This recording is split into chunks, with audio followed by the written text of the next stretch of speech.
Tantor Audio, a division of Recorded Books, presents Death at Whitewater Church by Andrea Carter.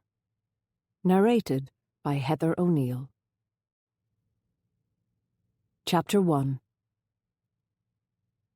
The wind was bitter. There was snow in the air. I looked up at the sky. It was grey, that ashen grey that imbues the landscape with an eerie, otherworldly quality. 3 o'clock in the afternoon, and the light was fading already. Why the hell would anyone want to live in a church? Paul Doherty wrestled with the padlock on the old iron gate. I shrugged. Not sure I would. Client's really pushing for this report, then? He asked. Liam is, anyway. First sale he's had in a while. He nearly had a fit when he discovered you didn't have the map. Paul grinned. He'll get it tomorrow. If we ever get in, that is. He gave the key a last tug and the padlock released. He shoved the key into the pocket of his anorak and dug out a woolly hat, pulling it down over his ears as he lifted the gate just high enough for it to pass a foot or so over the rough grass, allowing us space to squeeze through.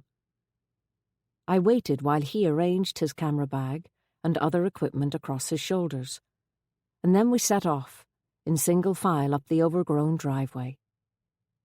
It didn't take me long to regret not wearing gloves. My hands were scratched repeatedly by the briars that crept out towards us from the moment we left the gate. I regretted, too, the skirt I was wearing. I had come straight from court. Suddenly, I heard a loud expletive ahead of me, uttered with considerable feeling. "Paul!" I mock-scolded him. "Ah, Jesus! Who's going to hear me up here?" He had a point, unless you counted the cattle in the next field, a cluster huddled together against the cold.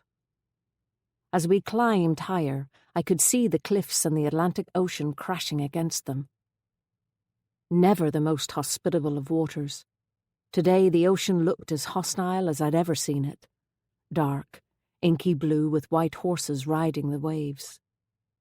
It was always rough here, where the River Foyle met the sea at the northeast corner of Donegal.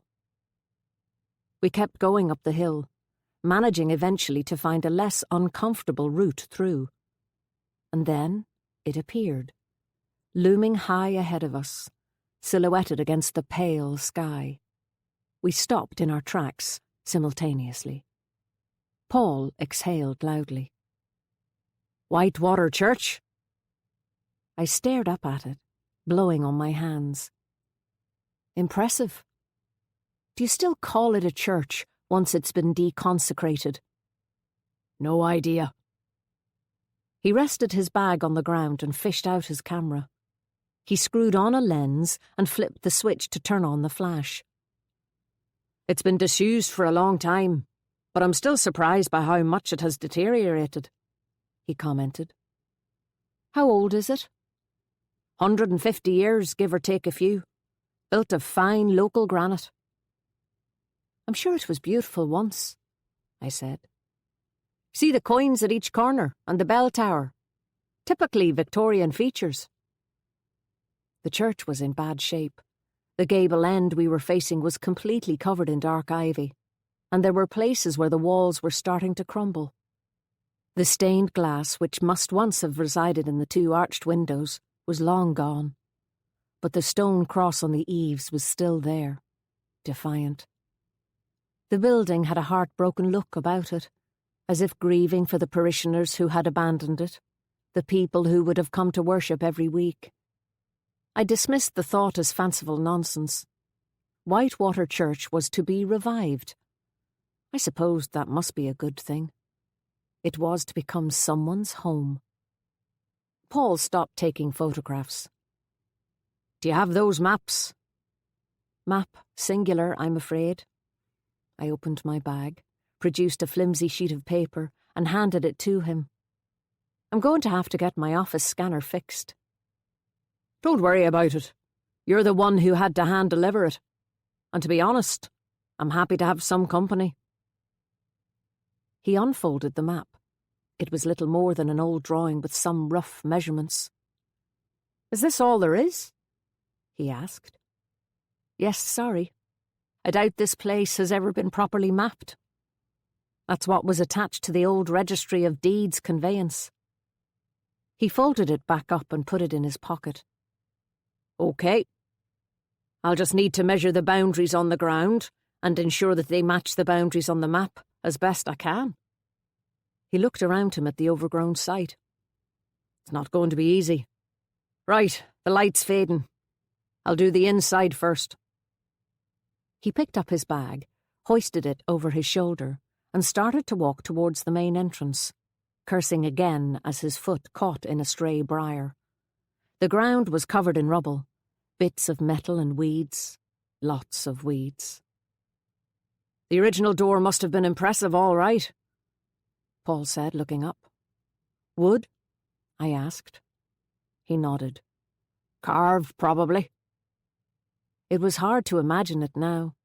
It had been replaced by an ugly corrugated iron gate about 10 feet high by 8 feet across, which was starting to rust around the edges.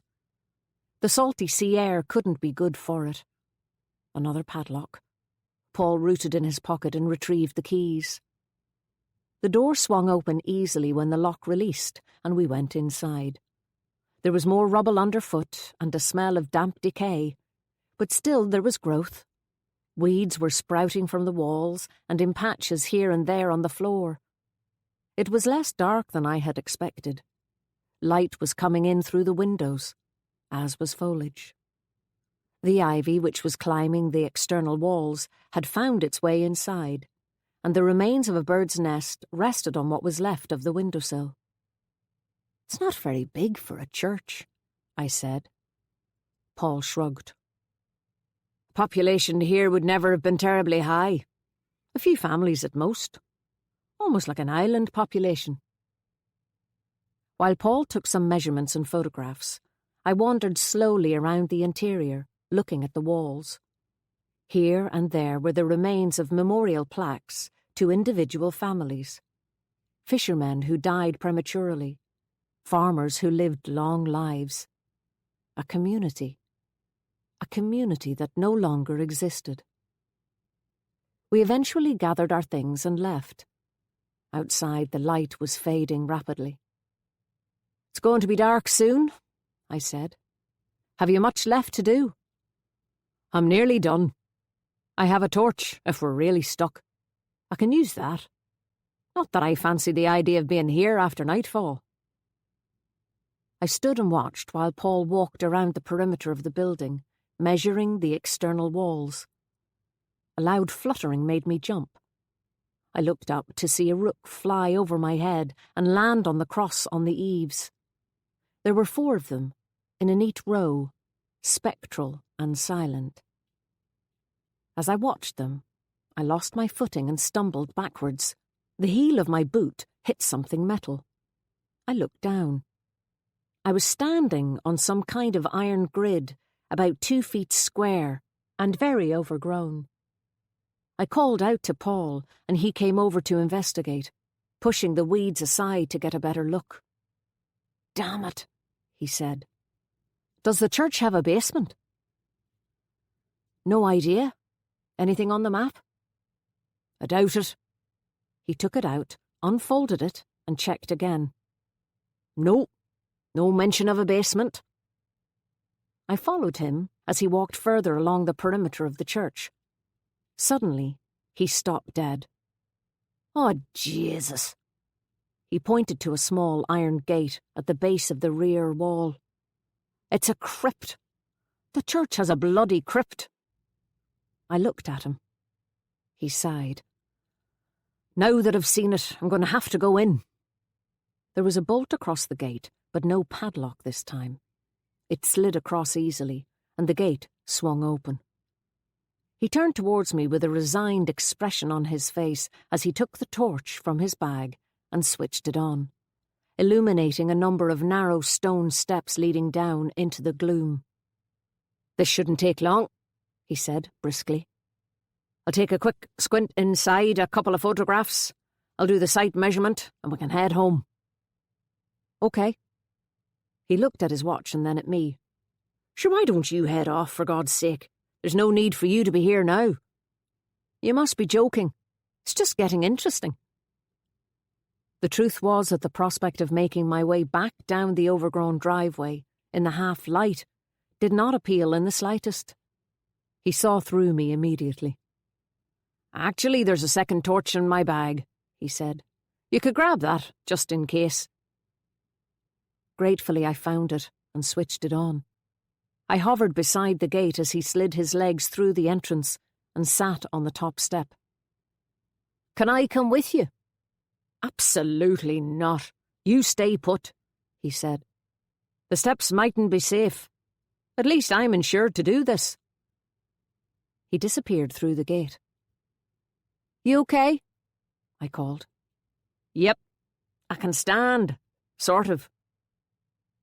Although the ground was damp and cold, I knelt and watched as he went slowly down the stairs, each step reverberating against the walls on either side.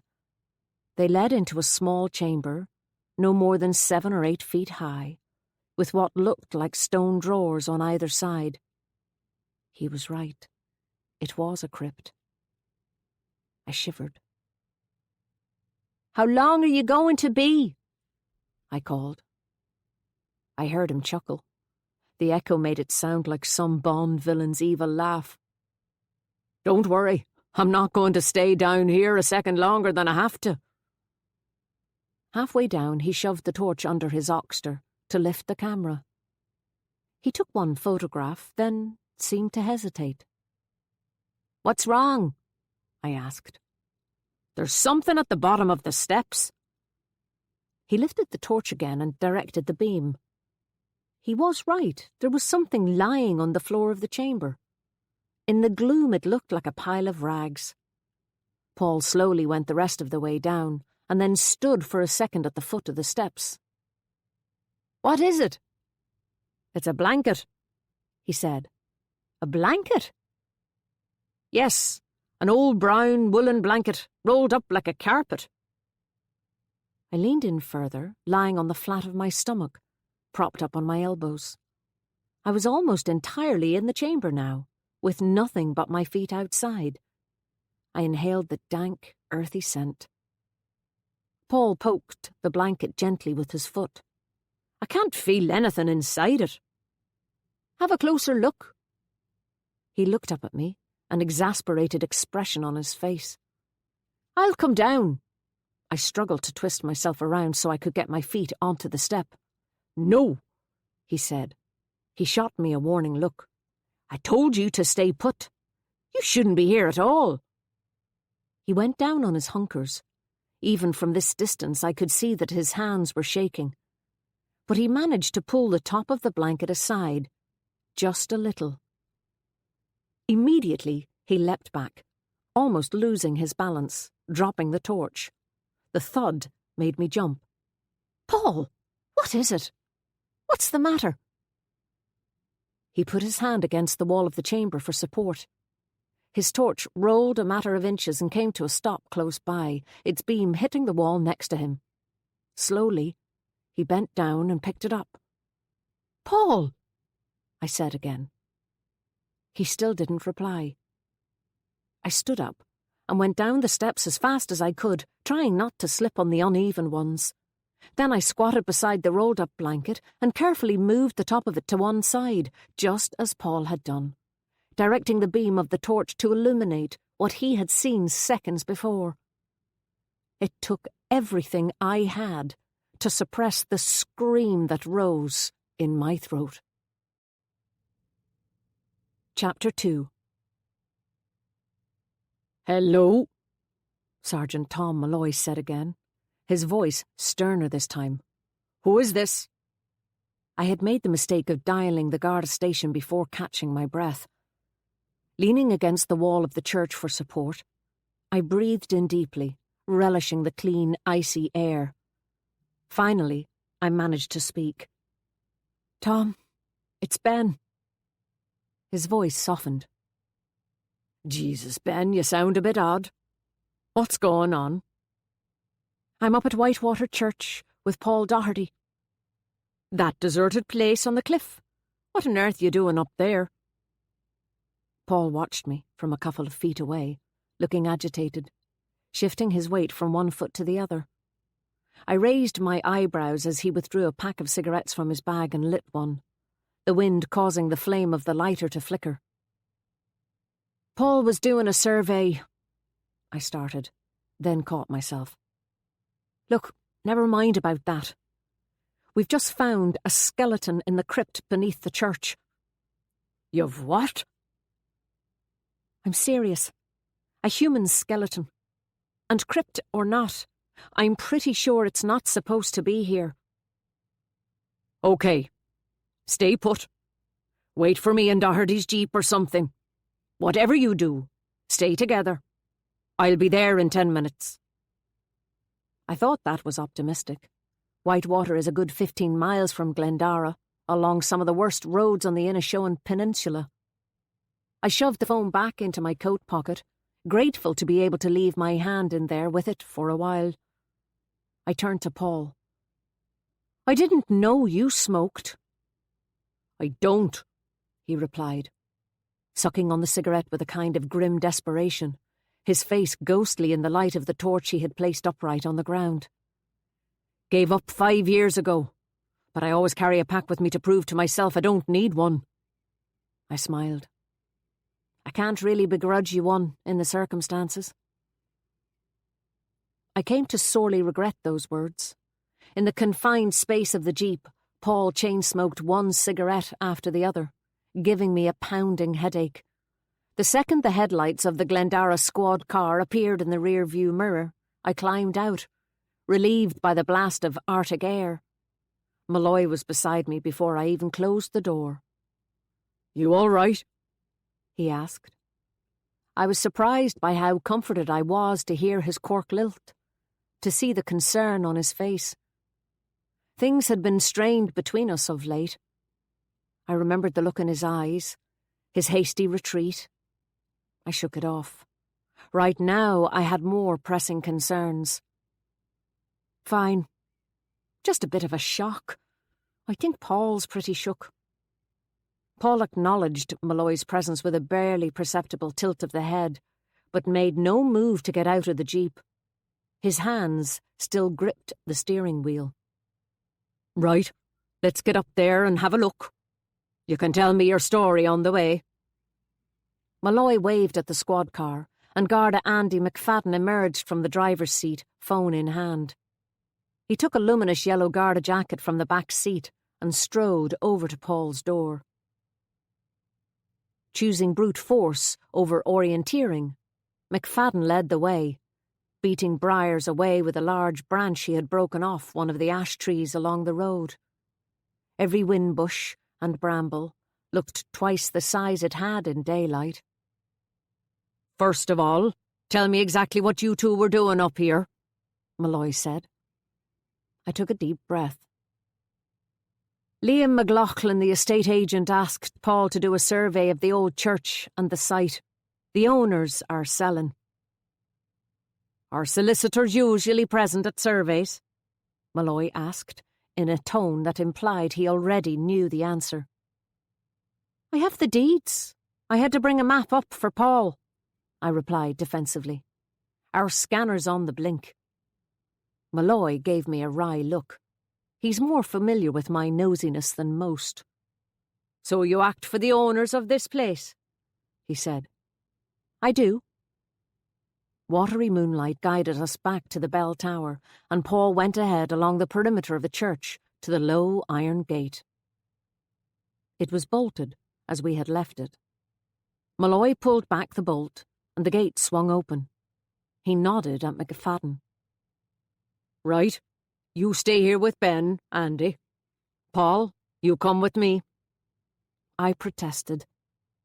The fewer people down here, the better, Malloy stated. They were gone only a matter of minutes. Paul re-emerged first, lighting a cigarette again before he was even fully upright. Malloy stepped out after him, looking sombre. Well, you're right, he said. They're definitely human remains. It looks like they've been here for some time, And they certainly don't appear to be part of the official buried remains. I interrupted him. Actually, I don't think there are any official remains here anymore. They would have been removed and reburied somewhere else when the church was deconsecrated. That's what usually happens. When would that have been?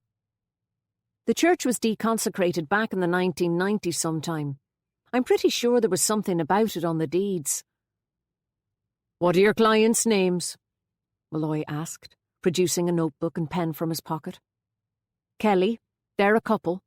Raymond and Alison Kelly.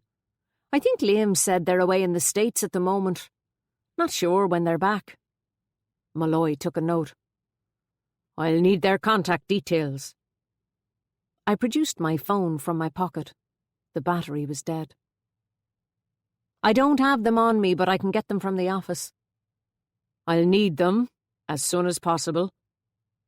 Malloy transferred his attention to McFadden, who had begun fixing crime scene tape to the wall. Andy, did you get a hold of the state pathologist's office? We're going to need someone up from Dublin as soon as possible. I did. McFadden straightened himself, rubbing his lower back. There's a pathologist in Letterkenny at the moment, up to give a lecture at the college. I lost coverage down at the gate, but I reckoned I'd ring again when we knew what we were dealing with. It's okay. I'll do it. From what I've seen of the bones, we'll need a forensic anthropologist. Malloy took McFadden's mobile and walked away with it. The beam from McFadden's torch flashed on the bolted gate of the crypt as he struggled with the tape. I found myself staring at it, the memory of what I had seen half an hour before returning with a vengeance. My stomach lurched. How long have the Kellys owned the church? McFadden asked, jolting me back to the present. I'm not sure. I didn't act for them when they bought it. He shook his head. I didn't know it belonged to anyone. I assumed the church still owned it.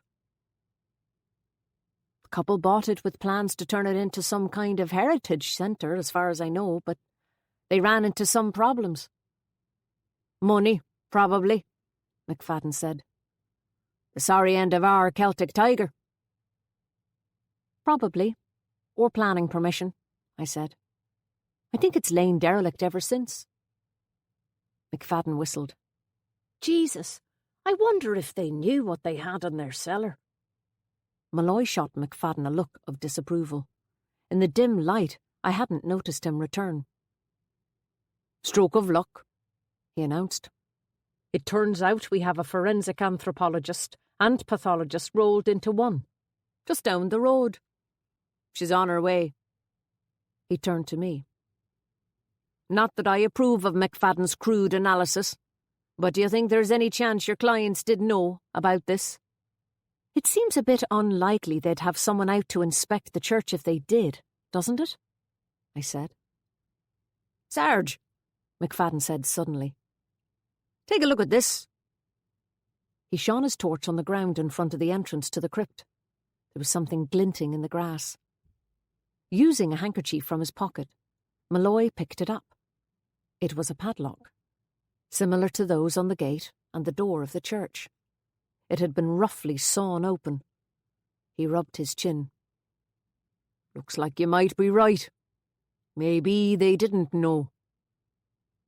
He handed the padlock to McFadden, still in the handkerchief. We'll need one of you here when the pathologist arrives. I'm sure she'll have some questions.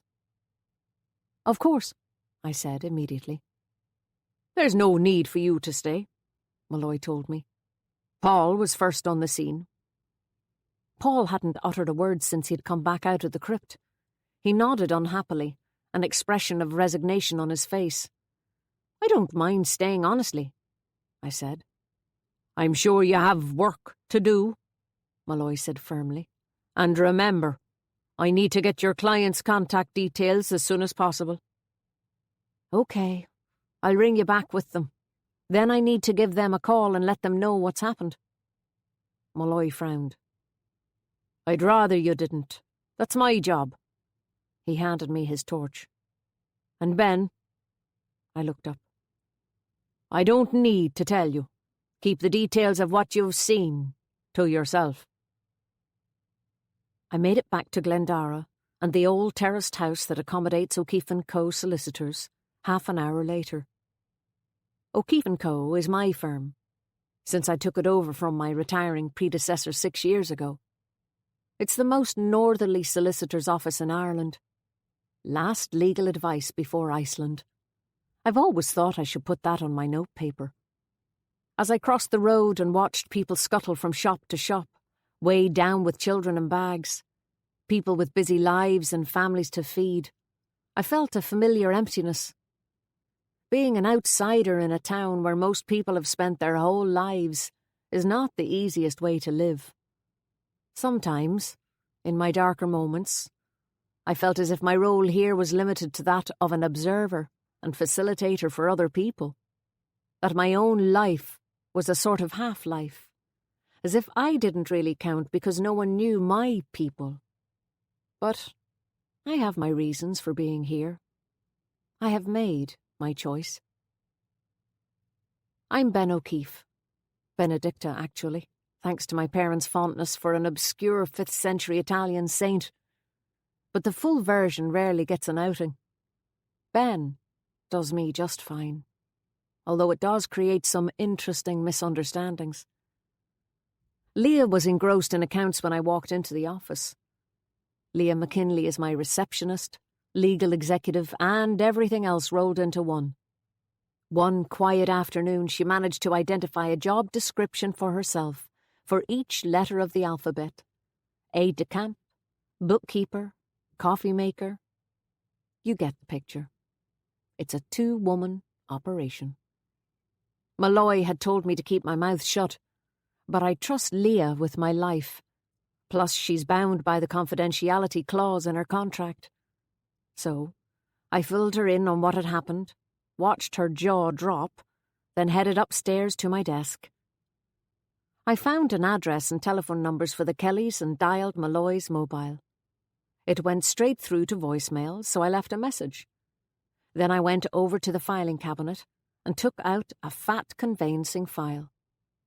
I extracted a large bundle of deeds, untied the pink ribbon keeping them together, and spread them out on the desk in front of me, reading through each of the titles until I found the one I was looking for.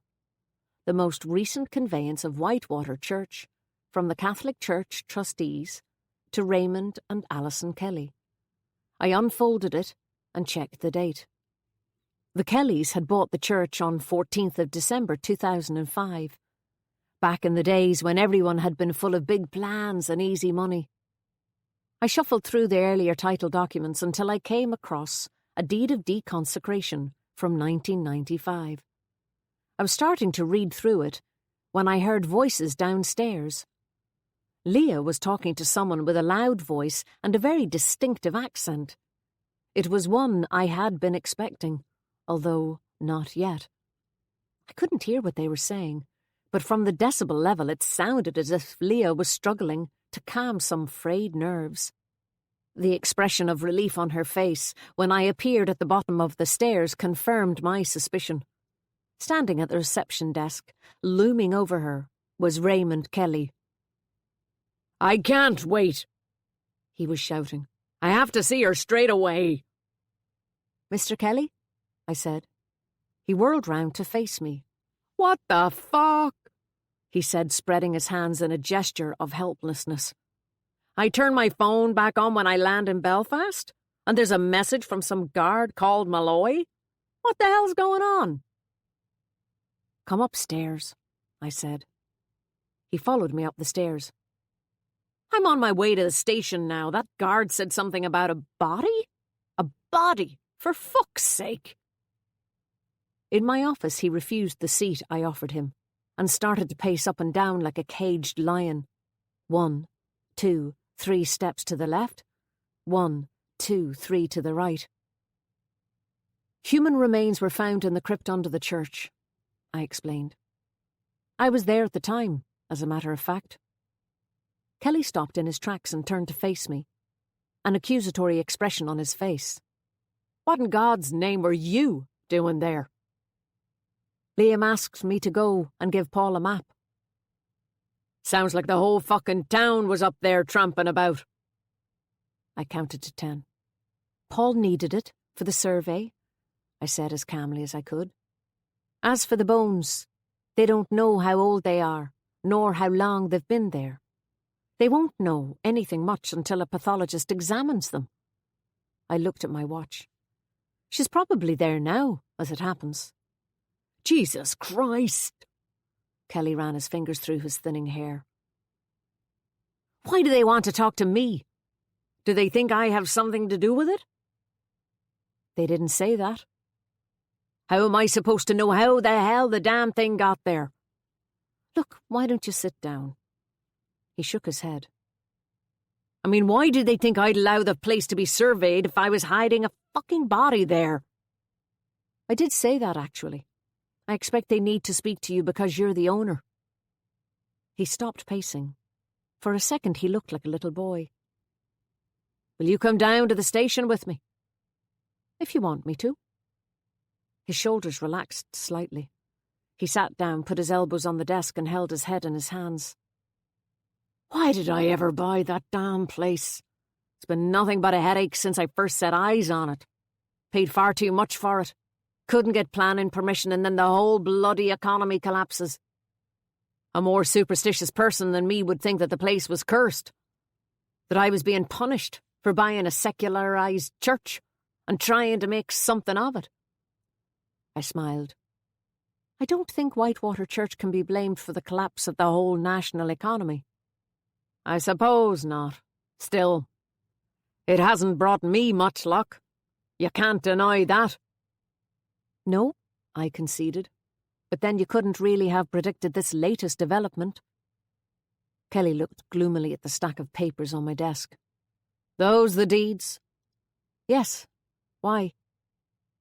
Anything in them about a hex? McFadden was on his knees searching for something behind the counter when we walked in. I leaned over to speak to him. Is the sergeant back, Andy? He looked up. Nope. He's still up at the church. Kelly groaned beside me. This is Raymond Kelly, I said. The owner. Tom wanted to speak to him? McFadden stood up. Aye, okay. I can start taking some details from you if you like, Mr. Kelly. He managed to get as far as Kelly's address by the time the door of the station opened and Malloy strode in, accompanied by an attractive blonde woman, dressed in a dark trouser suit and flat shoes. They were deep in conversation. Malloy glanced briefly in our direction as they walked past, and the woman looked up. Our eyes met, and I found myself staring into a face I had hoped with all my heart never to see again. Without warning, I was transported back 8 years, to that awful courtroom where I had last seen her. I gripped the counter and looked away. Seconds later, I heard the door of the interview room at the back of the station slam shut. Time stood still until they re-emerged. My gaze followed them as they walked together towards the door, Malloy leaning forward to catch what she was saying. Pins and needles started to work their way up my neck. I forced myself to look away again, and tried my best to concentrate on Kelly's replies to McFadden's questions, until I heard the front door of the station close, and felt Malloy beside me. Was that? I asked. My voice sounded odd. That was the pathologist. He looked at Kelly. And this is? Raymond Kelly, the owner of Whitewater Church. Thanks for coming down, Mr. Kelly. I'm sure this is very distressing for you, but we'd be grateful for any assistance you can give us. I'll be back to you in a few minutes to ask you some more questions. Kelly nodded miserably.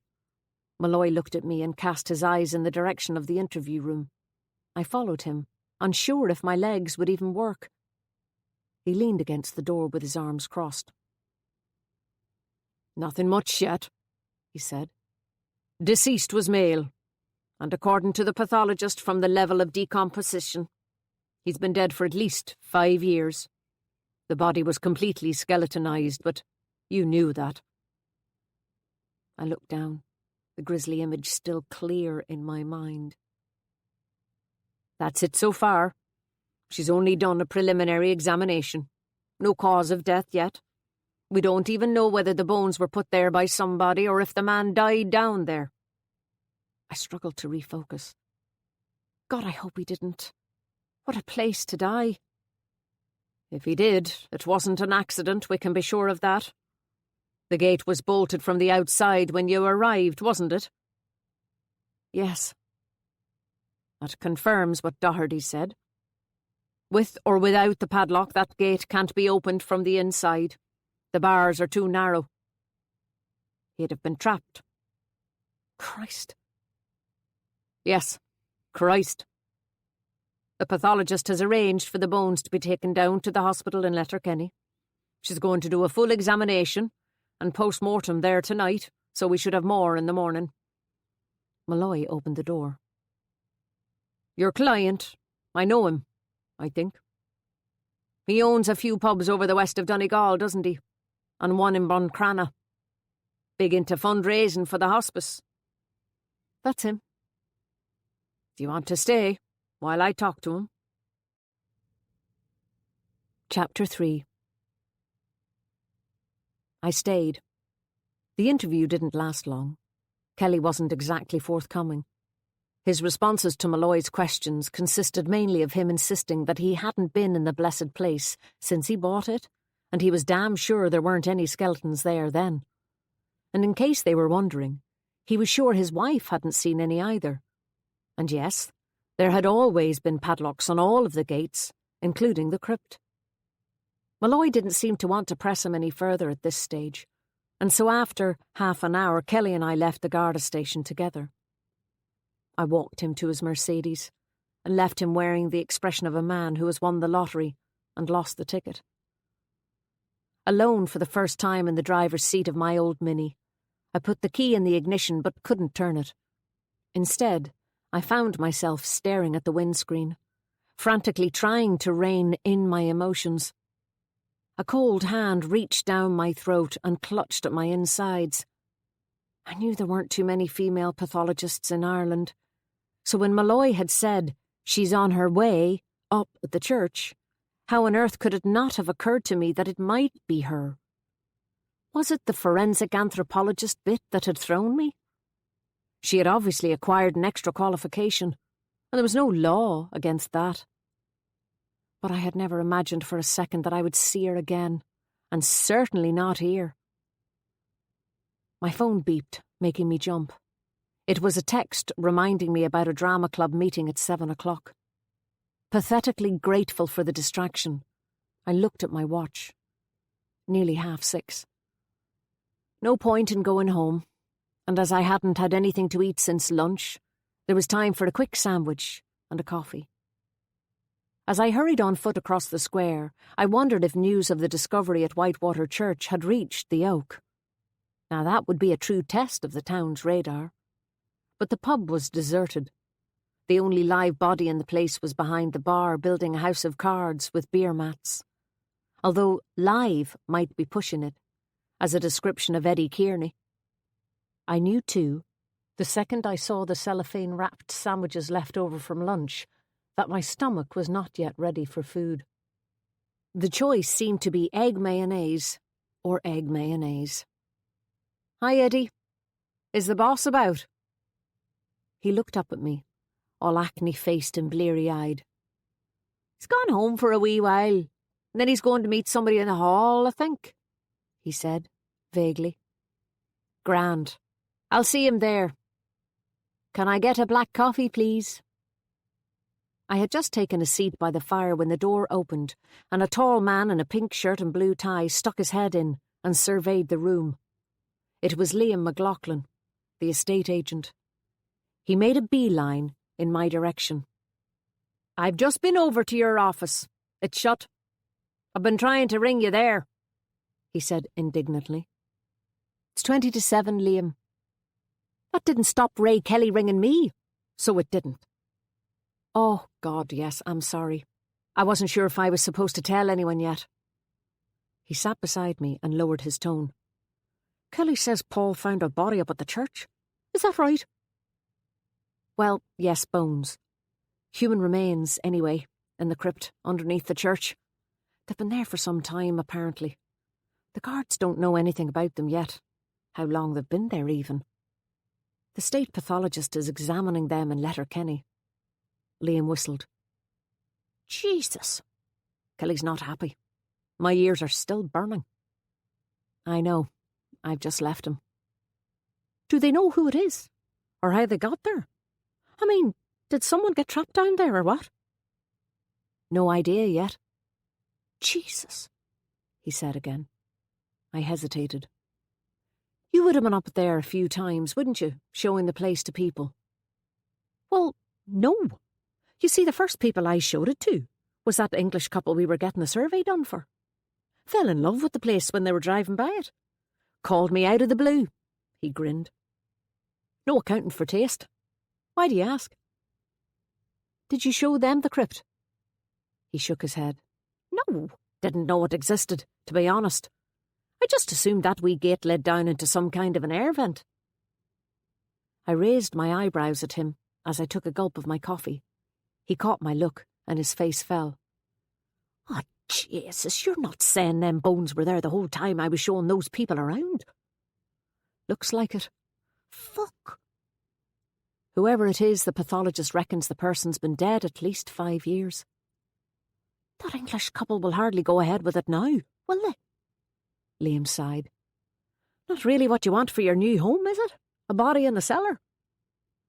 Suppose not, although I doubt if they know about it yet. It's not something I can exactly keep from them. No. He stared into the fire, his expression glum. I'm never going to be able to sell that damn place now, am I? It's not going to be easy, I agreed, as I took another gulp of my coffee. Liam groaned and made his way up to the bar to order a pint. 10 minutes later I finished my coffee, pulled on my coat and scarf and reluctantly left the Oak and its fire to head down to the Beacon Hall, leaving Liam chatting to Eddie at the bar. The icy wind hit me as soon as I opened the door. The temperature must have been well below 0. No snow yet, but it was coming. You could feel it in the air. As I walked down the hill, the footpath ahead of me glistened under the street lamps, as if someone had sprinkled tiny crystals everywhere. I always liked the town at this time of the evening. It was quiet and still. The shops were closed. It was time for TV and homework and indoors. I felt calmer. I reached the bottom of the hill, crossed the road and walked in through the high pillars to the old hall, stone chippings crunching beneath my feet. The car park was shrouded in grainy shadow, and I picked my way carefully between the cars. Condensation was forming on their windscreens. In an hour they would be opaque, laced with spiders' webs of ice. I looked up at the huge Georgian windows, which were dimly lit. The main door was slightly ajar, a chink of light casting a white line across the footsteps. I pushed it open and ran up the warped wooden stairs. It was impossible to tell if it was colder inside or out. In the main hall I was greeted by a friendly wave from a large yellow-clad arm near the stage. The only heat in the room was coming from an old gas Super-Sur heater fizzing bad-temperedly and ineffectively in the corner, impotent against the hall's high ceilings and old wooden floors. 2 men and 2 women in heavy coats and scarves were huddled around an old card table, ragged strips of green baize hanging from the edges like a fringe. They stopped talking as I approached, and the older of the 2 men got up and dragged an extra chair to the table. Thanks, Hal.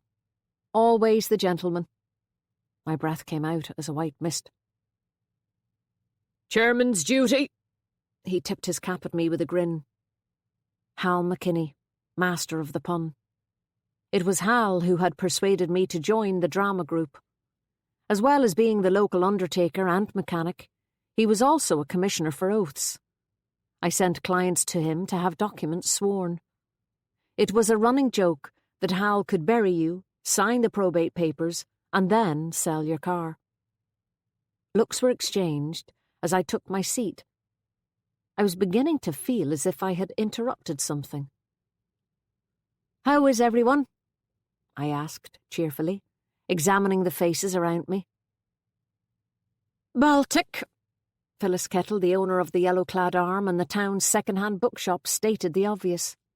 She was wearing an incredible ensemble of yellow coat, mittens and blue shawl, which, weirdly on someone of her considerable size, worked.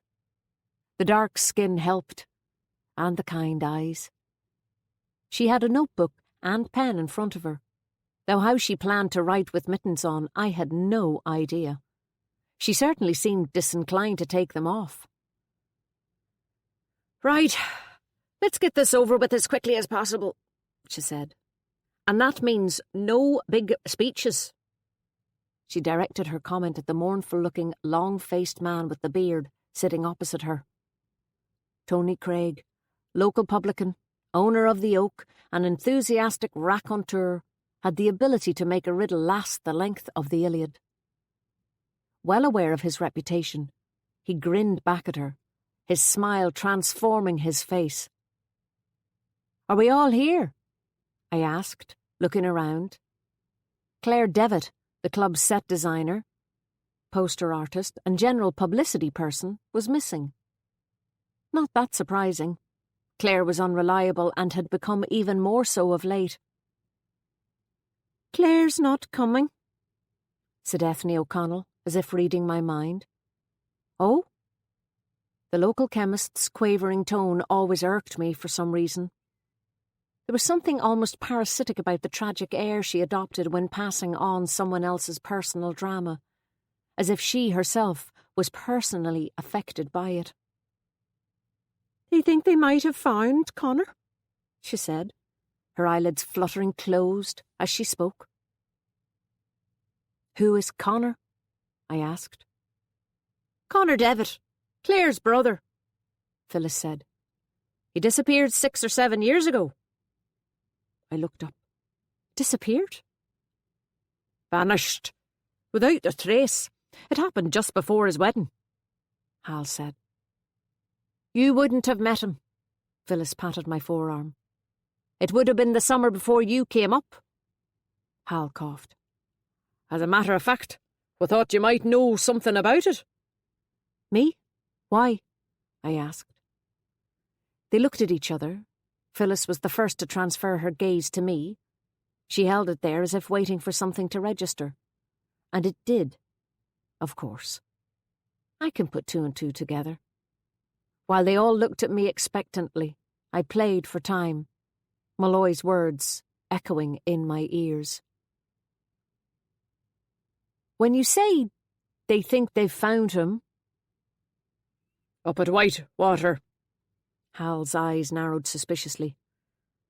"You were up at Whitewater yourself with the sergeant earlier on today, weren't you?" I had been seen. "Ah, that's why you think I might know something," I said. "Well, I don't, I'm afraid. You know more than I do." A short silence ensued, during which all 4 regarded me doubtfully. Phyllis sighed. "Well, the family think it might be Connor they found up there. Ethne was just telling us before you came in. As soon as word got out about the body, Claire was on to the guards to see if it might be him. They're all up at the mother's now, waiting to hear." "God, that's pretty grim," I said. "Are they doing DNA tests?" Ethne nodded solemnly, her face a picture of tragic concern.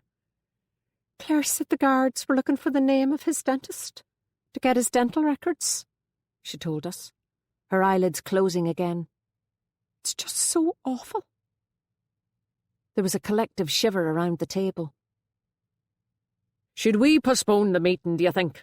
Out of respect," Tony said after a few seconds. "Till we find out if it is Connor. Seems a bit callous to carry on as normal and start choosing plays while Claire's going through something like this." "Agreed," said Hal immediately. "Same time next week instead." "Or what about Monday night?" Tony suggested. "We could have our meeting in the pub. I might even stretch to a few sandwiches if one of you manages to buy a pint." There was a nod of agreement around the table, and everyone stood up. The sense of relief seemed to lift the temperature of the room. "Careful, they look pretty lethal," I said as Phyllis made her way precariously down the glistening steps outside. Ethne put out her hand to help, but Phyllis waved her away impatiently.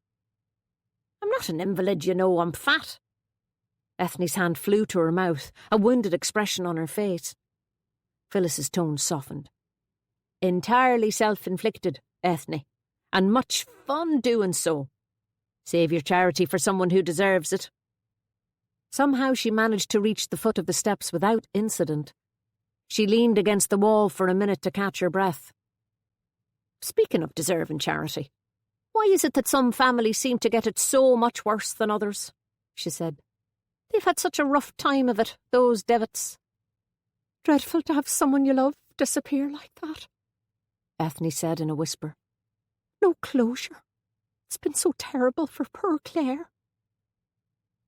I decided to keep my views to myself on this occasion.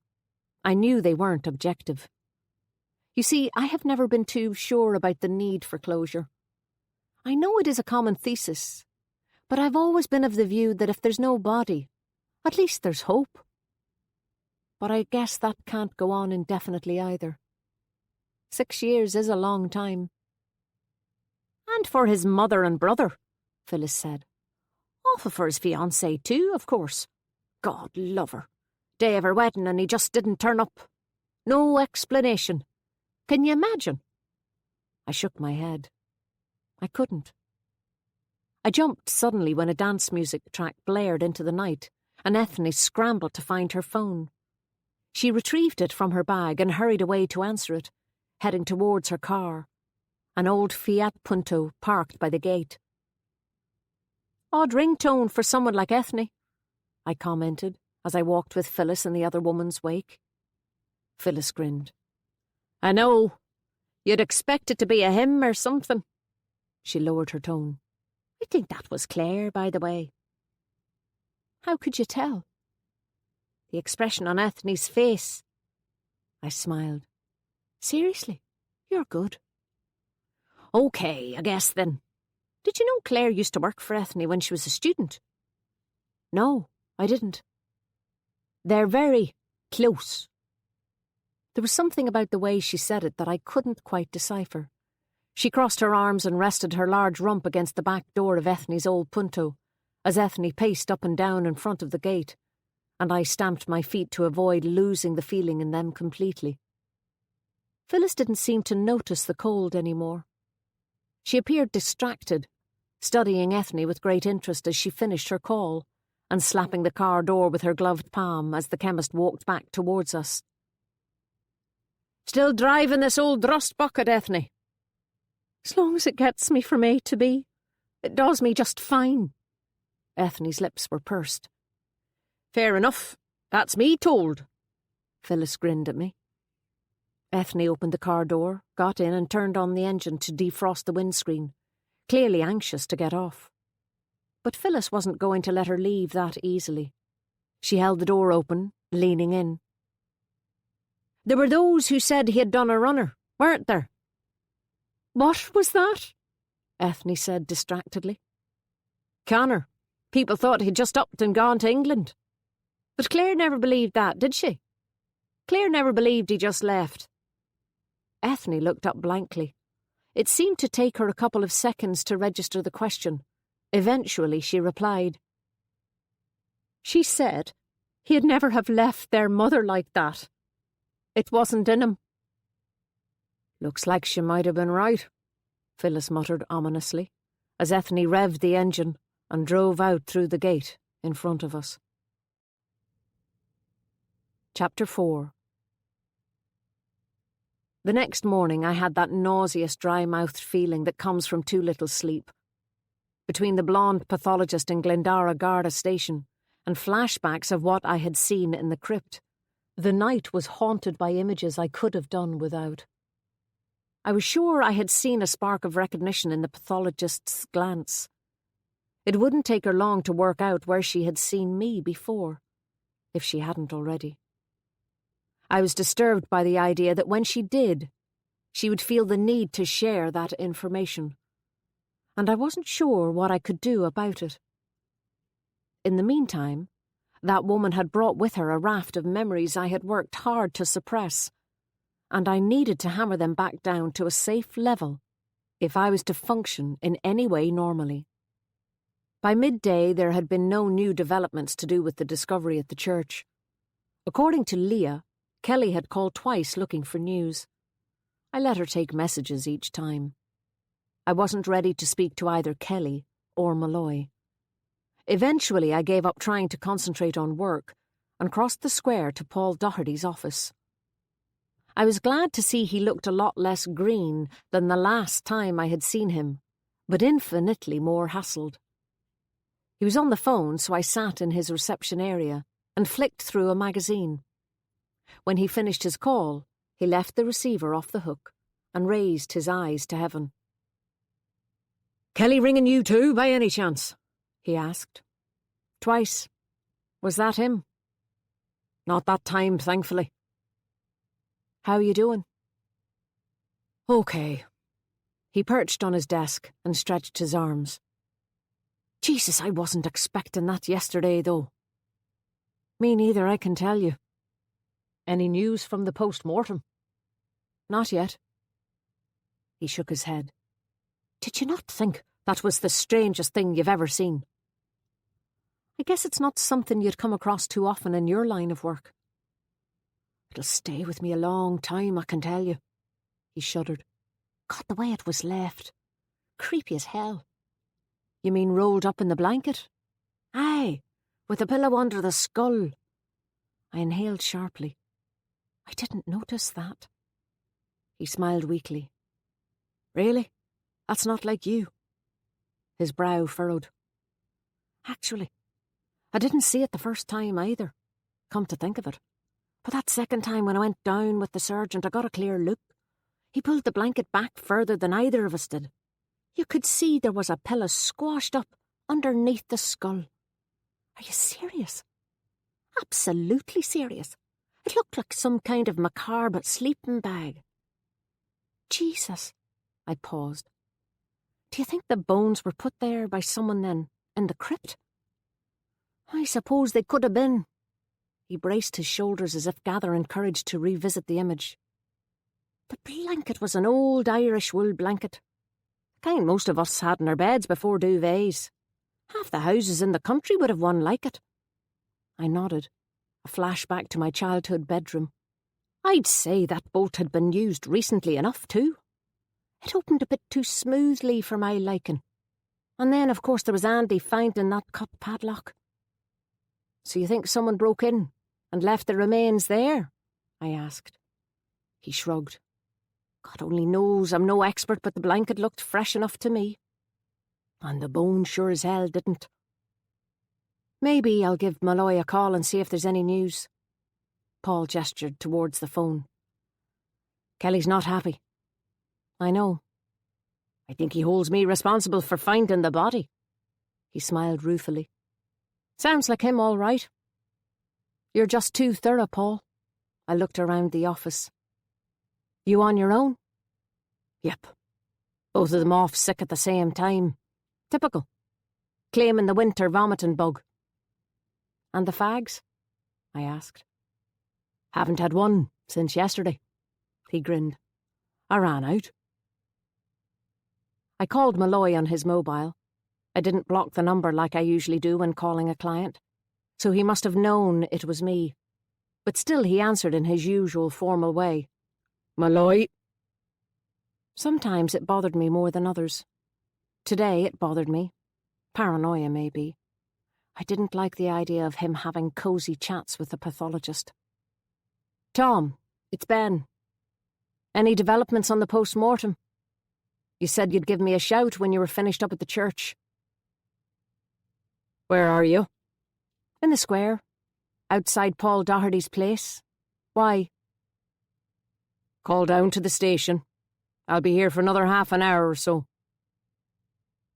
Malloy was eating a tired-looking ham sandwich at his desk. He didn't look much better himself. There were dark circles under his grey eyes. He offered me a tea which I accepted despite my better instincts. I was handed a mug with a big red heart and the words, "I love Montenegro," scrawled across it. As expected, the tea was strong enough to chew. "I've been talking to Paul Doherty about the way the bones were found," I said. "Right. Pretty strange, wasn't it?" "Certainly." Malloy has always been hard to gauge. For 5 years our professional lives have intersected. I like his kindness, his commitment to his work, his quiet intelligence, the fact that his sense of humour surfaces when least expected. He has made me laugh when I least wanted to, when I most needed to. I like to think that he regards me as an ally, a friend even. But there are times when it isn't so clear-cut. He is a guard, and I am a solicitor, after all. I guess there are limits. It just feels sometimes as if it is always Malloy who remembers them. And then, 6 weeks ago, something changed between us. New Year's Eve. There was a moment that seems to have cleaved a distance between us I don't entirely understand. So I hesitated before asking my next question. Were they put there by someone? He didn't respond. I tried again. I mean, presumably the man didn't die like that, wrapped in a blanket with a pillow beneath his head. He relented. It seems that the bones may have been moved into the crypt from somewhere else. From where? There were traces of soil on them, minute but not matching what is in the crypt. So they were buried somewhere else first? We don't know that yet. Where? As I say, we don't know. We're looking. I thought about that for a minute. So we're not talking about grave robbers then? The bones weren't buried in a coffin if there was soil on them, were they? Malloy's eyes flashed at me. Is this general curiosity? Or are you asking these questions for the benefit of your clients? I coloured, aware that Malloy was under no obligation to give me any information at all. As he continued to chew on his sandwich, I tried to read his face. It was only then that I realised he must have had his own reasons for asking me to come down. His expression softened. Would it be okay if I asked you a question for a change? Sorry, of course. Go ahead. Thank you. Did you see Doherty touch the bones at all before you called us? Paul? I said in surprise. No, he just did what I did. He moved the top of the blanket aside so he could see what was underneath. That's all. And where were you when this was happening? At the entrance to the crypt. It was pretty dark, but I had a torch. Then I went down after him. Malloy nodded and took a bite of his sandwich. I decided to risk another question, this time in what I hoped was safer territory. Is it true you think it might be Connor Devitt? Malloy raised his eyebrows. Claire, his sister, is in the drama group. Malloy sniffed. Not many secrets in this town, he said. I smiled. No. The family seem convinced it is him, he said. And the bones do belong to a male who could have been Devitt's age at the time he disappeared. Connor was 33, but they could also belong to someone 10 years older or 10 years younger. I whistled. Pretty broad range. It's the level of decomposition that's the problem. It means we can't be absolutely precise about the date of death either, or cause of death for that matter. At this stage, although that may be established by the post-mortem. But the date of death is also in range of when Devitt disappeared. Are you doing DNA testing? Yes. It's the only way we can be sure. The Devitts have all been called to the hospital in Letterkenny to give swabs. The mother, your friend Claire, and the other son. We're using dental records too. We should have some idea by Monday morning. God love them. Malloy threw the remains of his sandwich in the wastepaper basket and leaned back in his chair. We tried our best to find out what happened to him at the time. Without much success, unfortunately. Was there anything missing? I asked. Money? Passport? He'd taken out some money over the previous couple of days, but he was about to get married, so that was hardly surprising. And his passport wasn't missing. But then you don't need a passport to go to England on the boat. Must have been rough on the family. I'm sure it was. I sipped cautiously at my tea. So someone dug up a set of bones from somewhere, wrapped them in a blanket and put them in the crypt, with a pillow beneath the skull? I was back in dangerous waters. Malloy threw me a warning look. There are things I can't tell you at this stage, Ben. You know that. Okay, I said reluctantly. Can I ask one more question? Malloy sighed. Is the skeleton intact? A couple of the smaller bones are broken, and some are not in the right position, but yes, it's almost intact. I presume no fingerprints on anything? Malloy gave me a what-do-you-think look. Well, you did say that the pathologist is still working on them, I said, brightly. Yes. So, something else may come to light. Possibly. I got up to leave, then remembered what I had come to ask him. I cleared my throat. Malloy looked up. Any idea when you'll be finished up at the church? Kelly is going to want to know. He looked away. It'll take as long as it takes. It was as if I'd tipped my cold tea over him. Chapter 5. I left work early, before darkness fell. I needed to clear my head. I live in Malin, which is a bit of a misnomer since it's actually a small village, about 5 miles north of the real town of Glendara. I parked on the green in front of my cottage, ran in, did a quick change and collected together what I needed. I drove out along the winding coast road, making for Malin Head, past the steep grassy hills, each one dotted with small white patches of gravity-defying sheep. After 3 miles or so, I slowed down and took a left towards the sea. Following the sign for Tran Aguig Mir, 5 Fingers Strand. 5 Fingers Strand, or Lag, as the locals call it, is one of my favourite places on earth.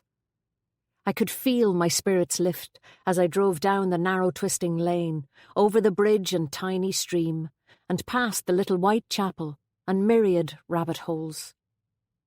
After a while I felt the ground under the car soften, and soon I was driving on sand. I caught my first glimpse of the sea through the dunes planted like sentries at the entrance to the beach, turned off the engine, and sat for a minute. The grey hulk of Glashidi Island dominated the horizon. The sea was a deep greeny blue, the sand beneath it golden. In the heat of the car, it was possible to imagine I was looking at a tropical Caribbean scene. But I knew that was deceptive. This was Donegal, and the Atlantic Ocean, in February. The beach was deserted.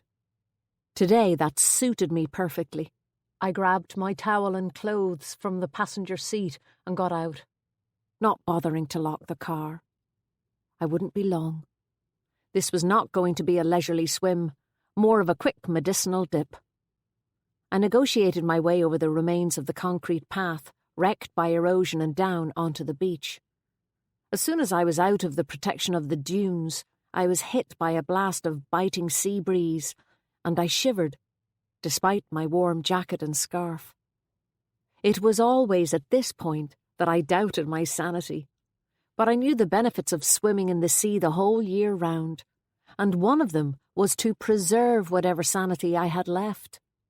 My grandparents had done it, and my parents did it, and it seemed to work for them, kept their hearts healthy, although they had always done it a few degrees latitude further south, and those few degrees can make a hell of a difference. Still, it made me feel closer to them on some level, less guilty. I stood for a moment and looked as I always did, across the bay to the 5 regal rocks which protruded from the sea to give the beach its name, and watched as flocks of seagulls swooped and dived off the cliffs above them, the towering Knockamanny Bens. It soon hit me that standing still wasn't such a good idea. The icy wind was numbing my face. I made my way down towards the shore over the smooth rocks and twisted kelp. The tide was on its way in, the water already halfway up the beach. Generally, lag is not safe to swim from. The currents in the bay are dangerous and unpredictable. But all I needed was a quick dip, a teabag swim, or a 3-stroker, one to get you out, one to turn, and one to bring you back in. I stopped at a large rock covered in green moss and put my towel on the driest patch I could find. The wind was whipping my hair about my face.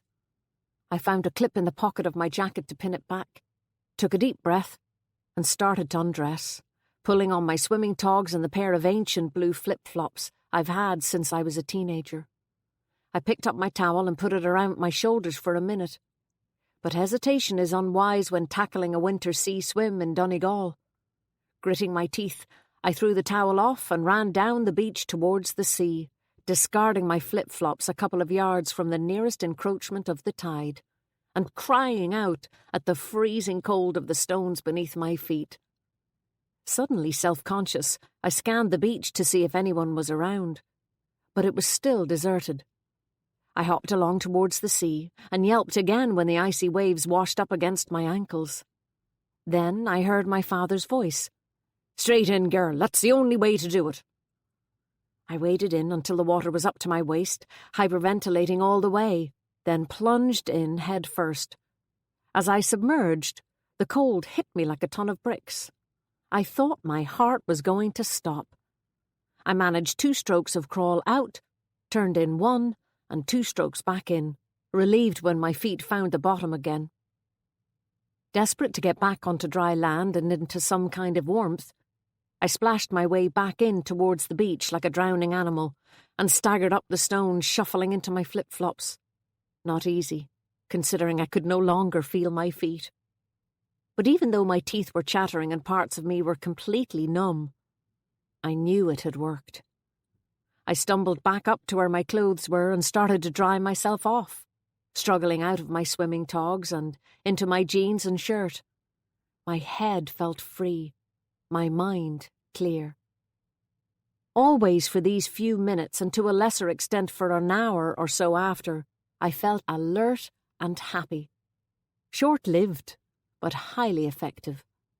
I hummed to myself as I dressed. A voice interrupted my humming. I raised my head but couldn't see anyone and decided it was probably the wind, although I did notice that darkness was falling. I went back to getting dressed. Again I heard a voice. This time I was sure someone called my name. I looked up to see a hunched figure walking towards me, waving. I dragged on my boots and coat and scarf, wrapped my togs in the damp towel, and set off to meet them. To my shame, when I finally recognized the face, I experienced that second of panic you get when you struggle to find the right thing to say. Claire Devitt was wearing a long tweed coat that was far too big for her, and a huge green woolen scarf. Her high-pitched voice reached me long before she did. She sounded appalled. "What in God's name were you doing? Did I see you get in for a swim?" "Something I do every so often," I told her. "I'm not usually seen." She was smiling, but the strain was etched heavily on her face. Her skin had a waxy sheen and her long dark hair looked like it hadn't seen shampoo in a week. Her mouth was smeared with bright purple lipstick. "Are you a lunatic or what? It must be completely freezing." "It is," I said. "Some old Dublin habit, I suppose. You wouldn't find too many around here doing that. Unless for charity on Christmas Day or something." She was speaking very quickly, as if she was trying to fill the air with noise to avoid giving me the opportunity to mention the obvious. "It helps to clear my head sometimes," I said. Her smile faded. "Aye, I know what you mean. I could do with something like that. I thought a walk might help. Had to get out of the house. We've been thinking about you. She looked down at her feet, clad in sturdy black workman's boots. Aye, Phyllis called me this morning. Not for the first time it hit me that Phyllis's nosy, though caring approach was so often the kinder route than respectful distance. I know. Ethne's been worried about you too. Has she? Her expression was hard to read. How's your mother? I asked. She's getting old. Needs taking care of. I've been doing it since Connor disappeared. Not that I mind doing it, of course, but it's not easy. She stared off into the distance. In a way, we've been mourning him for 6 years. At least if we knew. I know what you mean. So, I hesitated. When will you know? She clutched at a strand of her hair and started to pull at it. The skin around her fingernails was torn and red. Monday. But I know it's him. He used to go up to Whitewater Church sometimes. He must have gone up the morning of the wedding for a walk and fallen or something. I looked down. It seemed Malloy hadn't given any details yet about the way the bones were found. I presumed he wanted to wait until they were formally identified. She studied my face. I know what people were saying when he disappeared, that he'd just taken off. But we knew he wouldn't have left us to cope without him. He wasn't that kind of person. Connor always took care of us. I believe he was about to get married, too, I said. She frowned. That wouldn't have changed anything. He had responsibilities to his family. Of course. You have another brother, too, haven't you? Aye, of a sort, she said bitterly. Danny, God knows where he is. He doesn't live with you? Not anymore. He's never around when we need him. After Connor went missing, he took off too. The rest of us were going through hell, not knowing if Connor was alive or dead, and where was Danny? We'll never know. Came back weeks later looking like a tramp, and now he's done it again. She started to chew on her bottom lip, getting lipstick on her teeth in the process. I come down here to dream. Her voice drifted, and she looked off into the distance. I have to allow myself to just be sometimes, you know? I nodded. Then I saw you and I thought, I suppose I just wanted to have a semi-normal conversation with someone for a few minutes. I'm sorry. I'm not sure I've entirely managed that for you, I said gently. Not to worry. She turned to face me again. I'd better go and get some groceries. Who knows what next week will hold? We may have a lot of visitors. Her expression was suddenly brighter, as if she were relishing the thought of a party. I frowned. Yes, I suppose you might. In a way, we've been mourning him for 6 years, you know, she said defensively. But she had said that already. Chapter 6. By Saturday morning the long-threatened snow had arrived. I woke early to the sound of Guinness complaining loudly on the sill outside my bedroom window. Guinness is an enormous black tomcat with a patch of white on the top of his head, who deigns to live with me and eat my food, when he feels like it. This morning he had managed to make his way up the lilac bush in the front garden and onto the windowsill. I pulled back the curtains and opened the window, shielding my eyes against the startling brightness. He leaped down onto the carpet and shook out one paw after the other, in an indignant fashion, as if the whole winter wonderland outside was a conspiracy against him. Then he tried to clamber up onto my bed, which I strenuously resisted. There are limits. I leaned my cheek against the glass and gazed out the window.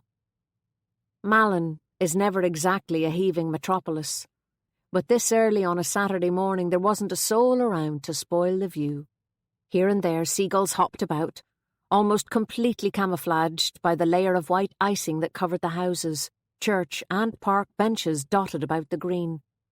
Everything was perfect and still. Even the gulls' cries were muffled by the snow. I live in a picture postcard village at the best of times, but when it snows, no Christmas card can beat it. Guinness weaving impatiently in and out through my bare legs made me shiver and prompted me to shut the window and head downstairs, the cat trailing after me. As I warmed some milk, I replayed my conversation with Malloy from the day before and came to the conclusion that it was vintage Malloy, nothing more. The usual struggle between us. There was no need for me to suddenly be bothered by it now. That pathologist was here to do a job. She'd be gone in a day or two, and that would be the end of it. I'd never have to see her again, and I could close off those memories. In the white stillness of day, I could rationalise, but it had not been so the night before. The swim had helped me sleep, but hadn't managed to block the dreams. I opened the blinds over the kitchen sink. The weather wasn't going to make the guard's job at Whitewater Church any easier. If they were trying to establish whether the bones had been buried somewhere nearby before being moved to the crypt, they would make no progress today. I had spoken to Kelly before I left the office. Liam was right about the buyers. The English couple who had been so sure that Whitewater was the home of their dreams had executed a rapid U-turn when the news of the discovery in the crypt had reached them. Which it had, apparently, without Liam ever having to tell them. News travels fast in Inishowen. They had returned to England on Friday morning, having withdrawn their offer. Needless to say, this hadn't helped Kelly's mood.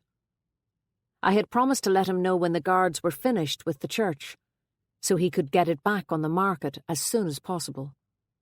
But I wasn't about to ring Malloy again yet. I poured milk into Guinness's dish, turned on the radio, and was just starting to make some coffee when the phone rang. When I answered it, I could hear kids squabbling loudly in the background. A female voice shouted at them to keep quiet. "Sorry about that." It was Maeve, the local vet. "You not working today?" I said. "Nope. I was on call last night but managed to escape with about 6 hours' sleep, which isn't bad for this time of year." "Well done." "And the good news is that my dear husband has promised to take the boys to their birthday party this afternoon. So, I was wondering if you fancied a run into Derry. Lunch out, a bit of shopping, that kind of thing?" "Maybe. What are the roads like?" "Not too bad. The main ones are all salted. Should be grand into Derry. The sales are probably still on. It's about 6 months since I've spent any money." "OK then. Sounds good." 1 o'clock in the tavern." "Great. I'll meet you in there. I've a couple of things to do first." The main roads may have been salted, but the secondary roads weren't so healthy, I discovered, while manoeuvring my poor old Minnie back up the hill to Whitewater Church. The sky had turned a deep blue. The day was utterly still, and the snow was crunchy underfoot and precariously slippery. I had a couple of close encounters with the ditch. When I finally arrived at the church, a figure dressed in something resembling a boiler suit was closing the main gate. As I rolled down the window, it took me a second to recognise Andy McFadden. McFadden must be 30 at least, but out of the Garda uniform he looked like a kid. "I like the gear," I called out. He grinned, making him look even younger. "Protective clothing. We all have to wear it now. Can't be trampling all over the crime scene." "You on your own?" I asked. "I am now." "Last one to leave turns out the lights," I said. "Something like that. The crime scene lads have just finished. It's pretty crowded earlier on." He looked around him. "Just as well they got most of what they needed done last night. The ground's completely frozen." "So I see. They're done then, are they? Can I tell the Kellys that you're finished with the place?" "I think so, for the moment." "I'll contact them this afternoon. Did you find out anything about where the bones came from?" McFadden looked uncomfortable. "It's all right. I reassured him. Malloy told me it was likely they were moved into the crypt from somewhere else. He relented. Aye, well, I found some disturbed ground in the old graveyard, a good bit away from the graves over by the trees. A shallow grave, you mean? They're not sure, but they've taken some soil samples away to be tested anyway. From there and from other places around here. See if they match the soil found on the bones. I knew from the deeds that the tiny graveyard had been separated from the church property before Kelly had bought it. The church trustees had retained it and continued to maintain it. I presumed it was to that graveyard that most of the human remains from the crypt had been moved when the church was deconsecrated. Any idea when they'll have the results? Monday evening, I think. Same as the DNA results, they hope. I pulled my jacket and scarf from the back seat and locked the door. Did you know Connor Devitt, by the way? I asked. Aye, I knew him surely. McFadden looked at the ground and kicked the gate to dislodge some snow from his boot. I've known the family all my life. Connor was a good few years older than me, but we played football together. Good player he was. Always thought it was strange him disappearing like that. Didn't fit. I've never met a more responsible kind of a fella, if you know what I mean. So I hear. I know Claire, I said. She's in the drama club with me. Course, he nodded. That'd be her kind of thing. And he disappeared just before his wedding, I hear, I said, pulling on my jacket and wrapping the scarf tightly around my neck. Aye, I was supposed to go to it. Awful for poor Lisa. Every woman's nightmare, I'd say, being stood up on your wedding day. Lisa was his fiancée? Aye, Lisa Macaulay she was. Pretty girl. She used to come and watch us play. Out in all sorts of weather she was. Mad about him. They were together for years. God, did she ever meet anyone else? McFadden smiled ruefully. Would you believe she got married a fortnight ago? Due back from her honeymoon any day now she is. He added quietly, as if in disbelief. And now this happens. I'd love to set her back. I made a face. What a thing to come home to. Aye. McFadden opened the door of the squad car. Ah, well, maybe we'll have some answers on Monday. Enjoy the rest of the weekend. I watched McFadden drive away, then walked further on up the road until I came to an old pedestrian gateway with an ornate iron gate and an arch with a stone cross above it. The snow had settled on the arms of the cross like icing sugar. This was the entrance to the old Whitewater Church graveyard. The gate whined as I pushed it open and closed it again behind me, and I trod carefully up the path over the immaculate and undisturbed snow. Mine were the first footsteps. The guards must have done all their work here the day before, meaning that I had no way of telling where they thought the body had been buried. It was even difficult to tell where the footpath was in parts, since the snow had drifted a little here and there. The winter sunshine did nothing to reduce the strange sense of melancholy that comes with walking alone in an old graveyard. But still, it was oddly beautiful. The only sounds came from a family of rooks calling to each other high up in the laden yew trees, and the creaking of the snow beneath my feet.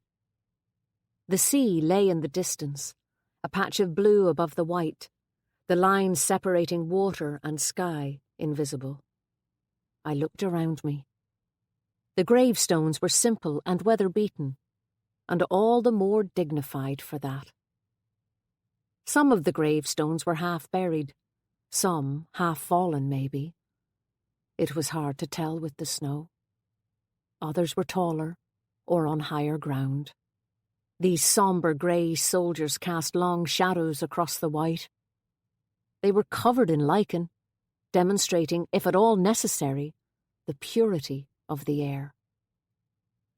I peered at some of the names, those that weren't yet obscured by time. The family names were familiar, all common to the peninsula. Dohertys, McLaughlins, McFerrys, their common nature the very reason for the local reliance on nicknames.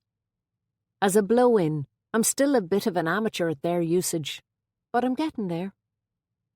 I knew it was 2 generations since Phyllis Kettle's old grandfather had sold pots and pans in the town, but there wasn't a soul who called her Doherty.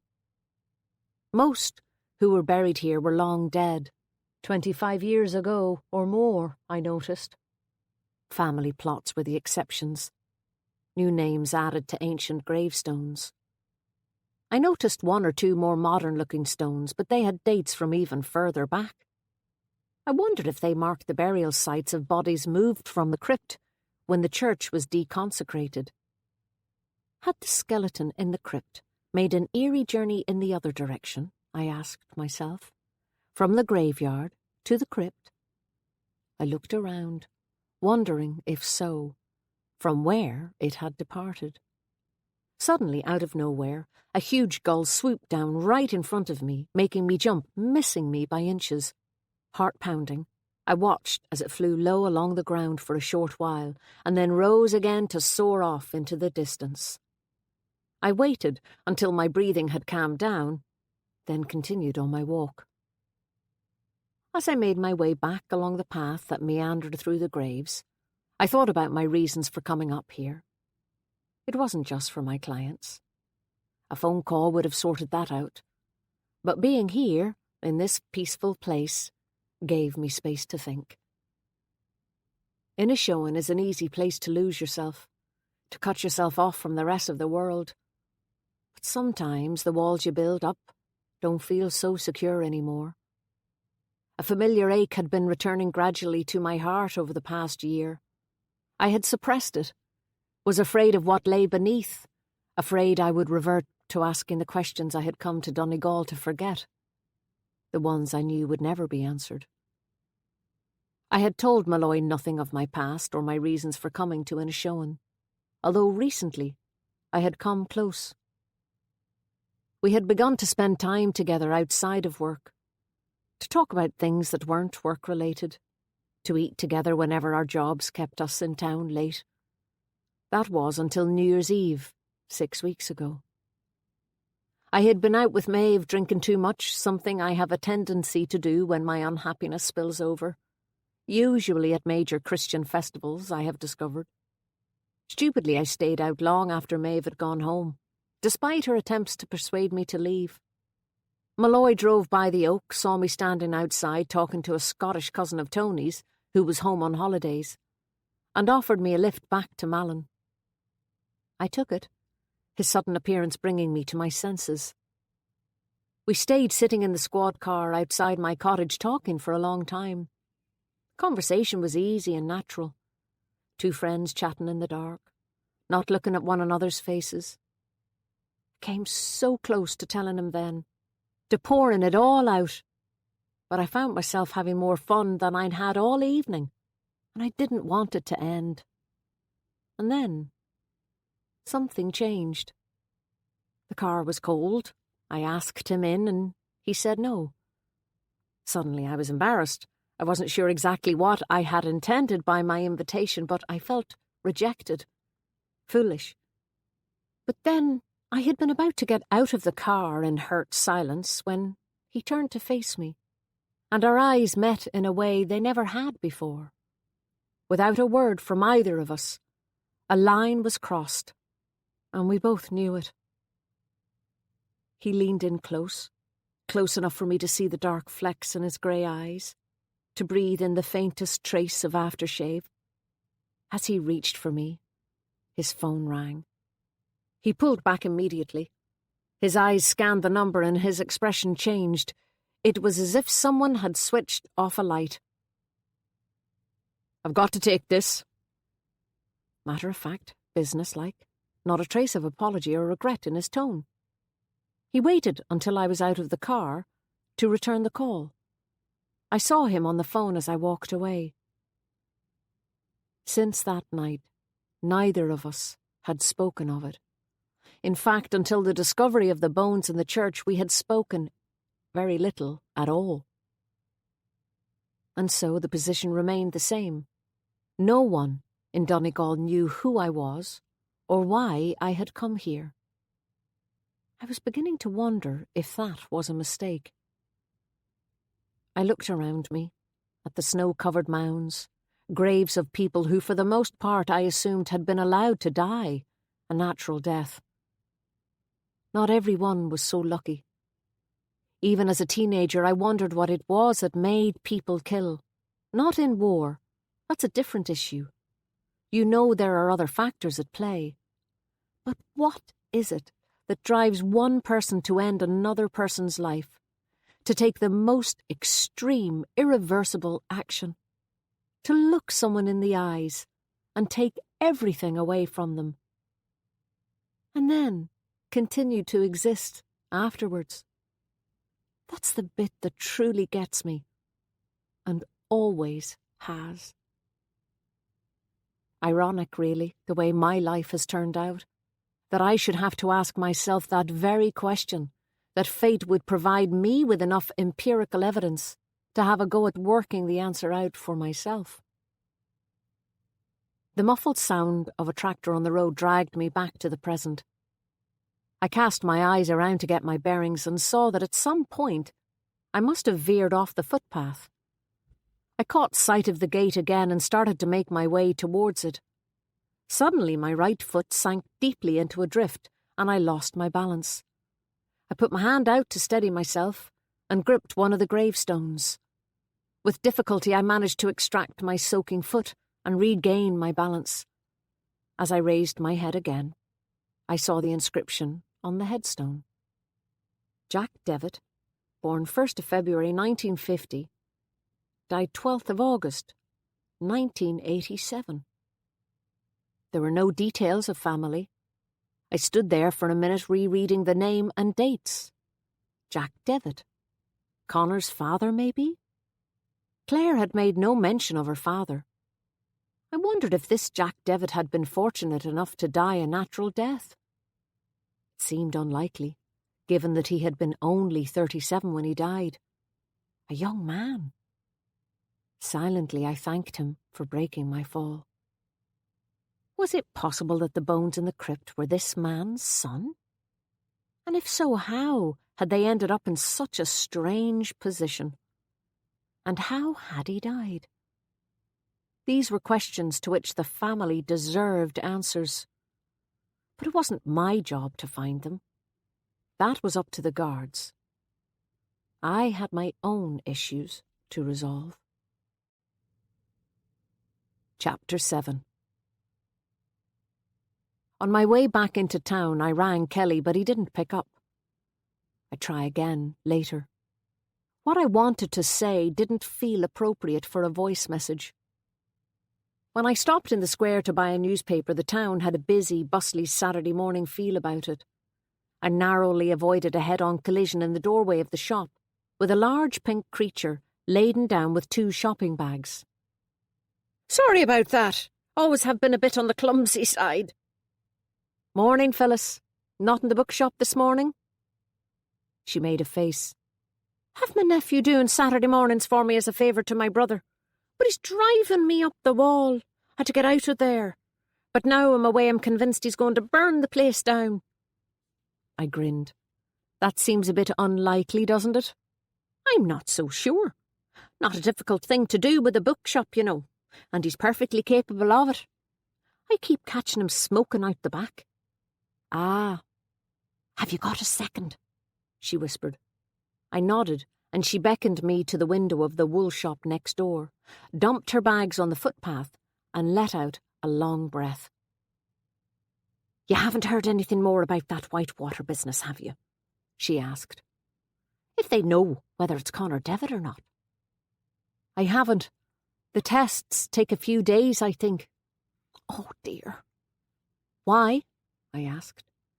She lowered her voice even further. "Well, it's wee Danny." "Danny?" "Danny Devitt, Claire's brother.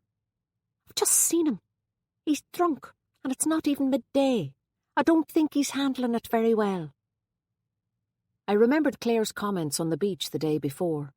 Phyllis looked anxious. "I don't really know him, but I wondered if there was something I should do." He's always been a bit odd, mind. He mightn't welcome any interference." "How old is he?" I asked. She gave it some thought before replying. 36, give or take a year or two. "He's an adult, Phyllis, I'm afraid. He's free to have a drink if he wants to, and it's kind of understandable this weekend." "Where did you see him?" "Just going into the Oak." "Tony'll take care of him. He's not going to serve him if he's in a bad way. He'll probably even drive him home. Aye, I suppose you're right. Only I feel a bit helpless." "I know what you mean. I met Claire on the beach yesterday."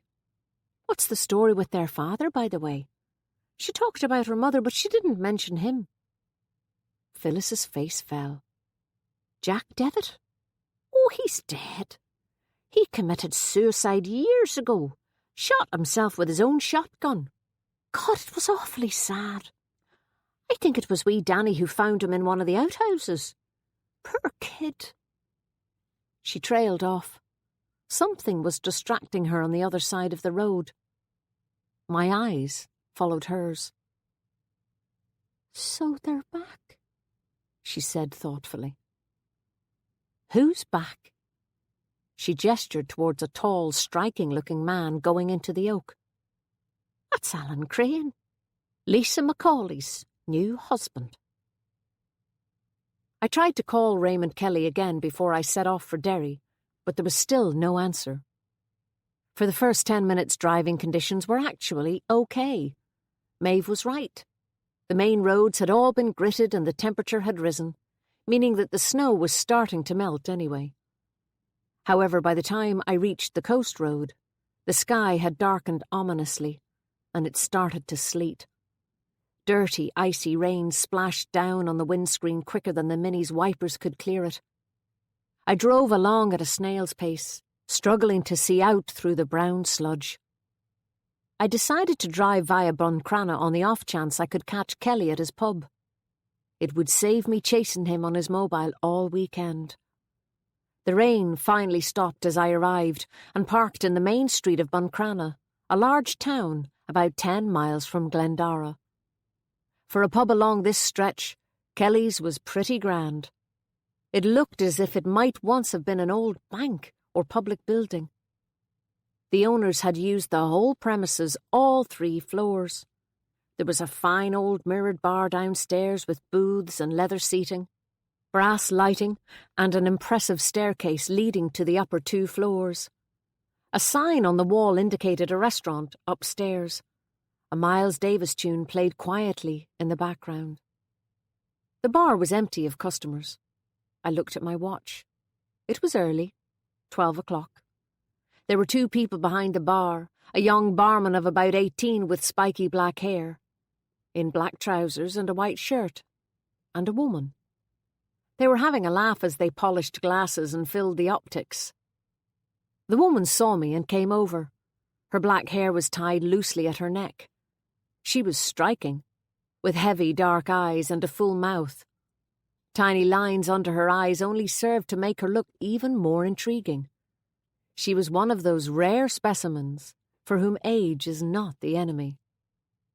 "What can I get you?" she asked. "Nothing, thanks. This is Raymond Kelly's bar, isn't it?" "It is. I'm his wife, Alison." She spoke with a hint of an American lilt. I realised it was a similar rounding of consonants that gave her husband's accent its distinctive quality, though I had thought his had something extra. "I've spoken to you on the phone, but we haven't met. I'm Ben O'Keeffe." The woman gave me a smile, pushing her hair out of her eyes. "You're the solicitor. Ray's mentioned you. This is my son, Trevor." The boy with the spiky hair shot me a grin. He had his mother's looks. Lucky boy. "I was wondering if I could have a quick word with Mr. Kelly." "Sure.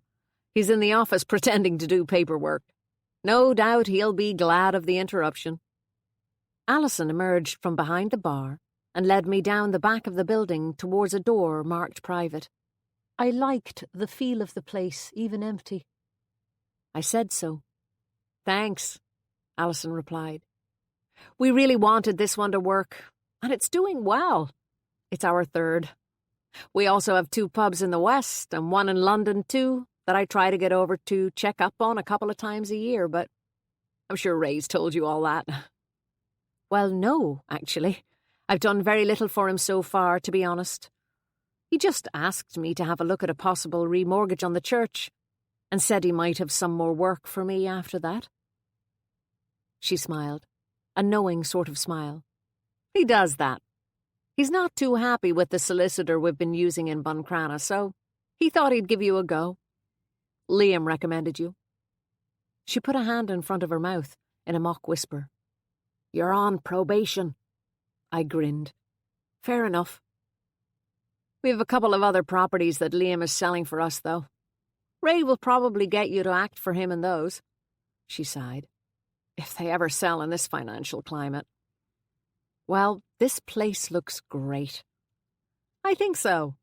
She looked around her. We brought the bar over from the States and some of the lighting.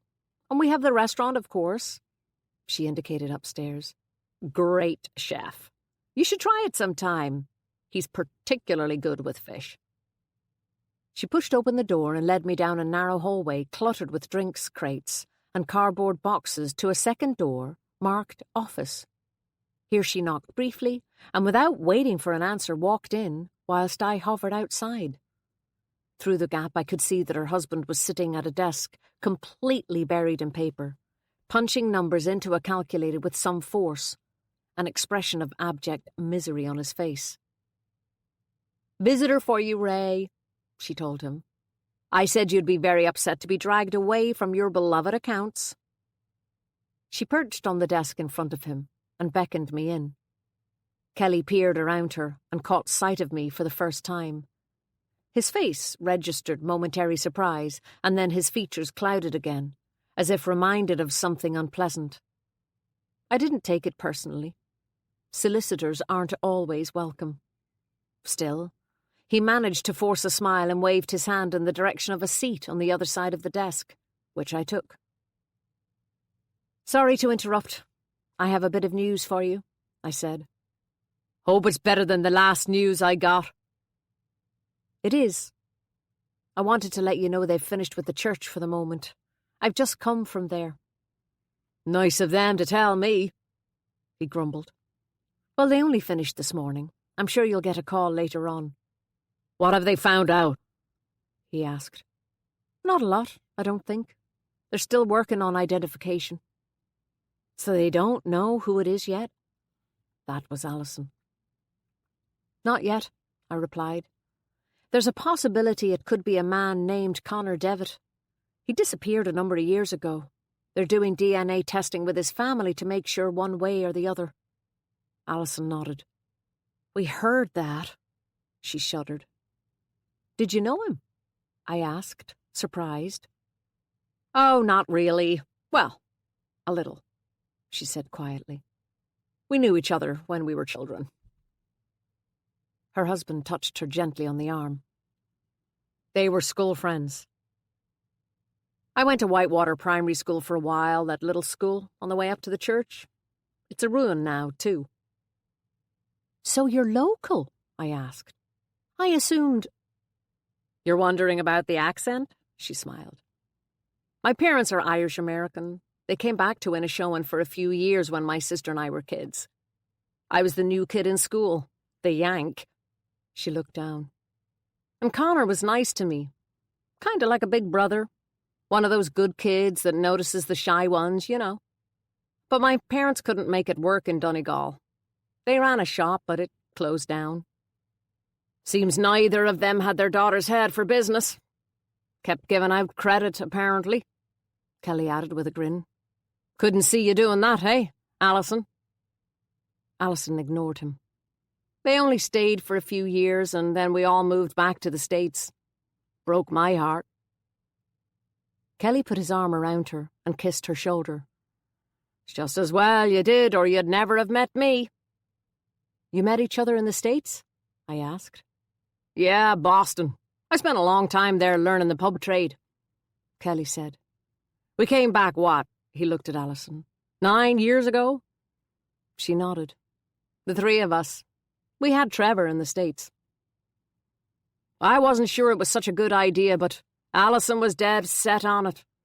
And as you'll learn, Miss O'Keeffe, my wife always gets what she wants. I love that part of the world around Whitewater. It's so beautiful up there. I never forgot it, Alison said. It's why I decided to buy the church, Kelly explained. Not my best business decision, I have to say. We thought we might be able to do something with it. Naively as it turned out. Something for the community, he sighed. And then this happens. You didn't know Mr. Devitt yourself, then? He shook his head. Nope, I never met him. Alison picked up a pen from the desk and started to draw lines on a sheet of paper. Imagine they think that might be him, in our church. Weird, isn't it? What on earth was he doing there, I wonder? I have no idea, I said. Assuming it is him, of course. They don't know that for certain yet. They're still doing tests. Is there anything we can do for the family? She asked. I don't think so, to be honest. They just have to wait for the results, I said. Alison leaned in towards her husband and rested her head on his shoulder. I noticed there was quite an age gap. Kelly was a good 10 years older than his wife. I'll be sure to let you know if I hear anything more, I added. Thank you. I turned to go, then paused at the door. By the way, do you still want to go ahead with the remortgage now that the sale is off? I had put it on hold when Liam told me you were selling. Kelly gave me an odd look. I thought I saw a flash of anger, but it was gone as quickly as it appeared. No, it's fine. I'll leave it for the moment. Send the deeds back to the bank. Chapter 8. I drove on into Derry, following my usual route down the Strand Road, past the row of pubs and nightclubs clustered at the bottom of the hill, below Magee University, and along the river. The streets were considerably quieter than they usually were on a Saturday afternoon, and buried under a filthy layer of slush. A centuries-old shipping town. Derry is now the most westerly port in the United Kingdom. The city centre, with its sophisticated riverside restaurants and bars, usually gives the impression of being a million miles from the huge old shipyards, but not today. The quayside was a foul-looking industrial brown, and the river battered against the crash barriers, its water levels as high as I had ever seen them. Across the river on the waterside, the sky was oppressive, the clouds a steely grey looking fit to burst. The huge expanse of housing estates covering the hill seemed to be cowering in anticipation of the coming deluge. I looked over towards the Peace Bridge, the new pedestrian footbridge connecting the two sides of the city. Those few brave souls who were prepared to risk it were battered mercilessly by the wind as they fought their way across. I parked in the Foyleside shopping centre and ran on to Shipquay Street, barely halfway there when I was stung by pelting, icy rain. 30 seconds was all it took for me to get completely soaked. I crossed the road and dived into the covered craft village with its shops and restaurants, grateful for the warm blast that greeted me. I shook myself off like a dog in the doorway of the tavern as I scanned the restaurant for Maeve. No sign. I found a table by the window and ordered a tea. I discovered that there was a radiator running along the wall under my table and surreptitiously removed my shoes to toast my wet, socked feet. I looked at the menu and realised I was starving. Apparently a good bracing walk in a graveyard brings on an appetite. I was immersed in semi-delirious thoughts about a piping hot bowl of seafood chowder when Maeve suddenly appeared in front of me, bringing a blast of cold air in with her. "Jesus Christ, what a dirty day," she said, as she took off her jacket and scarf. "I know, I'm still drying my feet." She looked under the table and made a face. "Ugh." "You're late, by the way." "I nearly didn't make it at all," she retorted. "I could be in the Garda station as we speak, or the bloody morgue." What happened? Are you all right? Maeve wasn't usually prone to exaggeration. Just about. I was coming through Glendara, out the Derry Road, doing no speed at all, when Danny Devitt staggered right out in front of me. Drunk? I asked. Completely pissed, out of his head, at 1 o'clock in the bloody afternoon. I nodded. I heard he was drinking. I swear, Ben, if I hadn't been driving the Jeep with its snow tyres, he was a goner. Just at that moment the waitress came over to our table. Maeve wanted an extra minute, and I watched the waitress as she ambled gloomily back to the bar. The place was quiet. She had little to do. I swerved and nearly ended up in the ditch, Maeve went on.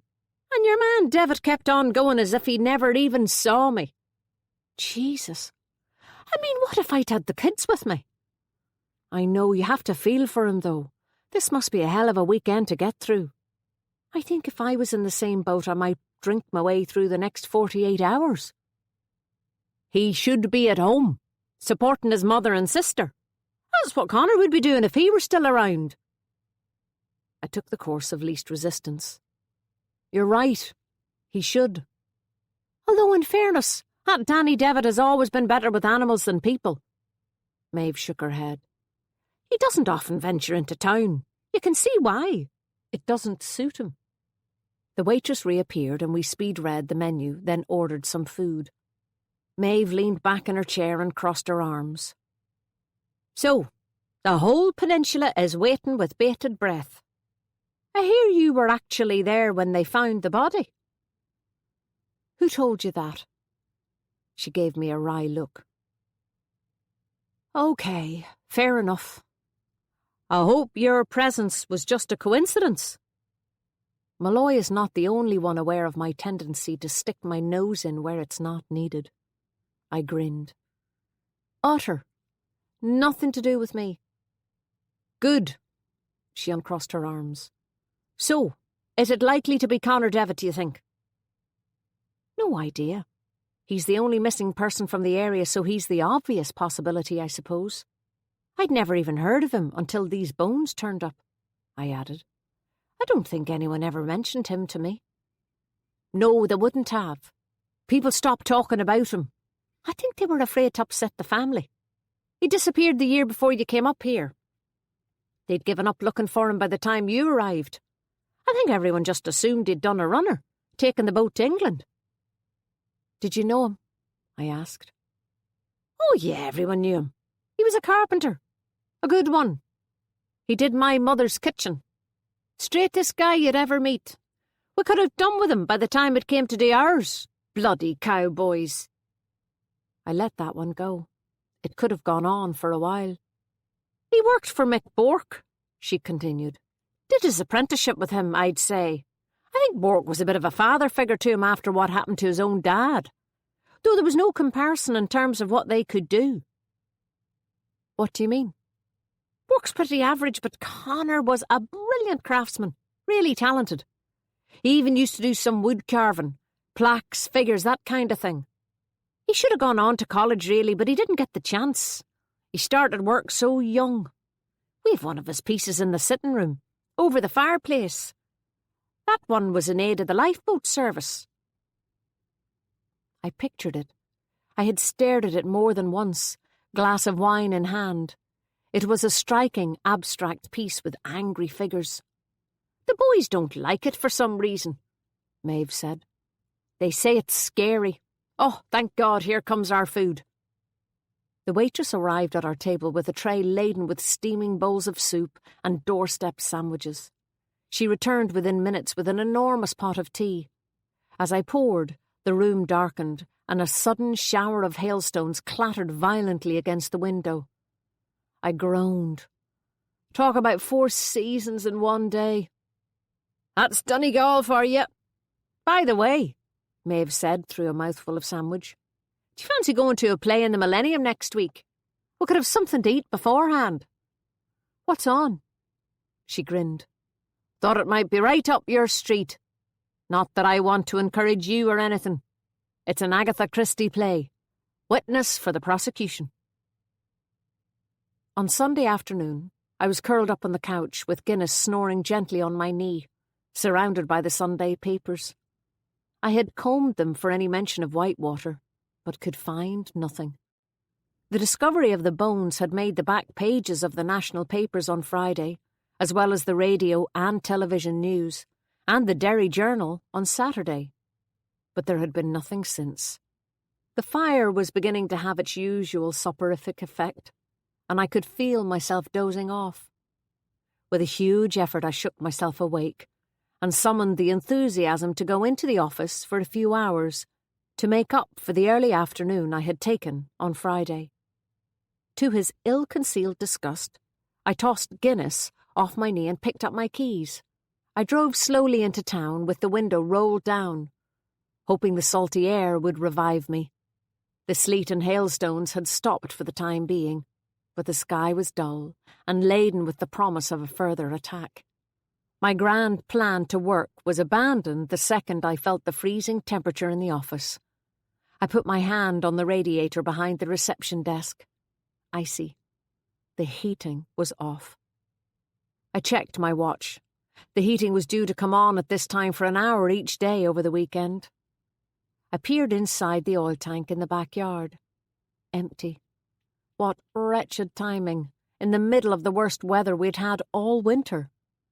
Cursing, I dragged an old electric heater down from the attic to reception, ready to be used on Monday morning, bashing myself on the ankles more than once in the process. On impulse, I decided to take home the title deeds to Whitewater Church. Even though I knew it was absolutely none of my business, I couldn't shake the feeling that the placing of the bones inside the crypt had to be significant, especially now it appeared that they had been moved there. The placing was so utterly deliberate. The wrapping of the bones in a blanket, and the placing of a pillow under the skull, such a strange act of kindness. Whitewater Church itself was key in some way. I was convinced it had to be. It was also a possibility, remote, I accepted, that there was something significant in the deeds, and for the moment, at any rate, I had them. But I would have to send them back now that the sale was off. As I was leaving, I caught sight of Claire Devitt. She caught a lonely figure walking up the hill. I wondered if she was going to look for Danny.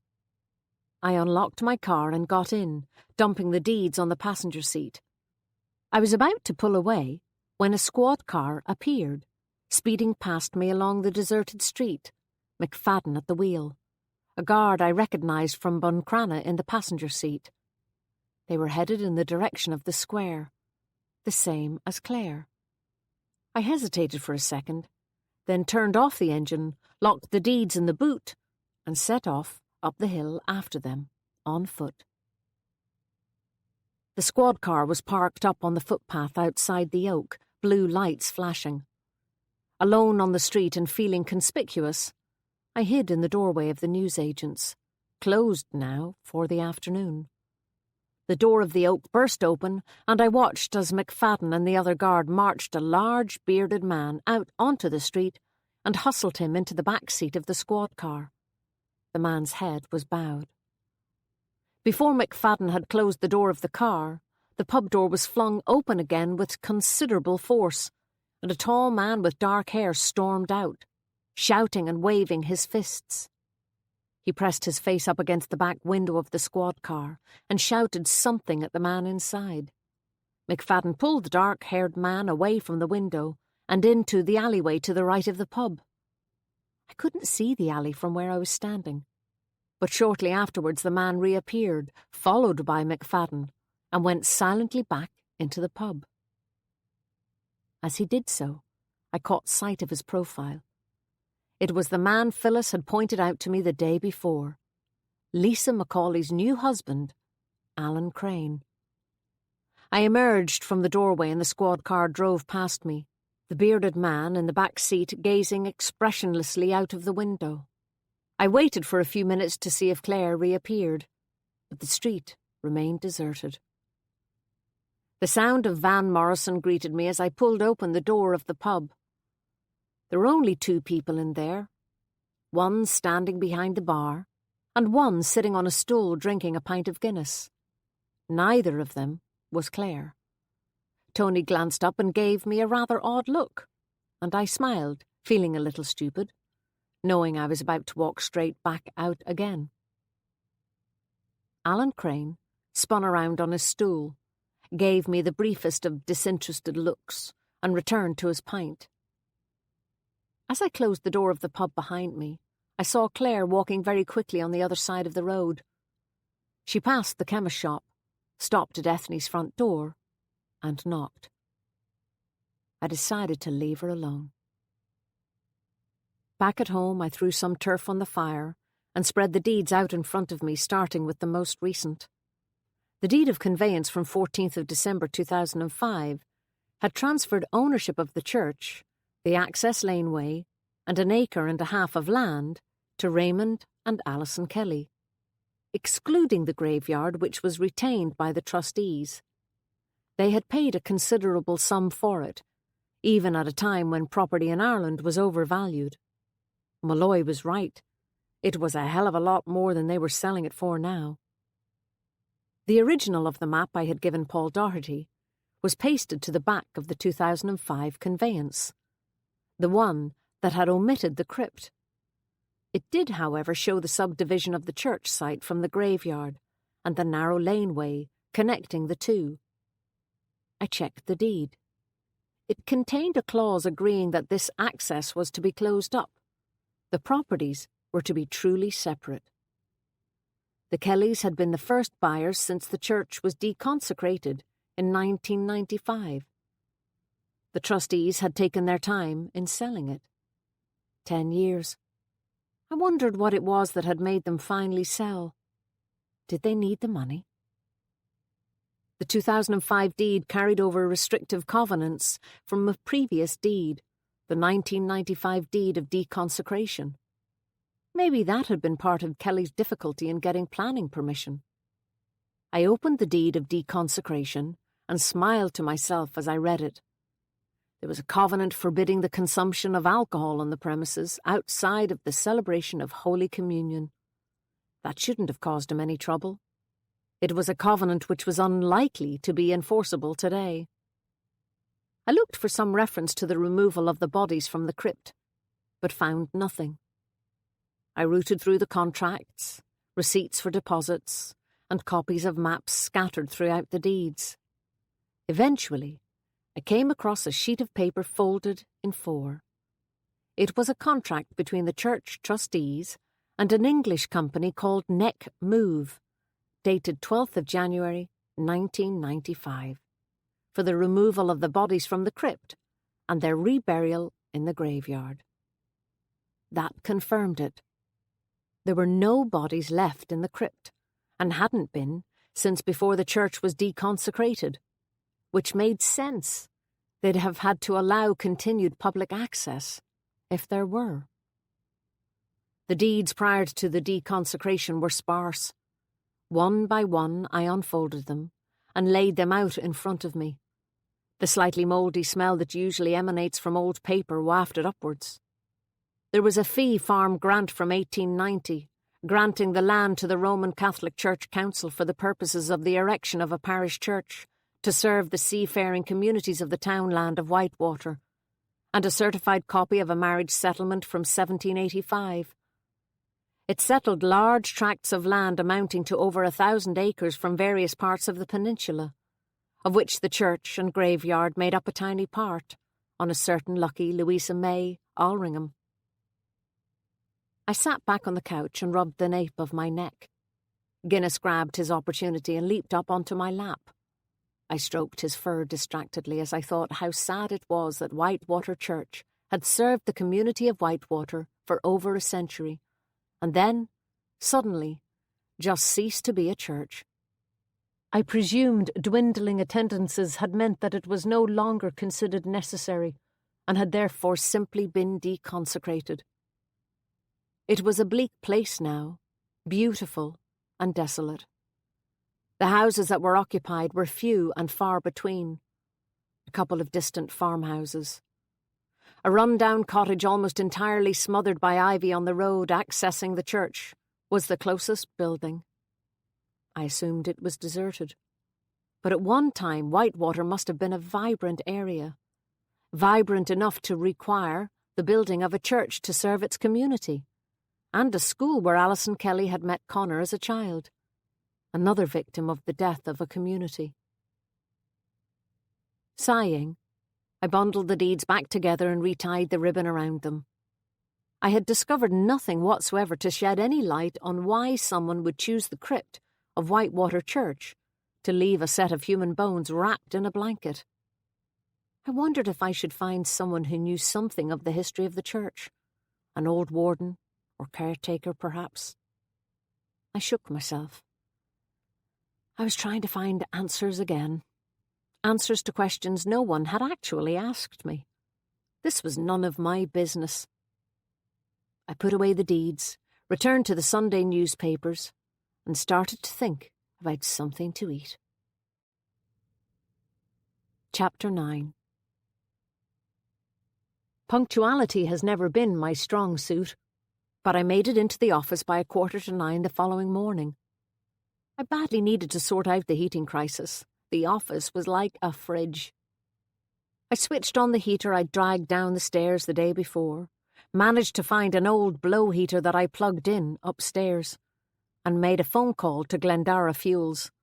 Finally, still wearing my coat and scarf, I sat at my desk, turned on my computer, and tried to ignore the crackling noise and rather odd smell coming from the heater at my feet. I checked work emails first. There was nothing that couldn't wait.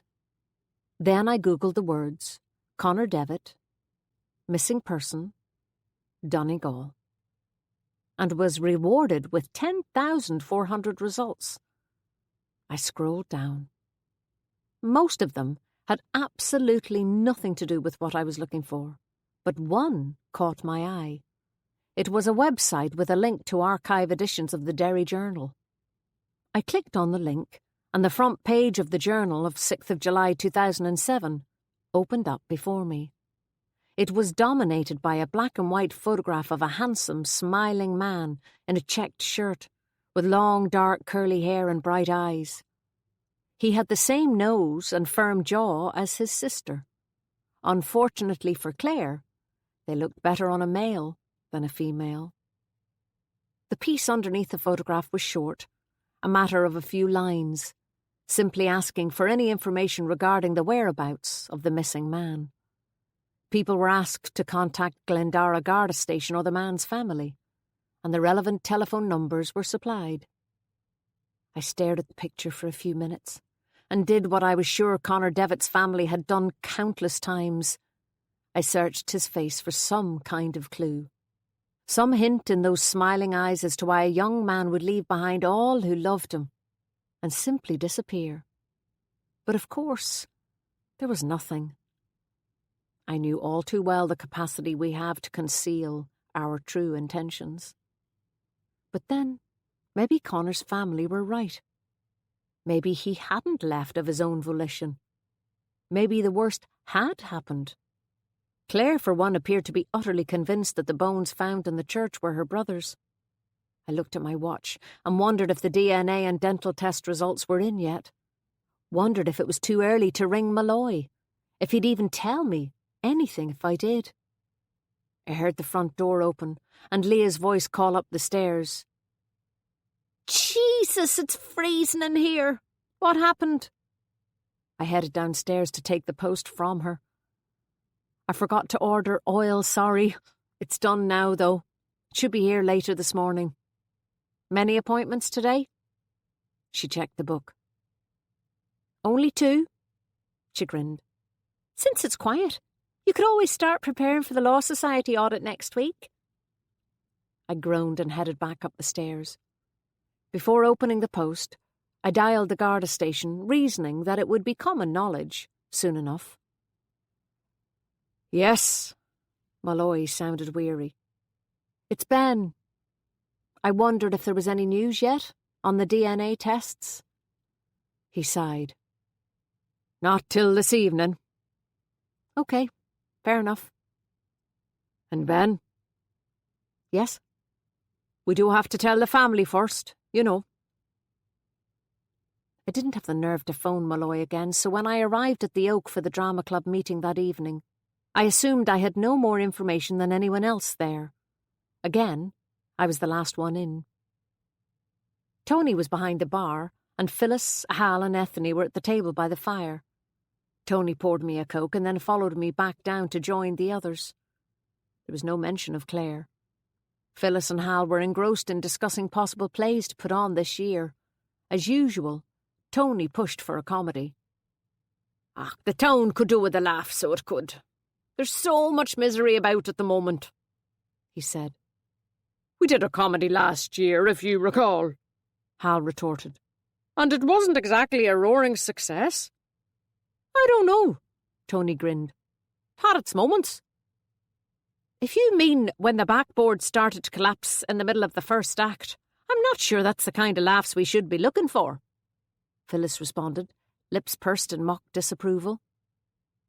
The previous year's play had been a catalogue of disasters from beginning to end.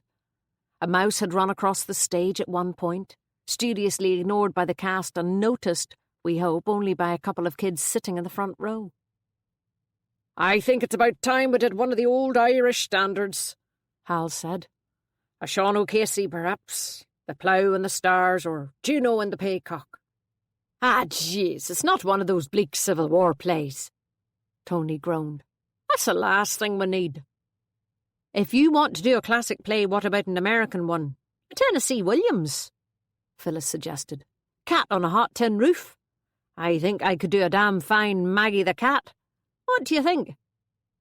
She tried her best to strike a screen siren pose, not made any easier by her sizable figure, nor the fact that she was squashed behind a pub table. Now, who wants to play brick? She asked, a mischievous gleam in her eye. Hal and Tony shifted uncomfortably in their seats until they saw Phyllis wink in my direction. Ethne seemed distracted. She touched her face nervously as she took her phone out of her bag, checked it, and put it back in again. After a few minutes she got up to go to the bathroom, taking her phone with her. Is she all right? I asked Phyllis, when the two men had left for a minute. Tony to check on the bar, and Hal to pay for some more drinks. Phyllis lowered her voice to a whisper. She's waiting to hear from Claire with the results of the DNA tests. Claire promised to phone her as soon as she knew. God, I'm surprised she's here at all, I said. We could have put the meeting off again. Claire insisted that we go ahead with it. Carry on as normal, she said. So that's what we're trying to do. I thought it was a bit odd no one had mentioned it. We're trying to keep Ethne's spirits up. She's very anxious about Claire. Shh, Phyllis said suddenly as the door to the toilets opened and Ethne came back in. Phyllis gave her hand a squeeze as she sat down, and Ethne smiled wanly at her. Nothing yet, she said, the first words she'd said since I came in. They probably haven't heard themselves. These things sometimes take longer than expected, I offered. Ethne nodded and put her phone back in her bag. The two men returned from the bar with a tray of drinks, and the conversation resumed. I was thinking, what about a play about the Troubles? Hal said, taking a gulp out of his pint of Guinness, leaving a line of white foam on his upper lip. We've never done one before. Aye, Tony said, raising his considerable eyebrows. That's not such a bad idea. I thought you wanted a comedy, Phyllis rounded on him.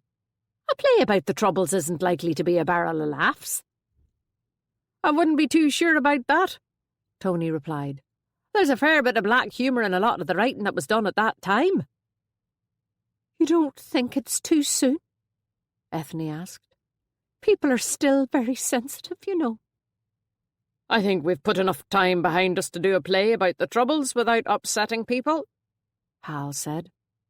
Maybe, Phyllis said thoughtfully. I could have a look and see what I can find in the shop if you like. I've a good collection of old drama books and scripts in a box upstairs. They don't really sell, so don't display them, but there might be something in there. I know they're mostly Irish playwrights. Maybe there's one there with a bit of humour in it. Good on you, Hal said. You'll find something. I have the utmost faith in you. Have we that sorted, then? A play about the Troubles, if Phyllis can find one we all like? Suddenly dance music sounded loudly from the seat beside Ethne. She jumped, knocked her glass over and spilled her drink across the table. She didn't even notice, so intent was she on scrabbling frantically in her bag. Her panic was infectious. Tony and Hal started messing about with bar mats, trying to mop up the spilled orange juice, and Phyllis grabbed at the glass, rolling slowly towards the edge of the table. It felt like an age before Ethne found her phone lying on the seat, and it seemed impossible that it would not stop ringing before she answered it. But she got it. She managed a muted hello as she moved away from the table and went outside. There was a short pause before Tony finished wiping up the sticky mess and strode over to the bar to get Ethne a replacement juice, muttering that it was at times like these a person needed a good stiff drink, and that pioneers had a lot to answer for. Ethne being a strict non-drinker of the pioneering temperance preaching type. In her own quiet way. She was probably gone for all of about 3 minutes, but it seemed like 20. Eventually the door opened and she came back into the pub. She looked shocked. She swayed a little, and Hal darted over to help her back to the table. Phyllis put her hand gently on her arm. "It's not him," Ethne said. There was an exchange of glances, and then everyone spoke at once. But that's good, isn't it? "Are they okay?" Ethne didn't respond. She just kept staring at the phone on her lap, as if she couldn't quite believe what it had just told her. In the end, Tony voiced what we had all been thinking. "So if it's not Connor, then who is it?" "They don't know." There was silence for a few seconds. I broke it. "How are they? How's Claire?" Ethne shook her head. "They were so sure it was him. They were ready for it. And now they don't know what to think. In a way, they should be glad, but if it isn't him..." "Then who is it? And where is he?" Phyllis finished her question. "So what happens now?" Tony asked. 4 heads turned towards me as if it was the kind of thing I should know. I didn't.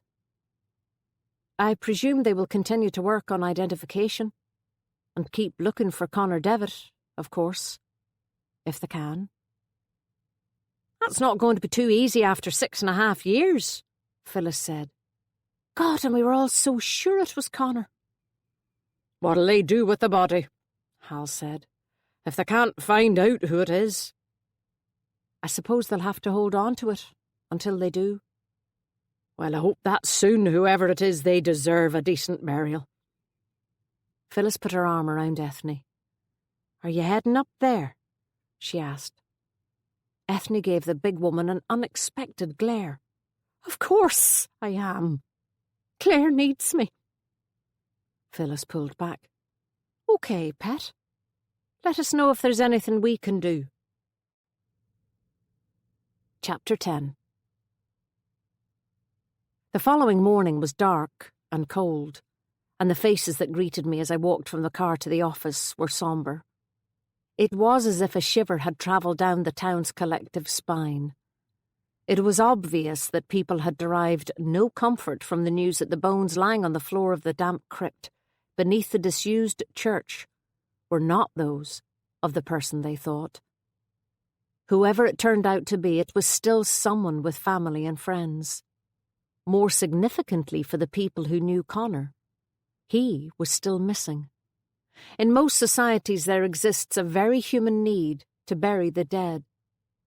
The closure that Connor's family had expected and needed hadn't come, and there was still to be grief for some other family, as yet unknown. One answer had produced 1,000 new questions. I was standing at the reception desk going through the last of the morning's post when the sound of the front door opening, followed by a man's heavy tread, made me look up. The narrow hallway was filled by a large male figure, his broad shoulders in silhouette against the dim light coming through the tiny window above the door. As he came closer, I found myself looking into a pair of intense grey eyes set under thick eyebrows and a bearded face. The man could have been 30 or 50, or anywhere in between. His hair was long and unkempt, a mixture of black and grey. There was something wild about him that didn't belong inside. He reminded me of a wounded animal. There was pain, suppressed anger, maybe, a slight madness even about him. I was disturbed by the feeling that there was something familiar, too. He spoke gruffly. "You the solicitor?" There was a smell of stale alcohol on his breath. His eyes were slightly bloodshot. "I am." A bear-like hand was offered, black hair visible on the wrist, emerging from the sleeve of a heavy dark overcoat. I shook it. His skin was clammy and cold. The man attempted a smile of greeting, but it lacked any real warmth, and there were far too many other things going on in his face that contradicted the smile. I remembered then where I had seen him before. He was the man I had witnessed being ejected from the Oak the Sunday before. "I'm Danny Devitt," he said. "Claire's brother?" He nodded. "Aye." Now I saw the resemblance to his brother. But the photograph of Connor Devitt in the newspaper had shown a handsome, open face. The man standing in front of me was another illustration of the arbitrary nature of genetics. For the same ingredients arranged slightly differently had produced a freakish opposite. I realised I was staring at him. I recovered quickly. "Can I just say how sorry I am, Mr. Devitt? I know your family's going through a rough time at the moment." He interrupted me. "I want to talk to you." "Of course, come on up." He followed me upstairs, bowing his head to get in the door of the office. He refused the chair I offered, which was becoming a regular occurrence. But unlike Kelly, he didn't pace. He walked to the window and stood there, staring out onto the street, hands rammed into his pockets, as if he needed to be able to see outside to think. I half expected him to twist the latch, open the window, and lean out to breathe. I stood behind him, unsure of what to do next. He was so broad he blocked whatever feeble winter light was coming in, making the room feel small and cave-like. "How can I help you, Mr. Devitt?" He replied, still with his back to me. "My mother said I should come and talk to you." "Okay." I waited, but he said nothing. Feeling a need to fill the silence, I spoke again. "I've never met your mother, but I know Claire. I can't imagine how hard it must be for all of you." Still nothing. I tried again. "Anything you say to me is completely confidential." He still didn't respond or move, so I decided to sit at my desk and let him take his time. After a few seconds, he shook his head vigorously like a dog after a swim, still with his back to me. "I don't know what happened," he said. "I thought, for all those years, I thought it was me. That I had—" He stopped. "You thought you had what, Mr. Devitt?" "It was the cold, that's why I—" He shook his head again. "And all the time. His voice hardened. "You can't trust people ever. Taking a hand, they're not worth it." Suddenly he punched the wall to the right of the window. Hard. I flinched. It must have hurt. It's an outside wall. I stood up, my voice shaking a little. "I'm going to have to ask you to calm down, please, Mr. Devitt." I wondered if I should call Leah, B for bouncer. I thought that might be pushing it. As it turned out, I didn't need to. Danny unclenched his fist, and his shoulders slumped as he lifted his arm and wiped his sleeve across his face. After a few seconds, he cleared his throat and spoke again, calmly this time. "I'm sorry," That's okay. Maybe you should tell me what's wrong. I don't know what to do. You don't know what to do about what, Mr. Devitt? He turned to face me. His eyes were shining. I need to know who it is. Can you find that out? Who is? He was silent, as if I should know what he meant. Are we talking about the body in the church? He nodded. Can you find that out? He said again, more urgently this time. Well, not really, Mr. Devitt, but I know the guards are working on it at the moment. I'm sure they'll have an answer soon. His eyes welled. Why do you need to know? I asked. Do you know something about it?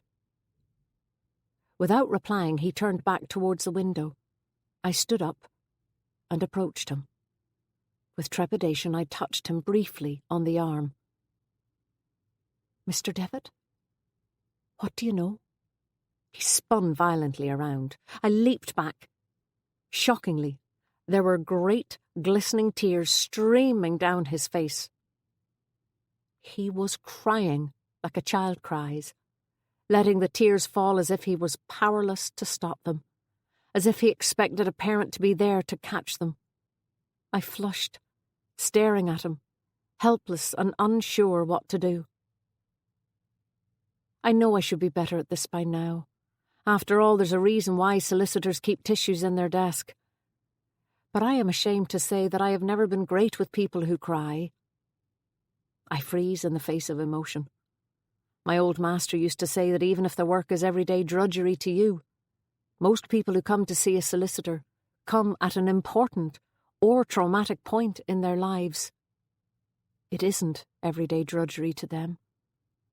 He was right. But grief frightens me. The best I could come up with was to hand Danny the box of tissues I keep in the drawer of my desk. He grabbed a handful and started to clumsily mop his face. He blew his nose loudly, and at last he took the seat I had offered him, although I was concerned for its ability to take his weight. This was a mistake. I'm sorry. His voice was hoarse. Don't be sorry, for God's sake. You've all been through a rough time. My words sounded limp, one of those useless platitudes that come from the right place but that sound so hollow by the time they leave your mouth. I tried again. Talk to me if you need to. That's what I'm here for. I meant it when I said that anything you say to me is completely confidential. I'll sort it out myself. I know what I have to do. He stood up and faced me with his shoulders back and legs apart, shoving the sodden tissues into the pocket of his coat. You think the sergeant would be there now? At the station? Malloy? I expect so. Do you want me to ring and check? I can come down with you if you like. No, thanks. I'll go down myself after a while. There's something I need to do first. Are you sure I can't do anything? Aye, thanks for your help. He shook my hand. Well, I haven't really done anything. He set off back down the stairs. I heard the front door slam, and he was gone. I went over to the window to watch him leave. He walked across to an old black and white sheepdog tied to a street lamp on the other side of the road. The dog looked up adoringly at him as he untied the rope, and the two of them headed off towards the square. One thing was clear. He wasn't going in the direction of the Garda station. What had he wanted to tell me? And why was he so concerned about the bones in the crypt? I spent the next 10 minutes twisting a pen in my fingers and staring at the wall, trying to figure out what I should do. But there was nothing I could do. My hands were tied. I just hoped he would talk to Malloy. I was in another world when the phone buzzed. "Shouldn't you be gone by now?" Leah asked. "Huh?" "Court!" I looked at the clock. It was 10:20. Court started at past. I sprang up from my seat. "Oh, shit! The files are down here. They're all ready."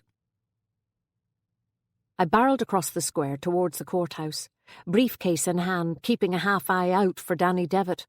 There was no sign of him. I was relieved to see the judge's car drive past the courthouse and turn into the car park at the back as I was walking up the steps. It meant I had 5 minutes. I jumped when someone grabbed my elbow. I turned around to be greeted by a broad grin on a freckled face. "Hey, solicitor." The Oaks barman, Eddie Kearney, took a deep drag on the cigarette between his fingers. "What's going to happen this morning?" he asked, in a bored tone. "Not much, probably, unless you want to plead guilty today to the possession charge." "The fuck? That weed wasn't mine. I told you that." "OK. It'll go back to another date, then, for the state to have the certificate of analysis in court." The certificate of analysis is an essential proof in a drugs case. The prosecution require a certificate from the medical bureau to prove that the substance recovered is a prescribed drug. Without it, there is no case. The difficulty for the state is that the lab is now so overworked that it can take months to produce the certificate, which inevitably delays the proceedings. Eddie's grin got broader. "Right, I can head off then, so I have a shift at 11. He made to head back down the steps. "Not so fast," I called after him. He stopped in his tracks and turned back to face me. "What?" "You're on bail to appear today. You have to be in court or the judge will issue a warrant for your arrest." The grin disappeared to be replaced with a look of gloomy resignation, and its wearer shuffled reluctantly into the courthouse ahead of me. I made my way up to the solicitor's benches at the top of the courtroom. Malloy was sitting on the state side with a stack of files in front of him, and a queue of guards and solicitors waiting to speak to him. Malloy prosecutes the criminal and road traffic cases for the state. I cursed inwardly. Stupidly, I had forgotten that he would be in court this morning. Not surprising, considering I had forgotten that I was supposed to be in court this morning myself. But it meant that Danny Devitt wouldn't be able to get hold of him until court was over. Malloy glanced over at me as I took my seat. I smiled at him. He looked back, coldly, and returned to what he was doing. Not even a nod. The court rose for lunch at 1 o'clock. I knew Malloy was always last to leave, so I feigned great interest in some road traffic charge sheets until I was sure everyone else had gone, leaving him with no choice but to walk out with me. "You all right?" I asked. He didn't look at me. "Why wouldn't I be?" "You look tired." "Yes." He opened the gate and let me through. I stood and waited for him as he closed it. "So, are you? All right?" "I'm fine." "OK, don't bite my head off." His face softened a tad. "Sorry. Yes, I'm tired. We got a report of another break-in last night. I was out there till 2 a.m. Another couple of newlyweds home from their honeymoon to be greeted by an empty house." "Empty?" "Yes, empty. The whole place cleared out. Everything taken, wedding presents, all their new appliances, cooker, fridge, furniture, even light fittings. The thieves must have had a van." "Jesus, that's a mean sort of a crime, isn't it?" "Third this month. Second one in 3 days. The last one was Saturday. They target rural newly built houses full of new stuff. No neighbours to disturb them. They wait till after the wedding when they can be sure that the couples are away for 2 weeks, and they can do the job at their leisure, completely undisturbed. So now you have that to deal with on top of the body from the church?" "Yes." We walked up the street towards the square. I buttoned my coat and wrapped my scarf tighter around my neck. The wind was like a knife accessing any bit of skin that was even slightly exposed. "And the bones aren't Connor Devitt's, I hear," I said. "No." "Hard for the family?" "Yes." "Back to not knowing?" "They were utterly convinced it was him, but there was no real reason to think it would be. They were told that." "Really?" Malloy stopped walking for a second. "Actually, there is a coincidence," he said. "The break-in on Saturday was at the house owned by Lisa and Alan Crane." "Connor Devitt's ex, Lisa Macaulay?" "Yes. Her new husband is Alan Crane, a plumber from Buncrana." "I've seen him. God, she's had a tough weekend." So is there any progress on the identification? None. Pathologist still in Letterkenny? Malloy's eyes narrowed. Why do you ask? I looked down. No reason, I just wondered. I presume she's still working on the body and doing tests on the blanket, that kind of thing. There was silence for a minute. Neither of us moved. I bit my lip. It's almost 1:15. Do you want to get a sandwich in the Oak? I ventured. I haven't time. I have some work I need to do before 2. He turned to go. Tom? I said. He turned back to face me. Yes? Is there something else bothering you? Have I done something to annoy you? I don't know. Have you? He asked. Just seems as if... He interrupted me. I wish you trusted me, Ben, that's all. I thought you did. I do trust you. I reached my hand out to touch his arm. He looked down at it. His eyes widened as if he was about to say something, and then he changed his mind. I have to go, he said. Chapter 11. I watched Malloy stride off in the direction of the Garda station, with a strange, bitter sensation in the pit of my stomach. He knew. I was sure of it now. That pathologist woman had told him who I was. Why would she have done that? More to the point, why hadn't I managed to summon the courage to tell him myself before she got the chance? He had been so distant.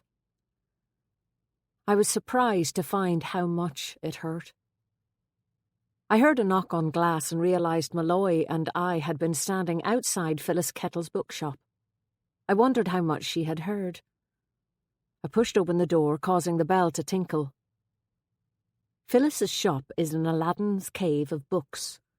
Her practice of giving people discounts on new purchases when they return the books they've read means that the stock keeps growing and growing, with the result that the shop is fit to burst.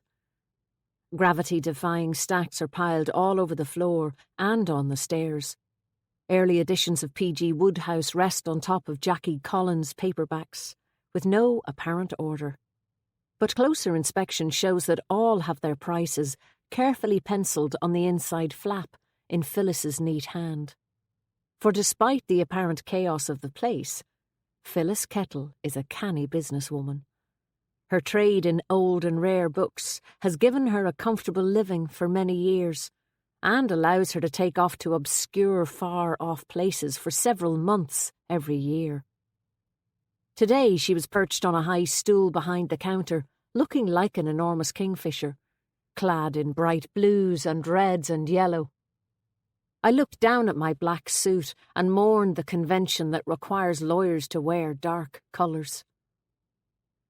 "So you got rid of the nephew, then?" She sighed dramatically. "Oh, I did. Thank the Lord. He was gone by Saturday evening. What a liability. Anyway, I know you're very busy, but I've managed to unearth a few plays that might fit in with what we were discussing last night." She thrust a couple of paperbacks in my direction. "Take them with you, and have a look when you get a chance. They're all written by Derry playwrights, as a matter of fact, and there's a fair bit of black humour in them, which should satisfy Tony." She winked, "with a bit of misery thrown in to keep Hal happy." "Great," I grinned. She looked at my suit. "Are you heading back to court?" "Not till 2. I must try and get a bite before I have to go back." "Fancy some mushroom soup?" she asked. "I have some warming on the stove upstairs." Phyllis lives in the cosy flat above the shop. It's like an extension of the shop, full of books and plants, with food and wine thrown in. Great food and wine, in my experience. "I was going to have some myself down here at the counter," she said. "It'll save me closing the shop. Not that there's ever anyone about on a Tuesday afternoon, anyway. But you know people. They'd be the first to complain if I put the close sign up. You're welcome to join me if you want." I looked at my watch. I didn't have time now to go back to the office, or the Oak for that matter. And I could smell the soup. That was the real deciding factor. That would be fabulous, Phyllis. Thank you. I'd love it. Excellent. You can sample some of my walnut bread, too. She climbed the winding wooden staircase leading to the upper floor of the bookshop, skirts rustling. I started to flick through the plays. The first one was called Mary Magdalene. It had been written in the 1980s. The second was After the Rain and had been written more recently. I looked at the cast of characters first. Both were relatively short. That would suit our little group. And they looked like black comedies. Perfect. I heard the rustling of skirts above me again and looked up to see Phyllis struggling down the stairs with a laden tray.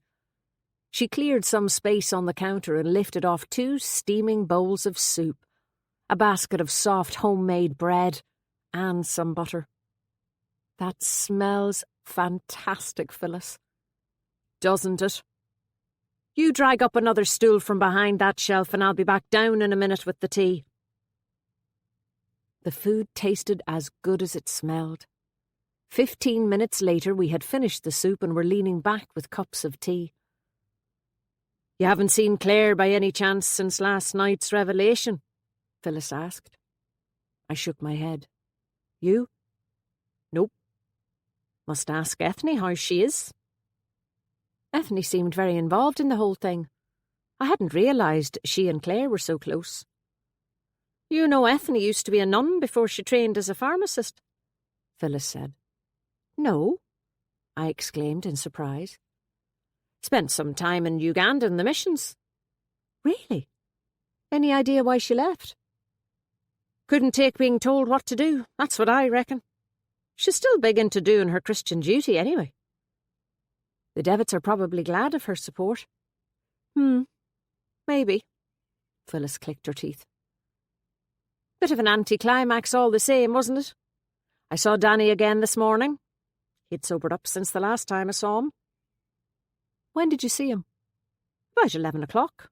He drove by the shop with that dog of his sitting up in the passenger seat like a child. Not a man that drives too often, I'd say, by the state of the wreck he was in. Uneasily, I wondered if I should tell Malloy that Devitt was looking for him when I went back to court, but decided it wasn't my place. Also, things were more than a little weird between us at the moment. Any other possibilities for the body in the crypt? I asked. Connor Devitt seemed to be the only name mentioned. I have absolutely no idea. I suppose he was the obvious one. Phyllis gestured at the books I had left on the windowsill. So what do you think of the plays? Great. I'll have a better look at them tonight, but they seem to be just what we were after. She picked up the first one I had looked at and said, I'm not sure we should do this Fergus O'Connor one, to be honest. I looked at it again. Why not? It was written in Longcash, and there's nothing wrong with that. It was a long time ago and he served his sentence. But he's back in the Midlands prison, convicted of membership of one of those dissident groups a couple of years ago, and all sorts of other nasty stuff. Fair enough. Maybe a step too far. But I do think Tony's right. We should do one of the Derry plays. To hell with people's sensitivities. It's about time we got over ourselves. More tea? She sloshed a hot drop into my cup before I had a chance to reply. Was Inishowen much affected by the Troubles? I asked. Aye, a bit. Nowhere was completely immune. We were too close to avoid the odd side swipe. And of course there was the Sadie. The Sadie? She widened her eyes in surprise. You've never heard of the Sadie? No. Tell me what happened. It was a cargo ship that was blown up by the IRA in 1985. Where? Along the Foyle. They hijacked the pilot boat at Whitewater and got aboard that way. What's a pilot boat? Phyllis laughed. How long have you been in Inishowen? I know, I'm still learning. When a large ship enters an estuary, a local pilot is taken out to the ship in a small boat. The pilot then takes over from the captain and directs the boat down the estuary and into the harbour. There used to be a pilot station down at Whitewater, just below the church. I can't believe you've never heard about the Sadie. Sure, that's what happened to the Devitts. I was confused. I thought At that moment, my phone rang. I reached over to get it, checking the time before I answered it. I stood up quickly, nearly knocking my cup over. It was 2:05 p.m. "Ben, where are you?" It was Leah. "You've 3 clients waiting for you outside the courthouse, and the judge has started already. He's having a fit. Tell them I'm on my way." I drained my cup and replaced it on the saucer. "Sorry, fellas, I have to go. I'm late. That's the 2nd time I've done that today. Can we continue this conversation later? I want to hear the rest of that story." I gathered my things together and shot out the door, calling over my shoulder, "Oh, and thanks for the soup." I was in court till 6 o'clock. I had just managed to get out of the office at 7:15 and was heading to the car when my mobile rang. It was Maeve. As usual, she was trying to make herself heard above a racket. This time it was dogs barking. She must have been still in the clinic. "Hiya. You free this evening?" "What's left of it?" "What did you expect I'd be doing?" "Oh, I don't know. You could have some secret lover for all I know. Anyway, you're free?" "I'm free." "Do you want to go and see that play I mentioned to you? I've checked and there are seats available tonight and none for the rest of the week." "The Agatha Christie?" "Yep." "Sure. Sounds good." "Great. I'll book the tickets. It's at 8:30. I'll see you at the Millennium at 1:45 and we can have a drink." "Great." An hour and a half later, I was sitting on my own with a glass of wine in the cavernous stainless steel bar of the Millennium Theatre in Derry, waiting for Maeve. She came blustering in the door as the final call was sounding, red-faced and breathing heavily. "Sorry. Had to operate on a dog. Twisted gut. Nasty." "Spare me the details. Come on, we have to go in. Do you have the tickets?" She produced them triumphantly as we joined the queue to enter the theatre. We found our seats, and she looked around her with interest while I examined the programme. Suddenly, she nudged me, and I looked up. "Hey," she whispered, nodding in the direction of a seat about 3 rows in front of us. "Isn't that—" I looked. "I didn't think this would be his kind of thing," she muttered. At least I think that's what she said. I wasn't really listening. My stomach was doing flips. 3 rows ahead of us was Malloy. I would have known the back of his head anywhere. But that wasn't the problem. Sitting beside him was the pathologist. What the hell were they doing together in a theatre? Were they friends or something? Or worse? My face started to heat up. "Who is that with him?" Maeve asked. Suddenly, I found it hard to breathe. The first time I'd seen her in the Garda station had been a shock, but I'd handled it. I'd only seen her for a second after all. This was different. I was forced to stare at the back of her head, at her neat blonde bob and her narrow shoulders, exactly as I had done 8 years ago, as she had walked out of that awful courtroom. Unbidden, memories started to flood back. She had given her evidence that day in a cold, professional manner, just as you would have expected, appearing utterly unaffected by the pain her words would cause, the nightmares that would follow for years to come, and the pain she would inflict on my parents. A pain from which they would never recover. But I knew that was unfair. She was only doing her job. Without her, there wouldn't have been a conviction at all, for murder or manslaughter. The manslaughter of my little sister. God, I couldn't relive those scenes here, in a theatre, in public. My head felt as if it was about to explode. I could feel the wine coming back up my throat. I gripped the seat rests, swallowed hard, and finally the urge to vomit receded. But my head was still swimming. Maeve looked at me, her eyes widened in alarm. "Jesus, Ben, you all right? You look awful." I swallowed again, hard, struggling to get the words out. "I'm fine." I closed my eyes. "You looked as if you were about to throw up." I took a deep breath, and another. She produced a plastic bottle from her bag. "Do you want some water?" I took the bottle from her and drank from it slowly. Gradually, my head stopped swimming, and I began to feel better. Must have been something I ate. I'm all right now, I said. Do you want to leave? No, I'm fine. She looked at me doubtfully. Okay, if you're sure. I am. We sat in silence for a minute or two while I gathered the courage to speak. I think that's the pathologist with Malloy. Oh, she looked at them with renewed interest. The pathologist who? Yes, the one who was examining the body from the church. And are they, you know, she and Malloy? Or are they just friends? I've no idea. They're sitting awfully close, she grinned. Amongst the overwhelming horror of the memories that seeing that woman evoked, I was dimly aware of another feeling.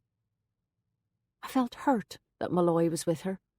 I took another gulp of water while I stared at the stage, willing the curtains to open and the play to begin. I have absolutely no memory of witness for the prosecution. Maeve tells me it was great. At the interval, I spent as long as I possibly could in the ladies while she chatted to a farmer she knew. I slipped into my seat seconds before the start of the second act and managed to avoid the encounter I dreaded. Now at least I knew why she had told Malloy. It wasn't simply random gossip. They knew each other outside of work.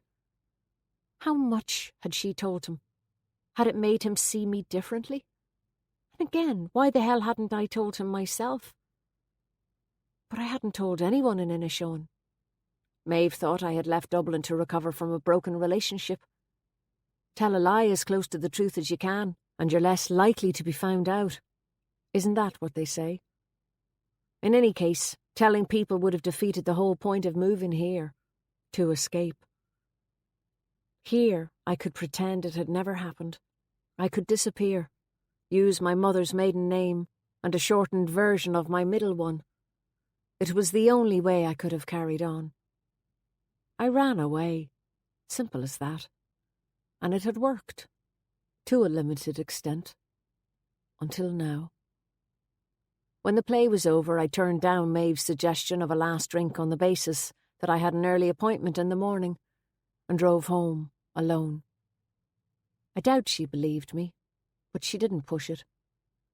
Twice I found myself veering dangerously towards the edge of the road. Thankfully the roads were dry. Had they been the way they were a few days before, I would have ended up in the sea. After my second fright, I forced myself to haul my mind back from the dark corner it was trying to clamber into and focus on my driving. But as soon as I turned the key in the lock of the front door of my cottage, that churning, panicky feeling returned. I poured myself a very large whiskey. Chapter 12. I woke the next morning sweating profusely, with stabbing sunlight in my eyes and a cat on my stomach. My neck hurt like hell. When I finally managed to shift Guinness off my ribs and raise myself into something resembling an upright position, I realised I was still on the couch. Apparently I hadn't made it to bed, but had somehow managed to let Guinness in to join the party during the night. And I'd turned the heating up. I had no memory of either. The house was like a sauna. The whiskey had done its job of stifling my memory. It was a pity it had less pleasant after-effects. My mouth was sour and dry, and my head felt like it had a meat cleaver stuck in it. As I came to, the memories that I had been trying so hard to block last night started to trickle back into my consciousness, like a faulty tap with its insistent, insanity-inducing drip. I reached for my watch. With a degree of relief, I saw that it was 8:05 a.m. I had an hour to pull myself together and get into work. I had just lain my head back down on a cushion when Guinness leaped off the couch and trotted purposefully off in the direction of the kitchen. With a huge effort, I heaved myself off the couch and dragged myself after him. It's amazing what a pot of coffee and a shower can do. By 8:55, I was driving along the coast road on my way to the office. The sunlight that had woken me so cruelly an hour earlier had been a false indicator of the day ahead, for the sky was grey and turbulent, and the sea unappealing and murky. Rain was on its way again. As I drove, I tried to push away the sense of dread that was threatening to engulf me, and to fill my mind instead with everyday things, so there was no room for other, darker thoughts. It wasn't working. I turned on the radio. I had driven across the old stone bridge halfway between Malin and Glendara when I noticed something flashing in the distance on the coastal side of the road. A couple of sharp bends later, and I came to an abrupt and unexpected halt about a mile out of the town. A line of cars snaked ahead of me. Glendara is not known for its traffic jams, so I craned my neck out of the window and spotted a blue and white Garda sign in the middle of the road some way ahead. One side of the road was completely closed off. It was an odd time for a checkpoint, just before 9. Finally, the traffic started to crawl. As I got closer, luminous yellow Garda jackets and traffic cones came into view. With a sinking feeling, it occurred to me that the squad car with its flashing lights must be blocking the scene of an accident. Eventually, I reached the front of the line of cars. The guard directing the traffic was McFadden. I stopped the car and rolled down the window. He was ashen-faced. "Andy, what's going on?" I asked. "There's been an accident." "So I see. Was anyone hurt?" He leaned in the window. "It's Danny Devitt." My breath caught. I looked towards the ditch and caught a glimpse of the rear of a blue Opel Vectra. The back wheels were off the ground.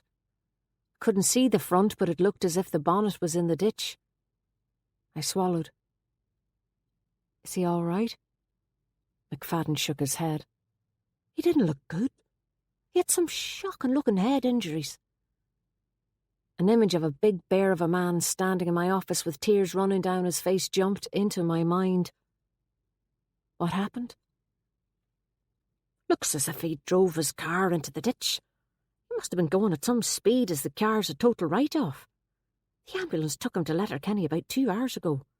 Haven't heard anything since. Just been standing here doing this." "When did it happen?" "Not sure. Could have been here a while. Came across him about 6:30. He was unconscious at that stage." "Was there anyone else involved?" "I don't think so. He was on his own in the car." McFadden paused. "He has been drinking a lot lately." I swallowed, suddenly conscious of the taste of stale whiskey in my mouth as I stared at the crashed car. "Do you think he was drunk?" He shrugged. "Maybe." I felt a lump in my throat. I caught sight of Malloy emerging from behind the squad car, and I rolled the window back up and drove on.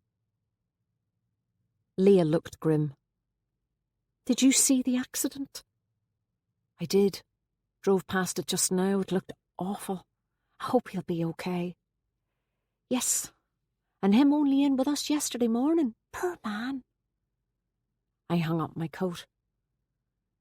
"He was really distressed about something yesterday, but he wouldn't tell me what it was." She handed me the Post. "Danny?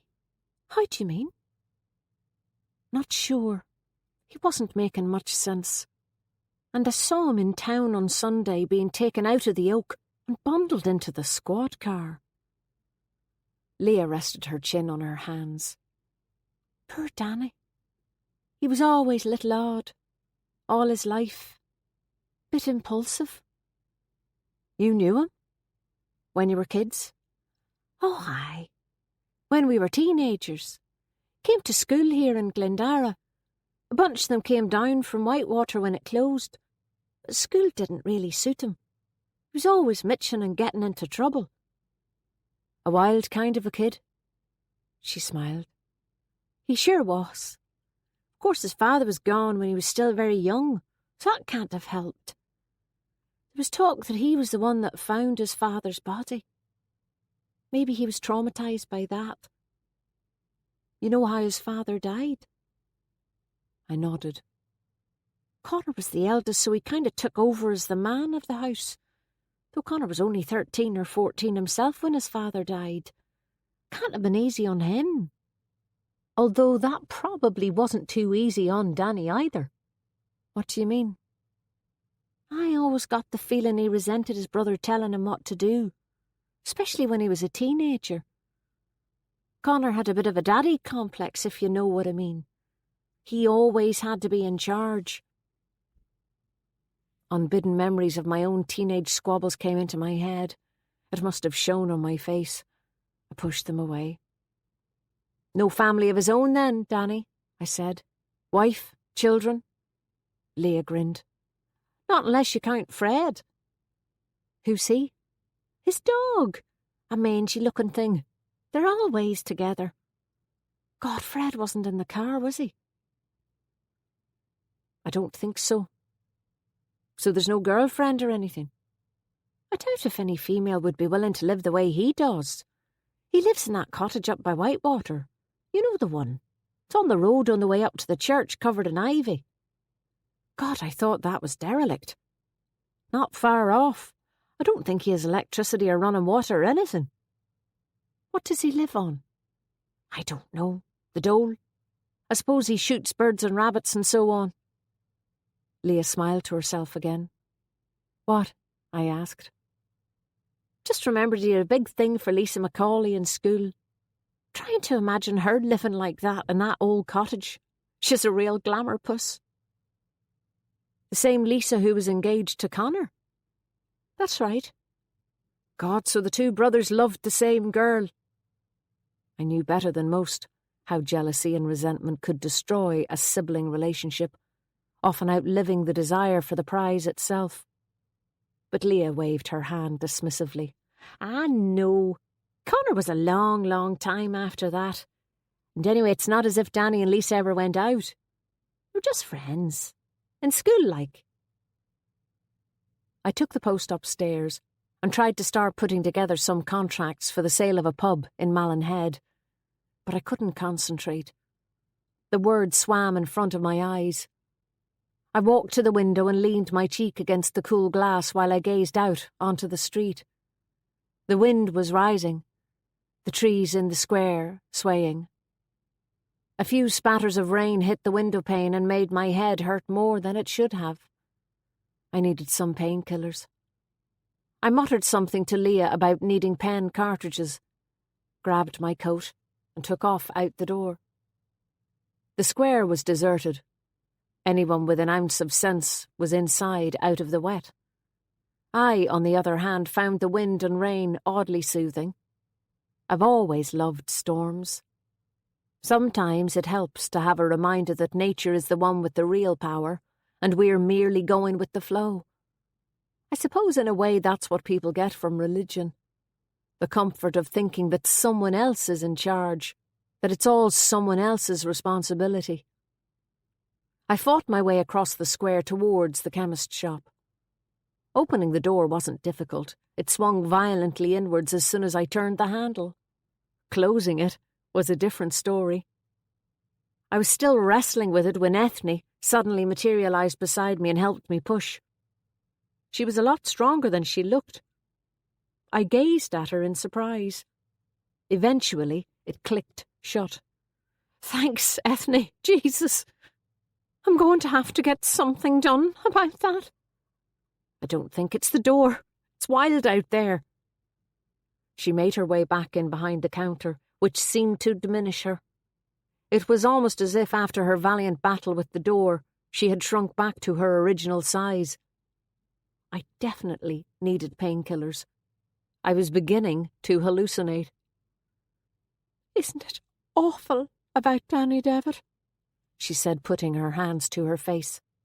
I nodded. He's a drinker, you know, she said in her tragic little whisper. We all try our best to help him, but it never does any good. I leaned back a little, hoping she couldn't smell the stale whiskey on my breath. I suppose he must have been drunk when he crashed, she said, her eyes searching my face for some nugget of information. "No idea, Ethne. It's awful for the Devitts, though, isn't it? This week of all weeks.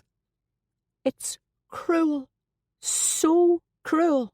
What some people have to go through in their lives, when others have so much and squander it." She shook her head sadly. "Yes, I suppose." "What can I get you?" "Just some painkillers, please. I have a bit of a headache. Probably the weather." I felt like a child lying to a teacher. Ethne wasn't the kind of pharmacist you'd want to buy condoms from if you were 18. Or 55, come to think of it. Still, she wasn't about to cross-examine me. Business was business. She turned towards the shelves of tablets behind her, selected a packet of painkillers and placed them on the counter. "These should do." As she was ringing the price up on the till, the door opened and a blast of cold air hit the back of my neck. A loud voice came from the doorway. "Fuck!" I turned around to see a large, heavy-set man with a sandy-coloured comb-over, standing straight up on his head, shoving the door closed behind him, almost knocking down a large Valentine's Day make-up display in the process. He turned towards us, red-faced. "Sorry, Ethne." She nodded piously, conferring forgiveness. "I have them ready," she said. She knelt down behind the counter and stood up with a small paper bag which she handed to the man. He was on his way towards the door again when he stopped and turned. "Should I?" "No, don't worry. Claire said she'd settle up later on." "Grand. I'll see you later on up at the house." And he left. "Sorry about that. Where were we?" Ethne asked, turning her attention back to me. "He looks familiar," I said. "That's Mick, my brother. The carpenter, Mick Bourke. Connor Devitt used to work for him." Her eyelids fluttered shut in that irritating manner of hers. "He's been very good to Mrs. Devitt through all this." I was buffeted across the square and almost fell in the door of the office, colliding with the postman on his way out. He didn't seem in the mood to chat, which wasn't like him. I said as much to Leah. Her expression darkened. "It's Danny Devitt. He died about an hour ago. In the hospital." "Ah, no." I sank onto one of the seats in the waiting room. Leah stood in the open doorway. "He hadn't a hope, apparently. The postman just told me." Jesus, what a week that family are having. "I know. Expecting one funeral and getting another." Now I had no choice. I had to face him. "Did Danny Devitt come and see you yesterday?" I asked. "No," Malloy said. "Why?" He looked as if he hadn't slept in days. I felt an unexpected surge of sympathy for him, which made me lose my train of thought for a second. Then I pulled myself together. "He wanted to talk to you about something." "Oh?" "He came to see me at the office and said he was going to come and talk to you after. I thought you should know." McFadden looked up from his computer. "Do you know what he wanted to talk to me about?" Malloy asked. "I don't, I'm afraid. He was a bit cryptic." "That was his style, all right," Malloy said, heavily. McFadden cleared his throat. Sergeant?" Malloy turned. "What?" "She's right. He did want to speak to you. Came down to the station last night after you went off duty. Why the hell didn't you tell me?" McFadden reddened. "I forgot. You were off duty and I was going to tell you this morning, then with everything that happened, well, I meant to." Malloy sighed. "Come in here for a minute, will you?" he said, walking towards the interview room. I followed him. He shut the door behind us and put the papers on the desk. "Traces of Danny Devitt's DNA were found on the blanket and the pillow from Whitewater Church," he announced. You're kidding. Nope. We had his DNA from the samples we took on Friday. Danny Devitt wasn't dead. We'd have been taking him in for questioning this morning. I struggled to absorb this new information. I'm only telling you this because it appears you would have been representing him if he were still alive. It's not common knowledge. I'm trusting your discretion. I looked at the ground, trying to make up my mind. Was there something else? Malloy asked. Ben? I swallowed. He asked me if I could find out the identity of the bones in the church. Really? Malloy said slowly. And what did you tell him? I said you were working on it. I whistled. God, Danny, what did you do? That's exactly what I want to know, Malloy replied. And now we can't ask him. He seemed so distressed. And he gave you no idea what was upsetting him? None really, other than what I've told you. Malloy frowned. What the hell was he doing up there? He really didn't strike me as someone who'd killed someone, I said, although even as I uttered the words I pictured him punching the wall in my office. There was silence between us for a few seconds. Still no identification? I asked. Not yet. We're waiting for some DNA comparisons. Oh? Malloy gave me a look. No more information for me. Will there be a post-mortem on Danny? Yes. Pathologist is going to stay and do it this afternoon. Busy lady. Malloy crossed his arms and leaned against the door. His tone changed as he said, So, did you enjoy the play last night? You saw me? I stumbled. Yes. I didn't know you could run so fast. I couldn't look him in the eye. I said the first idiotic thing that came into my head. I thought you might want some privacy. Why would you think that? I don't know. Maeve wondered if you might be on a date. Oh, did she now? Malloy perched on the desk and studied my face. Why couldn't I remember her name? Suddenly it became absolutely essential that I did. So I asked. Dr. Callan?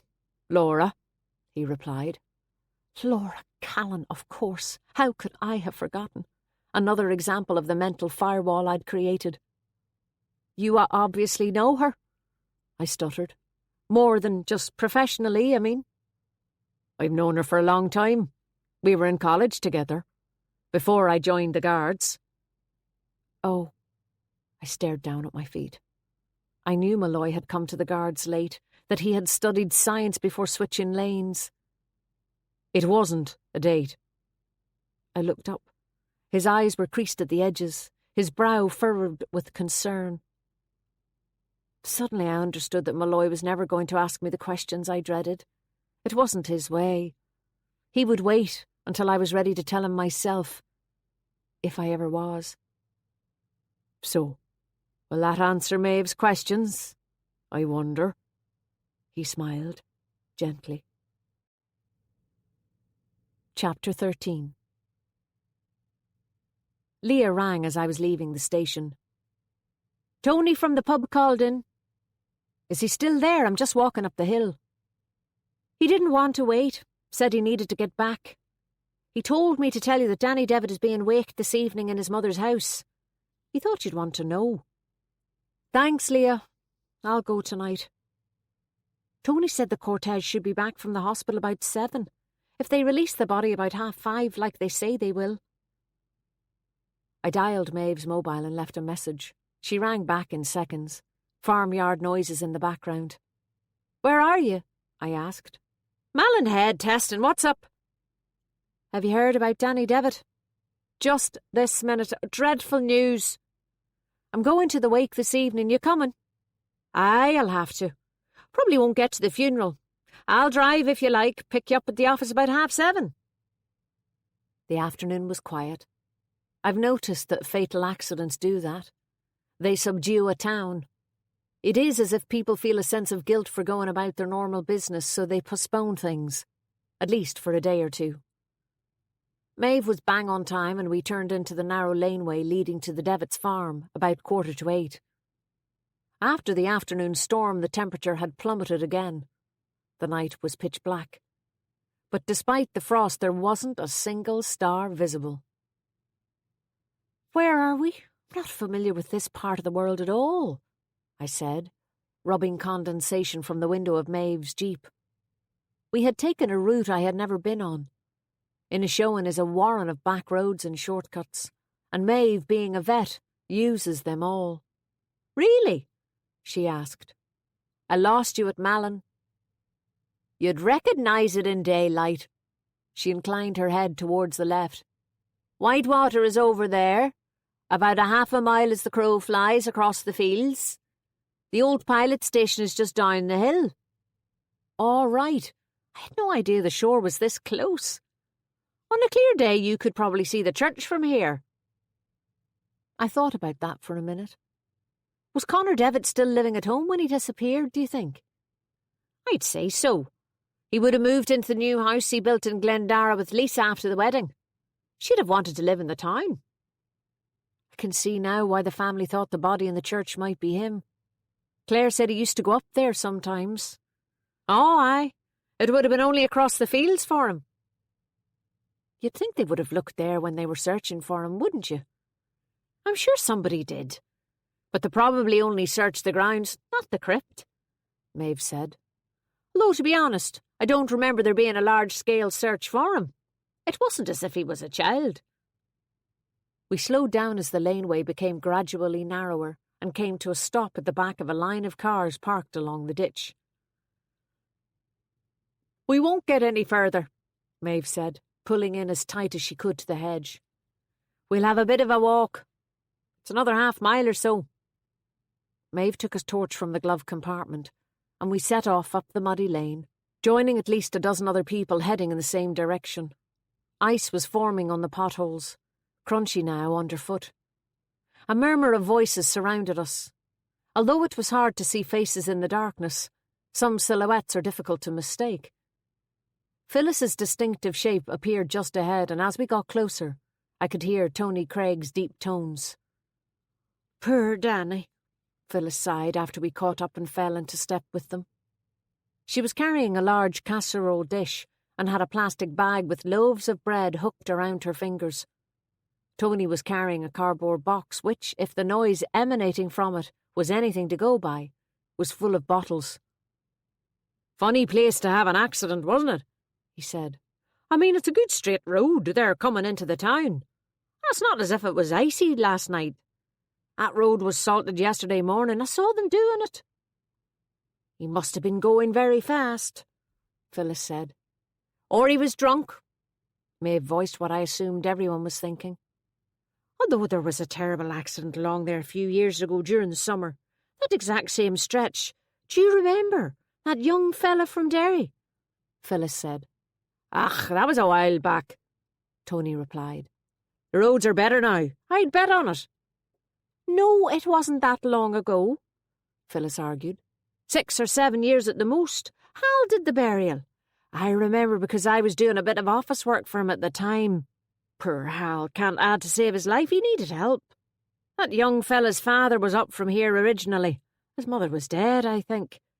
So they wanted him buried in the family plot. Now, what was his name? McFerry or something. What happened to him? I asked. He was blind drunk and driving like a boy racer, Tony said. Should have had more sense. He wasn't a kid. Maeve threw him a look. Danny Devitt wasn't a kid either. Now, we don't know for sure that Danny was drunk, Tony said. Maeve said doubtfully. Anyway, drunk or not, Danny Devitt had lots of good qualities, Tony went on. I was fond of him. He was certainly bloody good with animals, Maeve conceded. Liked him better than people from what I knew of him, Tony said. Not always such a bad policy, Phyllis added. He had his own remedies, didn't he? Made from wildflowers and herbs and things. I heard him talking in the pub about it, Tony said. Maeve nodded. Some of the other vets didn't like him interfering. But from what I saw, he had a fair idea of what he was doing. He made his own poultices.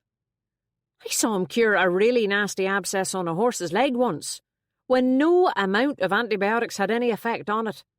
I don't know what was in his potion, and it stank to high heaven, but by Jesus it worked. "What'll happen to his dog?" I asked. Phyllis made a small sound in the back of her throat, like a whimper. "Oh, don't worry, Phyllis. Fred will be okay," Maeve said cheerfully. "I'd say Danny's mother will take him. Here we are." We arrived into a yard flooded with light and packed full of cars. The Devitt's home was a small, uneven, whitewashed farmhouse with a porch. As we made our way inside, we passed through a group of men clustered around the outside step, smoking. One of them was Mick Bourke. He gave me a brief nod of recognition. The porch led into a narrow, low-ceilinged hallway that ran to the right of the stairs. It was hot and gloomily lit, and crowded. There were people standing the length of it, leaning against the wall, sipping cups of tea or drinks, talking to each other in hushed, respectful tones. A woman in an apron emerging from a door at the end of the hallway, carrying a tray of sandwiches, resulted in an impasse. While we huddled at the foot of the stairs to let her by, I heard someone quietly direct Maeve towards a doorway to the right. "I'm going to take this into the kitchen," Tony whispered, nodding at the cardboard box he was carrying. Phyllis was behind him. "Me too. We'll catch up with you two in a minute, Ben." There was a steady stream of traffic in and out of the room Maeve and I were shown into. A rarely used dining room that probably hadn't changed in a couple of decades. It had the same low ceiling as the hall, with a dresser along one wall, full of elaborately patterned china. A large oval-shaped dining table dominated the space. The chairs, which were occupied mostly by women of a certain age, had been moved away and lined up against the wall as if in preparation for a dance. An old sideboard rested against the back wall. The mirror which hung above it had been covered with a black cloth, and the clock on the opposite wall was stopped. Despite the cold, one window was open. I forced myself to look at the table and its burden. An open coffin. Seated next to the coffin was a woman with white hair and a small, tired face. She gazed silently at the floor, something set and determined, almost stoic about her expression, as if she was willing this all to be over. I followed her eyes to the floor. She was wearing moss-green shoes. Maeve approached the coffin first. I watched as she leaned forward and whispered a prayer, blessed herself and moved aside. Now it was my turn. My throat tightening, I gazed down at the face, framed by the folds of white satin, and remembered the man's awful sadness at the office. How different he looked now. His complexion an unnatural shade of beige, his hair neatly combed, his beard trimmed. I suspected Hal had done a hell of a job to conceal his injuries. He was dressed in a navy suit, although even in death he didn't look like a man who would have had much call for a suit. A set of rosary beads fell from his clasped fingers. I wondered if the religion had been thrust upon him, too. Conscious of being watched, I racked my brains to come up with some words of prayer, and failed. Silently, I moved away. Chapter 14.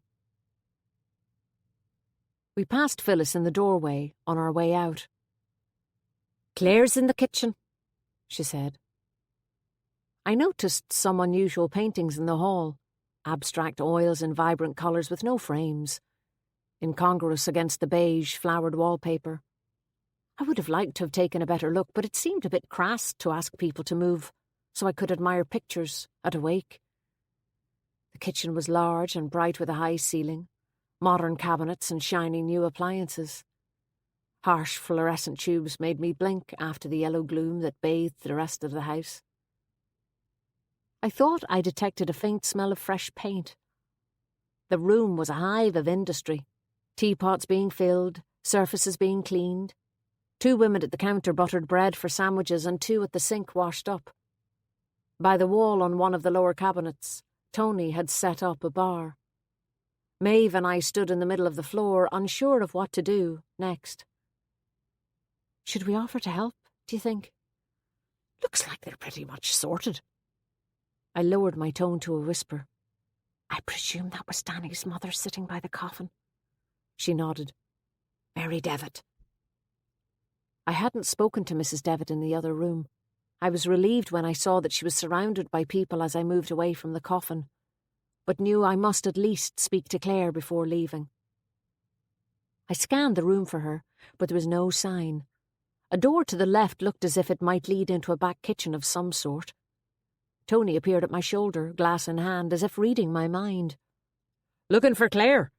He gestured at the door I had been contemplating. She's in there talking to Ethne. You could rescue her. I opened the door and peered into a small room containing a washing machine and freezer. Claire was standing with her back against the wall beside a tiered vegetable basket full of carrots and potatoes, eyes downcast and clutching a stringy-looking tissue in one hand. Ethne, dressed in a long brown skirt and lilac cardigan, was stroking her other hand while talking to her in a low, urgent tone. At the sound of the door opening, Claire looked up, startled, and immediately pulled her hand back from Ethne's grasp. Ben, she breathed. Ethne turned to face me, as if irritated at being interrupted. Claire walked past her and ushered me back into the kitchen. She looked flushed and untidy. Have you had some tea? Or a drink? Her voice was shrill. I shook my head. I'm fine. Ethne followed us into the kitchen and stood observing, hand resting on the counter. Claire pushed me towards the table. Come and sit down for a minute, anyway. There was nowhere to sit. All of the kitchen chairs were occupied. Claire's eyes darted frantically around the room, as if her life depended on finding me a seat. She flew out of the room and reappeared, followed by Mick Bourke, carrying 2 chairs. She instructed him to place them at the table, dismissed him unceremoniously, and sat down. I looked for Maeve, saw her chatting to Tony, and sat too. Claire shoved a loaded plate towards me. Cake? No, thanks. I wish you would. We've enough cake to feed the entire French peasantry. She gave a slightly hysterical giggle. I don't know if you know Lisa and Alan. I glanced at the deeply tanned couple across from us. They're just back from their honeymoon, the Maldives. The man I had seen twice in the past week. The woman was blonde and slim, heavily made up, eyes lined with black coal. She wore a black formal jacket with some kind of silk top underneath. I realised I recognised her, too. I struggled for a second to place her before it came to me. She worked in one of the banks in Buncrana. This was the couple who had been burgled while they were on honeymoon. I wondered how they were coping. The woman's perfume lingered heavily in the air above us, her arm linked with that of her husband. He was dark-suited and unshaven. Not Danny Devitt unshaven, more George Michael. He smiled a tight, uncomfortable smile, showing slightly discoloured teeth. Claire introduced us. Lisa's eyes were glistening. We were sharing memories of Danny when he was a kid. We were all in school together. She had a twitch above her left eye, which the makeup did nothing to conceal. What was he like? He didn't like being inside, that's for sure. Always wanted to be out with the animals. Cattle, sheep, pigs. Didn't matter. Mitched school constantly to help on the farm, didn't he, Claire? But Claire wasn't listening. She was staring at something by the sink. I followed her gaze, but I couldn't see anything out of the ordinary, merely the continuing conveyor belt of dishwashing. Ethne seemed to have vacated her post. Claire? Lisa said again. Sorry? Claire sniffed loudly and returned her attention to the table. Danny? He ran the farm himself for a while, didn't he? Oh, aye. Mum used to say he was half-goat. She sniffed again. I wished I had a fresh tissue to offer her. Never happier than when he was covered in muck. Do you still have a farm here? I asked. I got the feeling the shiny new kitchen I was sitting in hadn't seen much farm life lately. Claire shook her head. The land's been sold. Abruptly, she stood up and walked out of the room, slamming the door behind her. I swallowed, feeling uncomfortable, as if I'd asked a particularly intrusive question. There was a low whine as Alan pushed his chair back too. I'm just going out for a smoke. Lisa looked up at him in alarm and grabbed his arm. He leaned over and gave her a brief kiss on the lips. I'll be back in 5 minutes. Her jaw tightened as she watched him leave the room. Before I had a chance to say anything, the door reopened. I looked up. Standing in the doorway, wearing a dark coat and red velvet scarf, looking startlingly exotic in the hive of domestic activity, like some aristocratic lady come to visit below stairs, was Alison Kelly. She glanced quickly around the room and approached our table, her eyes fixed on Lisa. Lisa's expression changed in an instant, from one of alarm to one of utter hostility. Alison didn't seem to notice. Lisa, how are you? She exclaimed. What a sad occasion to have to meet. Lisa glared at her. Alison took Alan's seat. Where are the family? She said. I must talk to poor Mrs. Devitt. Lisa looked away as if she hadn't heard. Claire's gone that way, I said, indicating the door Alison had come through, and Mrs. Devitt is in the front room. I'm never sure how to respond when I meet clients out of context. If the only way I know them is professionally, I usually let them take the lead as I did now. Alison nodded a curt thank you, but gave no indication that she knew me. After she left the room, the uncomfortable silence resumed. Lisa sat staring at her hands, her mouth fixed in a thin line. I struggled to come up with something to say. Sounds like Danny and Connor were very different, I said. Lisa's eyes flashed. A look, not of grief, it struck me, but of anger, crossed her face again, but it passed quickly. She looked towards the door as if she wanted desperately to follow her husband. Suddenly it burst open again, and Claire came back into the room. She had changed her clothes and was wearing a bright red dress, high-heeled sandals, and big gold hoop earrings. I caught Maeve's sideways glance from across the room. Sorry, lots of people all over the place, Claire said breathlessly. So many people to speak to. She sank back down into the chair she had vacated earlier and began to play with her hair coquettishly. Now, what were we saying? I was asking if Danny and Connor were very different. Claire smiled. Not when they were kids. They both loved being outside. Danny was crazy about animals and Connor was always down by the shore. He was dead keen on the big ships. He used to go down at all hours of the day and night to watch them coming in. Her eyes widened, and she put her hand to her mouth as if suddenly frightened. She stuttered. Not that I remember really. I was too small. You're the youngest? I said. She nodded. It was Connor, Danny, and then me. Connor used to boss us round like mad. I wouldn't say Danny took a blind bit of notice of him, Lisa said with a weak smile. Oh, he hated it. Danny hated being told what to do, but Connor sure loved telling us, just because he was the eldest, the good boy. Claire's tone was resentful, like a sulky child. But Danny was going to be Connor's best man. He'd have to do what Connor said that day. He wouldn't have liked that. I shifted, ill at ease. There was something deliberately careless about the way she mentioned the wedding, almost cruel. Lisa stared into her cup. He got very peculiar after that, after Connor disappeared, Claire went on. Did you notice, Lisa? I didn't see much of him, to be honest. You weren't the only one. Took off up to that cottage of his and we never saw him from one end of the year to the next, even though he was only across the fields.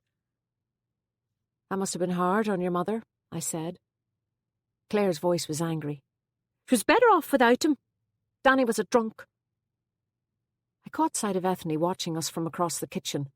She had resumed her position at the counter, was standing there silently, arms crossed, lips pursed. "I don't think he could help it, Claire. He had a problem," Lisa said softly. "He wasn't always a drunk." "Of course he could help it. He could have given it up. And now look what's happened. He goes and drives his car into a ditch." Claire's lips trembled. "Stupid, stupid, stupid man. As good as killed himself. As if we haven't enough to cope with." Her face crumpled, and she started to cry. Immediately Ethne appeared, a glass of water and fresh tissue in hand.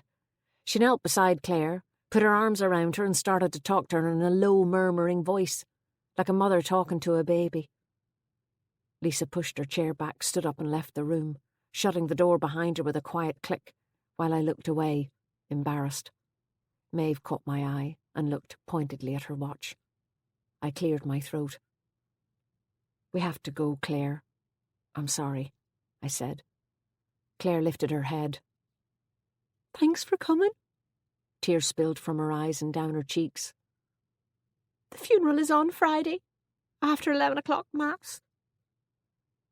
"I'll be there." I crossed the kitchen. Tony whispered in my ear, "Looks like Phyllis is going to be here for the duration, and I have to get back to the pub. Any chance of a lift into town?"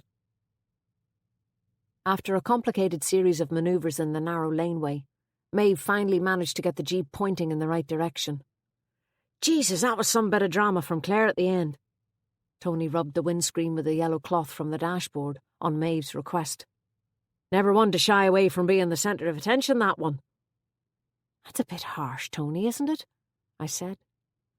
"Ethne needs to stop giving her those damn pills for a start, I reckon. They're doing her more harm than good." "What pills?" I leaned forward from the back seat. He shook his head. Nothing." Maeve turned the jeep onto the main road. "Why did she change her clothes like that?" "God knows. She looked like a bloody flamenco dancer." Tony sniggered. "It was a bit odd," I agreed. "Still, she has just lost her brother. Maybe 2 brothers." I paused. "What do you think happened, Tony? Do you think Danny was drunk?" He sighed. Sure, what do I know? All I can say is that when he was in with me last night, he was drinking orange juice." "Seriously, in the pub?" "Aye, in the pub. Now, I'm not saying he didn't get a drink in somewhere else after that, but he didn't get it from me, that's for sure." "What kind of form was he in?" "He was quiet, as if he had something he needed to think through. Never seen him like that. But then I've never seen him in the pub drinking orange juice either." I wondered when it would become common knowledge that Danny's DNA was in the crypt. "What happened with him and Alan Crane on Sunday?" I asked. Tony threw a look at me over his shoulder. "What's this, 20 questions?" I ignored him. "Did they row?" "There is such a thing as barman's confidentiality, you know." I grinned. "It's pretty selective though, isn't it?" "Well, I'm giving you no details. But, in my opinion, Danny was behaving like someone who wanted to get himself arrested." "You don't think he might have driven himself into the ditch on purpose?" Maeve's question trailed off. "Not after the father," Tony said firmly. He paused. "God, I'd hope not anyway. Jack had his reasons. He never recovered from what happened to the Sadie." "What had Jack Devitt to do with the Sadie?" I asked. "Phyllis started to tell me about it but didn't get finished." "Jack was one of the crew of the Sadie," Tony explained. The whole thing was grim. It was a night in December, a real clear winter's night like tonight.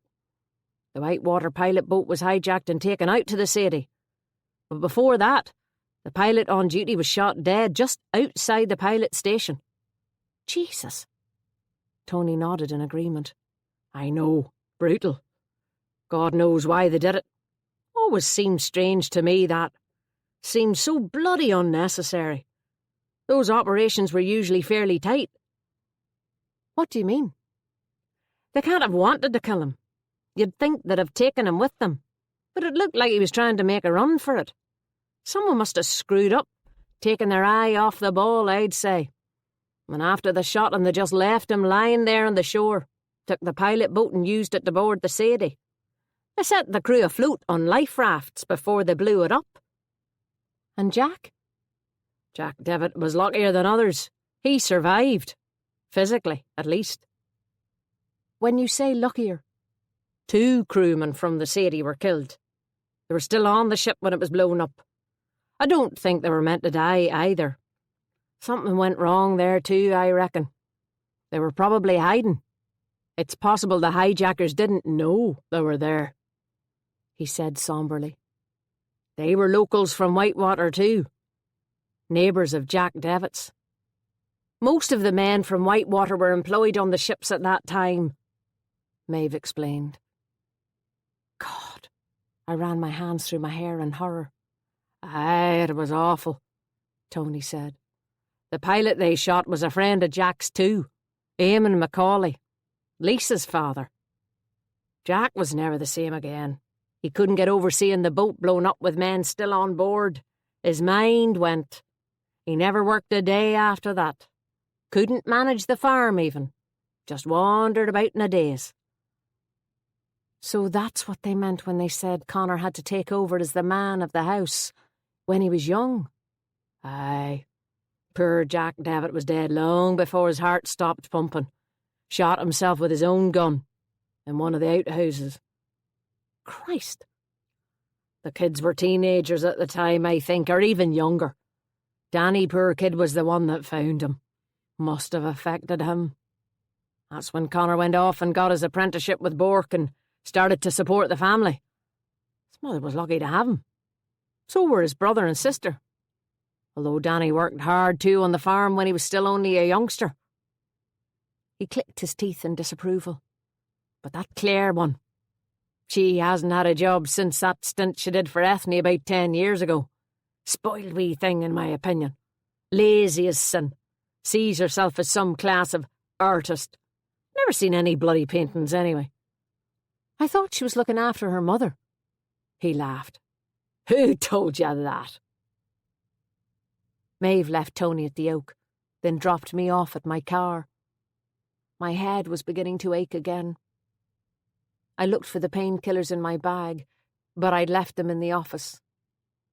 Maybe I deserved to suffer a little. As I approached the site of the accident, I pulled the car in and got out to have a look, leaving the headlights on. There was nothing to see now, other than some broken bushes. The car had been removed and the road cleared of glass and debris. I looked down the road towards Malin, the direction Danny had come from less than 24 hours earlier. Tony was right. The stretch of road was straight and even, and the night before had been mild and frost-free. The state I'd been in, I'd probably have come a cropper myself if the roads hadn't been in decent shape. I stood for a moment and looked across the water to the lights on the other shore. If the results of the blood samples confirmed Danny Devitt's sobriety, then surely there had to have been something odd about his accident. If it was an accident at all. And still, no one knew what had happened to Connor Devitt. The man everyone had expected to be waking this evening. Chapter 15. I arrived early at the office the next morning to find the estate agent Liam McLaughlin waiting for me on the doorstep. He looked surprisingly chipper. "Morning," I said as I turned the key in the lock. "You're about, bright and early." "Good news will always get me up and about," he grinned as he stubbed his cigarette out on the wall and followed me inside. I dumped my keys and bag on the counter. "Go on, tell me. I could do with hearing it. Not much good news about at the moment." He frowned. "Aye, you're right." "So, what is it? I'm listening." "You know that English couple?" "You're going to have to be a bit more specific." "The English couple who were going to buy Whitewater Church," he said impatiently. "Oh, yes. They're back on board." "Back on board?" My brain was particularly sluggish this morning. Sleep had eluded me again the night before. They want to buy the church again. You're kidding. Not what I was expecting. Nope. It looks like they've managed to get over their squeamishness and they're still interested. Same price. The works. I crossed my arms. Wow, that's great news. Kelly will be delighted. Sure he will. I don't know if they still want to live in it, but who cares? That won't matter to Kelly. The important thing is that they want to buy it. I've just thought, I'll have to get Paul Doherty up there again. Yes, I don't think he managed to get his survey finished the last time. He was sort of interrupted. Maybe I'll ask him not to be so thorough the next time, Liam said wryly, in case he turns up something else. I smiled. I don't think he's going to be too thrilled to have to go back up there at all, to be honest. Wouldn't blame him. I'm not too keen on the place myself. Liam turned to go. Do you want me to phone him? I asked. That'd be great. Just wait till I call Kelly. I'll give you a shout when I get him. Half an hour later, I was going through the post at the desk when the front door opened again. The smell of perfume hit me long before I saw the source. It was Lisa Crane. I was surprised to see her. I didn't think she had particularly warmed to me the night before. Ignoring Leah, she addressed herself directly to me. Would you have a minute? I don't have an appointment. Leah opened the diary, a smile playing at the corners of her mouth. Your first appointment isn't till 10, she informed me. Lisa arranged herself carefully on the seat. She made me feel unpolished and scruffy despite my suit.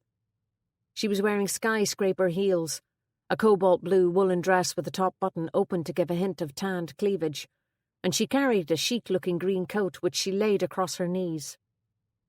If I were asked to bet, I would have said that both the dress and coat were cashmere. She was heavily made up, as she had been last night. I wondered what her salary was at the bank. She would have been an expensive lady to dress. "What can I do for you, Miss Macaulay?" I asked. "Crane," she said. "I'm sorry, Mrs. Crane." "It's fine. I've never dealt with you before. We've always used Caveney's," she said, referring to the other solicitor's firm in the town. "But Alan thought, after we met you last night, in the circumstances, since you weren't around when he went missing, well, that maybe you might be the one to talk to." "I presume we're talking about Connor?" She nodded. "I know the Devitts use Caveney's too, and what with everything that's happened, I wanted to be discreet. I have no wish to be insensitive." "What is it that you want?" I asked. She appeared to choose her words carefully. "I want to know when he can be declared legally dead." I leaned back in my seat to gather my thoughts. "Okay," I said. "Under the law here, a missing person is presumed alive for 7 years. After 7 years, he is presumed dead." "That's what I thought," she said. "So we're nearly there." "When did you last see him?" "The 15th of June, 7 years ago this summer. The day before our wedding." I took out an attendance sheet and wrote down the date. "So I can do it this summer? Have him declared dead?" "In theory, yes, but it's not quite as simple as that. I'll have to look into it, but I think it can be quite complicated, in fact. It involves an application to the High Court." She sat forward. "Yes, probably with an affidavit, and even though you are his fiancée, you may not be able to do it on your own. We may need a relative. A blood relative." I paused. "So you may need to involve the Devitts, whether you want to or not." Her face fell. "Is there any particular reason why you want to do it?" She delivered her response like a well-rehearsed answer to a question in an oral exam. "Connor and I built a house. It's in our joint names, and I need to have his name taken off it." "Very well." I returned to the attendance sheet and started to take some notes. "How were you registered, can you remember? What type of joint ownership?" Joint tenants, I'm sure of it. We were asked what way we wanted it. I was surprised. It's not a question clients can usually answer so easily. I said as much. She shrugged. I'm in charge of mortgages at the bank. So, if Connor is declared legally dead, you will inherit. A look of displeasure crossed her face. That's not why I want it done. I put down my pen. I'm sorry. Why is it you want it done, then? Her face hardened. It made her look older. I want him out of my life. It's been over for a long time, and I don't want to have to think about him anymore. I want to stop getting letters from the bank addressed to Connor Devitt and Lisa Macaulay. Letters from the revenue commissioners about property tax. Letters about God knows what. Her accent seemed to get stronger as her voice grew louder. I'm blue in the face asking them to change it, but they haven't a notion of doing it while they can't be sure if he's dead or alive. I can't live in limbo any longer. This whole thing's been going on for long enough. I understand, I said. I want it over and done with. He's gone, and that should be it. Especially now that you're married to someone else. Alan's got nothing to do with it. I was full sure I was going to do something about it when I came home from the holiday. But then when that body was found, and everyone seemed to think it might be him, I thought maybe it would be over and done with that way. And what with the break-in and all, I didn't feel like doing anything about it anyway. But then, when it wasn't him... I interrupted her. Did you think it might be? I didn't know, she said firmly. So you're not hopeful of him being found alive, then? A look of fury flashed across her face. It was the same look I had seen the night before. Hopeful? You are joking, aren't you? If that man is alive, he's downright humiliated me. Have you any idea of what it's like to be stood up on your wedding day? To have relatives over from America and England and God knows where, spending everything you have on your dream wedding, only for the groom not to bother turning up? No, I don't, I said quietly. Well, then. She sat back in her seat. Have you talked to his family about what you're intending doing? Claire? Or his mother? She shook her head. They might have some feelings about it, you know. They've just lost Danny. I know that. Well, as I said, you may need them for the application, but even if you don't, I still think you should discuss it with them. Lisa sighed. You never know, I said gently. They may be in agreement with you. I understand they're convinced something must have happened to him. They don't believe that he left of his own accord. They wouldn't believe he put a foot wrong, so they wouldn't, she muttered. Claire thought the sun shone out of his arse, did anything he told her to do, and his mother was the same. What do you think happened? She sighed again. To be truthful, I don't know. Things weren't right for a while, I know that much. Between the two of you? She shot me a warning look. It's not something I want said, mind. Of course. Anything you say to me is confidential. She hesitated. He was behaving a wee bit off. I don't know what was going on, but he'd disappear for hours on end, turning his phone off so I couldn't get him. What do you think it was? She looked at me. You're thinking he was cheating on me? No, Well, maybe you're right. I've no proof, but maybe you're right. Connor Devitt was the kind of man women like, if you know what I mean. I knew exactly what she meant. Even my mother liked him, she said. My grandmother used to flirt with him, and she's 82.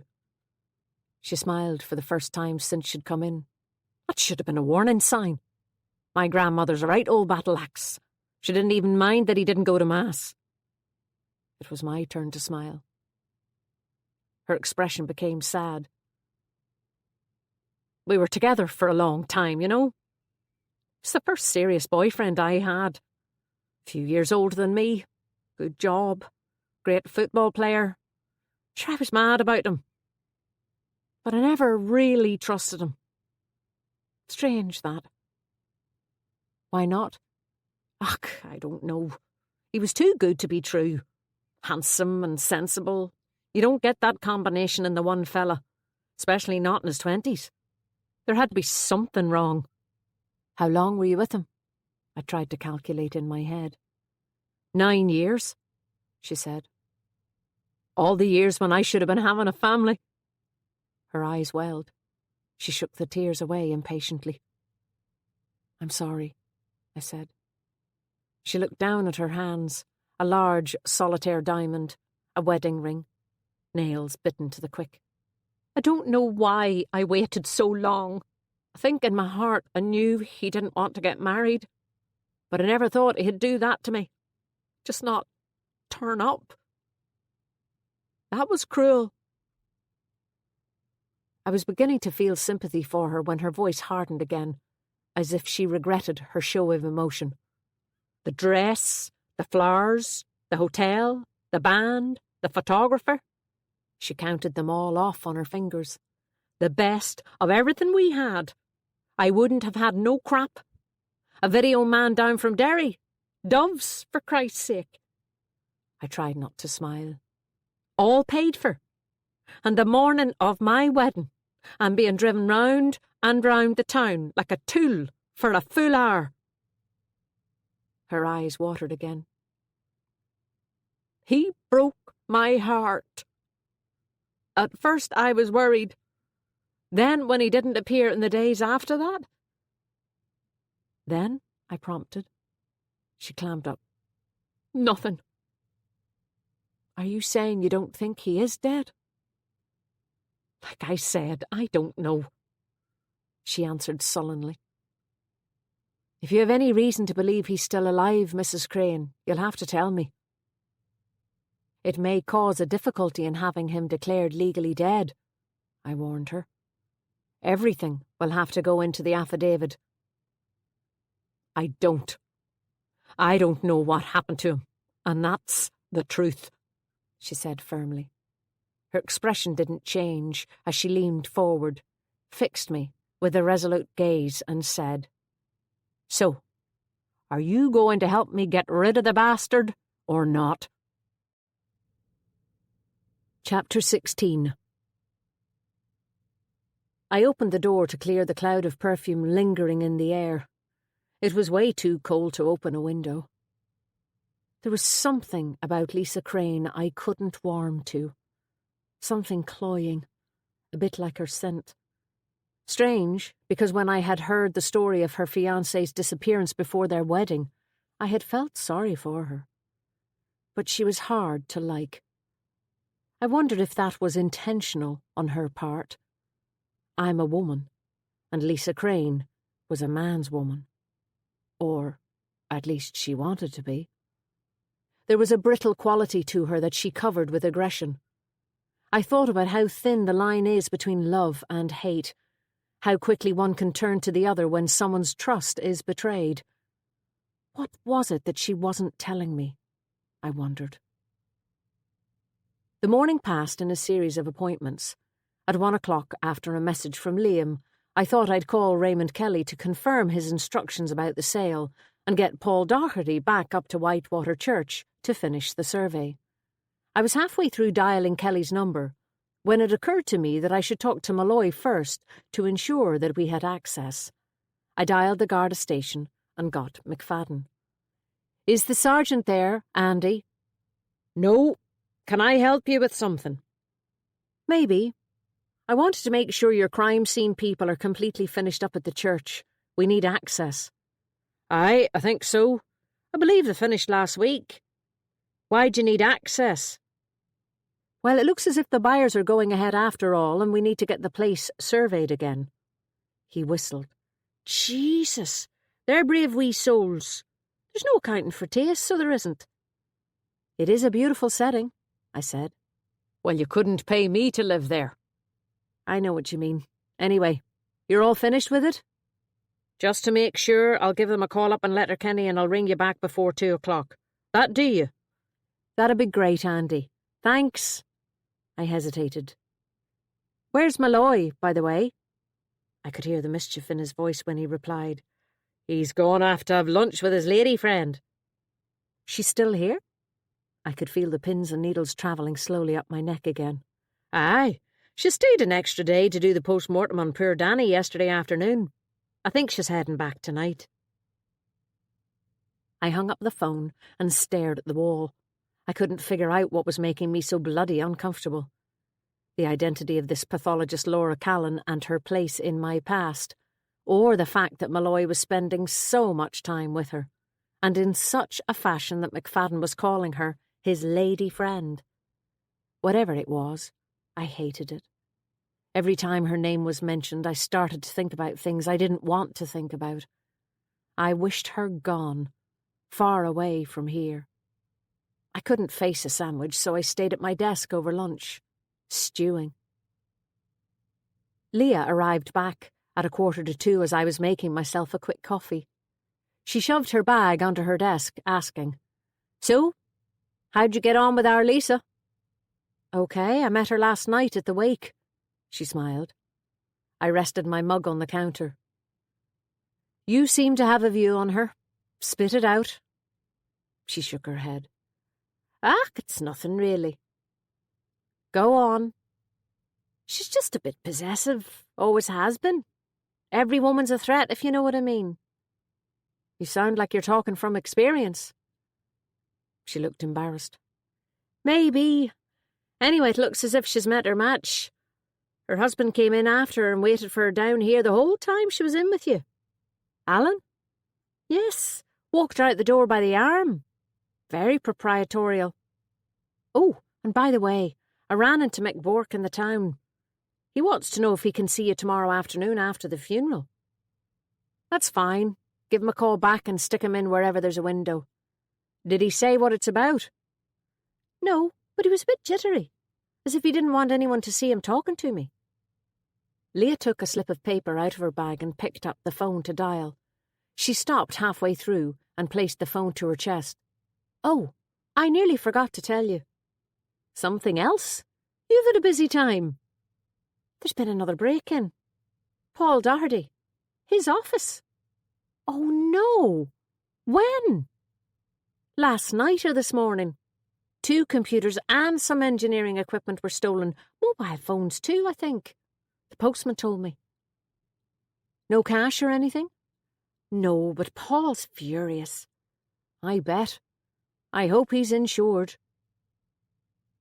I didn't like the apprehensive feeling I had walking in the door of the Garda station. I wasn't used to it. This was my turf. I had walked through these doors hundreds of times. I resented the fact that I felt uncomfortable now, and I resented the person who was making me feel that way. Luckily, she wasn't there. Malloy and McFadden were on their own, squabbling about something. The atmosphere was tense. I had to add to it, of course. How was your lunch? I asked. Malloy gave McFadden a glare. McFadden reddened and stared intently at the statement he was typing. Immediately, I felt guilty. Fine. How was yours? Malloy replied, approaching the desk. I didn't have any. The words hadn't sounded sulky when I formulated them in my head, but when they came out of my mouth, I realised I sounded like a 5-year-old. Malloy gave no indication that he had noticed. Andy tells me that your buyers are back and you want to have the church surveyed again. I nodded. That's fine. All the evidence has been collected according to the Garda Technical Bureau. It's a matter of carrying out the tests now, and that's going to take some time. No cause of death yet? Still up in the air. The door opened behind me. It was Paul Doherty, stubbing out a cigarette. The burglary had obviously induced his emergency smoking again. I'm here to give you that statement, he said. Andy, can you? Malloy nodded at McFadden. Sorry to hear about the break-in, Paul, I said. Thanks. Could have done without it, that's for sure. I looked at Malloy. Could I have a quick chat with you?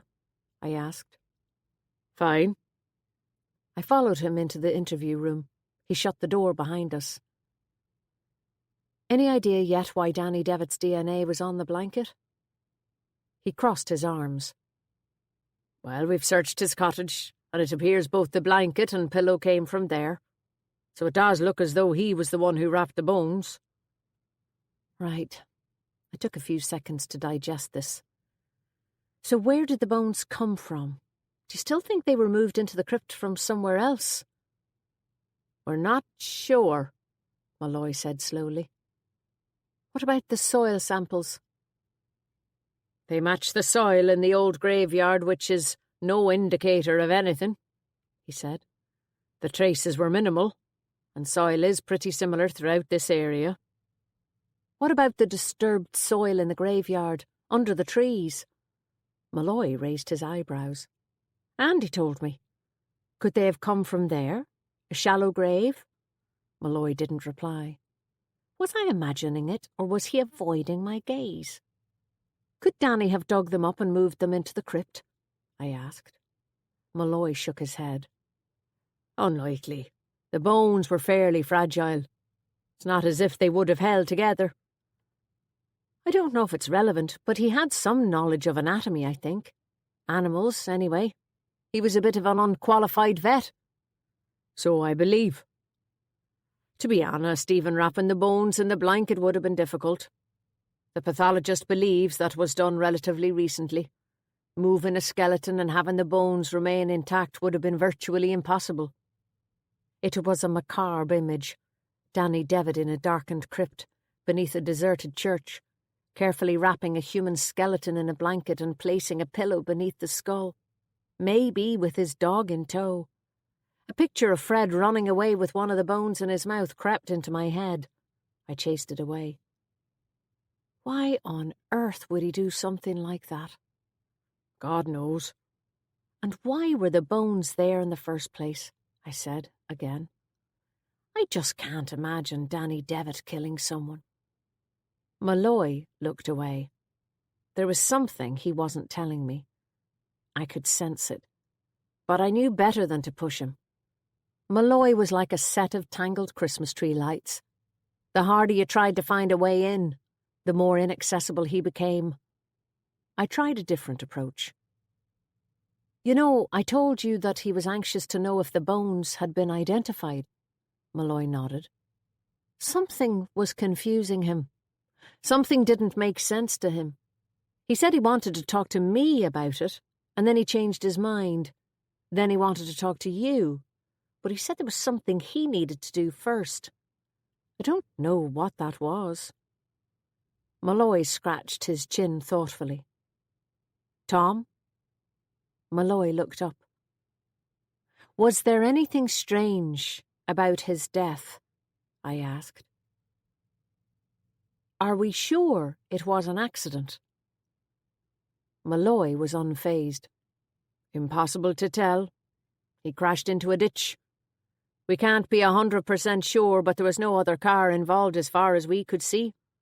There were no skid marks other than his own. His body was released very quickly. Yes, the post-mortem didn't take long. Cause of death was very straightforward. Head injury caused by the impact of the crash. I said nothing. Malloy frowned. Are you implying that something was missed? No, of course not. He died in hospital, remember? I know. He raised his eyebrows. So? I sighed. It's a bit of a coincidence, don't you think? The bones in the church turn out not to be Connor Devitt, despite everybody's expectations to the contrary, and within 48 hours his brother is dead, killed in a car accident. Yes, I do, but I also think we can't rule out suicide as a possibility. I didn't like to think about that. How about the blood alcohol tests? There was no alcohol in his system when he died. He was sober when he crashed. Chapter 17. Now I was hungry. I had just enough time to grab a sandwich and take it back to my desk. I was standing at the bar in the Oak, waiting impatiently for Eddie to finish his spat with the espresso machine, when I heard someone call my name. I turned to see Alison Kelly sitting by the fire with her son Trevor, the remains of sandwiches and soup on the table in front of them. "I was about to call your husband," I said. "We've saved you a phone call, then. We've just been dropping some food up to the wake, stuff from the restaurant. I'm sure that'll be appreciated." "Well, you do what you can, don't you?" Ray and I felt bad for them. We couldn't help feeling we were part of it in some way, with that whole business with the church. "It's hardly your fault." "I know, but we felt one of us should go last night to show our sympathy. Ray would have been there too, but he's a bit under the weather. I didn't know too many people there, though. I was surprised. Apart from you, of course. And Lisa? You knew Lisa?" "Oh, yeah," she said dismissively. "I know Lisa from the bank in Buncrana, but I thought I might know some people from years back, from when I used to live there." "And you didn't?" "No." She looked wistful. "Though I suppose I was just a child then. Funny how you can get caught up with these sentimental notions about a place. I was so homesick for Whitewater when we went back to the States that I built it up into some kind of utopia in my mind. Stupid, really, the way you can allow yourself to be swept away by something when it's the here and now that's important." "I know what you mean." "It was one of the reasons we bought the church. Stupid sentimentality." She smiled ruefully. "Or rather, it's one of the reasons I persuaded Ray to buy the church." She gestured at the empty seat next to her. "Sit down. Join us." "Thanks, but go up and order us a couple of coffees, would you, Trevor?" "No, really, I can't, I'm afraid," I told them. "I have to head back to the office." Alison looked disappointed. "Okay, if you're sure. Just one then, Trevor, could you?" Her son nodded amicably and sauntered up to the bar. "What did you want to talk to Ray about?" Alison asked. "I can give him a message." "Well, it was both of you, really. It's the church. Liam tells me that buyers are going ahead with it." Her face brightened. "Yes, so I believe." There was a hoot of laughter from the bar. I looked up to see Eddie and Trevor bent double over the bar with tears running down their faces. Alison smiled. "Pair of idiots. Not sure which one of them is a worse influence." Her son strode over, handed her a cup of black coffee, and returned to the bar. I decided to keep my opinion to myself on this occasion. "Not much I can say, though. I had some wild moments myself when I was younger," she said as she produced some diet sweeteners from her bag and dropped 2 into her cup. "I've had my fun." "Anyway," I said, "I've checked with the guards and they've finished what they had to do up there so we can get Paul Doherty back in and start the ball rolling again as soon as possible, if you want." "Great. The sooner we get that place off our hands, the better I'll like it, I can tell you." My name was called and I turned to see Eddie waving a small brown package and takeaway cup at me and putting it on the counter. "My food's ready," I said. "I'll give you a shout after I talk to Paul." I didn't get a chance to touch my sandwich. Leah was on the phone as I got back in the door of the office. "Hold on. She's here," she said, putting the call on hold. "Ben," she told me. "It's your mother?" I could feel my limbs freeze. "Ben?" Leah gave me a curious look. "Sorry. Put her through, I'll take it upstairs." My legs felt like lead as I climbed the stairs. I sat at my desk and pressed the incoming call button. "Sarah?" "Ben, Mum." "Sorry, I keep forgetting. I know you don't use your first name anymore." There was a shake in her voice. I had heard that shake before. I felt a sudden chill. "What's wrong?" It's your dad. Is he sick? What's happened? He's not very well. I'm not saying he's in any danger or anything, but he's had a bad fall, and he's in the hospital. He's very down. What do you mean by bad fall? He was on the roof. What was he doing on the roof, for God's sake? He was cleaning out the gutters. Ah, Mum, surely you can get someone in to do that kind of thing. He likes to keep busy, she said quietly. Helps to keep his mind off things. He'd love to see you. Has he said that? No, but I know your father. Would you think about it? I'm very busy at work at the moment, Mum. It's been a long time, Sarah. A long time. I know, Mum. 2 years. Used to come more often. I hesitated. I think it's better this way, don't you? Less painful all round, for everyone. No, I don't. Anyway, he's coming home on Friday if you'd like to come for the weekend, maybe. Or even just the night. You wouldn't need to go to the hospital. I'll think about it. I hung up, stared at the phone for a second and immediately dialed again. Nature hates a vacuum. I needed to fill my mind with work. Paul groaned when he heard my voice. This is the phone call I've been dreading, isn't it? Very possibly. I met Liam in the square. He told me the church buyers are back on board. His tone was resigned. Then, yes, it is the phone call you were dreading. How soon can you get up there? Saturday morning. Great. And it'll be first thing. There's no way I'm going back up there close to dark. I'm beginning to feel that the place is cursed. I've had nothing but bad luck since I was up there. You sound like Kelly. Any news on your break-in? What do you think? I was about to hang up when I had an idea. Paul, this might sound a bit odd, but would you have any objection to me coming with you on Saturday? I could hear the smile in his voice. Absolutely none. You're a complete bloody weirdo, but none. That's settled then. I'll meet you up there about 9. You're on. Leah appeared in the doorway with something in her hand. You left your sandwich downstairs. Do you want it? No thanks, Leah. I've gone off the idea. You can bin it. You must be joking in this weather. There's some pretty hungry-looking robins out the back that'll be glad of it. Grand. She didn't move from her position in the doorway. Anything else? I asked. Is everything okay? Yeah, grand. My dad had a fall, so he's in hospital. He's all right, though, she said carefully. You don't get to see them very often, do you, your family? Nope. Suppose it's not easy living this far away. Nope. Donegal's kind of a long way from anywhere. Yes. I for interrogator sprang to mind. Thankfully the front door opened, and I was rescued when Leah bounded downstairs.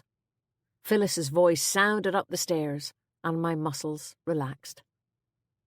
I couldn't help but smile when I saw her. Today she was in highly patterned orange, from top to toe. She looked more African queen than Donegal bookseller. Great outfit, Phyllis, she beamed. Thanks. Kampala about 10 years ago. I thought it might cheer things up a bit. Everything is so bleak at the moment. I know what you mean. Actually, that's why I'm here. We were thinking of getting a wreath for the funeral tomorrow, from the drama group. What do you think? Good idea. Count me in. Phyllis leaned her large bosom on the reception desk and showed no sign of leaving. It didn't escape me that she could have phoned about the wreath. I took the hint. Tea, Phyllis? Lovely. It would be nice to take the weight off the old bones, she said. Leah? I asked. She nodded, handing me over her empty mug with a grin. Yes, please. I went into the little kitchen at the back of the waiting room, and Phyllis trailed in behind me. So what do you think of this whole business? She said. You mean Danny Devitt? The whole lot. The bones in the church last week and now Danny this week. Do you think the two are connected? I asked. Don't you? She looked at me as if trying to read my face. I'm not sure, I said slowly, filling mugs with tea and rooting in the cupboard for some biscuits. I knew it wasn't yet public knowledge that Danny's DNA had been found in the crypt. Malloy had told me that they had decided not to release that information until after the funeral, out of consideration for the family. What makes you think so? Well, she lowered her voice. There's something I've been wanting to tell you. Go on. I handed her a mug. Do you remember that weekend after the body was found, before we knew it wasn't Connor? I said I had seen Danny in the town and he was very drunk. I nodded. Well, he was saying some very queer things. What kind of queer things? Before Phyllis had a chance to reply, I heard the front door open, followed by voices. Let's go into the front room, I said. I put Leah's tea on her desk and left her to deal with making an appointment for the young couple at reception, while Phyllis and I went into the front office. Phyllis taking the chair while I perched on the desk. Despite the radiator, the room was not warm, and judging from the noise outside, the wind was gathering force again. Jesus, it's freezing in here. Never one to suffer in silence, Phyllis gripped her mug with both hands. Sorry, it needs insulation, this room. Where was it you were talking to Danny Devitt? On the street after I talked to you. I looked at her suspiciously. I thought when I met you, you said you had seen Danny going into the Oak. A stubborn look flickered across her face for a second and was gone. Okay, I went in after him. I wanted to see if he was all right. I was worried about him. I used Claire as an excuse. Asked him how she was. What did he say? He was kind of rambling. Kept talking about the cold ground, that it would all be grand now everyone would know, that it would all be out in the open. Everyone would know what? She shook her head. I don't know. He was very drunk. Mind, he was probably raving. I thought maybe he was talking about Connor's body in the cold crypt. At that stage, we still thought it was Connor. She blew on her tea. Her brow was furrowed and she looked as if she was trying to make her mind up about something. Was there something else? I asked. She bit her bottom lip. It's just that it reminded me of a conversation overheard at Christmas. That's what bothered me. Christmas? Christmas Eve just gone. You'll think I'm a right busybody eavesdropping on other people's conversations, but it was in the pub. I was up at the bar. The place was packed. You couldn't help hearing what other people were saying. Of course you couldn't. She leaned forward. I overheard Lisa telling Danny that she was getting married to Alan Crane. I'm sure it wasn't easy for her to tell him, what with Connor and everything. And Danny did seem really upset. He didn't approve of her choice of husband. Not surprising, I suppose. Apart from her relationship with Connor, Leah said Danny had feelings for Lisa himself. I took a gulp of my tea. Phyllis was right. It's the only thing keeping the chill out. She nodded.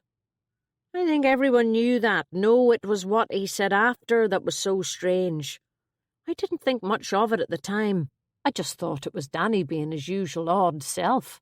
But then last week he said exactly the same thing. Go on. He went off on a kind of rant about the cold ground, just the same as he did last week. He wasn't making any sense. Poor Lisa just stood there, didn't know what to do. I felt so sorry for her. I'm sure she was only trying to do the right thing, telling Danny that she was getting married. And she certainly had no reason to feel guilty, not after 6.5 years. When he had finished his rant, he just left. Full pint on the bar, walked out of the pub, left her standing there. And that was, what, 6 weeks before the bones were found? At least it was Christmas Eve. Phyllis sighed. Well, maybe you'll say I'm imagining all kinds of things because of what's happened, but he had a sort of haunted look about him, if you know what I mean. I pictured Danny's face at the office the last time I'd seen him. I knew exactly what she meant. She put her mug on the desk. You don't think he could have done something bad, do you? Killed someone, and then driven himself into that ditch on purpose, out of guilt? I don't know, Phyllis. I just have no idea. The old wooden window frames rattled suddenly, and we both jumped. The chill in the room made the conversation we were having feel even more bleak. Phyllis straightened herself, cleared her throat, and made a valiant attempt to change the subject. So, did you get around to having a look at those plays? Chapter 18.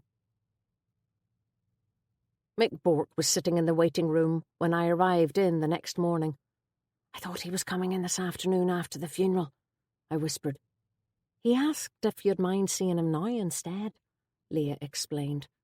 "You don't have anything else on. I cleared your diary for the funeral." I checked my watch. "Okay, give me 2 minutes to get myself organised and then send him up." Bourke was formally dressed for the funeral in black suit and tie, which did nothing to camouflage his ruddy, outdoorsy complexion. He took the seat I offered him and immediately started to deliver what sounded like a prepared speech, concentrating hard on the desk in front of him as he did so. "I'm sorry for coming early. When I thought on it again, I realised I wouldn't be in the humour for doing this after the funeral. I thought I'd be better doing it when I'd made up my mind to." I wasn't sure if he meant that he would be drinking after the funeral or that the funeral would weaken his resolve. "What is it that you have decided to do, Mr. Bourke?" He sat up in his seat. "I've decided to try and get my money back." "What money would that be?" He looked me in the eye for the first time. "Lisa said she was going to come and see you yesterday." "I'm sorry, Mr. Bourke, I don't follow. You'll have to explain things to me. Start at the beginning." He took a deep breath. "It's Connor Devitt, you see." "Yes?" "Connor was taking money from me for a long time. I didn't know it until after he disappeared, but he was. A lot of money." "I see. How do you know?" "Well, he was working for me for years, since he was a schoolboy. I took him on after his father died. And the wife, well, she always did the books, you see." "Your wife?" "Aye, until her sight got bad there a few years back. She had to have a cataract removed, you see. Wild nasty things, cataracts. 3 months she was on a waiting list to get them removed in Letterkenny. Bloody health service." My patience was wearing a little thin. "Connor, Mr. Bourke?" "Oh, aye. Well, when she couldn't do the books no more, I got Ethne to do them." "Ethne?" "Aye, Ethne, the chemist. She volunteered, you see. Ethne's my sister." "Oh, yes, she said that." "Well, she does her own books, and she said it'd be no trouble to do mine too. So when she got a look at them, didn't she discover that there was money missing? That money had been taken for years." "By Connor?" "It had to be. He was the only one working for me apart from the wife." He smiled. "And it wouldn't do her much good to take it.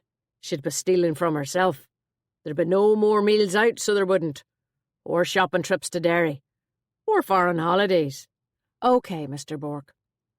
So you didn't get a chance to challenge him about it? Connor, I mean." "I didn't find out about it until a good while after he was gone. Few months, I think it was." "Did you tell anyone else about it?" "Not at the time. I didn't want to upset the family. I knew I'd be able to sort it out eventually, some way or other. Then I told Lisa." "When did you tell Lisa?" Not so long ago. I thought she might know what to do." No wonder Lisa had given me the impression that she thought Connor had left of his own accord, if she knew he had been taking money from his employer. What else had she not told me? But I could think of only one reason that Bourke would tell Lisa about the missing money. I voiced it. "Did you think maybe she might pay you back herself, Mr. Bourke, out of guilt?" He shook his head vehemently. No, I wouldn't have wanted that. Poor wee girl, she's been through enough." "Or maybe you thought she might have access to his bank accounts, working in the bank?" His eyes widened. "Nothing like that, I swear. I wanted it all above board, so I did. She told me what she was going to do, that she wanted to have him declared legally dead, and I wondered if maybe there was some way of getting my money back, from his estate or something." "I see. So, what do you think?" He screwed his eyes up as if he was looking at the sun. "Well, Mr. Bourke, I really think it's something you should go to the guards with. Probably something you should have gone to the guards with a long time ago, as a matter of fact. Could be relevant to his disappearance, you know. Ah, no, I don't want to involve the guards. I wouldn't want to upset his poor mother. That'd be a terrible thing to do. Well, I think you might have to, if you want to have any chance at all of getting your money back. Bork's expression changed to one of alarm. He got up, out of his seat, and started to back out through the door as if he was afraid that I might be tempted to call the guards any second myself. I'll think about it and get back to you. Is that all right? That's fine, Mr. Bork. At 11:15 we closed the office, and Leah and I made our way across the square to the church. February or not, spring still felt a hell of a long way off this morning. Despite my boots and heavy socks, my toes were numb, and I pulled my coat tighter around me as we walked up the steps to the churchyard. A crowd had gathered at the entrance of the church, huddled together for warmth, like penguins, their faces contorted against the stabbing cold. There was very little chat, as if it was too cold for people to think of anything to say or make the effort to say it. Phyllis was closest to the door. She was whispering into the ear of a tall man in an anorak and woolly hat. It took me a few seconds to recognise McFadden out of uniform. Lisa Crane stood a few feet away from Phyllis, clinging as usual to her husband's hand. A car's engine sounded faintly in the distance, barely audible above the wail of the wind. A few seconds later, Hal's large black hearse came into view, proceeding in dignified fashion up the driveway, followed closely by a second large black car. The hearse came to a halt in front of the church door. Hal walked slowly towards the back of the hearse, opened the door, and stood there silently, hands clasped, eyes downcast. The second car drove around the side of the church and parked there. The driver's door opened, and Mick Bork emerged wearing a heavy black coat and scarf. He opened one of the rear doors and Claire climbed out, followed by her mother. Mick took one of Mrs. Devitt's arms and Claire the other, and they made their way slowly towards the hearse. The crowd watched silently as the coffin was carefully unloaded and carried into the church.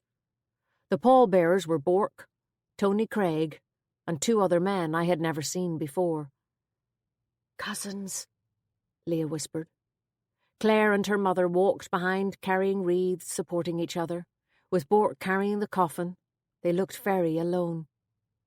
The absence of the one remaining brother and son seemed unnecessarily cruel.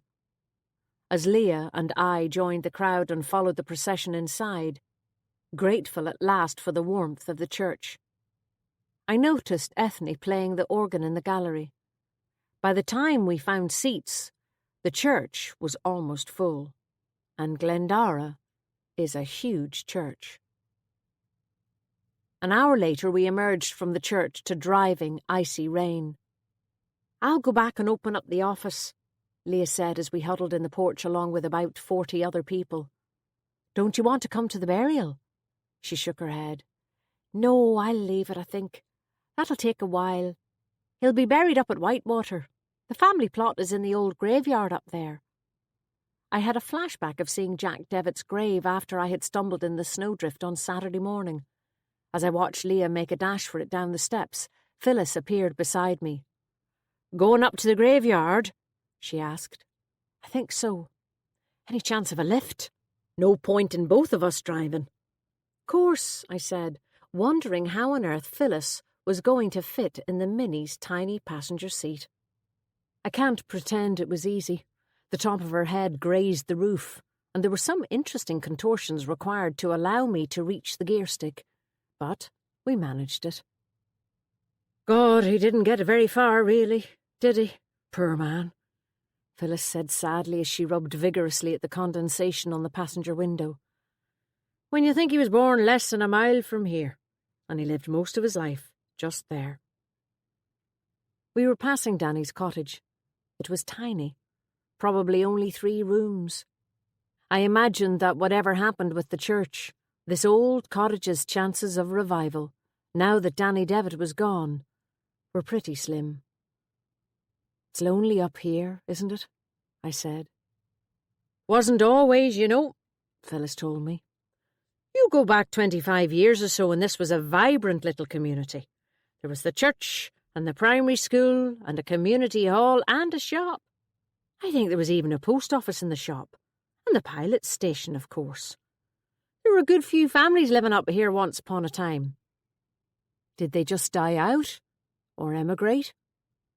Work dried up, people had to leave. A few things happened that didn't help, of course. That ship being blown up? She nodded. If you asked me, I'd say the Sadie was the final nail in the coffin for Whitewater as a community. Not only were their men lost, but the big cargo ships stopped coming this way after that. They're back now, of course, but it came too late for Whitewater. The pilot station hasn't been used since. I pulled into the narrow road leading to the Whitewater Church. It had a big effect on employment at the time. The men had to go elsewhere. It meant there were women left on their own up here with small children, and I dare say it became too remote for them. Some of them didn't even drive. They all moved into town eventually. Wouldn't Danny's mother have been one of them? She would, I suppose, Phyllis agreed. Jack was as much a victim of that day as if he had been blown up with the ship. He was nothing but a wreck of a man after it. But she stuck it out, stayed here even though she was left alone with 3 children. She did. Must have been awful for her. Aye. Phyllis tutted at the memory. But Mary had 2 big strapping sons, Connor to bring in a wage and Danny to keep the wee farm going. She was lucky in that way. The car bumped along the last couple of metres as Whitewater Church came into view. It made a striking sight, its dark grey shape silhouetted against the turbulent sky. Was that why the church was deconsecrated and sold? Because nearly everyone left? I suppose so. There weren't enough people to justify keeping it going. Sad, I always thought. I liked coming here. I used to come up here the odd time when that bloody priest in Glendara was driving me nuts. She shot me a sly grin. I pulled in tight behind the line of cars outside the graveyard, and we wrapped up and made our way in through the gate. Thankfully it had stopped raining, but the wind chill factor on this exposed hill was ratcheted up to the highest level. I was pathetically grateful for the woolly hat Phyllis found in my glove compartment when she was doing her usual nosy ferreting about. Walking along the narrow pathway towards the Devitt family plot, I noticed an area that had been cordoned off and covered with a waterproof sheet a little to the left of the path, underneath the trees.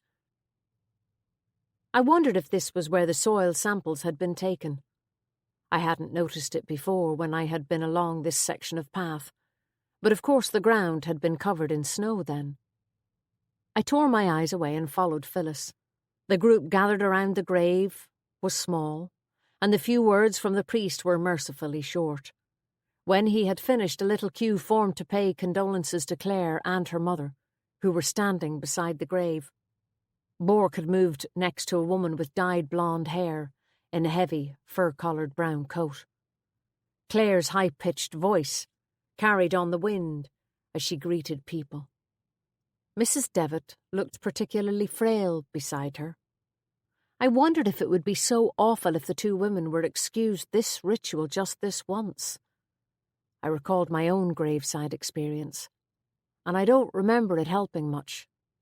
But then, everyone is different. For some, rituals are part of the healing. I found myself in the queue behind Lisa Crane and her husband. Neither acknowledged me. When I reached Claire, I thought she looked exhausted. In fact, she stumbled as she took a step towards me. I caught her arm, noticing that her eyes were glassy. "You're wonderful to come," she said. "Do you know my mother?" I looked at the woman standing beside her. There was no way around it this time. I had to face her. Mary Devitt looked at the ground as I delivered the standard platitudes about how sorry I was, and she thanked me graciously. I was about to move away when I realised that I was the last in the line. People were leaving the graveyard. If I walked away, I would have left her alone. Claire had moved into a huddle with Phyllis and Ethne. It was clear she hadn't noticed that her mother was on her own, with only me for company.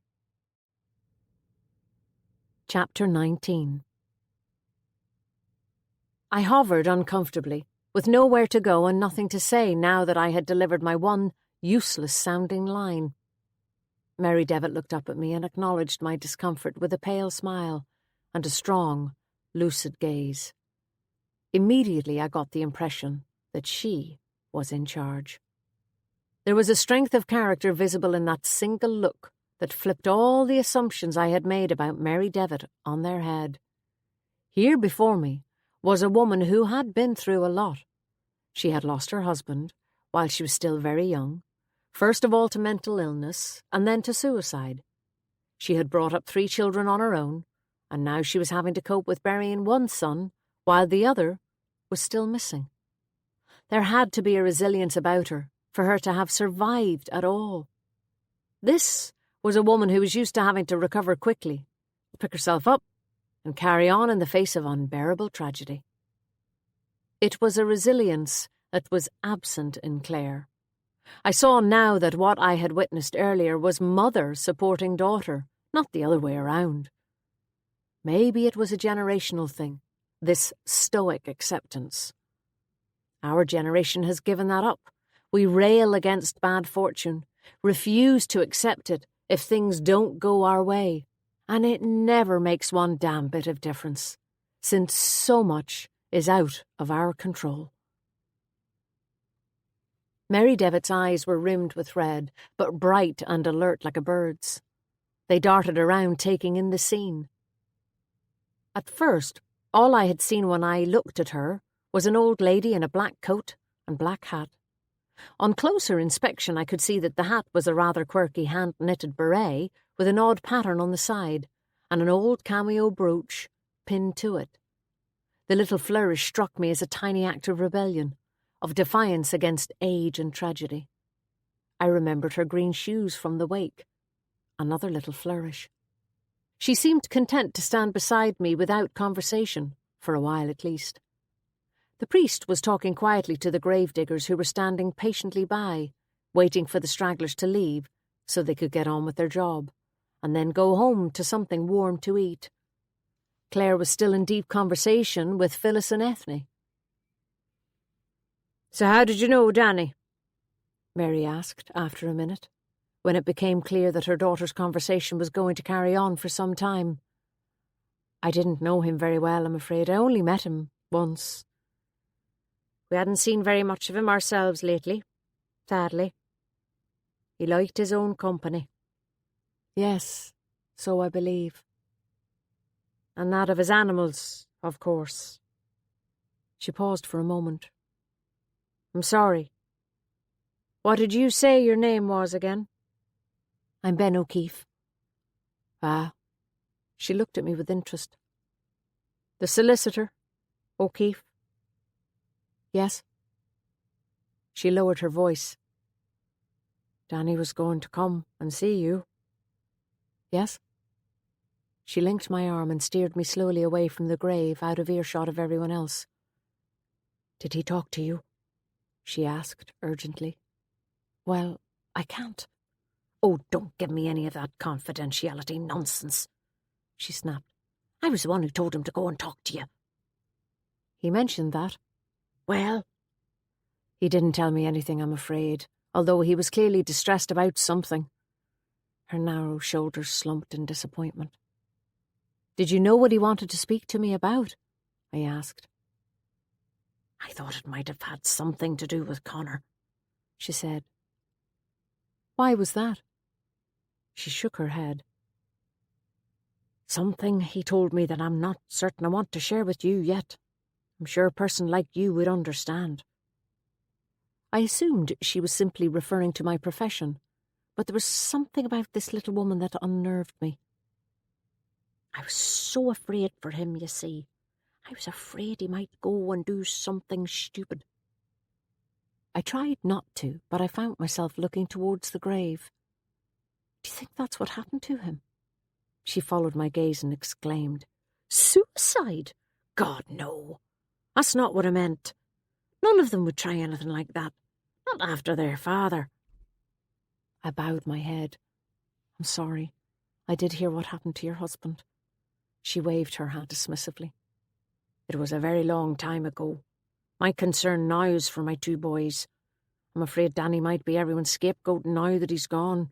It'll be very easy to blame him for things that have occurred, now that he's not here to defend himself. But I'm not going to let that happen. There was an edge of determination in her voice.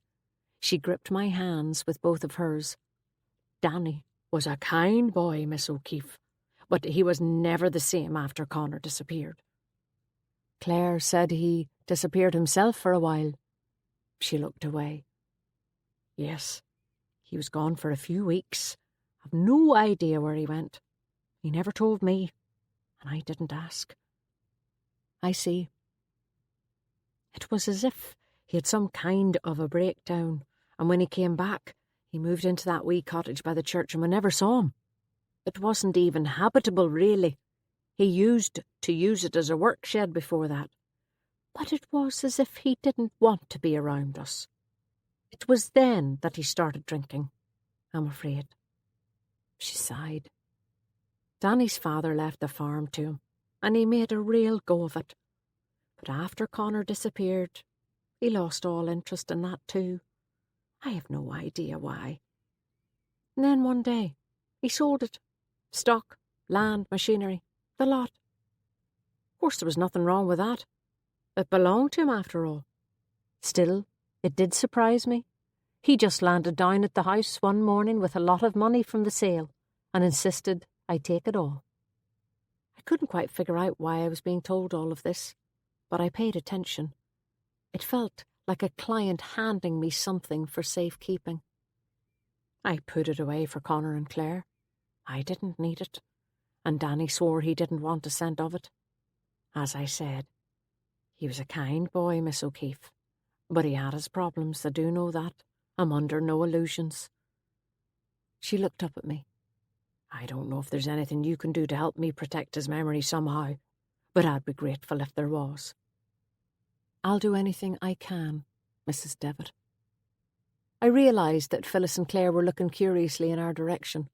Mrs. Devitt saw too, and took my arm again, walking me a little further along the path. Her grip was surprisingly strong for someone who looked like a bird. She lowered her voice almost to a whisper. I know Danny's DNA was found with that body in the basement of the church. I wasn't sure how to react. How'd you know that? Andrew McFadden told me. That's between ourselves, mind. I know he shouldn't have said anything, but he thought he was doing the right thing. He wanted to warn me. He's known the family a long time. What the hell was McFadden doing? I thought. Malloy would kill him. Now, Miss O'Keeffe, I don't know who that poor wee boy in the church is, but I did know my youngest son, and I know there was no way in God's name he would ever have hurt anyone. I've seen him with animals. I've seen him take rabbits out of traps and fix their legs. It just wouldn't have been in him to do it. Don't think anyone is suggesting that he... She interrupted me. No, but they will. It's too convenient. I know human nature. I've seen the way it works. Danny had a bit of a drink problem, certainly. And he had his peculiarities, but he was never anything like... She straightened her hat.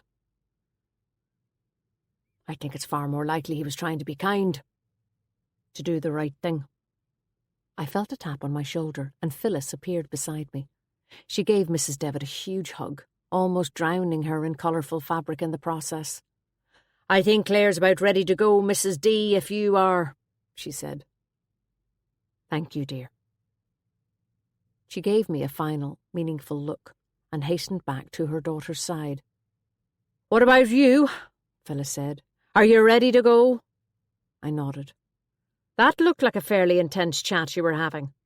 Oh, you know. My mind was going round in circles. I had a clear but uneasy impression that something had been asked of me, that I had agreed to it, and that now something was expected of me. But what? Phyllis seemed to sense my mood and for once resisted the temptation to ask questions. She was silent the whole journey back to Glendara.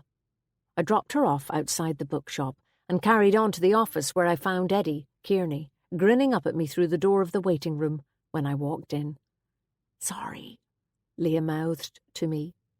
"He says he's away to Dublin for the weekend and has to see you before he goes."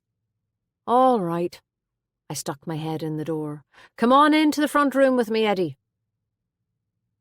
Eddie plunked himself down on the seat and sat facing me with his knees apart, still grinning, through a strange collection of misshapen teeth. "What's up, Eddie?" I asked. "I've no cert of analysis in yet. Still waiting for it. I should have it by Monday." "Aye, that's grand. No harm. That's not what I'm in about." "What is it, then?" His grin became slightly sheepish. "I have another few for you." He leaned forward, rummaged in the back pocket of his jeans, and pulled out a sheaf of papers which he dumped on the desk. I smoothed them out carefully. They were charge sheets. I counted 5 of them, all for possession of cannabis. I checked them again. I was right. They were all Section 3 charges, simple possession. None for Section 15, intent to supply, but all listed for the following Tuesday's court. I looked up at him. His expression was that of a little boy who had been caught breaking a window with a football. I sighed. "All someone else's again, Eddie?" "Aye, of course. That guard McFadden, he won't leave me alone. He's picking on me. I'm doing nothing wrong, but everywhere I fucking go, he searches me." I checked the dates of the charge sheets. There were 5 different dates. "And always find something by the look of things." "Aye, well," he said sulkily. "I'm a bit unlucky, that's all." "You do know if you get convicted of these you could get a sentence?" His mouth opened wide. "You're joking, aren't you? I thought it was just a fine. It's only weed, it's not fucking heroin." "Doesn't matter. The fine is only for a first offence. On your 3rd, you become liable to a prison sentence. And if you get convicted of all of these," I leafed through the charge sheets again, "that's 5 separate offences, 6 including the existing one. You'll definitely be in jeopardy." I emerged from the front office with my head banging, showed Eddie to the door, and went back to the reception desk. "Oh, Jesus, that young fella makes my head hurt," I said. "I know what you mean." Leah looked up from the computer, her eyes bleary. "How's the burial?" "Cold. Not many there." "You look wrecked too. What are you at?" I asked. "Preparing for the Law Society audit next week," she said. "Oh, God, I'd forgotten about that. What day is it?" "Monday, and he's definitely coming. I had a phone call from him while you were at the burial." "Do I need to do anything?" "No," she sighed. "I have it all under control, I think. You'll have to answer all the queries when he gets here, though, and do that spot check thing with the files." "Is it really 2 years since the last time we had that done?" I asked.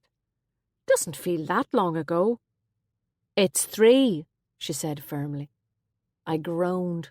The last guy had been a right stickler, though we had passed with flying colours as it happened, thanks to Leah's bookkeeping.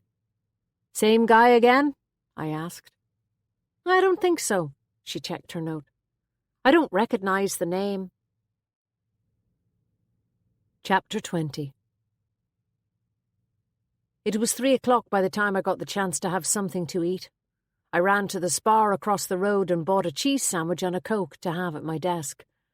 The afternoon slipped by in a haze of drafting contracts and probate documents. Not exactly riveting stuff, but the kind of work that keeps a country solicitor's practice alive. I also found time to check out the procedure involved in an application to have someone declared legally dead, and discovered that, as I had feared, it required an affidavit from a relative. A barrister friend of mine emailed me up a precedent set of papers. It felt in bad taste to phone Lisa on the day of Danny's funeral, so I dictated a letter to her that would go out in the evening's post. Although, after my encounter with Mrs. Devitt earlier on, I suspected an affidavit from her would not be forthcoming.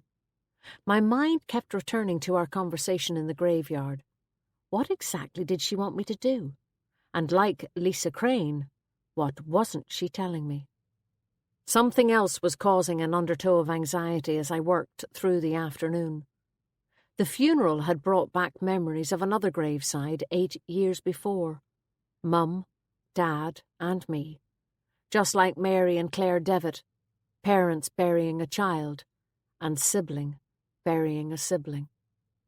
All wrong for the parents, and premature for the sibling. However badly I was failing to cope, it was beginning to dawn on me how truly horrific it must have been for my parents. I realised I had a decision to make. I had started out by seeing them once a year, a quick visit to check in, always short enough to avoid any difficult conversations. Lately, it had been even less than that. 2 years had passed since my last visit, as my mother had pointed out. I had thought I was doing them a favour, saving them from having to face me all the time and be reminded of everything. But maybe I was only making it easier on myself. I replayed in my mind the telephone conversation I'd had with my mother. Coward, I thought, you bloody coward. I left the office at 7 o'clock and walked out into a beautiful moonlit night. The wind had eased and there was frost in the air. The sky was clear, and even with the street lights shining, a couple of stars were visible. The Mini's windscreen was completely opaque. I couldn't face going back into the office to heat up some water, so I sat there with the engine switched on and waited for it to clear. My hands tucked under me to warm them. I was feeling bleak. The prospect of a Friday evening at home alone did not appeal, even with Guinness, and there was no guarantee he'd be there. Tomcats have notoriously flaky personalities. A better offer, and he'd be off like a flash. He was perfectly capable of having ingratiated himself with some other family, and be contentedly curled up by someone else's fire, with not an ounce of guilt. Eventually, the lower half of the windscreen cleared, and I drove reluctantly out of the car park. I turned left towards Malin and past the Garda station. To my surprise, the lights were still on. I wondered if Malloy was there. On impulse, I did a U-turn and drove back. I slowed down and was about to pull in front of the station, when I saw that the 2 spaces were occupied. I parked the car across the road instead and killed the engine. This was my opportunity. It was time I told Malloy. He knew everything, anyway, I was sure of it. Maybe the pathologist had done me a favour. I sat, staring at the door of the Garda station, looking at the shaft of lemon light coming through the barred window. The minutes ticked by. I took the keys out of the ignition. Move, damn it, I thought. What's wrong with you? Eventually, I took a deep breath and made to open the driver's door. As the handle clicked, the door of the station opened and light flooded the steps. 2 figures emerged. I ducked down quickly behind the steering wheel, holding the door shut. Feeling faintly idiotic, I peered over the steering wheel and saw the unmistakable shape of Malloy, deep in conversation with someone. My heart sank. It was the bloody pathologist again. What the hell was she still doing here? Tonight, in Glendara. I thought her work here was finished. I continued to peer at them over the steering wheel, well aware of how ridiculous I looked. Thank God I had parked across the road. I watched as Malloy walked the woman to her car. When they got there, she turned towards him and gave him a hug. My stomach clenched. What was the hug for? I knew they were old college friends, but that was completely uncharacteristic of Malloy. A car accident I'd been involved in a few years before had merited nothing more than a gruff pat. The only time he had ever put his arm around me was to help me walk to an ambulance.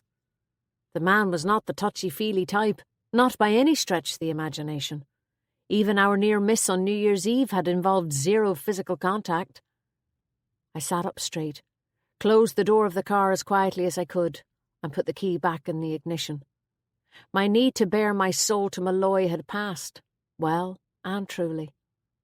I started the engine and drove back out onto the Malin Road, not allowing myself even the briefest of glances back in the direction of the Garda station. My head was buzzing as I drove the couple of miles along the coast road. I felt irrationally angry with Malloy. Logically, I knew I had no reason to be annoyed with him for being unavailable at the very moment I had finally deigned to talk to him. But knowing that didn't help. I was still furious. The moon hung in the sky ahead of me. It was nearly full. I needed to clear my head. Dark or not, I decided to go for a swim. I knew it would be bloody cold, but at least there was no wind. And I wouldn't be long. A quick dip. That was all I needed. When I arrived back at the house, Guinness was sitting waiting for me on the doorstep, tail curled around him. The cat hadn't managed to get a better offer today, apparently. I knew how he felt. I poured out some dried food and milk for him in the kitchen and went off in search of togs, towel, and washbag. Unfortunately, he wasn't hungry, which meant he followed me around from room to room as I searched for what I needed. As usual, the cat seemed to sense my mood. I've noticed he gets under my feet twice as much as he normally does if I'm in a temper. I stormed about the house, working myself up into a complete snit. I had just finished throwing everything together and was looking for a bag to put it in, when there was a knock on the door. Cursing, I went to answer it, tripping over Guinness for the umpteenth time in the process. I opened the door with a scowl on my face. "Do you always greet your callers with such a lovely expression?"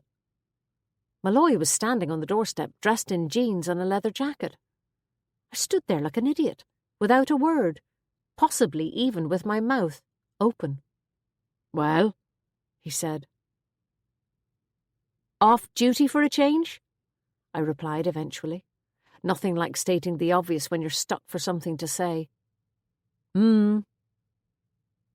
What's up?" I could feel my cheeks redden as I realised he might be here because he had seen me watching him outside the Garda station. "I wanted to talk to you about Whitewater." I hoped the relief didn't show on my face. "So, not entirely off duty then?" "No." "Come on in." I opened the door fully and he walked in ahead of me, into my tiny sitting room. The couch was strewn with towels and swimming togs. "Sorry, had a big plan to go swimming." "I can catch you later if you like." "No, don't worry. I wasn't that keen on the idea anyway. Coffee? Or something stronger?" "Coffee, please." "We could go into the kitchen if you like. I know it's a bit chilly in here, although it's not much better in the kitchen." The cat emerged from the kitchen as I spoke, as if to confirm the point. "Want me to light the fire while you make the coffee? If you're definitely not going to head out." "Great." I smiled as I heard Malloy chatting to Guinness as he piled up logs and turf in the fireplace. I came back into a crackling fire. "Looks good. Should warm up soon." Malloy had taken his jacket off and was sitting on the couch with Guinness curled up beside him. Guinness is not the friendliest of cats, but he has always liked Malloy. I poured the coffee and curled up myself on the armchair. "Well, what's happened?" I prompted. Malloy took a sip of his coffee and leaned back, shaking his head as if in disbelief at what he was about to say. "It looks as if we won't be opening a murder investigation in relation to the bones found in the crypt after all." "How come?" I asked. "Last time I was talking to you, there was still no cause of death." "That wasn't entirely true," Malloy admitted.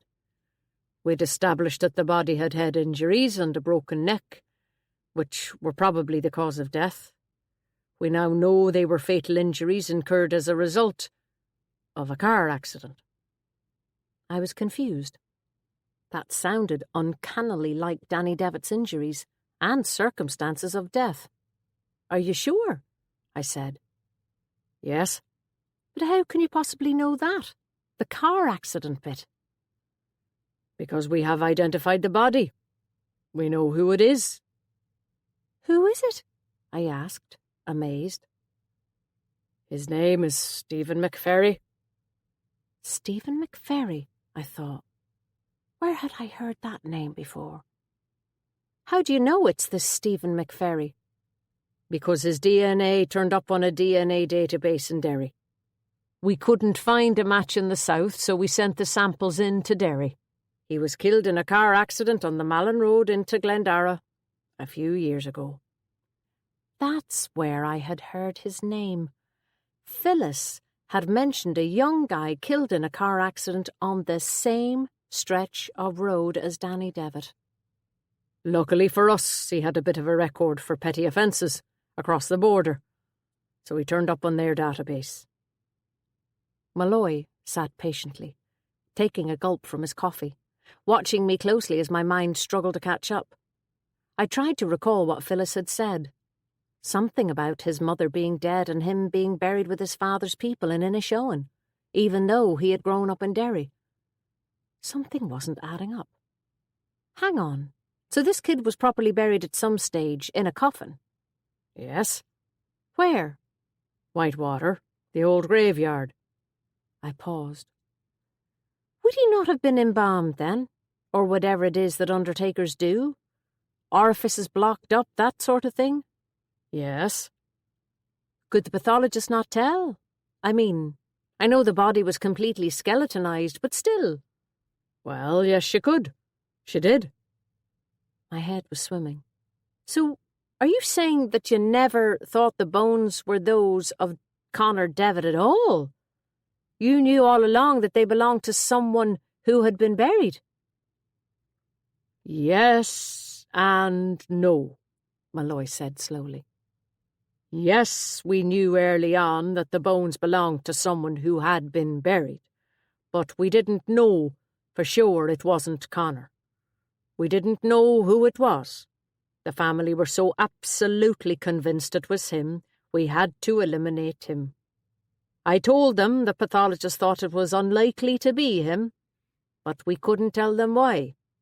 We still have no idea what happened to Connor Devitt, and it wasn't possible to say with certainty, without the DNA tests, that it wasn't him. I was silent. I could see the reasoning, but I didn't like it. I took a sip of my coffee and stared into the fire. Malloy must have seen the expression on my face. It's just as well we did do those tests as it turned out, he said. If we hadn't, we'd never have identified Danny Devitt's DNA on the blanket and pillow. I suppose. So what on earth was this Stephen McFerry doing wrapped in a blanket in the crypt of Whitewater Church then? Good question, Malloy said. We were under the impression that he was buried in the graveyard. We presume his poor father was under the same impression. He sighed. We're going to have to exhume his coffin and see who, if anyone, is in there. Because it definitely isn't Stephen McFerry. Jesus, I said. Yes, Jesus, Malloy said. Chapter 21. I struggled to absorb what Malloy had just told me. Why on earth would someone have taken Stephen McFerry's body from his coffin in the graveyard at Whitewater and placed it in the crypt of Whitewater Church? And in particular, why would Danny Devitt have done that? Did he even know Stephen McFerry? I realised I had been silent for a few minutes. I glanced over at Malloy, who was staring into the fire, absently stroking Guinness's fur, clearly absorbed in his own thoughts, probably not dissimilar to mine. The firelight cast a warm glow on his face, his firm jawline, his eyes alert. He looked good out of uniform. A confusing thought I batted away. What about the soil samples? I asked. As I said, they were minuscule. Whoever moved Stephen McFerry's body must have rested it on the ground at some stage, and the soil was picked up that way. A dead body isn't easy to carry. They're pretty heavy. So you're assuming the body was moved not long after he died? Yes. When are you going to exhume the coffin? Tomorrow morning, as soon as it's light, to try to attract as little attention as possible. We only got this latest information this evening. Right. Did Danny Devitt ever mention Stephen McFerry to you? Malloy asked. I shook my head. I was just thinking about that. No, he didn't. But even if he did know him, why in God's name would he steal his dead body? He was always a little peculiar, Malloy said. But it seems to be completely motiveless. Yes, it does, Malloy conceded. It's a mess, but at least it's not a murder investigation. That's something to be grateful for. True, unless... Don't say it, Malloy sighed. Unless somebody else's body is in Stephen McFerry's coffin. Exactly. And what if it's... Malloy finished my question. Connor Devitt? I know, believe me, the thought had occurred. Let's wait till the morning when we see what the exhumation throws up. There was a brief silence as we both sat, staring into the flames. So, what did you want to talk to me about? Malloy asked. Sorry? I'm assuming you wanted to talk to me. I saw you outside the station. I could feel my toes curl in embarrassment. Had he seen me scrunched down behind the steering wheel? His face showed nothing but concern, pure and simple. I just wondered if there had been any developments, I lied. But you filled me in. Are you sure that's all it was? I nodded, looked away. He didn't push it. Okay, it's time I got going. He lifted Guinness gently off his knee and stood up. As he pulled on his jacket, a voice in my head told me to suggest food, but the words never reached my mouth. I walked him to the door and stood there for a second with my hand on the doorknob, procrastinating. You all right? He asked. I stared at the ground. Look, I know you know some things about me now, things I never told you. I expect that pathologist woman Laura has told you everything. She has told me very little, Ben. Only that she recognised you and from where. I looked up. Malloy's expression was kind. I did want to talk to you about it some time. It wasn't that I didn't, I said. I haven't talked to anyone about it, not even Maeve. There are things I haven't told anyone. I understand. Talk to me about it when you're ready. There's no rush. I'm not going anywhere. It's just... Yes? My mother rang today. My father's had an accident.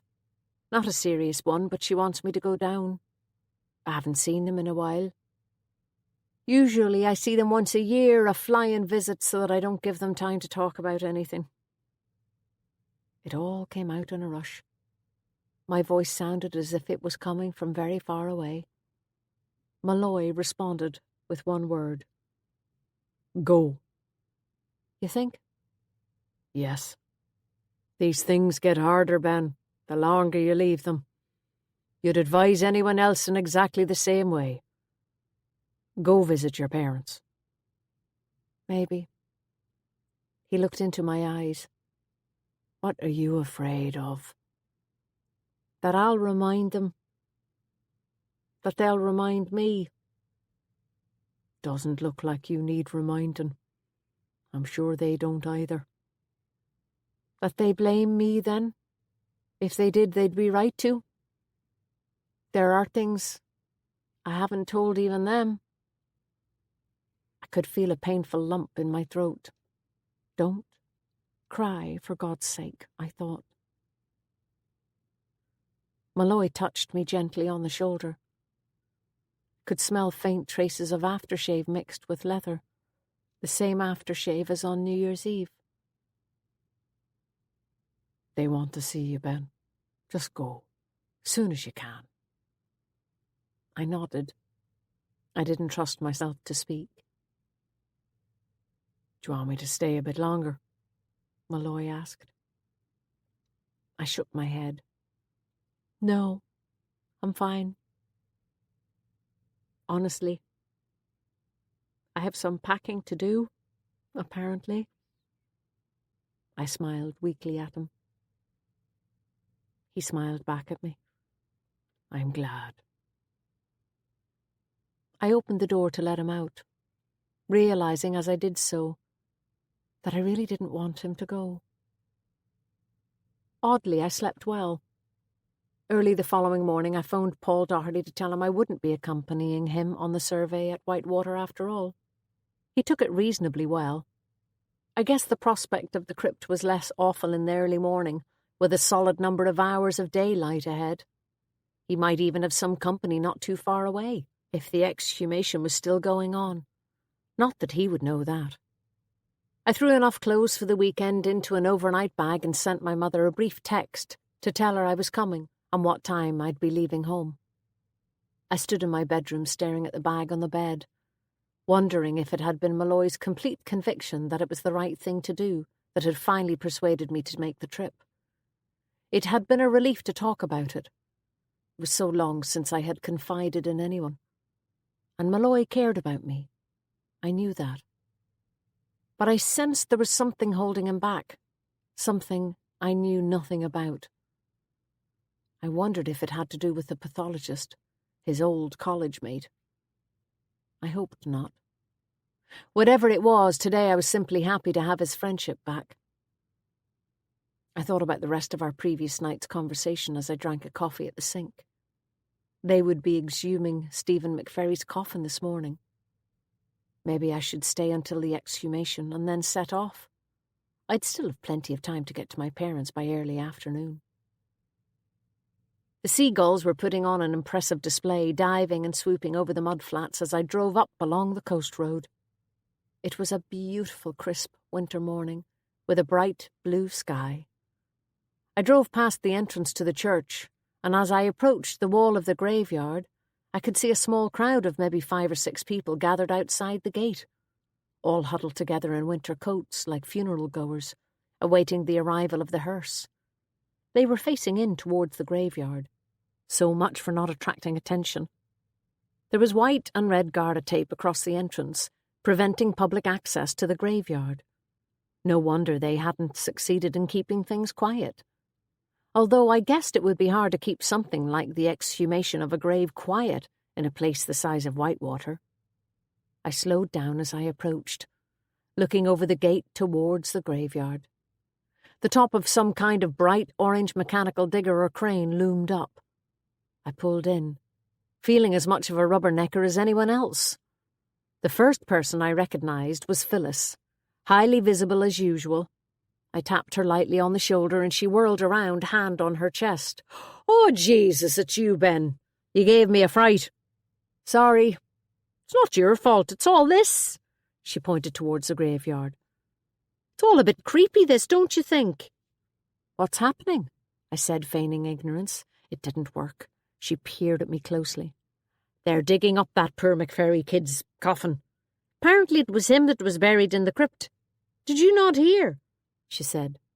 "No, I did," I admitted. "How far on are they?" "I think they're about to start now." An effort had been made to cordon off the grave from public view, but the height of the graveyard meant it was possible to see a lot of what was going on. We watched as the digger slowly cleared the topsoil from the grave. Malloy and McFadden were standing close together, dressed in white boiler suits.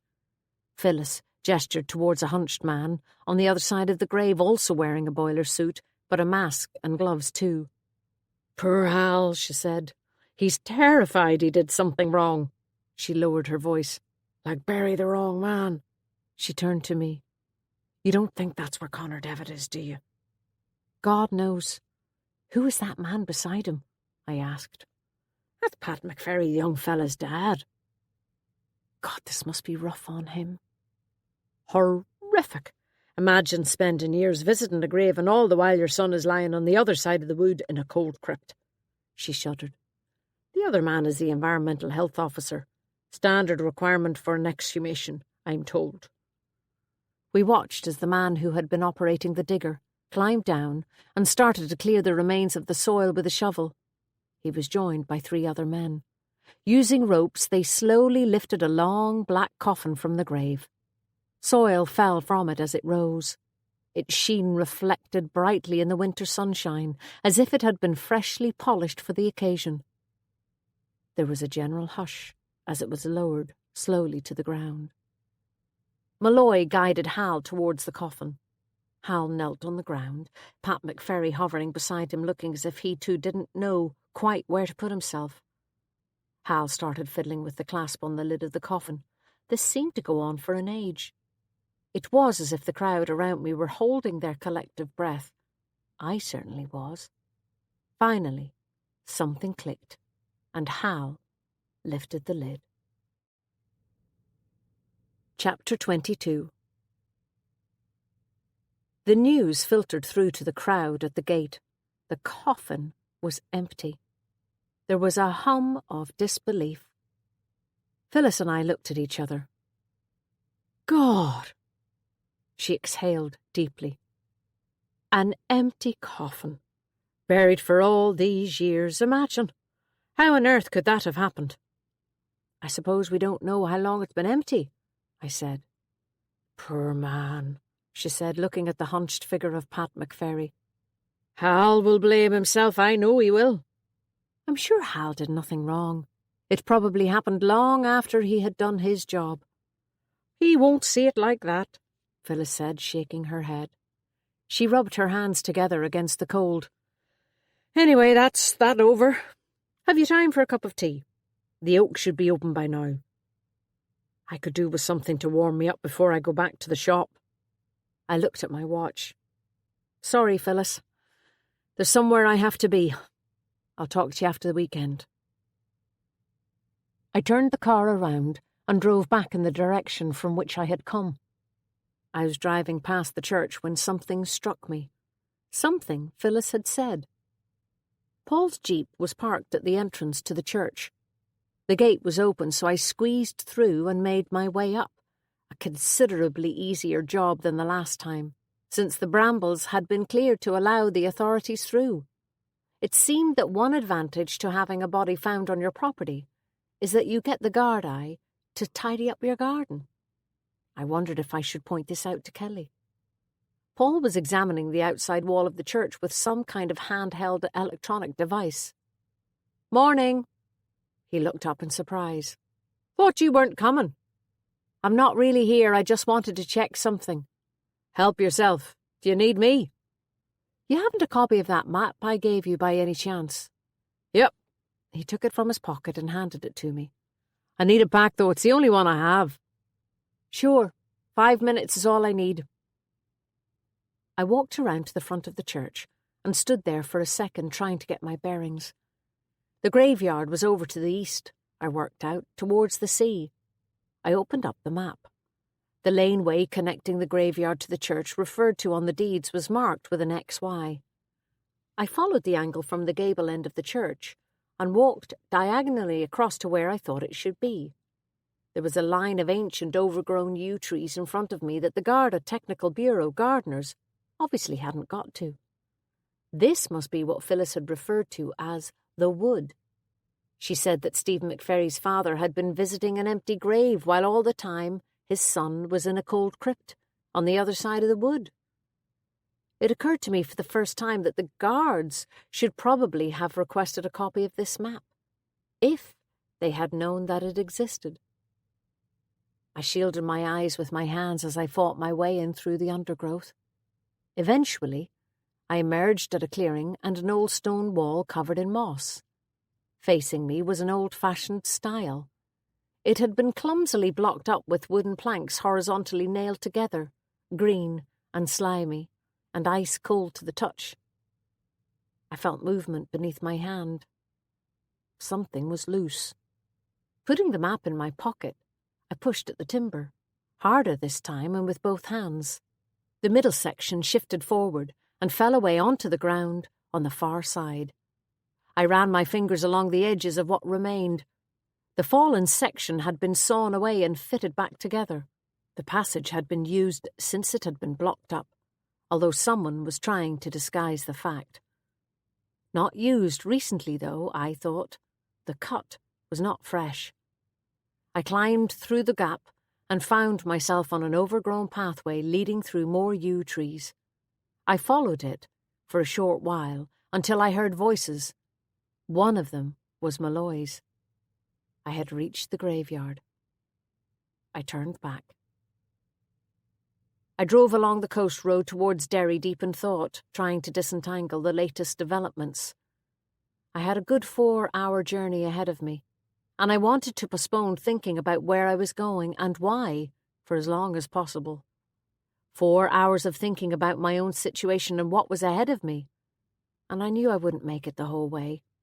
I'd lose courage and turn back. So Stephen McFerry's coffin was empty. Presumably Hal would be able to confirm that it hadn't always been that way, that he had placed the body in the coffin in the first instance. So when had Stephen's body been taken, I wondered? Malloy said the pathologist seemed to think it had been done soon enough after burial. Had it been removed from its coffin and carried along the path through the woods? But why? That was the mystery. I crossed the Foyle Bridge and joined the road for Dublin, driving for about an hour before stopping for petrol in Omagh. As I was heading into the station to pay, my mobile rang. I was surprised to see it was Malloy.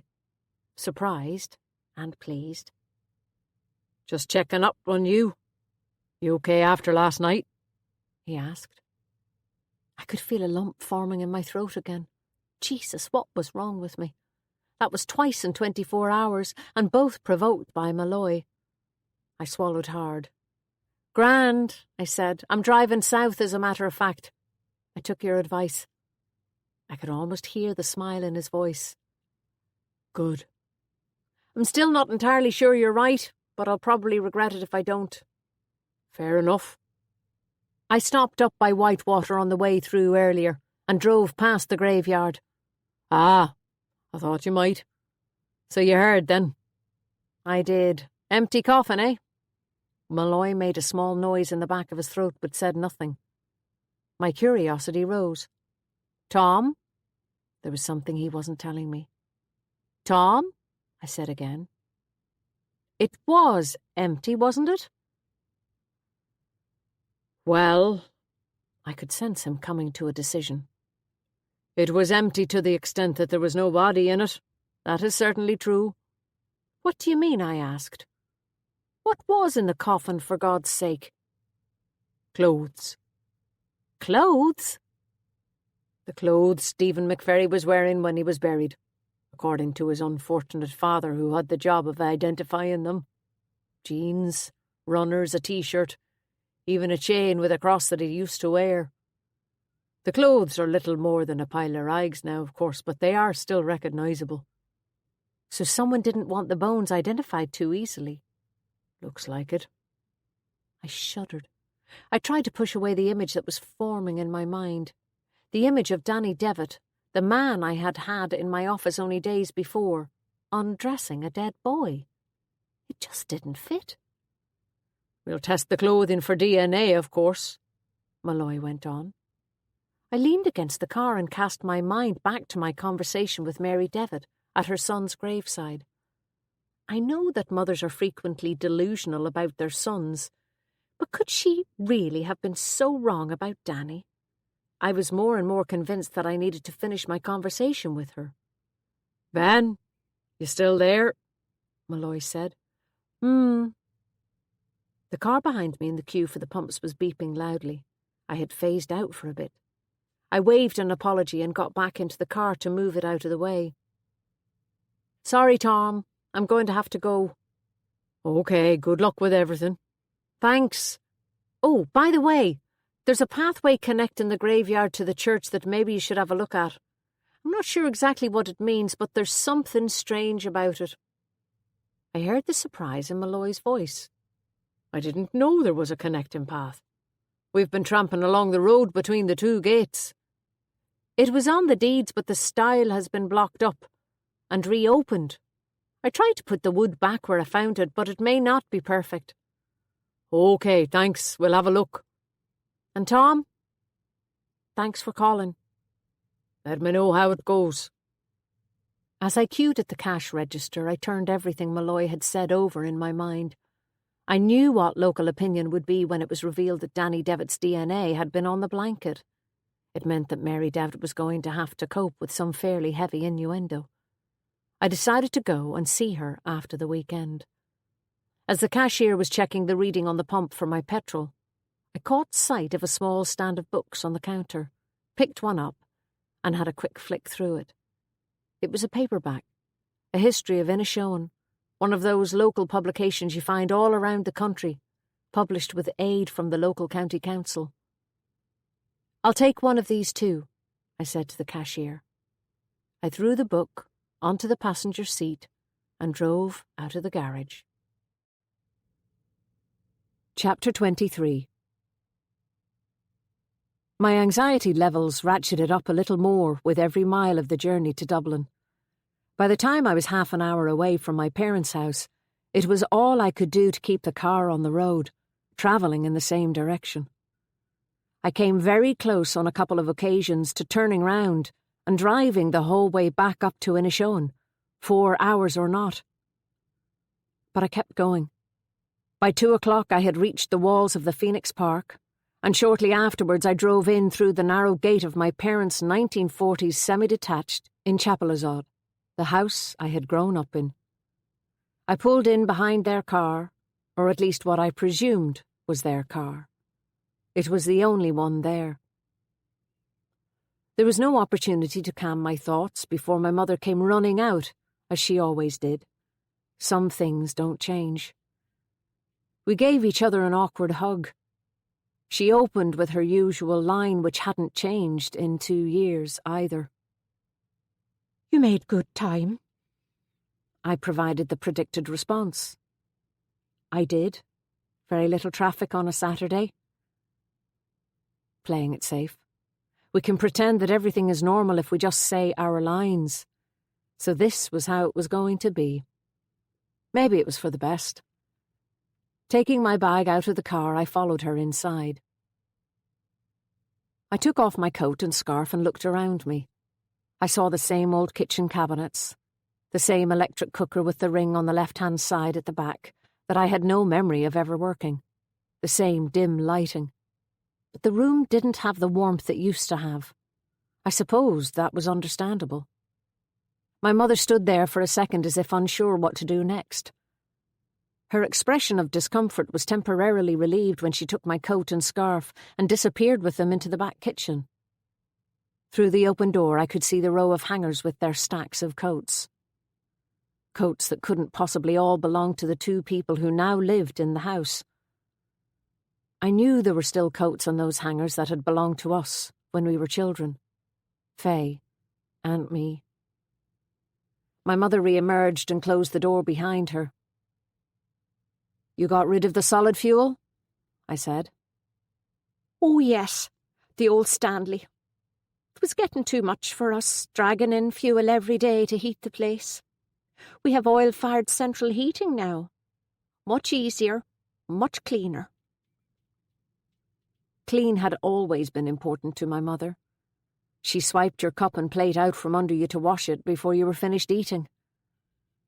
"Great. I'm sure you don't know yourselves." She nodded. "How's Dad?" "Good. Better. He's a bit grumpy, though, not being able to swim." I smiled. "I bet."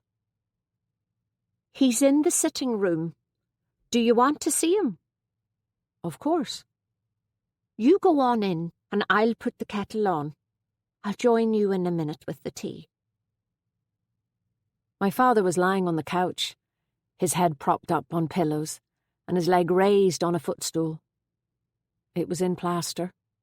A set of crutches rested against an armchair beside him.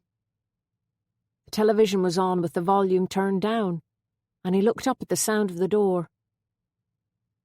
His face broke into a smile when he saw me, and a surge of emotion made me fear tears. "That looks nasty," I said in a choked voice. I sat in the armchair beside him. There were lines around his eyes and mouth that hadn't been there the last time I saw him. For some reason I hadn't expected him to have aged. Stupid, really. I hadn't seen him in 2 years. But my mother looked the same, and I had thought he would too. "Ah, sure, I'm an idiot. It was my own fault. What am I doing climbing ladders at my age?" I smiled. Well, I did think that you could have got someone in to do the job for you. Most people do that, surely. I like to keep busy. He gave me a wry look. Still, if it managed to get you down here to see us, maybe it was worth it, eh? I coloured. I know. I'm sorry. I thought it would be easier on you and Mum if you didn't see me for a while, but maybe I was being easier on myself. And then the time just passed. My words came tumbling out. Hush now, let's not talk about it. We have all weekend. He looked up at me anxiously. You are staying for the weekend, aren't you? You're not going to take off again any minute? No, Dad, I promised him with another smile. I'm here till tomorrow evening. You can't stay till Monday?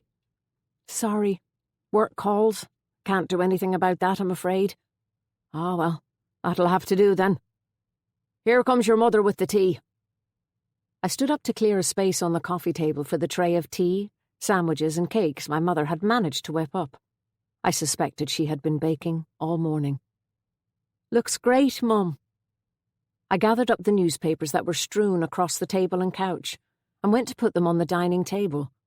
As I walked past the piano, saying some nonsense about how hungry I was, my eyes fell on the old-school photograph in the wooden frame on top, and my voice faded. 2 little girls with curly brown hair sitting at a desk with an atlas open in front of them, totally posed. I remembered the teacher dragging a wire brush through our unruly tangles before the picture was taken. I remembered how it hurt. Looking at the picture now, I could see it hadn't made a blind bit of difference. Faye and me, 2 bushy-headed little kids, one much prettier than the other. The room had gone silent. Both parents were looking up at me, 2 old faces full of concern. Guilt hit me like a 10-ton truck. It's okay. Sit down and have something to eat, my mother said, gently. The evening continued as if nothing was wrong, as if the years hadn't passed, as if I had been there the previous weekend, as if I was their only child and always had been. Perhaps they thought that was what I needed. They were parents. They put their children's needs before their own, always and forever. Faye was everywhere in that house, not only in her photographs, and there were plenty of those dotted about the living room and hallway. Her presence showed that what they probably needed was to talk about her. But they did what they thought I needed, and I, coward to the end, let them. There were childhood snaps at the beach and poses in Irish dancing costumes. Many of the pictures included a slightly older, slightly less attractive version of the same kid standing beside her. Had I known at that stage, or had that come later? As I drank my tea, I noticed her graduation photograph. I certainly knew then that I couldn't compete. Faye was undeniably beautiful, with long, brown, shiny hair she had learned to straighten, and that wild, reckless expression, the laughing look of devilment in her face that meant she was ready to try anything. Those black eyes that men were unable to resist. Some of those men appeared in the pictures, with one notable exception. Later, we watched a film on television, the 3 of us, around the fire. I think it was The Wedding Singer, though it passed in a bit of a blur. And at 11, my mother started to make noises about going to bed. Dad was sleeping on the couch until he was more mobile. I helped fold it out into a bed for him. As I walked along the landing, towards my old childhood room, I passed Faye's door. We used to be able to knock on the wall in between to each other, our own private Morse code. I got a jolt when I saw that the hand-painted tiles my father had brought back for us from some business trip abroad were still fixed to the doors. Sarah's room, Faye's room. Even then the cartoon depiction of an imaginary Faye was pretty, in a long dress. Mine was a scruffy tomboy. My room hadn't changed. I suspected Faye's hadn't either. but I hadn't had the courage to go in there since her death. I unpacked my bag and wash bag and sat on the bed. Was this really any better than us not seeing each other? This artificiality? I finally managed to get to sleep about 3 and woke 4 hours later. At 8 I heard my mother on the landing and got up. My father and mother were deep in conversation at the kitchen table with a pot of tea and a mound of toast between them. My mother leaped to her feet when she noticed my presence in the doorway. No need to stop talking because I come into the room. We weren't. I mean, would you like some tea? Sit down, Mum. I'll get it. I presume the cups are in the same place? I found a cup and joined them at the table. Everything all right? I asked. Dad opened his mouth as if he was about to say something. Mum cut him off with a look. Of course, she said, her voice slightly more high-pitched than usual. What were you talking about? We were just saying, my father said. My mother tried to interrupt. He ignored her and carried on. We were saying that there's no need for you to feel guilty because of what happened to your sister, you know. My stomach clenched. Because you're the one that's left behind, he continued. Where's this coming from, Dad? He looked at my mother. Your mother has made a new friend at her book club. She's a counsellor, and she said that sometimes happens when a sibling dies and another is left behind. We thought maybe that was why you didn't like to visit. I don't, Dad, honestly. It's not that. And you can't blame yourself for introducing that animal to Faye. We know you do, but you can't have known what he was like. If you had, you wouldn't have been so hurt when... Dad's voice trailed off. They looked at me with scrutinizing concern. I felt as if my head was about to explode. I met the pathologist, I blurted out. In a showing. Immediately I wished I could take it back. My father's tone grew icy. The woman who said that Faye was the author of her own misfortune. She didn't exactly say that, Dad. She said she took drugs with him. Faye would never have taken drugs. I knew for a fact that wasn't true, but I couldn't say it. I also knew the bastard I had introduced her to could have given her bloody rat poison. That pathologist woman helped him get away with it, my mother said quietly. He didn't get away with it, Mum. He got 10 years. 10 years for murder. I thought it was supposed to be life for murder, she muttered under her breath. It was manslaughter, Mum, not murder. I couldn't believe I was having the same conversation again after 8 years. I had lost count of the number of times I had explained this to my mother. She's dead, and he killed her. That's murder in my book, she said stubbornly, staring into her teacup. I sighed. It's not quite as simple as that. Her eyes welled. And he had sex with her when she was in that state. That's rape. They couldn't charge him with rape, Mum. There was no evidence of lack of consent. Only because she wasn't there to give that evidence, and she wasn't there because he killed her. I couldn't bear it. The same conversation. Either I told them the whole story, or I left. But I honestly didn't think they could take the full truth. I'd be doing it for me, not them. A clearing of conscience. I stood up and went over to the bread bin on the pretense of making fresh toast I didn't want. I stared at the old tiles on the wall above the sink. But the pretense was unbearable too. I switched on the radio, and the sound of Martha and the Vandellas filled the room. It was 6 o'clock by the time I reached the roundabout at Burt, about 20 miles from Glendara. The Sunday papers had helped bridge the gap between the morning's painful conversation and my mother's roast chicken lunch, and enabled us to revert to a fragile peace. I left immediately after lunch, feeling wired. It was turning into a thoroughly nasty night, with that bleak midwinter Sunday evening feel about it, spitting rain and howling wind. There were few cars on the road. I set off up the hill towards the Railway Inn in the direction of the Coast Road in Glendara.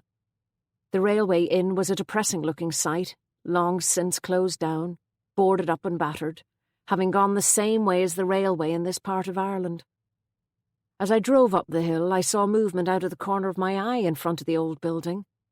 At first I thought I must have imagined it. The trees at the front of the inn were thrashing ferociously, like whirling dervishes. It was hard to see anything clearly. I peered in closer as I drove past, and noticed 2 cars parked in the shadows under the trees in front of the boarded-up building. There was a figure standing by one of the cars. A woman, her dark hair flapping wildly about her face. She was talking to a man, gesticulating furiously. I wondered if I should stop. She looked as if she could be in trouble. I pulled in a little way ahead, killed the lights and the engine, and watched in my mirror. I couldn't see the man's face, he had his back to me. But the couple looked as if they were having a row. And then, all of a sudden, she was embracing him.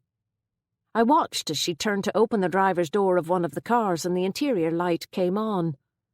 For a brief second, I caught a glimpse of her face. It was Alison Kelly. What was she doing here? And who was the man? Didn't look like Raymond Kelly, but I couldn't be sure. The man stood there for a minute as if he expected Alison to change her mind about leaving and get back out of the car. But she didn't. Eventually, he climbed into the driver's seat of the other car and they both drove off, heading in the direction of Buncrana. On impulse, I turned the Mini around and set off after them. I followed the 2 cars for about a mile up the road until we came to a crossroads. One car turned right and the other went straight on in the direction of Buncrana. I hesitated for a second and then followed the car, heading to Buncrana. 10 minutes later, we arrived in the town. I followed the car up the main street where it pulled in on the footpath outside Kelly's bar. I stopped a few yards behind on the other side of the road and watched as Alison Kelly got out of the car and walked into the pub. I had chosen the wrong car to follow. Chapter 24. I woke at 7, my body stiff from the drive the night before. It was still dark outside, so I reached over and turned on the radio and listened to the news for 5 minutes before dragging myself out of bed. I made it into the office by 8:30, remembering with no pleasure that this morning involved facing the long-dreaded Law Society audit. Leah was already in, eyes glued to the computer. "Wow, you've beaten me in. I'm impressed," I said. "I usually beat you in." "True, but I'm not usually in by 8:30. What time is this guy coming?" "Not till this afternoon. He's driving up from Dublin, doing 3 practices up this part of the country this week, apparently." "Good. That means he'll be in a rush to move on, hopefully." "What do you want me to do?" "Nothing. I have all the books ready. At least I will have by the time he arrives. You just need to meet him and do that spot check test on the files with him when he wants you to." "Grand." She looked up at me, chin resting on her hand. "You hear they dug up that kid from Derry's coffin on Saturday morning?" "Yes." "And it was him that was found in the crypt in Whitewater?" "Yep." "Weird." I started to tackle the stack of files on my desk. There were no interruptions for a full hour. At 20 to 10, Leah buzzed me. "Eddie Kearney's here. He wants to know if you can see him. He doesn't have an appointment." I groaned. He had probably picked up a whole raft of new drug charges over the weekend. "All right," I said. "Send him up." He walked into the office with a swagger, more exaggerated than usual. He wore a pair of jeans at least 3 sizes too big for him, that were dragged down to a dangerous level by hands which were rammed into the front pockets. His blonde hair was sprayed and combed towards the right-hand side of his head, making him look as if he had been caught in a heavy wind. He leaned against the door frame in a pose that came straight out of an episode of The Wire. "Yes, Eddie, what can I do for you?" He was chewing gum with his arms crossed. "I think this time it's what can I do for you," he said. I wondered if he was aware that his pose had switched to OK Corral. I tried not to laugh. "Right," I said slowly. "Why don't you come in and have a seat and tell me what you mean?" He strutted over to the seat I offered him, the jeans travelling southwards ever so slightly with each step. I doubted he would be able to maintain the swagger if they landed down around his ankles. Luckily for both of us, he reached the seat in the nick of time. "I'm listening," I said. "I want to do a deal." More chewing. "A deal with whom?" I asked, though I knew what was coming. "The cops." I leaned back in my seat. "Would you like to explain what you mean, exactly?" "I want to get them charges dropped, in exchange for some information." "What kind of information?" "Valuable information." "What information, Eddie?" There was an edge to my voice. I was aware I sounded a bit like a schoolteacher. He picked up on it and responded accordingly, like a teenager in trouble, sulkily. "I can't tell you, unless I know the charges are going to be dropped." I sighed. He had clearly picked up this idea during his weekend in Dublin, along with his new hairstyle. The Eddie Kearney I knew sure as hell hadn't the gumption to come up with an idea like this on his own. "Well, I can't advise you unless you tell me everything. I'm your solicitor, Eddie. Anything you tell me is in confidence." He regarded me doubtfully. I said nothing for a few seconds. Eventually he cleared his throat. "All right. It's about what happened last Tuesday night to that David fella, the drunk fella." That's rich, I thought, coming from Mr. Stonehead. "Go on," I said. "Well, I was there." I sat upright. "You were where, exactly?" "I was walking along the Malin Road, coming from a party. It was about 6 o'clock in the morning." "And?" "I saw 2 cars coming flying along the road, and at first I thought it was 2 lads having a race. It was pitch black, so I couldn't see properly. Then I copped that one of them was chasing the other, trying to drive it off the road. They nearly ran me over. Never saw me. Had to fucking leap into the ditch, mental driving." I ignored the self-righteous tone. "Why do you think this has something to do with Danny Devitt?"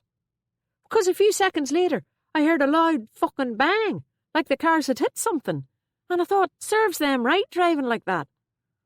I sat forward. "Go on." "Well, by the time I walked the rest of the way up that road, it took me half an hour. Fucking long road, that. I hate it, especially in the dark." "Eddie." It was all I could do not to grab him by the scruff of the neck. "All right, I'm getting to it. There he was, in the ditch. Your man Danny and his car slumped over the steering wheel. Didn't look too healthy." "And what about the other car?" "No sign. Cops were there, though. That cop who keeps stopping me all the time. McFadden?" "Aye, him. And the ambulance and all was there, too." "And why didn't you say anything to the guard about what you saw, for God's sake?" The sulky expression returned. "I couldn't." "Why not?" "I just couldn't. It would not have been convenient at that very moment." He dragged out the words like a rap. "You had drugs on you?" "I might have." He looked up again with the hint of a grin. I didn't return it. He looked down at his lap. "They might have searched me. I did a runner." I stood up. "You're coming down to the Garda station with me straight away." "What? What about my deal?" "I'll be struggling to get you a deal that involves you not being charged with impeding the investigation of a murder, you idiot. This is extremely bloody serious. What the hell were you thinking?" His face fell. For the first time since he had entered the room, the cocky grin disappeared. It wasn't exactly a question of my taking Eddie Kearney by the ear and marching him down to the Garda station, but it was pretty close. He slouched down the hill beside me, his demeanour very different from what it had been half an hour beforehand. Malloy was at the front desk. He looked up when I walked in, his air of expectation, turning to surprise when he saw Kearney in my wake. "Mr. Kearney here has something he wants to tell you. Some information," I announced tersely. "And he is sorry it has taken him this long to come down. Isn't that right, Eddie?" Eddie nodded grumpily. Malloy looked bemused. He led us into the interview room at the back. In fairness to Malloy, he didn't ask the obvious question about why it had taken Kearney 5 days to tell what he had seen. His face was grim while he heard what Eddie had to say. And he thanked him for his assistance when he was finished.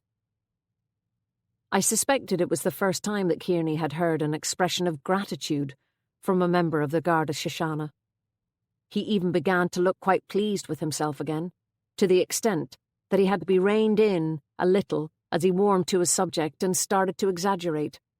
Malloy was capable of managing that well enough. My mind was racing all through the interview. My instinct had been correct. Danny Devitt's death wasn't an accident. Someone had forced him off the road.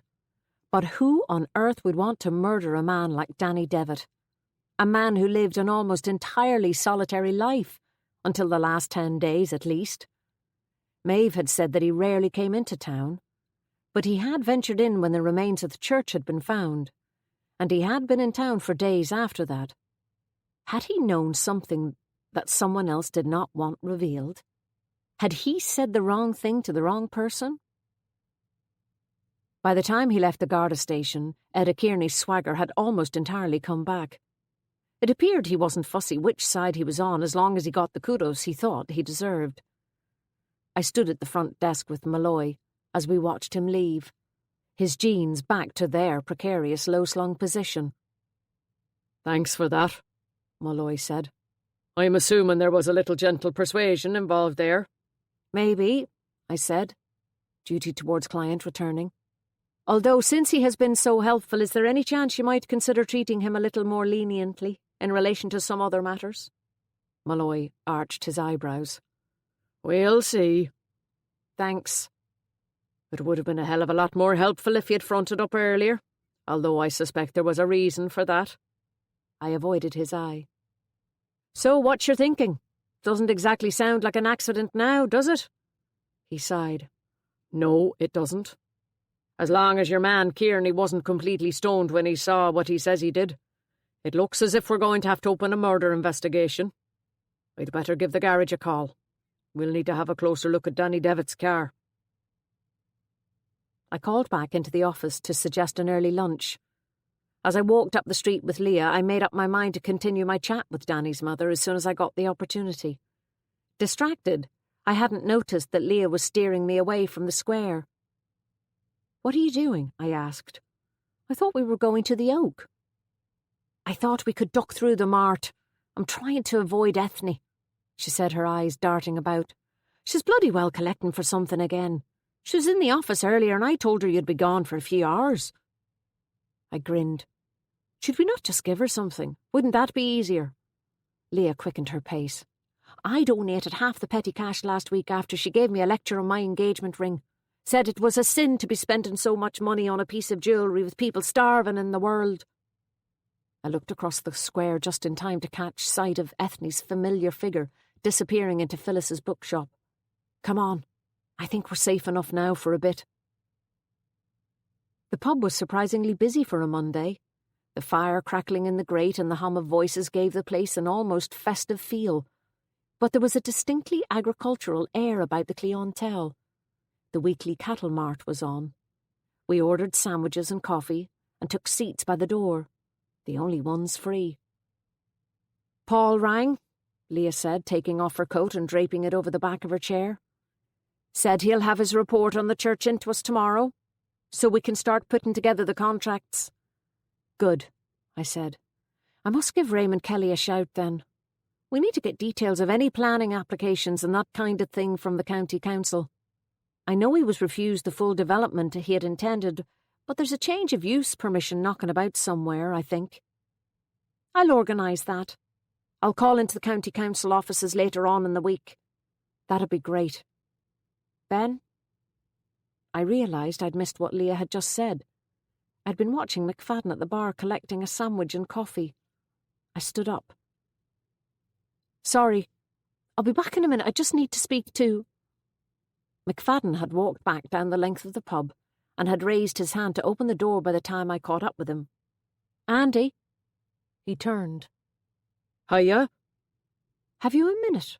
Sure. Outside?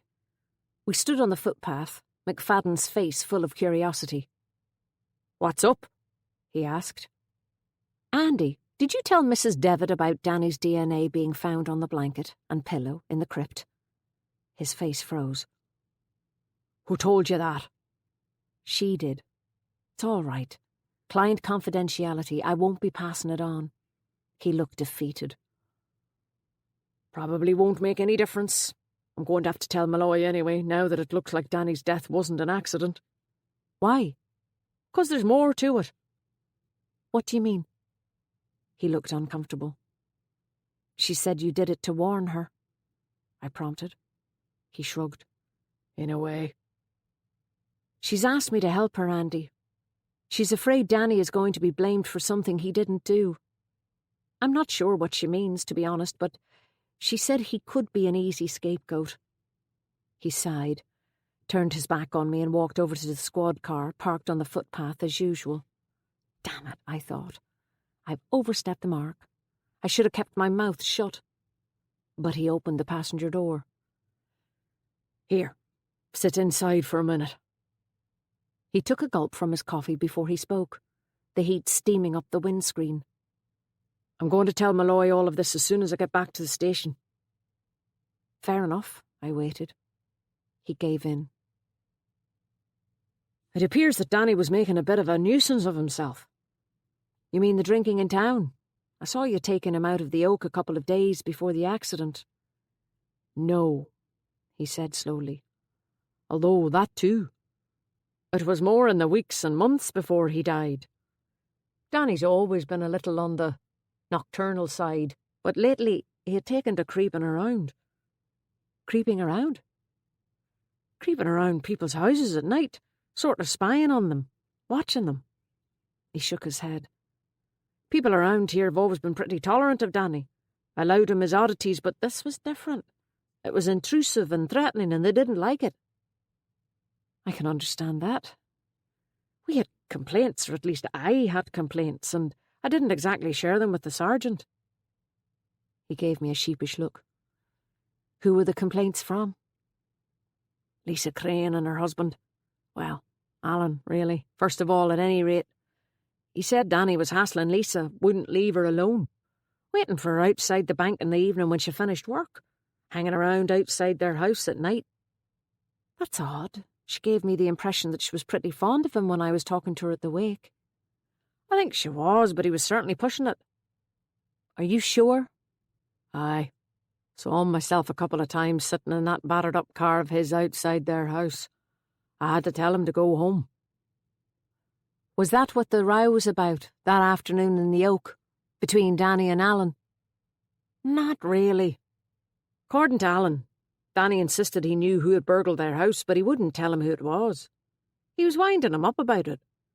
Alan was convinced it was Danny himself. Still is. But you don't think so? No, I don't. He'd have needed a van for a start. And Paul Doherty's place was done the night after Danny died, with what looks like the same modus operandi. Did you ask Danny about it, the night you arrested him? Oh, aye. He denied it, just before he passed out in the cell. Then claimed he couldn't remember saying anything about it in the morning. Did Mary Devitt know about all of this? Andy nodded, before taking another gulp of his coffee. Yes, I told her. She said she'd talk to him. His tone softened. She's the greatest wee woman. I've known her all my life. She was like a second mother to me. She used to look after me when I was a kid. And you didn't tell Malloy? Sounds stupid now, but I was trying to deal with it myself. I was hoping it wouldn't have to go any further. You see, if Malloy had found out, he would have had Danny arrested for harassment and charged on the spot. Danny would have had to appear in court, and God knows what would have happened. I couldn't do that to Mrs. Devitt. I couldn't deny that he was probably right, but then maybe Danny would still be alive if he had been charged. I didn't share this thought with McFadden, though. He looked miserable enough. Then, when his DNA was found on the blanket, he said, I thought maybe it was another example of him prowling about, messing with things that didn't concern him. I wondered if he'd been poking about around the church again and had found the bones and decided to wrap them in the blanket or something. It's the kind of thing he might have done, thinking he was doing the right thing. He could be a bit childlike sometimes.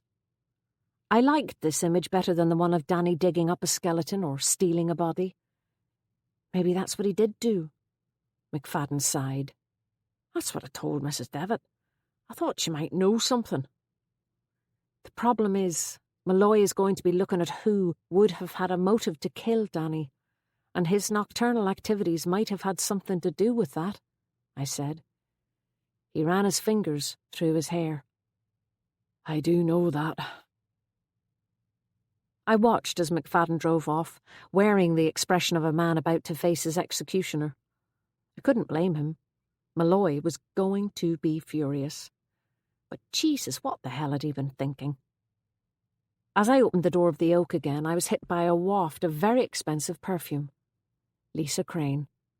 I felt suddenly guilty, as if she had heard me talking about her with McFadden. I got your letter, she said. Oh, good. Have you time to see me at 1:30 before I have to go back to Buncrana? I checked my watch. It was 1:15. Alan's free, and I want him to be there too. I put off my plans to go and see Mary Devitt. Sure, I said. I'll meet you at the office in 10 minutes. It would be a short lunch. Chapter 25. So, is it possible to do this? Alan Crane's tone was prescriptive. Lisa had removed her coat before arranging herself neatly on the chair. She was wearing her navy bank uniform with a name badge pinned to the collar of her jacket. Her blonde hair was loose around her face. Alan sat beside her, knees spread, hands clasped between them, his fingers stained with nicotine. Not without an affidavit from a relative, unfortunately, I said. Lisa's shoulders slumped. She looked immediately at Alan. His expression betrayed nothing. Why is that, exactly? He asked. When a person goes missing for a long time, there is no simple way of legally presuming them to be dead, Mr. Crane. Under the law, a missing person is presumed alive for 7 years, after which time they are presumed to be dead. I've explained this to Lisa already. Yes, he nodded impatiently. I know, go on. Well, when I spoke to Lisa before, I was aware that a relative could apply to the High Court to have a person declared presumed dead after 7 years, but I thought at the time that there might be a difficulty in Lisa applying herself, being only a fiancée. Ex-fiancée, and it seems I was right. It does need to be a relative. Alan leaned back in his seat. Well, that's the end of that, then. Lisa looked anxiously at me as if there must be more to come, but there wasn't. Alan smiled, showing his teeth. A smile, totally lacking in mirth. Looks like we're just going to have to put up with the whole Connor Devitt bullshit coming up every few years then, doesn't it? I don't think a presumption of death would necessarily change that anyway, Mr. Crane, I said. It's still not known what happened to Mr. Devitt. A presumption of death won't change that. This application deals only with the person's estate. There would be no issuing of a death certificate, for example. There was no response from either Alan or Lisa. As usual in the face of taciturn clients, I found myself babbling. It's possible that Claire or Mrs. Devitt could do it, of course, I said. They might be willing to if you spoke to them about it. I know there is the issue of the house. They might see that as a valid reason to do it. Claire Devitt? Alan laughed. Sure that one is away with the fairies. Lisa played with her rings, twisting them to and fro on her fingers. Alan grinned unpleasantly. What kind of a woman, Miss O'Keeffe, would lep on a man at her own brother's wake? And that man only just married. Lucky I'm not a fella to take advantage. Eh, Lisa? Lisa stared at the floor, eyes now brimming with tears. And Danny was supposed to be the crazy one, he sneered. I wouldn't be surprised if there was a hit of the crazy stick running right the way through that family, starting with the father. Lisa began to say something but changed her mind. What do you mean by that, Mr. Crane? I said coldly. Old Jack Devitt taking a gun to himself, and then Danny doing his peeping Tom bit around the town, breaking into people's houses. You don't know that, Lisa said quietly. Alan glared at her. What about Mrs. Devitt? I asked, directing my question at Lisa. She might be willing to sign an affidavit, if it would help get things in order for you. It might be worth talking to her about it at least. Lisa shook her head. I couldn't ask Mrs. Devitt. Lisa's afraid of old Ma Devitt, Miss O'Keeffe, Alan said, a spiteful grin on his face. Just as well she didn't end up as her mother-in-law. It's fine, really. Thank you for looking into this for us. Lisa looked up at me, brightly, mask back in place. She stood up and started to put on her coat. Alan didn't move. I'll ask her, he said, firmly. I followed them down the stairs to find Liam McLaughlin, the estate agent, chatting to Leah at the reception desk. He nodded to Alan as he passed. Fuck, I can't take that man, he said under his breath when the door slammed. Why is that? I leaned on the counter beside him. Used to play golf with him. Had to stop. I couldn't take his temper. He nearly brained me with a 9-iron one day. Had to be pulled off me. Seriously? Seriously. He was losing badly in a charity tournament last summer in Buncrana, organised by Kelly. As a matter of fact, I needed the hospice. I made the mistake of saying something smart while he was trying to take a shot. That's not like you. Scared the bejesus out of me, I can tell you. He wasn't kidding. I noticed that Leah was looking at me as if she wanted to say something. She had an anxious expression on her face. What's up?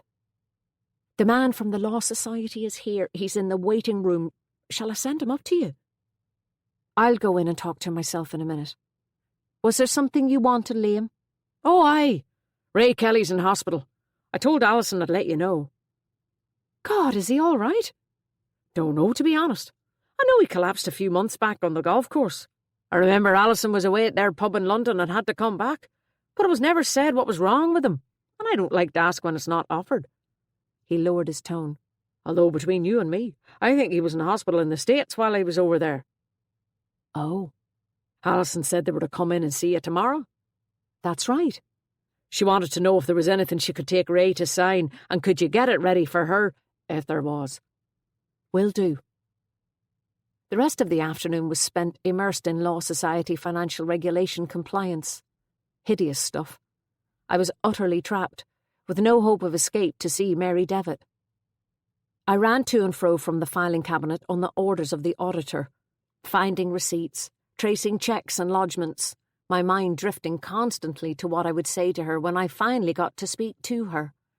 I left the office at 7:30, head pounding, and decided I would drive up to her first thing in the morning. I slept badly, got up early and headed to Lag Beach for a swim before breakfast. It was a beautiful morning, bright and crisp. As I clambered over the rocks down onto the beach, I thought about my last swim and my encounter with Claire Devitt. Alan Crane was a thoroughly dislikable man, but it didn't stop me wondering what he had meant by his comment about Claire's behaviour at the wake. I remembered her sudden reappearance in the kitchen in that red dress. The swim cleared my head and nearly gave me a heart attack at the same time. The intended effect. It also gave me an appetite for breakfast. A mound of toast and scrambled eggs later, I drove up the narrow laneway towards the Devitts' old farmhouse. I had tried to ring before I left the cottage, but there was no answer. In the daylight, With the cold blue sky behind it, the house looked quaint, like something from an old John Hind postcard. I almost expected to see a scruffy-looking red-haired child with a donkey and a basket of turf in front. I pulled into the yard and parked the Mini next to the porch. The door was open. I knocked, loudly. There was no response, so I stepped inside and called down the hall. Finally, I heard a voice coming from the kitchen. I wasn't sure whether to follow it or not. But before I could decide, Mary Devitt herself strode up the hall looking surprised to see me. Her hair was swept back behind her ears and tied up with a red scarf. She was wearing blue overalls splattered in paint and had an equally splattered rag in her hand. "So you're the artist," I said. "Sorry?"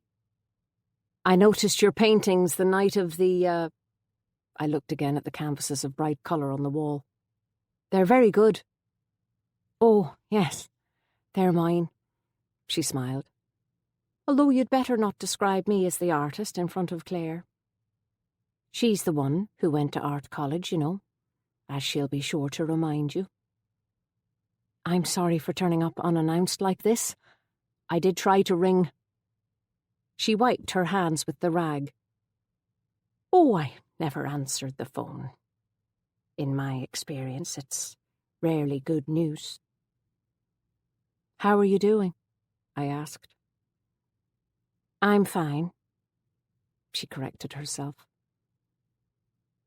"I will be fine. I thought we could continue the conversation we were having the other day, if that's okay with you." "Oh, yes." I waited for her to ask me in, but she didn't. She seemed to be working something out in her head. "I presume you came by car?" she asked. "Yes, it's outside. I parked in the yard." "Maybe we could go for a walk on the shore. I need some shale for something I'm working on." "Sure, of course." "Just give me a minute. I'll see you outside." I got back into the car and started the engine. A couple of minutes later, Mary joined me, dressed in a man's sheepskin coat which looked like a relic from the 1970s. She had a large wicker basket on her arm which dwarfed her even further. "Lag?" she said. "Great." As I drove out of the yard, a black and white sheepdog loped across in front of the car, head bowed. I braked suddenly. "Jesus!" "Sorry about that," Mary said. "It's Fred. He doesn't know what to do with himself. He's miserable without Danny. I just don't have enough time for him." I drove on, heart still pounding, out the laneway and down the hill towards the turn-off to the beach. Mary sat silently beside me with her basket on her knee, gazing out of the window. Suddenly, despite all my planning, I wasn't sure how to broach things, but I didn't need to. "The sergeant told me that Danny's accident is being investigated," she said. "Yes, I'm glad. And he tells me that you had something to do with that."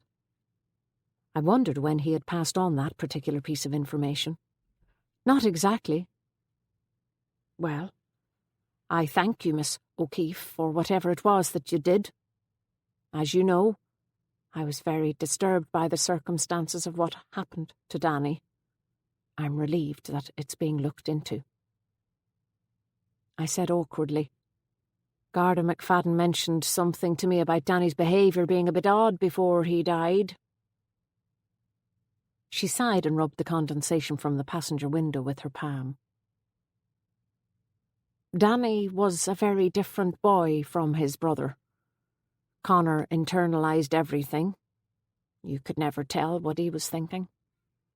He was a typical eldest child, I suppose. Always had to handle everything himself, but Danny wore his heart on his sleeve. He was kind. You could see that he loved Lisa Macaulay with all his heart from the time they were kids. He never hid it." I hesitated. "That still doesn't excuse him from hanging around her house at night, though. She continued to gaze out of the window. Have you looked closely at that relationship, Miss O'Keeffe? The relationship between Lisa and her new husband? Well, yes, a little. It's not good, is it? I made a non-committal noise. Alan Crane is a violent man, she said quietly. How do you know that? Have I seen him hit her, you mean? No, nothing like that. But I know the signs, believe me. I know them very well. I spent 15 years trying to cover them up. I looked across at Mary Devitt. She was staring straight ahead of her. Suddenly, I understood why this woman had coped so well with her husband's death. It had been a relief. The beach was deserted and the tide was out. It was no less cold than it had been an hour earlier, but it was clear as a summer's day. Glashidi Island was visible in the distance, looking like a lump of coal that had been flung there by some giant thousands of years before. I walked along the shore beside Mary Devitt as she peered at the rocks on the ground in front of her, stooping down every so often to pick up something that caught her eye. A shell, the remains of a crab, a bit of seaweed.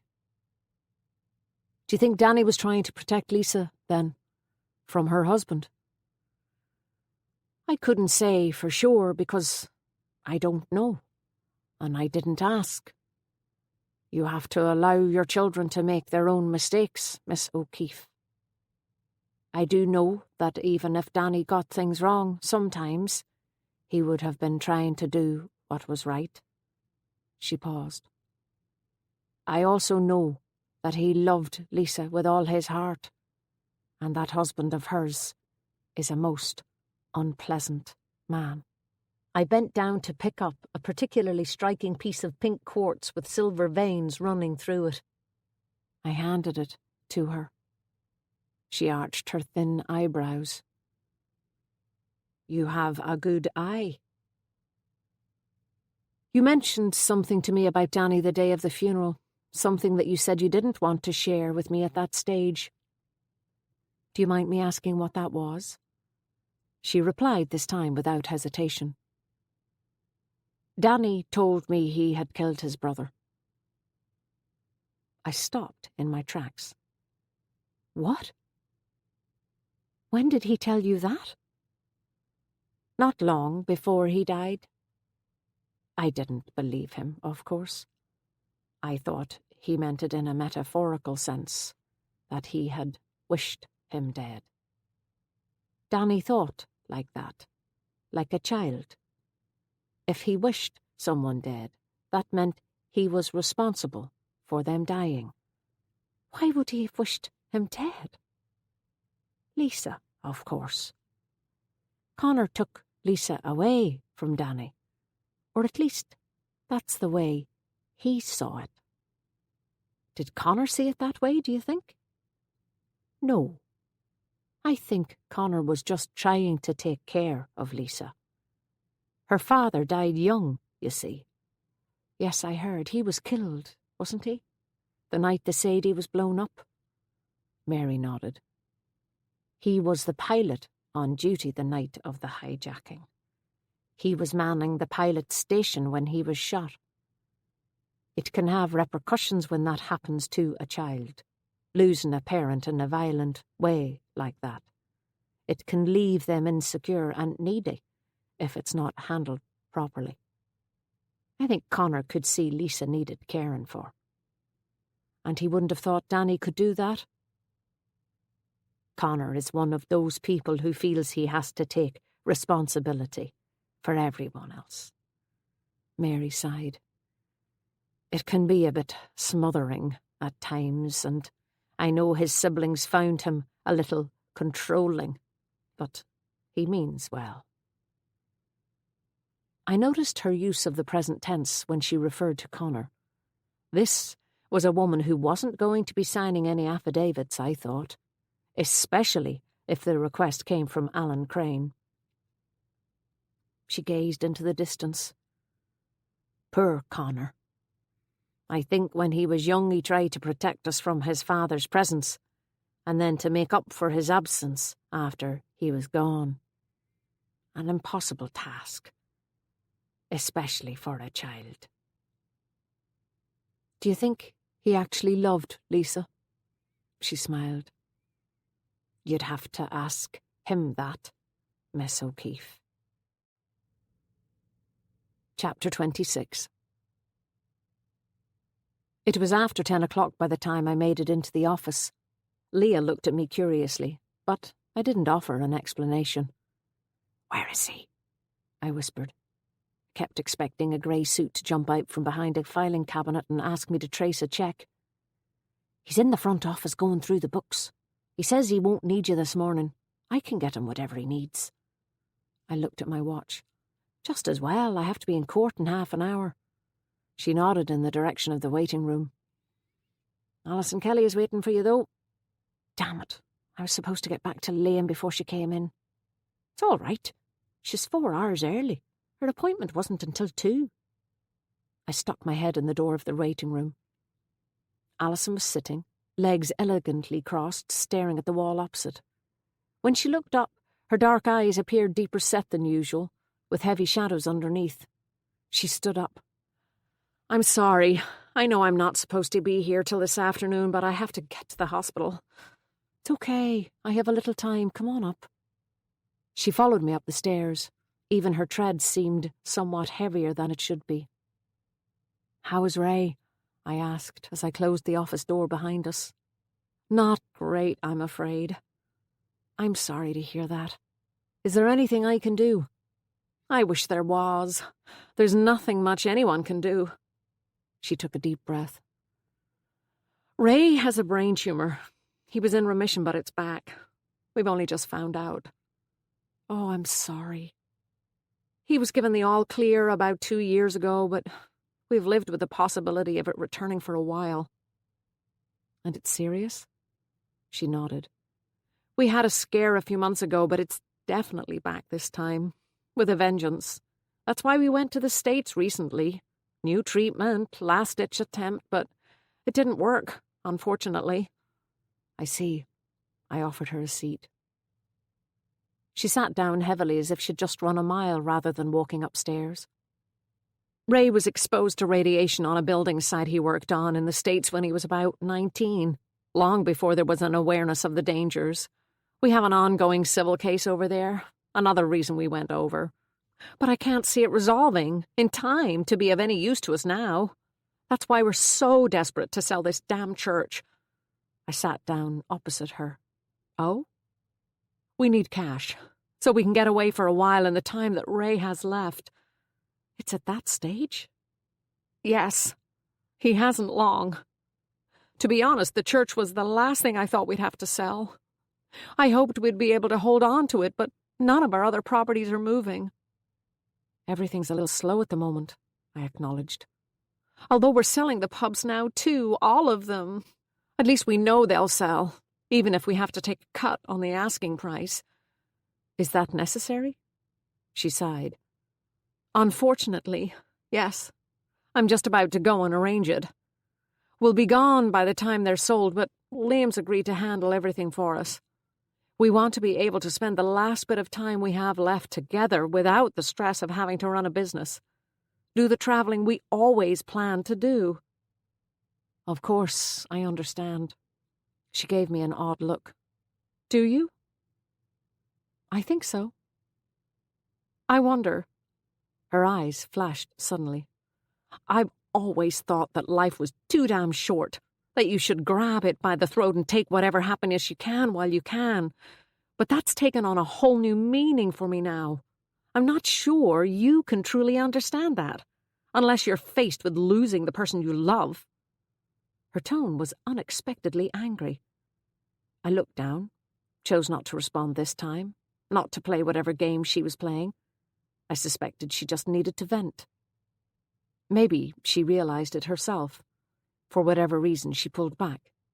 Anyway, look, one thing's for certain. All our assets have to be sold, and I need to know that you can progress the sales quickly when they come through. If you can promise to do that, and at a good fee, we'll use you. I'll do my best. If not, I'll find someone who can. The edge was back. I started to go through the contracts for the sale of the church, and Alison was immediately in focused, capable mode. She took notes on the outstanding documents I required, said she would organise tax clearance certificates, and took the envelope of declarations I needed her husband and herself to sign and return. There are some documents in there that need to be witnessed, I said. Now, anyone can witness them, but if you'd rather I did, I can bring up a set to the hospital and do it. That's no problem. I'll talk to Ray and see what he wants. He may not be there very long. There's not much they can do for him at the moment, so he'll be sent home in the next day or two, I expect. Okay, whatever you need, I'll do. Her eyes softened unexpectedly. You know, it's so strange. He doesn't even look that sick. Sometimes you'd never even know. I wish there was something more I could do. She put the envelope in her bag. This is all we need, to push this through as quickly as possible. Just as well that English couple came back on board, I remarked. She nodded. I hope to hell they stay put this time. Is that everything? Almost.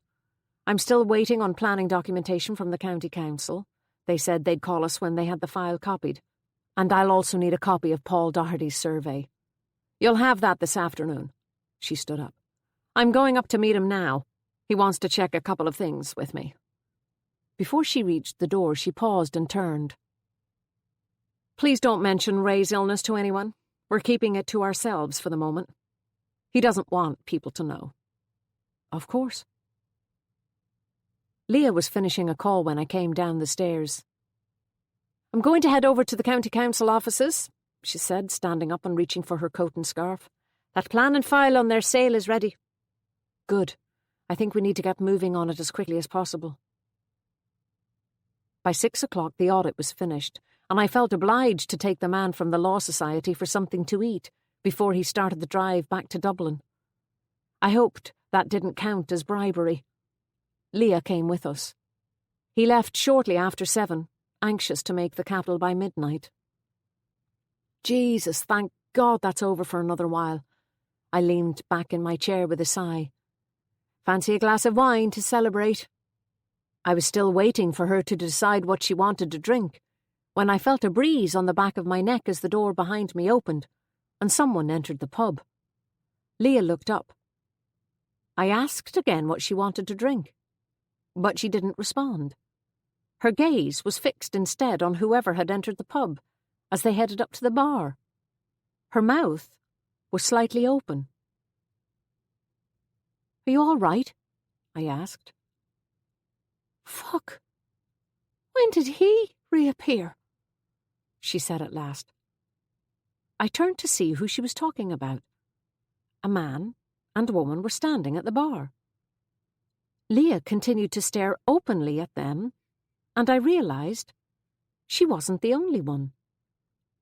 As I glanced around, it looked as if the entire pub had stopped chewing at exactly the same moment and were gaping at the couple. Even Tony was standing stock still behind the bar, looking utterly shocked.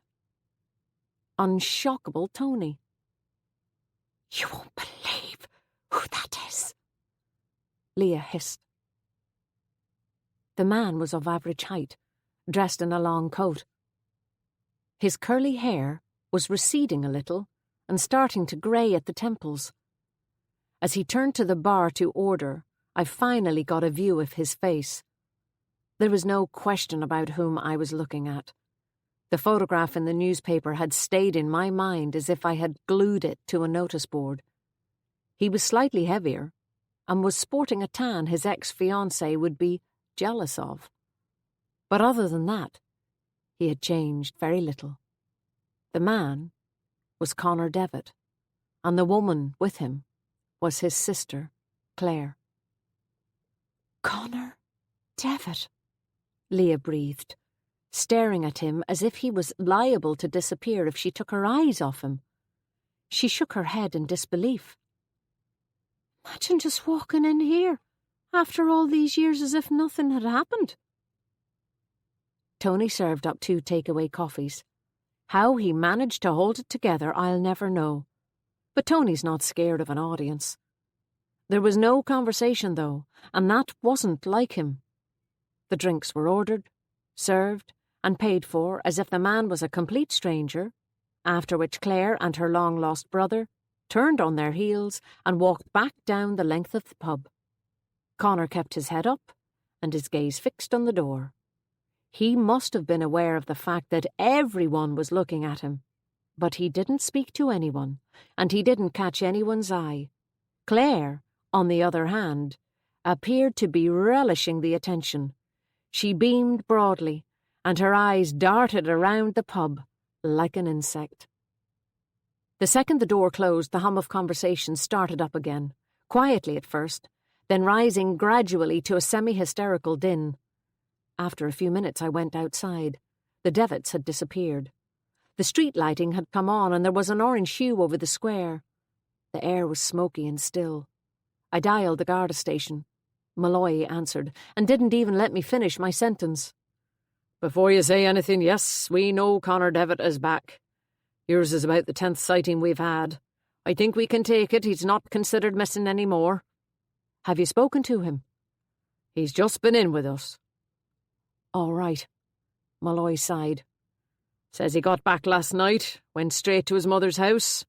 We're going to talk to him again, but it all seems above board. That's one file we can finally close. So where has he been then? England, he says.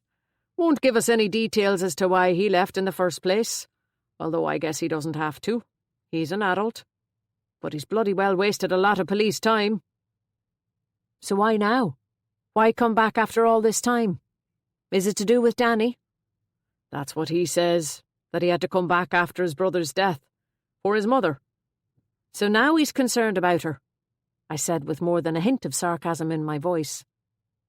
We've no reason not to believe him, Malloy said. Although, yes, you'd think you'd have got in contact with her at some stage in the past 6 years to stop the poor woman worrying. How did he hear? Hear what? About Danny's death. Do you think someone was in touch with him? Someone who knew where he was? He said he heard it on Highland radio. He must be able to get it on the internet or something over there. Took him 5 days to get back all the same, I said. You'd think he could have made it in time for the funeral. And he arrives back to the news that there is to be a murder investigation. As I hung up, it hit me that Mary Devitt must have known that Connor was back when I went to see her that morning. That was why she had been so anxious to get me away from the house. He was probably in the bloody kitchen. I felt duped.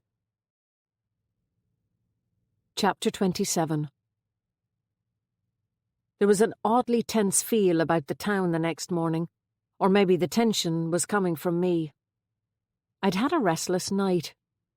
Danny Devitt murdered, Connor Devitt alive, and Mary Devitt trying her best to... What was she trying to do? Who was she trying to protect? I had assumed it was Danny, but maybe I was wrong. I was tempted to try to talk to her again, but what good would it do? I had thought she was someone I could trust. Now I wasn't so sure. Wispy white flakes swirled across the square. The cold accessed any little bit of skin that was covered, in less than 3 layers. I bought a newspaper and turned the corner towards the office. A white van pulled up beside me on the footpath, and a window was rolled down. A bare elbow in a short-sleeved T-shirt appeared, and Mick Bourke beckoned me over, his eyes darting to the left and right as I approached him. "Yes, Mick? Do you want to talk to me?" He nodded. His face was less florid than usual, pale beneath the red, making a rather unattractive shade of pink. He was chewing his lip. "Do you want to come into the office for a minute?" "Nah. Haven't time. It won't take long. Can you get in for a wee minute?" "If you want me to." He leaned over to open the passenger door for me, and with difficulty I clambered up. I'll just drive out the road a bit if that's all right. I think better when I'm driving. OK, I said slowly. He pulled off from the curb with a screech and headed out onto the Derry road. After a few minutes he began to hum rather tunelessly and tap the centre of the steering wheel with his open palm. It was all a bit disconcerting. I was just about to tell him that I had someone waiting for me at the office and needed to get back, when he stopped humming and started speaking. I want you to forget about what we were talking about last week, he said. The missing money? Aye. Are you sure? You were very anxious about it at the time. Aye, I'm sure. I made a mistake. Got me figures all mixed up. I thought you said it was Ethne who had done your figures. Aye, well, she got them mixed up then. I paused. Does this have anything to do with Connor Devitt's reappearance by any chance? No, it doesn't. I got me figures mixed up, that's all. He had a stubborn expression on his face. So there's no money missing? He shook his head vehemently. And never was. He shook it again. The van veered a little to the left. Right, OK, I said. Whatever you say. So that's it then? He asked. That's it. I did say there wasn't anything I could do for you anyway, that you'd have to talk to the guards. His eyes widened in alarm. You didn't say anything to them, did you? No, I didn't. He breathed out, audibly. Leah looked up at me with a grin when I walked back into the office. Did I see you getting into a white van by any chance? God, there's no privacy in this town. New man? Yep. Who was it? She handed me the post. Mick Bourke. He's a funny one, isn't he? She looked up. Not the brightest, my father always says. He's Ethne's brother, though, isn't he? She's sharp as a tack. Half-brother. Ethne's father died, and her mother remarried. Mick's father. He was a bit of a thug by all accounts. Mind you, Mick must have something going for him. Have you seen his wife? I think she was at Danny Devitt's funeral with him. I didn't get a decent look at her, though. Why? Leah whistled. She's about half his age. A Derry one. Never seen her without some big rock or other expensive bit of jewellery. Really? I thought he said his wife had cataracts. You don't get cataracts when you're young, do you? She laughed. That was the previous one. He got rid of her a few years ago, replaced her with this new model. I see. He never mentioned that. Just referred to the wife as if it was some kind of generic position. That's hilarious. She chewed absently on her pen. I wonder if Connor Devitt will go back to work for him, now that he's back. At lunchtime I wandered over in the direction of Phyllis's bookshop. I was dying to see what she made of Connor Devitt's reappearance. I knew she would be delighted to chew over this latest town drama. I pushed open the door and the little bell rang as it swung back. Phyllis was perched on a stool at the counter, immersed in a book. At last, someone to talk to, she said, taking her glasses off her nose. The town has been like a morgue all day. There's a funny old atmosphere, all right. I reckon everyone is hiding away gossiping about Connor Devitt, she grinned. Speaking of which, fancy some tea? I beamed an assent. A few minutes later, Phyllis reappeared with a huge earthenware teapot and a plate of homemade butter biscuits. So, what do you know? She said as she rested the tray on the counter. I hear he made a grand entrance in the Oak last night. Well, not quite a grand entrance, but he certainly attracted a lot of attention. Claire was with him. I bet she was. Did you know he was back? Before last night, I mean? She asked. I was as surprised as everyone else, or as everyone else looked, at any rate. She smiled. I'd say there was a bit of fly-catching, all right. You can't blame people. He has been gone for 6 years. I took a biscuit, and his family seemed pretty convinced that was him in the crypt. I wonder, Phyllis said as she poured the tea. I think people kind of hoped it was him, in a way. Then she caught herself. Hope is probably the wrong word. I think they didn't want to believe that Connor would up and leave his family and his fiancée just before his wedding. He He was always the kind of fella to do the right thing, you know. She shrugged. Maybe it was easier to handle, to think that something had happened to him. It seemed like such a callous thing to have done otherwise, and then to not even get in touch for all that time. I took a sip of my tea, Earl Grey this time. None of your tar-like builder's tea for Phyllis. He must have had his reasons, I suppose. That's no excuse for what he did to his poor mother. And Claire, I know what I'd do to him if I got hold of him. I'm sure Claire's had a few things to say to him. I got the impression she didn't appreciate being left alone to look after their mother. I smiled. Though I know Tony seemed to think it was the other way round. Phyllis frowned.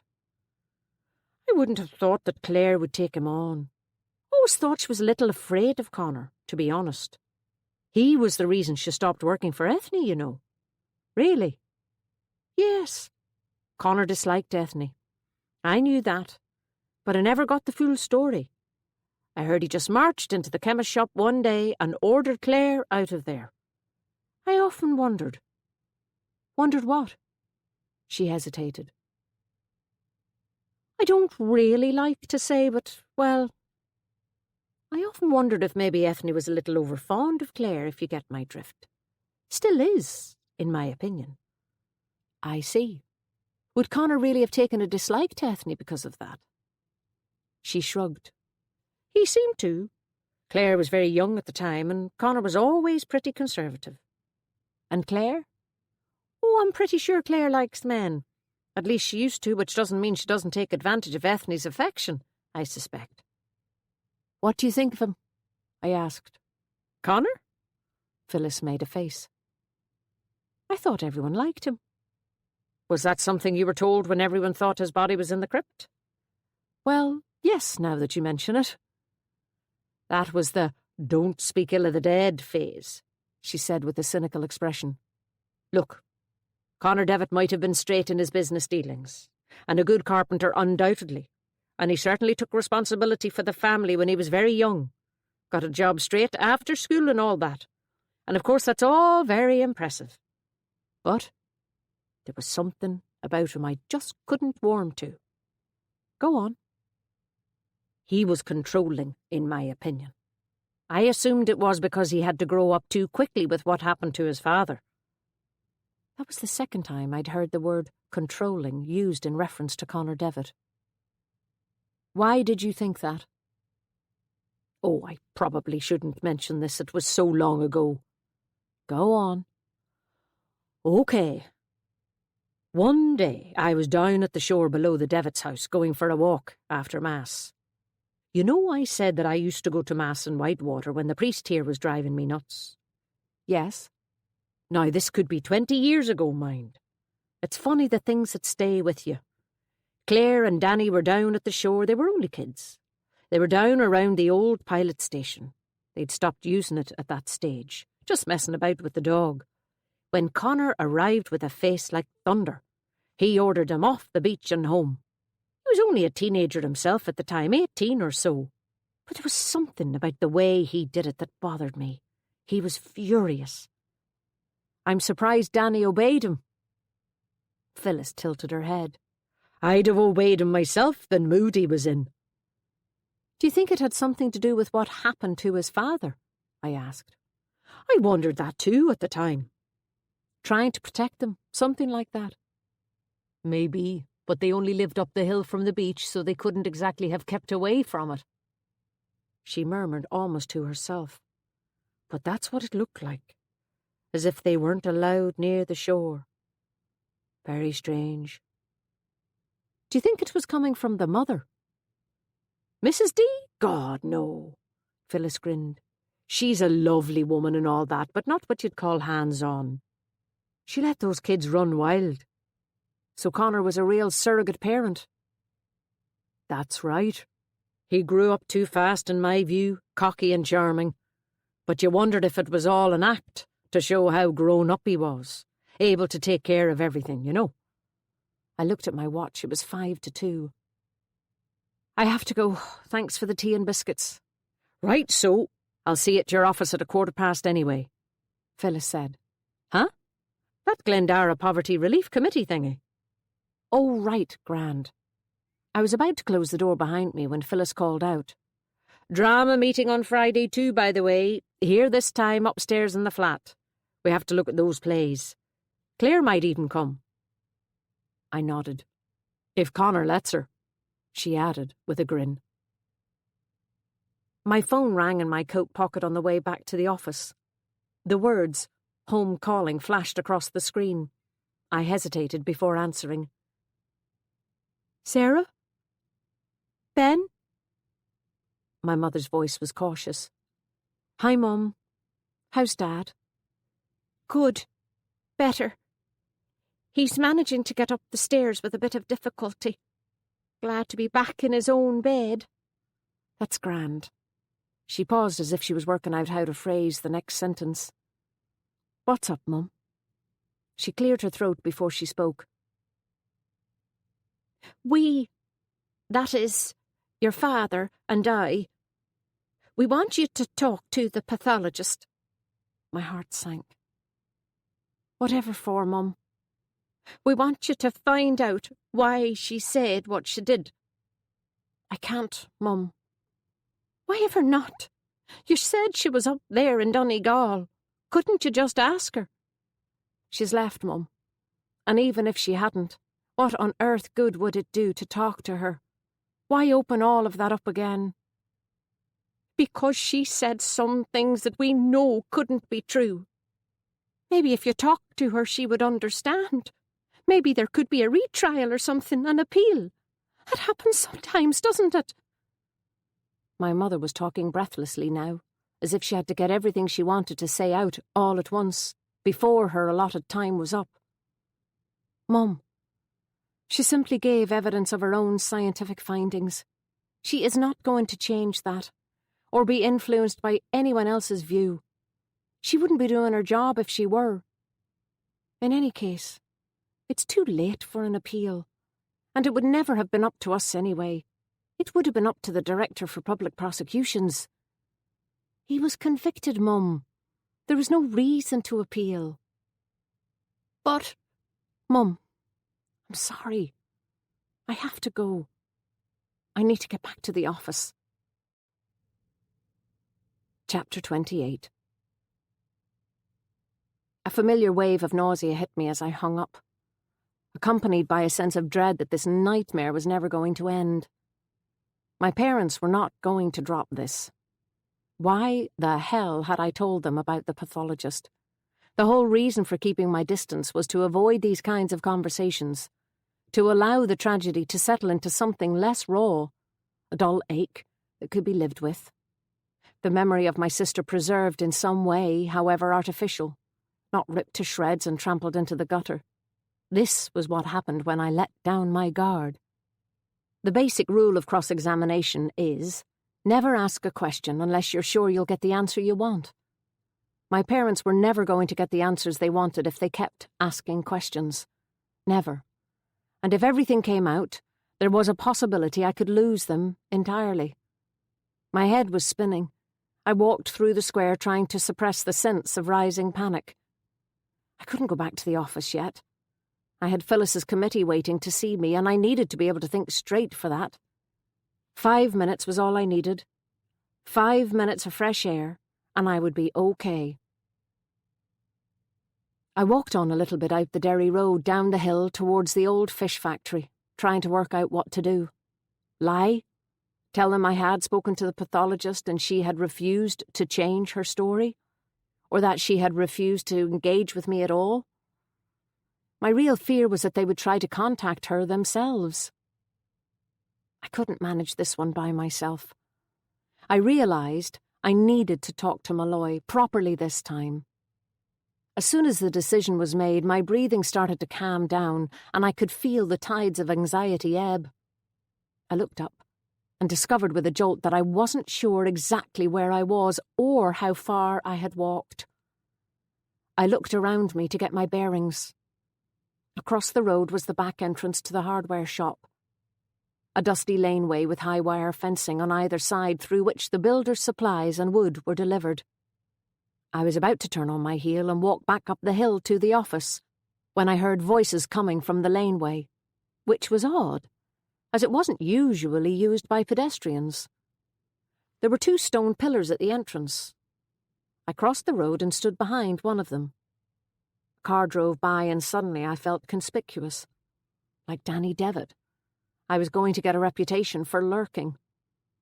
Taking my phone out, I pretended to be reading a text. I peered around the pillar but couldn't see anyone. The laneway curved inward, so my view was limited to about 50 feet. I strained my ears to listen. The wind carried 2 voices towards me, one male and one female. But I couldn't hear what either of them was saying. I walked down the laneway a little, expecting at any second to hear the roar of a cement lorry behind me, but hoping not to. Then I turned a corner and saw Ethne. Leaning over her, talking to her in a low, threatening voice, his face almost touching hers, was a man in a dark coat. Ethne's face was bright pink, and she was clearly protesting vehemently about something. As I watched, the man threw something on the ground. As Ethne stooped to pick it up, he took a further step towards her, and she jerked back, almost falling, her back colliding with the wire fence. "Hey, what's going on?" I shouted. The man spun around, his face calm, impassive. It was Connor Devitt. I walked towards them. "What are you doing to her?" "Who are you?" he said coldly. "Don't worry about that," I said. "What are you doing to her?" "I'm not doing anything to her. We're just sorting a few things out, isn't that right, Ethne?" Ethne nodded, said breathlessly, "I'm fine." She shoved whatever it was she had picked up into the pocket of her cardigan. "You don't look fine." "Honestly," her tone was pleading, "I'm not leaving you here alone with him." "Really? There's no problem," she insisted. Connor put his hands in his pockets. "It's okay. We've finished. I've said what I needed to say." He gave Ethne one last look and strode past me, back down the laneway towards the main road. I put my hand on Ethne's shoulder. "Are you all right?" She was shaking. "I'm fine," she repeated. "Please go." "Do you want me to call the guards? I can call Malloy." I took out my phone. Anger flashed in her eyes. "I've said I'm fine. How many times do I have to say it?" I put my hands up. Okay. But he looked like he was threatening you." "Well, he wasn't." Ethne refused to allow me to walk her back up to the chemist's shop, so I arrived back in the office 5 minutes later to a packed waiting room. Acting for committees always frustrates me. The members never entirely trust each other. In this case, 7 people had turned up to see what was happening. With Leah's help, I dragged a couple of extra chairs into the front office, and 3 people stood leaning against the wall. Phyllis, of course, managed to nab one of the chairs, and, true to form, did all of the talking. "We need to set up a limited company," she said. "Okay, you're a charity, aren't you?" "Aye, we're like a wee local St. Vincent de Paul, I suppose. We help out those families in the community who are in trouble." "Very commendable." I looked around the room to give an impression that I was engaging with more than one person, but I was looking at a sea of blank faces, mere observers. "Founded about," Phyllis looked around her for assistance, 15 years ago? The others nodded. "And why do you want to set up a company now, if it's been working fine so far?" I inquired. They looked at each other, silently nominating Phyllis to reply. "We've come into some money, a considerable amount of money," she said, "and none of us relishes the idea of being personally responsible for it." "I see. From a very generous, anonymous benefactor." She tapped her nose with her forefinger. "Well, the best model for you then is a company limited by guarantee," I said, "and we'll see if we can get you charitable status. It'll exempt you from most taxes." Phyllis lagged behind, the rest of them having trooped out of the office. "Was there something else?" I asked. She grinned. "A thought you might like to know who our generous benefactor is. Don't tell me if you're not supposed to, I warned her. I know you're not going to tell anyone. She put her hand in front of her mouth in an exaggerated stage whisper. It's Mick Bourke. Really? I probably shouldn't have let the surprise show in my voice. Yes, Phyllis said. I was pretty astonished myself. The carpentry business must be doing well. How do you know it was him? He was stupid enough to leave the money in an envelope along with an old receipt with his name on it. Maybe he didn't want to be anonymous after all. That's exactly what I thought. I nearly collided with the man in the dark coat standing on the footpath outside the office. Connor Devitt looked down at me, all heavy eyebrows and brooding fixed stare. One thing he had in common with his brother. I managed to make some noise resembling a greeting, if not a particularly friendly one. So you're the solicitor O'Keeffe? Yes. I'm Connor Devitt. I know. He didn't react. He must have known that he was the talk of the town. Were you waiting for me? I asked. Yes. Is there a reason why you didn't come into the office and sit in the waiting room like a normal human being? I was on my way in. Right. I want to talk to you about my mother. I know you came up to see her the other morning. I didn't respond, didn't admit or deny. I was there. I saw you through the window. As I thought. What were you talking to her about? I can't tell you that, I'm afraid. Was it about Danny? I started to repeat what I had said. I'm sorry, I can't. He cut in. I'm not going to be around for very long, Miss O'Keeffe. I have some things I need to attend to and then I'll be gone. But I do need to make sure that my mother is all right. Your mother seems to be fairly self-sufficient, Mr. Devitt. I stopped myself from adding. She'd need to be since you haven't seen her in 6 years. I knew it was rich given my own circumstances. Also, something made me think Connor wasn't overly blessed with a sense of humour. Phyllis had been right about him. He crossed his arms. You seem to have taken a certain view of me. You can hardly be surprised by that. I've just seen you threatening a woman who's about half your size. You're quick to judge. I wouldn't say that particularly. Do you always assume that things are as they appear? I didn't like the way the conversation was going. So why were you shouting at Ethne then? I demanded. You know she could report you to the guards. That's a public order offence, threatening and abusive behaviour. He gave the smallest glimmer of a smile, and I saw a trace of the young man I had seen in the photograph from the paper. She is absolutely free to report me. Did you ask her if she wanted to? Yes. She didn't, I admitted. No, she wouldn't. Now, are you going to tell me what you were talking to my mother about? His patronising tone really riled me. What are you doing, Mr. Devitt? Sorting out all the people in the town you don't like? Is that what you came back to do?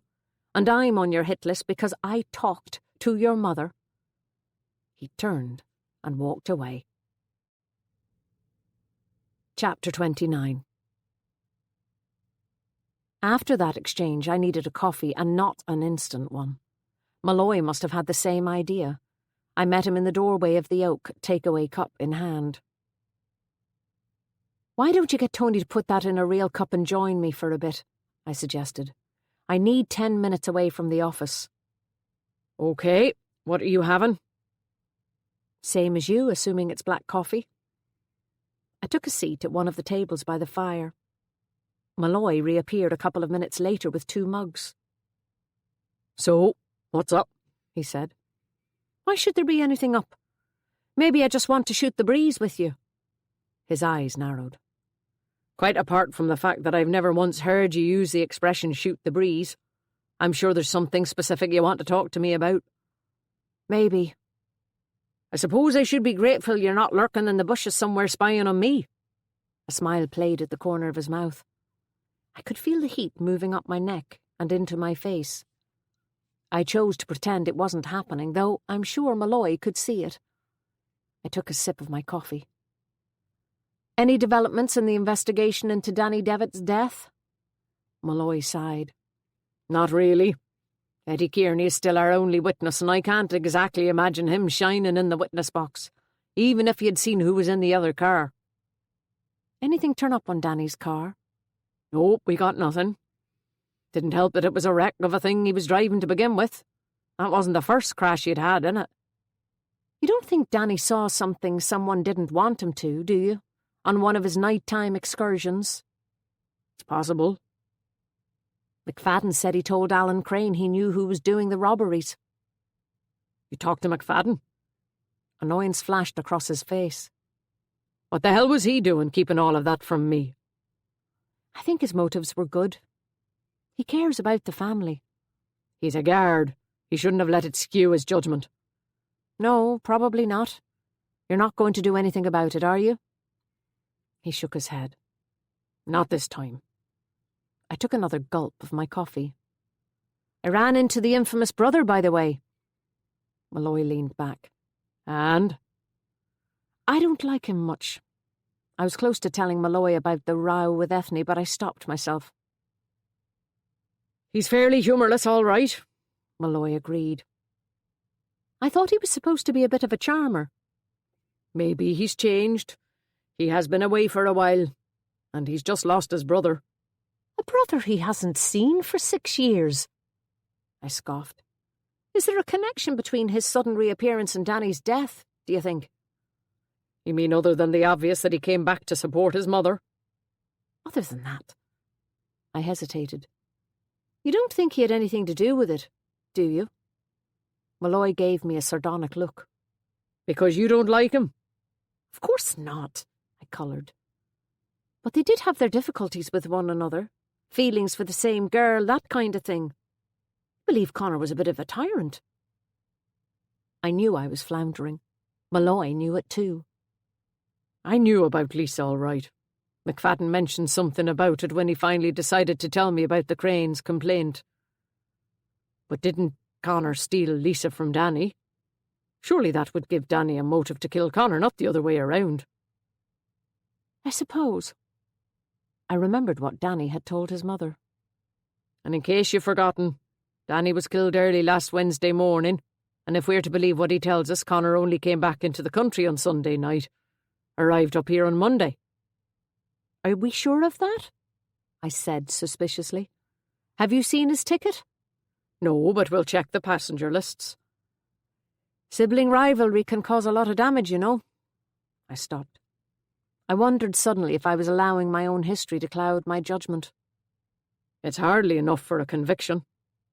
I know, but there's something about Connor Devitt. He makes me uneasy. He smiled. Not enough, Ben. Not enough.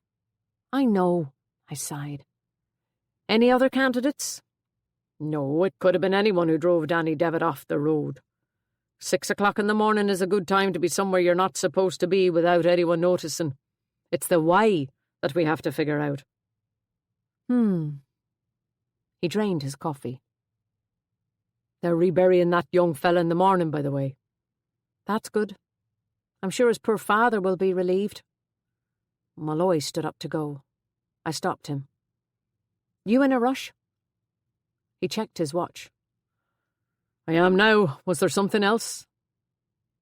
Could I have a chat with you later on? I need to ask your advice. He moved to sit back down. I waved him away. No, don't, it's fine. There's no hurry. It's to do with what we were talking about at the weekend. Maybe later? Want me to call around? That would be great. About 7? I nodded. My mobile rang. It was Leah. Sorry, I'm on my way back now. I needed a stiff coffee. It's not that. Alison Kelly rang. She wants you to go up to the hospital and witness those documents for Mr. Kelly. Sure, I'll go straight away. I drove up to Letterkenny in a fog of white. The snow had started again in earnest. Tiny dusty flakes blew across the dual carriageway in gusts. I found Kelly's room easily. There are few enough private rooms in Letterkenny General. I knocked, but there was no reply. So I pushed the door open a couple of inches. I was unprepared for what I saw. I guess it was Alison's comment about him not really looking sick. and I suppose in a way he didn't. Not physically at any rate. He was a little thinner, his face a little greyer maybe, but it was his expression that disturbed me. It was full of fear, raw and sharp.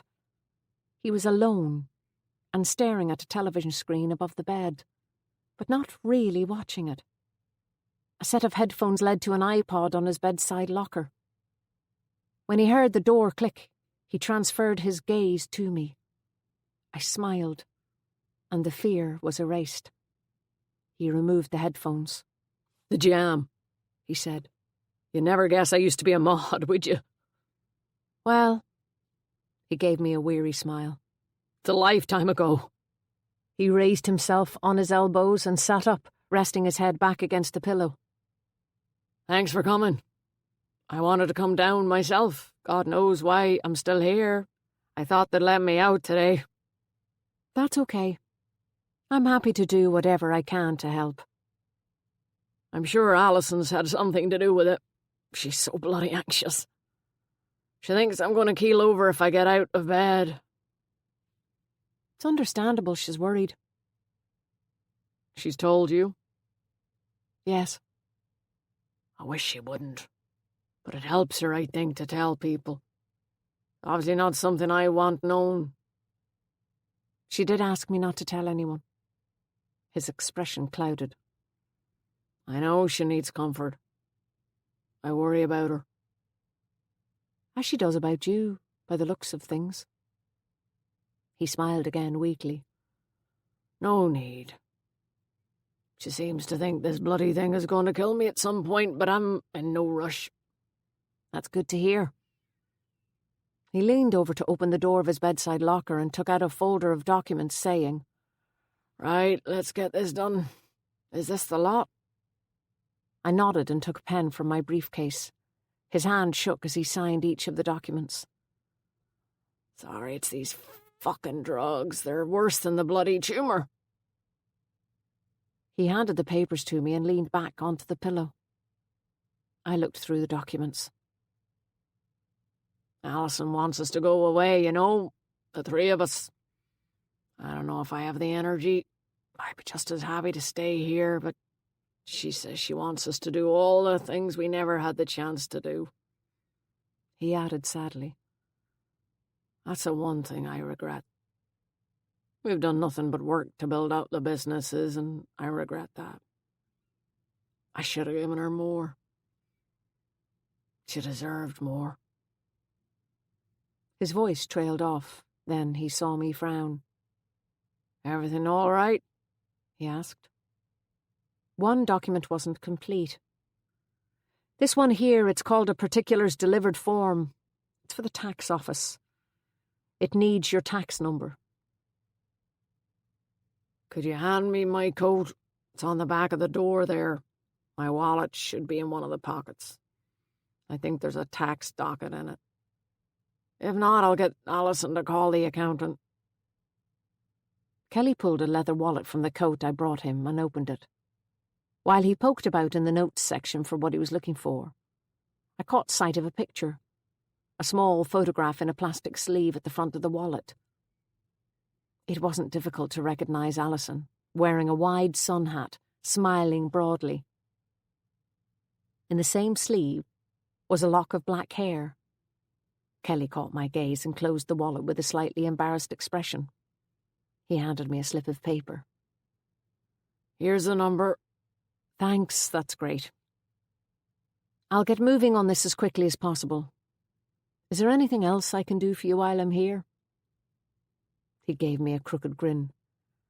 "You mean like a will?" "Not unless you want one," I said gently. "Nah, think I'm all right for the moment.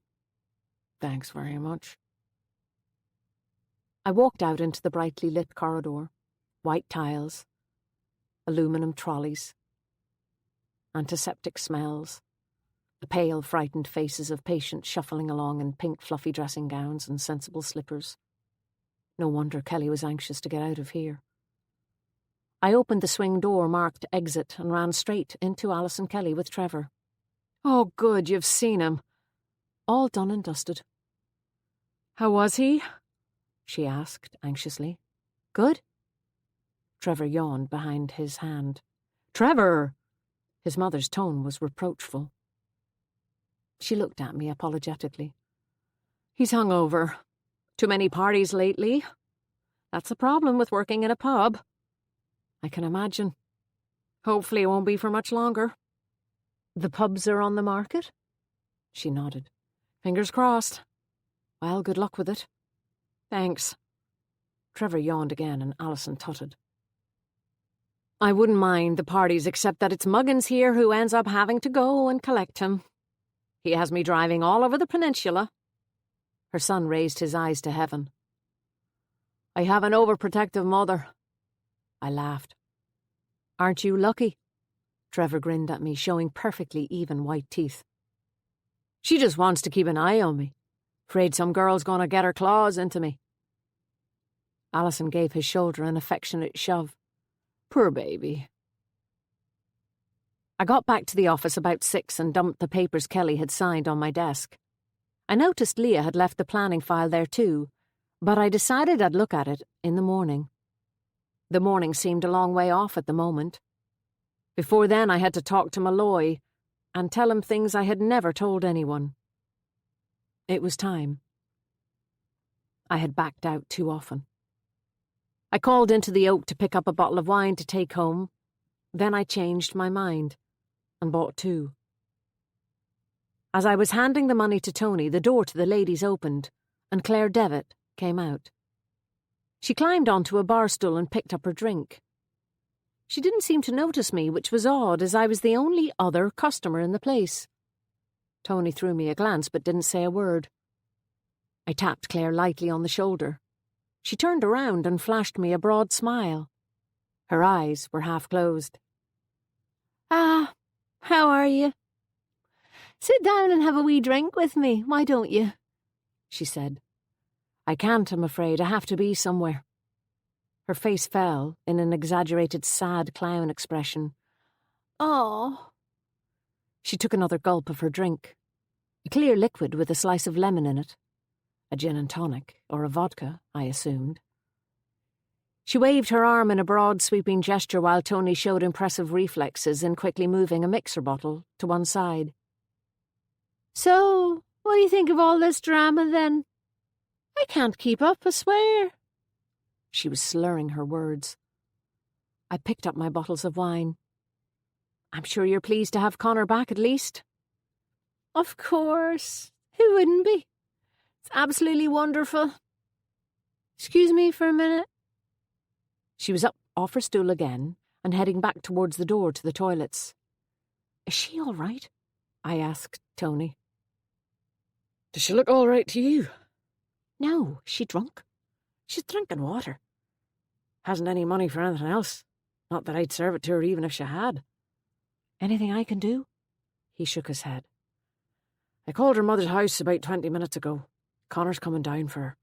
She sure as hell can't drive in that state." As I crossed the road to the car, I heard a noise behind me and glanced round to see a man standing in the shadows smoking a cigarette. It was Connor Devitt, back in the role of Big Brother. Chapter 30. I lit the fire. The cottage was freezing, turning my breath to white mist. Malloy had said he'd get here at 7, but I was beginning to hope that he'd be late. I turned on the heating, opened one of the bottles of red wine, placed it by the hearth and sat down on the couch to wait. 2 minutes later I stood up again and went into the kitchen to put out some food for Guinness, who hadn't made an appearance yet, although I was sure he would turn up eventually.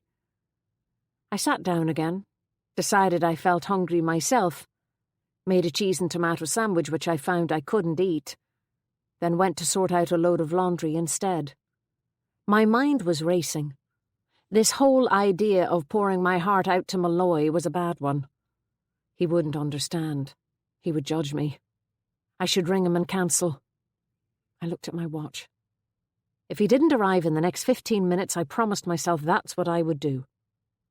Surprisingly, shoving dirty clothes into the machine helped to calm me down, and for the first time in a long time, I allowed myself to think about Faye properly. To picture her as she was the last time I'd seen her. Always thin. She was gaunt then, but it only made her look even more striking.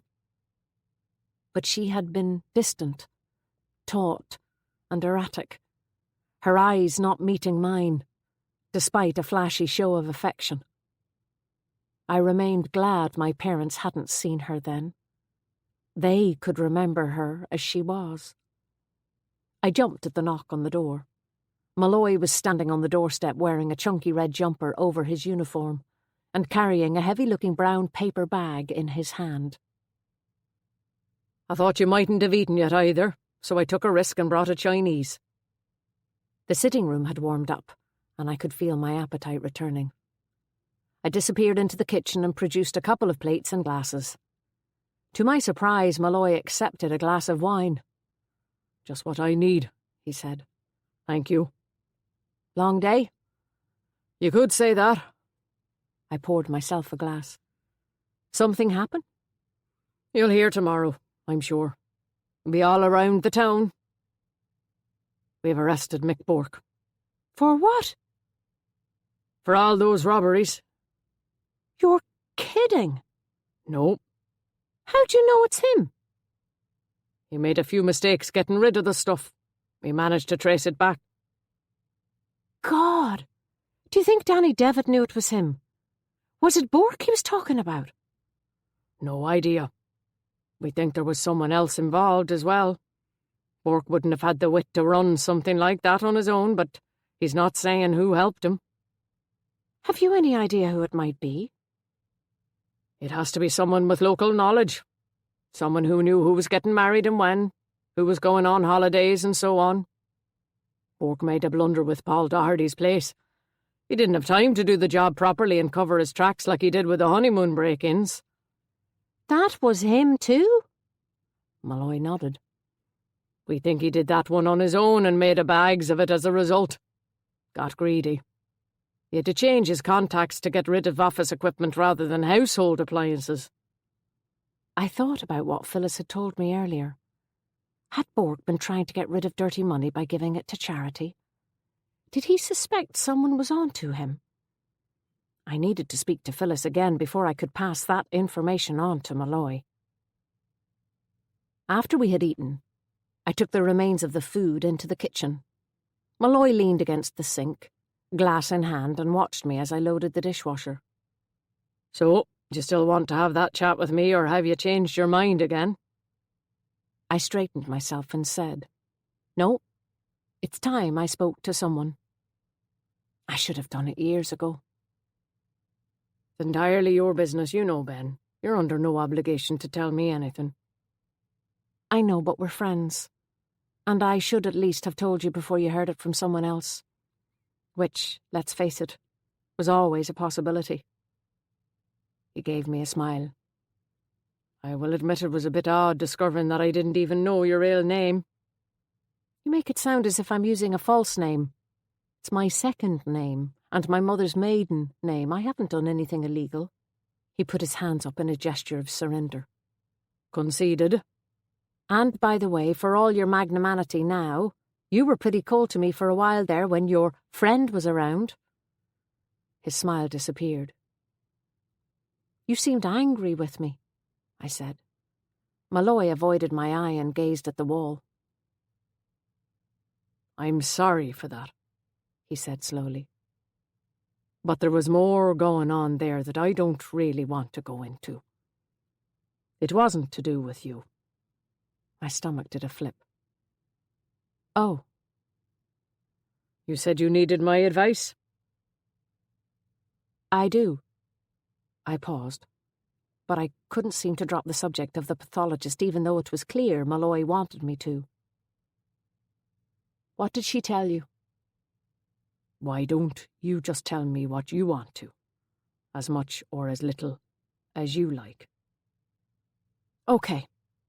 I opened the second bottle of wine and poured myself a glass. Malloy refused a top-up. I took a sip and placed my glass on the counter. You know I've been in Inishowen for 6 years. Yes. And you know I was in the States for a year or so before that? Yes, you've told me that. Well, what I hadn't told you, but which you know now thanks to your friend, is that before I went to the States, my sister, Faye, was killed. I heard a slight tremor in my voice. Malloy was silent, still leaning back against the sink, and continuing to study me as I spoke, listening intently. I was grateful to him for not delivering some sympathetic platitude at that point. I didn't think I could have continued if he had. And as you know, there was a trial, a fairly public one. Her killer was convicted of manslaughter. He's serving 10 years. That's the information in the public domain, so to speak. Malloy nodded.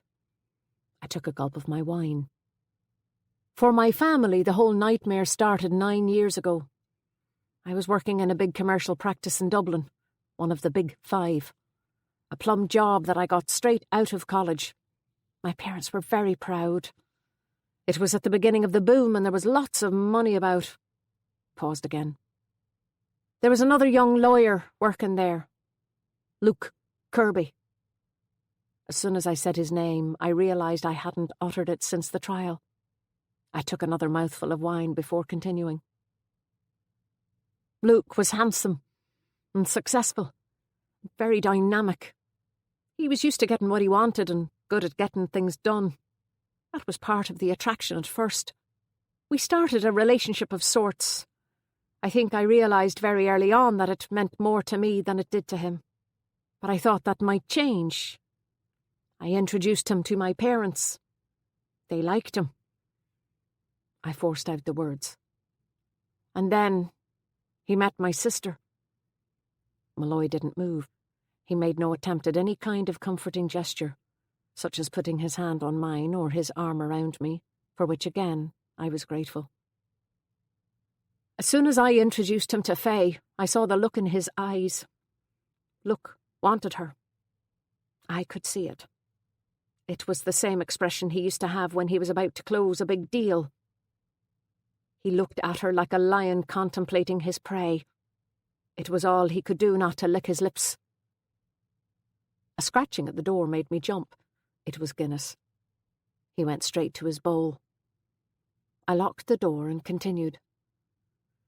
Faye had just qualified as a nurse. She was pretty and kind, but she'd always had a wild streak in her. A recklessness that I envied in some ways. I was so straight-laced. She was always the first to try the most dangerous things.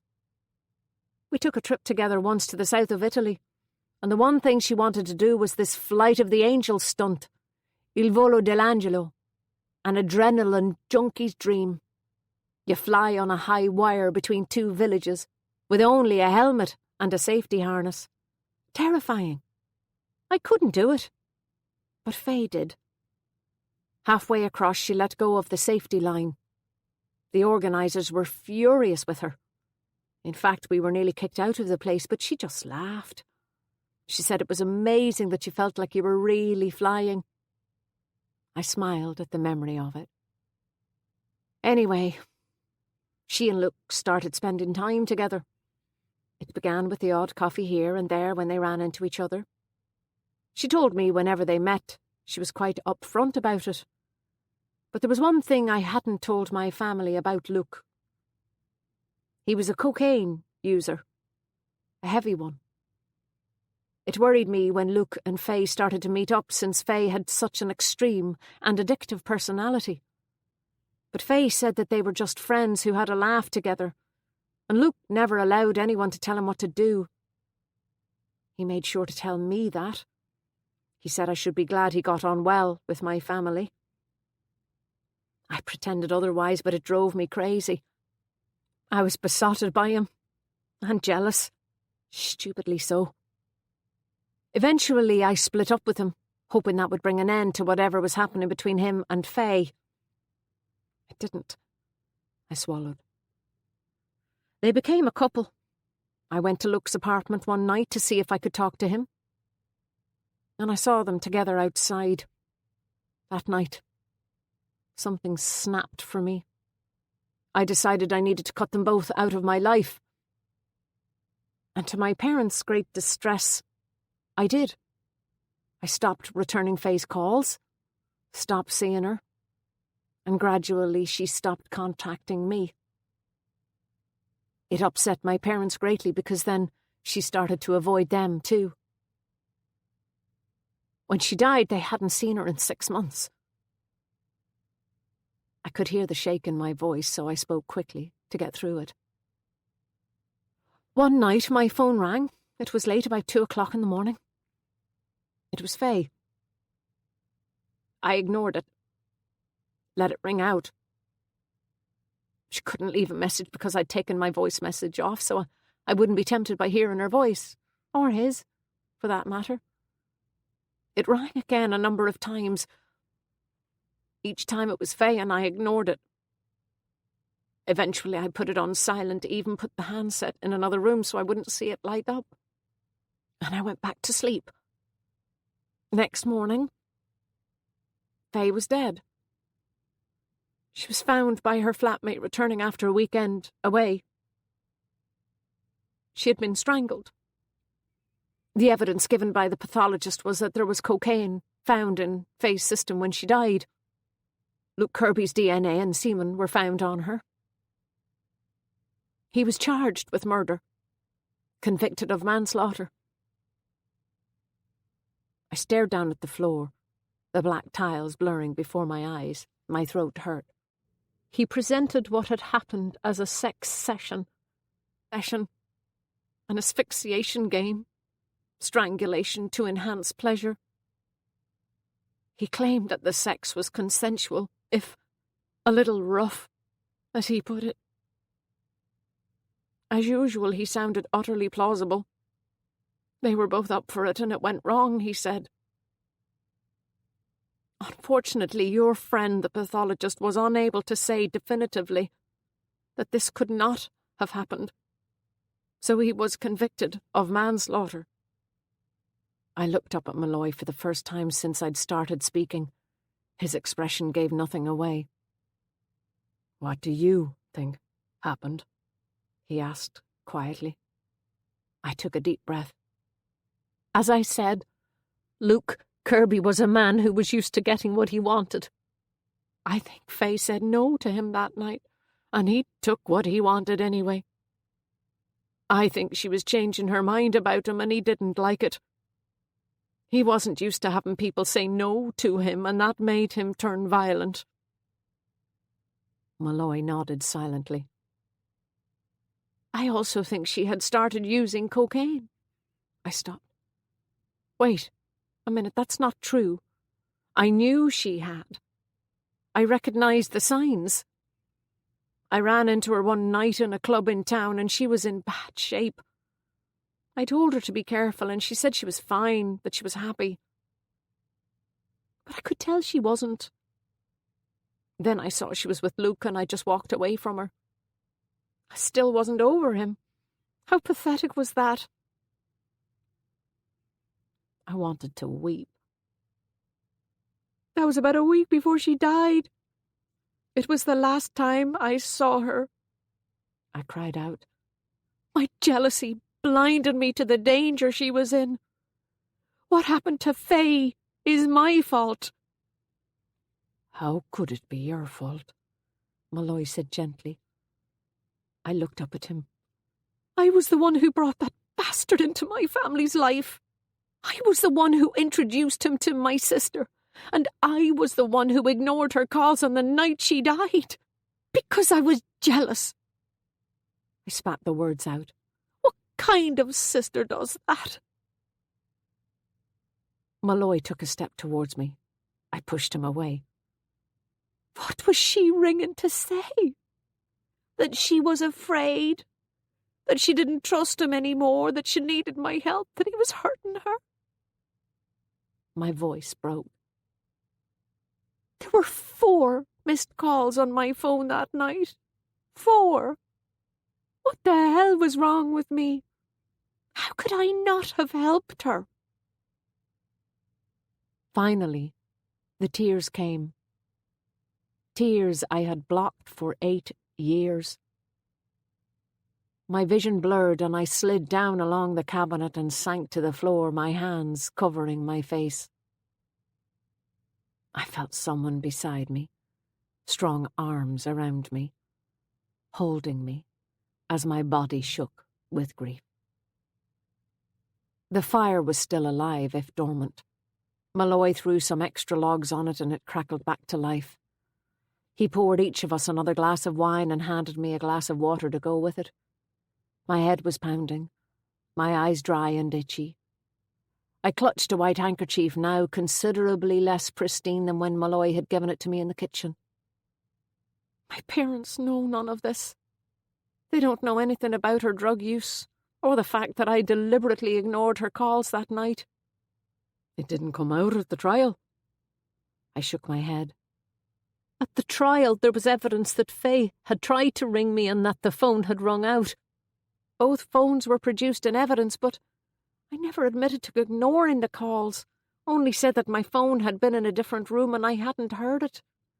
My parents know that Faye had cocaine in her system, but they're so bloody innocent about these things. They've convinced themselves that Luke spiked her drink or something. And I've never told them otherwise. Was Faye taking cocaine before she met Luke, do you think? I don't think so. But Faye would try anything once. Luke was the same kind of adrenaline junkie she was. I think that's what made me so jealous. I knew I couldn't compete. I was so different from both of them. I concentrated hard on looking at the ceiling, trying to stop the tears from starting again. My parents were devastated. I couldn't destroy their memory of Faye as well as everything else. But I got to the stage where I knew I couldn't keep up the pretense. They wanted to talk about it all of the time. It was as if after she was gone they craved news about her, anything at all that they hadn't heard before. They mined the memories of all of her friends for any little snippets of new information. I was afraid I would tell them too much. Malloy leaned forward. So you went to America? Yes, I went to America. I took a secondment from the firm and I ran away. I convinced myself that I was doing my parents a favour, that my very presence was a reminder of what had happened. I sighed. And then my old firm contacted me and offered me a big payoff. They didn't want me coming back to Dublin. They wanted to wash the firm of any trace of Luke Kirby, and with me still working there they couldn't do that. So I took it. And came here? Yes. I saw an ad in the Law Society Gazette, offering a practice for sale.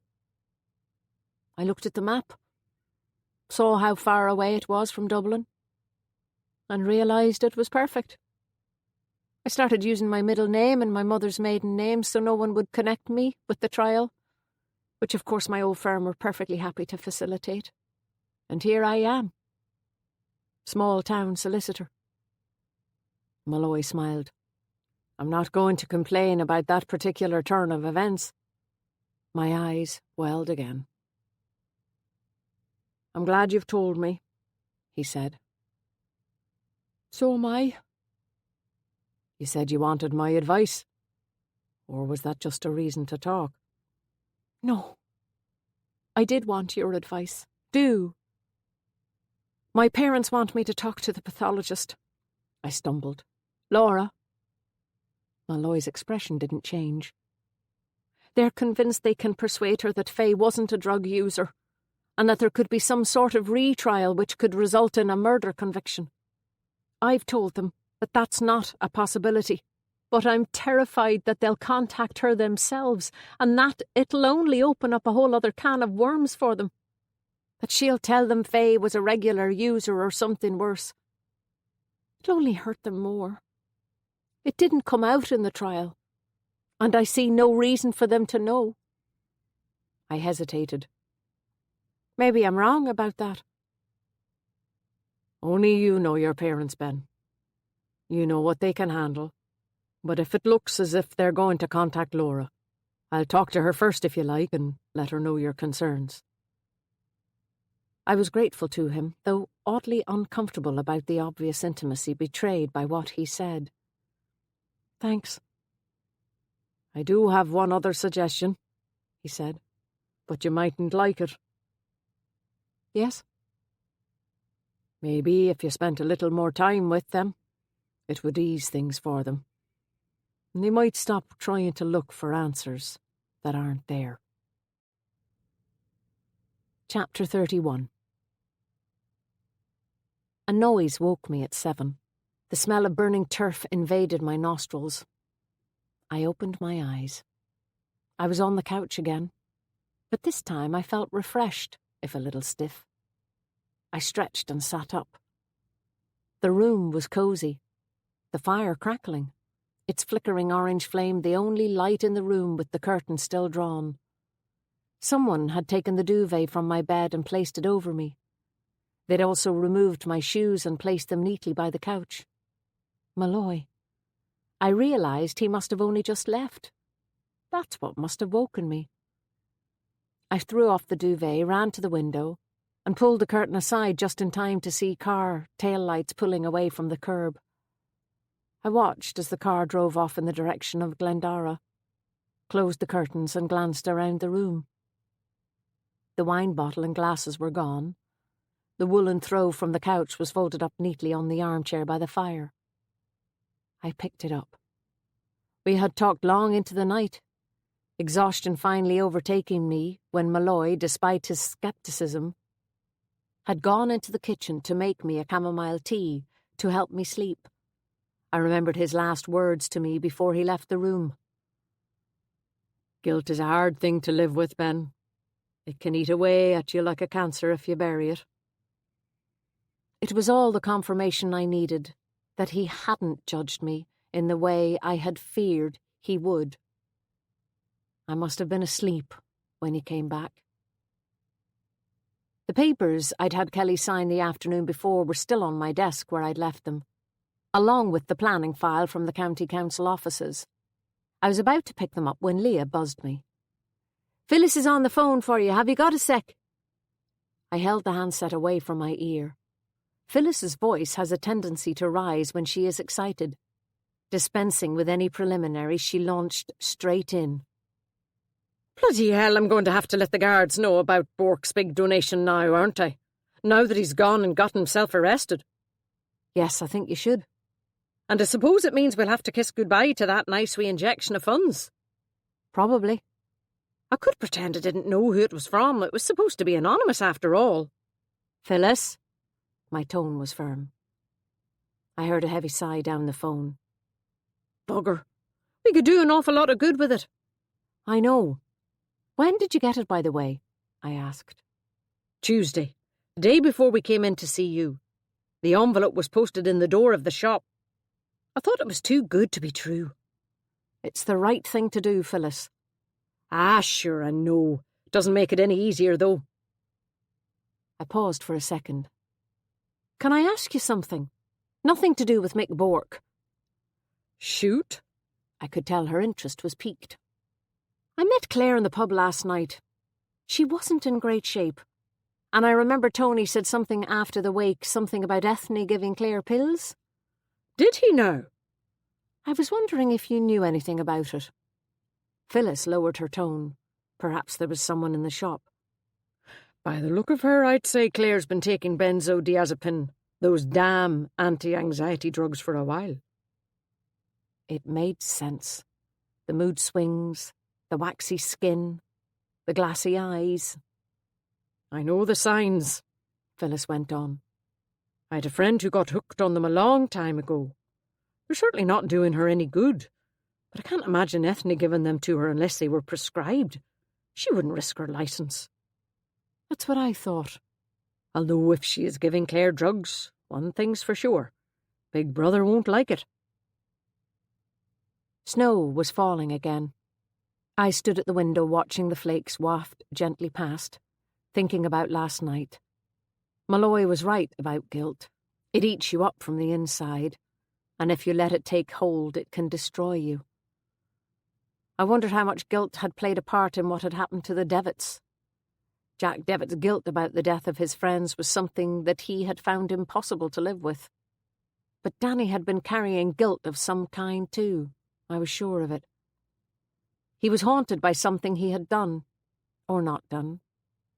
Wrapping Stephen McFerry's bones in a blanket and placing a pillow underneath the skull, disappearing for weeks after Connor left, selling the farm and handing the money to his mother. All were actions that reeked of guilt. But what had he felt so guilty about? I looked at the calendar. Thursday. Something was happening this morning. What was it? All the days were merging into each other. Then it hit me. Today was the day they were reburying Stephen McFerry's remains. I hurtled downstairs. "Have I an hour free, Leah?" She nodded. "All your morning appointments have cancelled, as a matter of fact. The snow." I was about to head out of the door when something else occurred to me. I raced back up the stairs and took a file out of the filing cabinet. I opened it, found what I was looking for, made a note, and put it back. I decided to park at Whitewater Church and take the pathway to the graveyard, over the old stile. The guards had left it the way it was. The wooden piece slid out easily and I climbed over. I emerged from the trees to a strangely eerie sight. The graveyard was silent, buried again under a muffling blanket of white. 5 people stood at the grave. The local priest, Stephen McFerry's father, 2 grave diggers, and Hal. I was glad to see that Hal was involved, that he wasn't being blamed for what had happened, despite Phyllis's fears. I remained back a little, aware that I stood out like a sore thumb in the empty graveyard.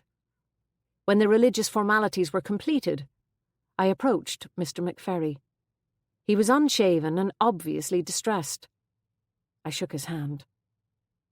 "I'm sorry." I was passing and thought I'd express my condolences. Thanks. It's not a recent death, though. My son died 6 years ago." "I know. I heard what happened." He kicked the soil under his feet, the soil that had been freshly dug. The snow rested like flakes of sea salt on top. "I'm staying put this time, until it's all done. I want to see my lad safely in the ground with clay on top. Proper. Safe. Not like the last time." He clicked his teeth and stood there with his arms crossed as he watched the grave diggers do their job. Left him lying there in his coffin in an open grave, they did. They were supposed to cover it that night. I remembered leaving the graveyard on the day of Danny Devitt's burial. His coffin in the ground, but uncovered. To be done overnight too, I guessed. It must be normal practice. I stood beside the boy's father, hands clasped in front of me like a second sentry, ensuring everything was done properly this time. I read the date of death on the gravestone. 14th of June, 2007. 6.5 years ago. My suspicions were correct. The date I had taken from the file before leaving the office was 15th June, 2007. It was the date on the draft affidavit I had started to put together for Lisa Crane. The last day she had seen Connor Devitt. The day before their planned wedding. Connor Devitt had gone missing on his wedding day, 16th of June, 2007. If Stephen McFerry had died on 14th of June, taking into account 2 days for a wake, it was highly likely that he had been lying in his coffin in an open grave on that very day. I hadn't figured out what it meant yet, but there had to be a connection. I drove back to the office and ran straight upstairs. Sitting at my desk, I turned on the computer and opened the website for back issues of the Derry Journal. I soon found the edition from the day after Stephen McFerry's accident. The death notice was there, together with the funeral details. I was right. Stephen McFerry had been buried at 11 a.m. on the morning of 16th of June 2007, the same day that Connor Devitt had been due to get married, the day he had disappeared. At 5 o'clock my mobile rang. It was Maeve. "Fancy something quick to eat in the oak before you go home?" I'm on call and I won't get a chance later. Spring has finally hit. I'm going to be up to my elbows in calvings all night. The thought of food was appealing, and I didn't much feel like cooking. But unfortunately for Maeve, her phone rang as soon as her food arrived. I watched her stomp out of the pub with her lunch in a takeaway carton on her way to a calving in Malin Head. I was finishing my own meal with only a newspaper for company when the door of the pub opened again and Lisa Crane walked in. She strode up to the bar, high-heeled boots clacking on the wooden floor, her blonde hair tied in a high ponytail. I heard her ask for a bottle of red wine to take away. As Tony went looking for a brown paper bag to put it in, she leaned on the bar and cast her eyes around the room. She spotted me, nodded, and when she had paid, came over. Beneath the war paint, she looked wretched. I suspected the bottle in her hand wasn't the first one she had consumed over the past couple of days. I must settle up with you for that thing I was in about. It's okay, I didn't do very much, and... I stopped. And you won't be now? You were about to say? I smiled apologetically. Something like that. Why don't you come up to the house now, and I'll give you a cheque? There's no need, seriously. The fee will be minimal. She looked down at my plate. You're finished your food, aren't you? Yes. Come on, then, she said, a pleading note entering her voice. You can have a glass of this with me. She lifted the paper bag. Alan's out at the driving range. It'll save me drinking on my own. OK, I'll come up for half an hour. I don't need a cheque, though. There's nothing owing. All the more reason to let me get you a drink, so. She gave me directions to her house, and I paid the bill and followed her up. Lisa and Alan Crane's house was hard to miss. I'd noticed it before, about 2 miles out of town, but I hadn't known who owned it. I wondered if this was the house she'd built with Connor, or if it was a new one. Whichever it was, it wasn't to my taste, for all its show house faux Tudor grandeur. Light flooded the Tarmacadam driveway as soon as I drove in, coming from a movement-sensitive imitation street lamp to the right of the front door. The house was huge. 6 bedrooms at least, I guessed. Built off the back of either Celtic tiger carpentry or plumbing. It was red brick, and for some reason the colour of the front door had been carefully chosen to match the brick exactly, which made it look as if it was completely bricked in. That once you crossed the threshold you would be locked in there forever. Luckily Lisa had left the red front door slightly ajar. On the doorstep, I called her name. Come on through. I'm in the kitchen fighting with a corkscrew.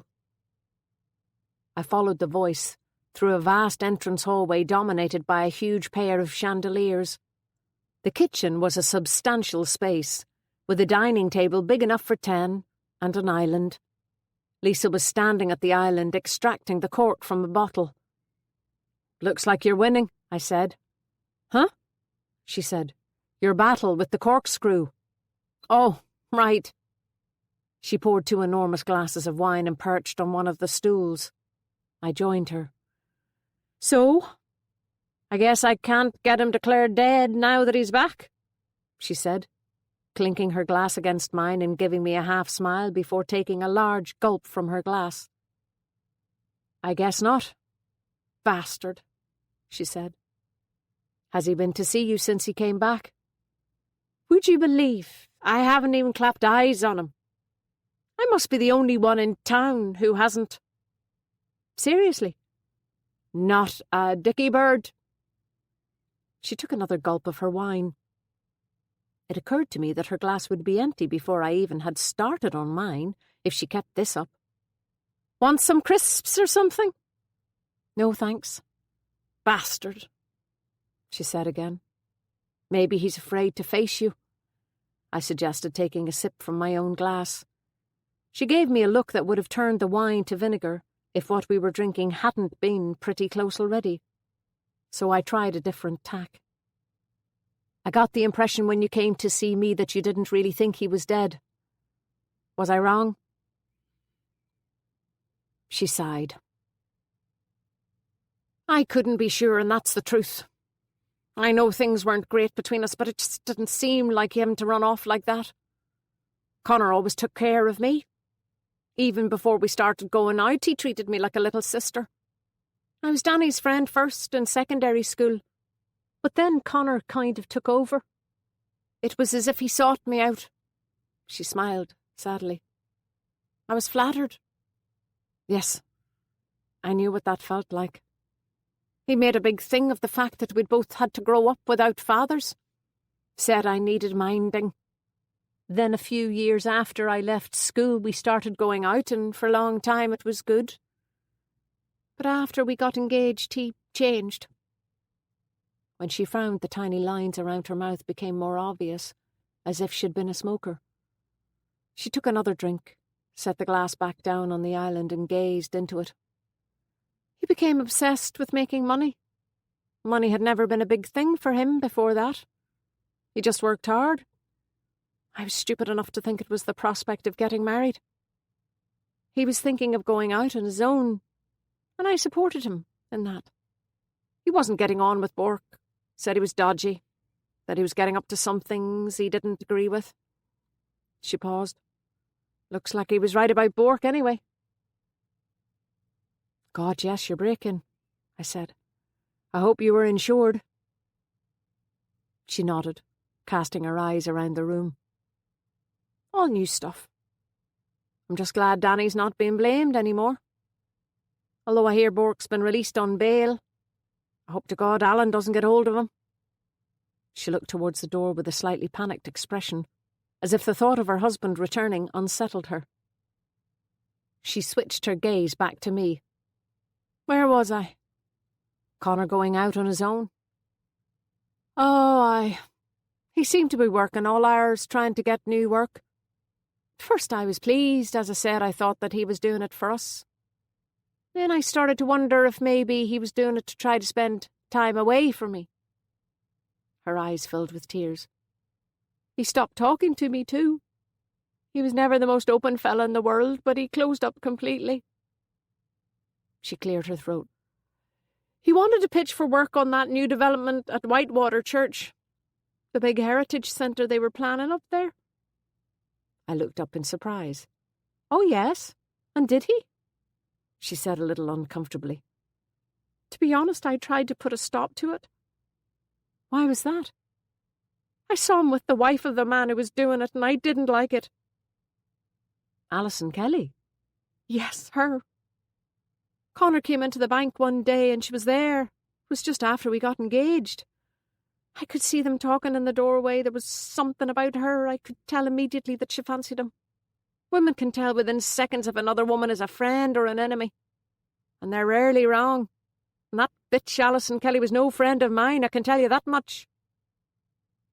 I remembered Lisa's reaction to Alison the night of Danny's wake. Now it made sense.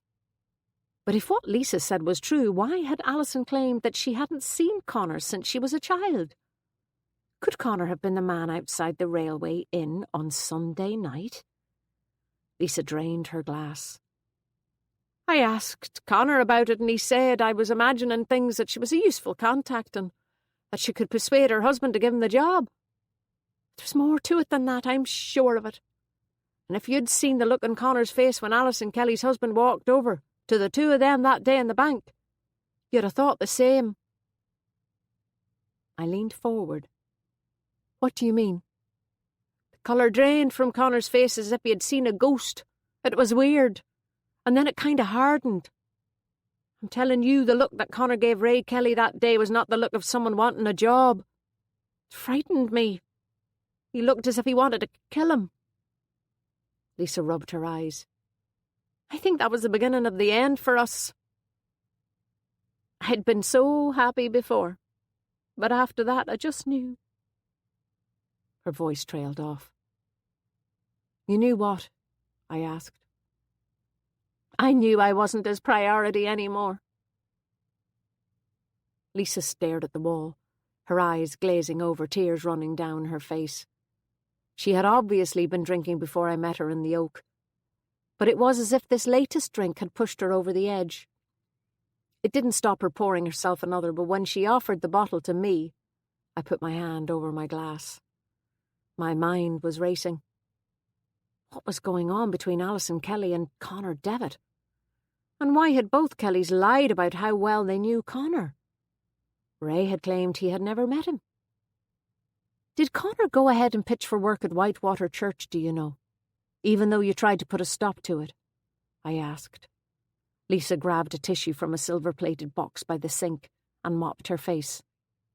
I think so. He said he was going up there to have a look and see the plans before the wedding. I don't know if he ever got there, though. Is that why you thought the bones might be his? I didn't know, she repeated stubbornly. When exactly was he planning to go up there? The night before, or even the morning of our wedding, maybe. I didn't see him at all the day of the wedding. We weren't due to get married until 3 o'clock, and he didn't stay with me the night before. He was at his mother's. Did you say this at the time? My tone was sharper than I intended. She looked at me blankly. What? Did you tell the guards that Connor was planning on going up to the church? She shrugged. I told someone. It mightn't have been the guards, but Danny checked up there when he couldn't find him before the wedding, and there was no sign of him. I took a second to digest this. Had Connor arranged to meet someone at the church, do you know? I don't think so. He said he just wanted to have a look. I didn't think there was anything strange about it. He was always very attached to that place for some reason. The planning notice was up on the gate. She gave me an odd look. Anyway, why are we talking about this? He's back, isn't he? What does it matter now? I didn't know why exactly, but it did matter. I was sure of it. Imagine. I actually thought that it might be him up there when they found those bones.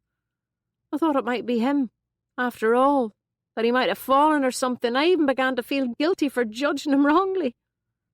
Lisa laughed bitterly as she waved her empty glass about. But I was right all along, wasn't I?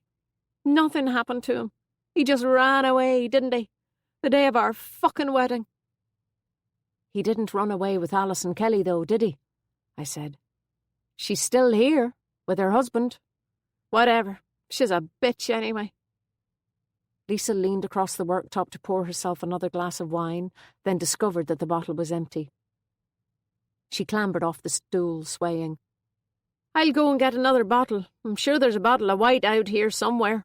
No, please, not for me. I have to go. Go on, it won't kill you. It might. I'm driving. Her eyes widened as if something had just dawned on her. We have 6 bedrooms. You can stay the night. No, thank you, honestly. I have to go. I stood up, collected my bag and keys and pointed myself in the direction of the door. Before I reached the hallway, the doorbell sounded, a loud church-like peal that wouldn't have been out of place in a Beverly Hills mansion. Are you expecting someone? I asked. Lisa shook her head. A look of fear flickered across her face and her eyes darted towards the door. She leaned precariously against the banisters. Do you want me to get it? She nodded. I opened the door. Standing on the step was an unsmiling, unshaven Connor Devitt. He didn't look too thrilled to see me. I heard Lisa emit a small sound behind me like a tiny whimper of pain. Is this where Lisa Macaulay lives? Connor asked. Yes. Lisa didn't move. His mouth was fixed in a tight line. Is she here? I hesitated. I didn't want to turn around and draw attention to her, but suddenly she was beside me. Hello, Connor? All sobered up, no trace of a slur. It's incredible what a shock can do. His face was expressionless. Lisa, he said. Long time no see? Sober and sarcastic. He ignored the tone. Can I talk to you? She opened the door wide and pointed. Go into the kitchen.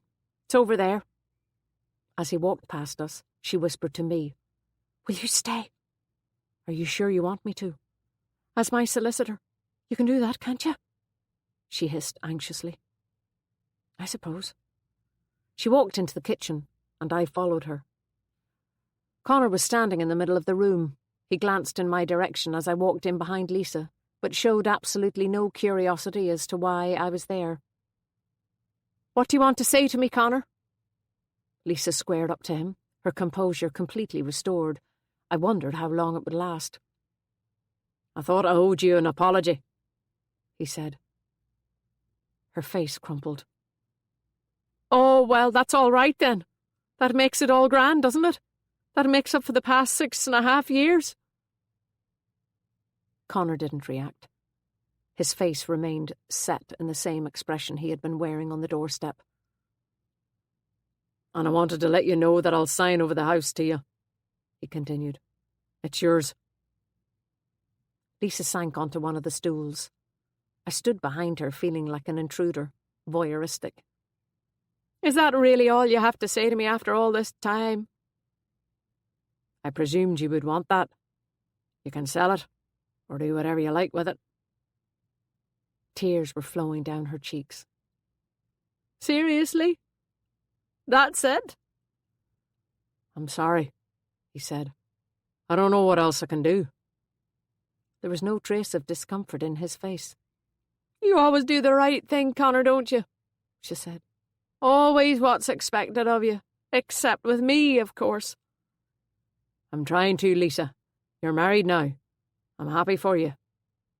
As if on cue, I heard a key turn in the front door. Lisa's face froze. She started to rub frantically at her eyes, which only served to make her eye makeup look even more panda-like. Her husband strode into the kitchen.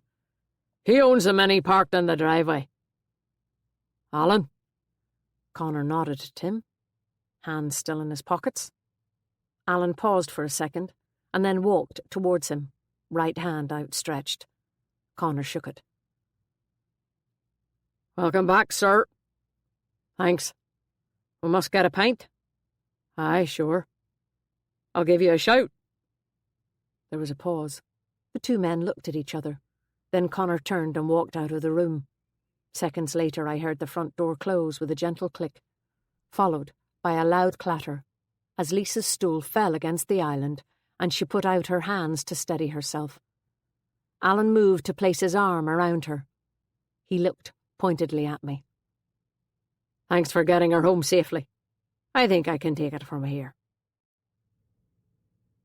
Chapter 32. The following morning I went straight to the filing cabinet and took out the conveyancing file for Whitewater Church, flipping through it until I found the planning file Leah had attached. Something had been bothering me all night. The sheet on top was a copy of a change of use planning permission, permitting the change of use of the property from religious to cultural and recreational. That permission had been applied for before the church was even sold to Ray and Alison Kelly. The new buyers would have to change the use again, this time to residential, if that was what they were still planning. I expected they would want to make the contract subject to that permission issuing. At the back of the file was a bulky envelope that I hadn't yet opened. I did so now and pulled out a sheaf of papers.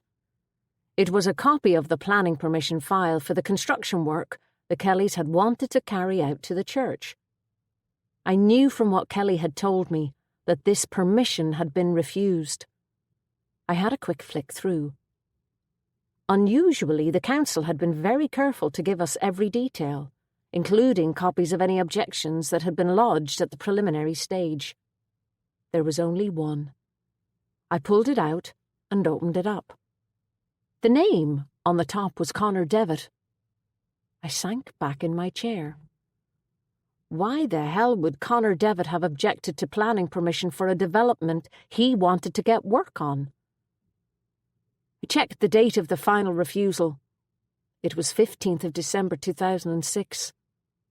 The development had been a non-runner for a good 6 months by the time of Connor and Lisa's wedding. The phone rang. It was Malloy. My stomach did a weird little flip. "How you doing?" he asked. Good. Thanks for the other night. I lowered my voice. Thanks for staying. That's all right, he said gruffly. I hoped we weren't going to revert to professional politeness. I didn't want that. He cleared his throat. I wanted to let you know that you were right. About what? Connor Devitt came back into the country on Tuesday. Last Tuesday? Yes, the day before Danny was killed. Jesus, he lied. Why would he do that? No idea, but we're sure as hell going to find out. I hung up the phone deep in thought and jumped when Leah buzzed. Mary Devitt's here, with Claire. Can you see them for 10 minutes? Looking at the two women sitting opposite me, I saw a likeness between mother and daughter for the first time. It was the furrowing of the brow, the lines under the eyes, the mouth. I hadn't noticed it before. But there was a delicacy about Mary Devitt's features that she had not passed on to her daughter. Connor had inherited the fine bone structure and brown eyes of his mother, while Claire was lighter in colouring, with more sturdy features and pale eyes. Danny had been a combination of the two, the dark colouring with the larger features. The two women looked closer in age than they should do. The past couple of weeks had aged Claire, and by the looks of things, Connor's reappearance had done nothing to relieve that. She sat with her hands clasped tightly together in her lap. Her mother seemed considerably more at ease. Claire spoke, quickly, giving the appearance of wanting to take charge. My mother wanted to speak to you. I looked at Mary Devitt. She wanted to talk to you about Danny's estate. I was surprised. Maybe I shouldn't have been. I wondered if there was something I should be doing? Mary asked, her tone almost apologetic. Did he leave a will? I asked. I don't think so. What do you think, Claire? Claire's eyes darted about the room. Claire?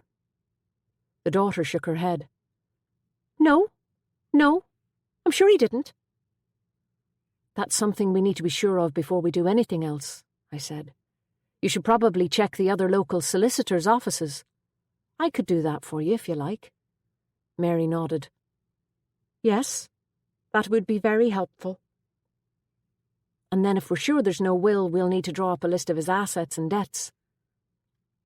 I can do that, Mary replied. It will only be his house and the money he gave me for the sale of the land, I expect. I never touched that money. Claire looked up with interest.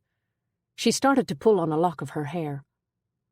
I took an attendance sheet from the drawer of my desk and started to take some notes.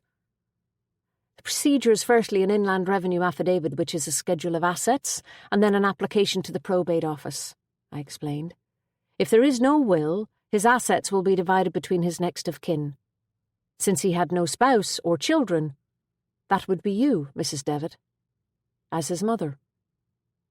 Suddenly Claire stood up. Without a word, she turned and stalked out of the room and down the stairs, leaving the door to the office wide open. Mary sighed.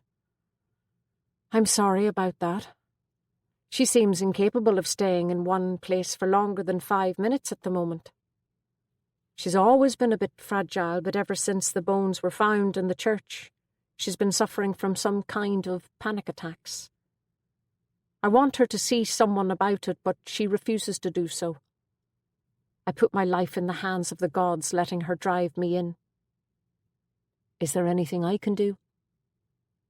No, thank you. Connor is dealing with it, or so he says. He's told me to stay out of it, whatever is going on, although she seems upset with him too at the moment.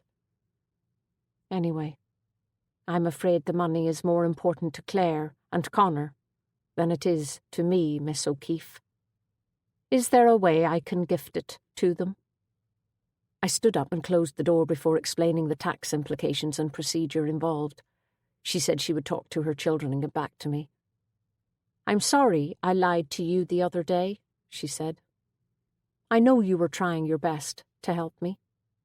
Well, you didn't exactly lie to me. she smiled. I was a little economical with the truth. I didn't tell you that Connor was back. I assume you wanted to keep his return private for a few days. That's understandable. No, she said. That wasn't it. We were anxious that people know as soon as possible. He went to the Garda station himself the day after he arrived. So Mary Devitt didn't know her son had been back in the country since the Tuesday before, I thought. I wanted to have a chance to talk to you alone, you see, and that wouldn't have been possible if you'd come into the house. No, I can see that. I looked her in the eyes. Do you mind if I ask you a question? It was something you said at Danny's funeral, and you said it again on the beach. Go on. You said it was far more likely that Danny was trying to be kind, to do the right thing, and that even though he got things wrong sometimes, he would have been trying to do what was right. It sounded to me as if you knew something you weren't saying. Maybe I'm reading too much into it? I suppose it's not going to make much difference now, not to my poor Danny anyway, she said in a low voice. Now that we know that the poor young lad in the crypt wasn't murdered. I waited. She looked down at her hands. I saw Danny coming from the church very early on Christmas morning. Last Christmas? Yes. Since Jack died, I always go for a walk first thing on Christmas morning. It's just something I do. Go on. Danny was coming out the church gate. It was barely light, and he didn't see me, but I got the impression he had spent the night there. I didn't say anything to him about it at the time. But then, when the bones were found... You were afraid they were Connor's? Yes. And you thought Danny might have been telling the truth after all, when he said he had something to do with Connor's death? She gave me a weak smile. You can see why I began to worry when Andy McFadden told me that Danny's DNA had been found in the crypt. I was so relieved when the body wasn't Connor. It seems now that all Danny did was to wrap that poor Derry boy's body in a blanket, she added slowly, although I have no idea why he did that, nor how he knew that boy's body was there in the first place. I don't like to think of him moving it there himself. I can't imagine what would make him do something like that. Did you know it was Christmas Eve when Lisa told him she was getting married? I said. Was it? She said thoughtfully. That would have upset him. I think it did. I believe he walked out of the pub. And went up to the church? But why? I don't know yet, but it's a bit of a coincidence. Do you mind me asking you something else? I suppose I do owe you, she smiled. Why do you think Connor came back? A shadow crossed her face. If I'm being honest with you, I'm trying not to think about that.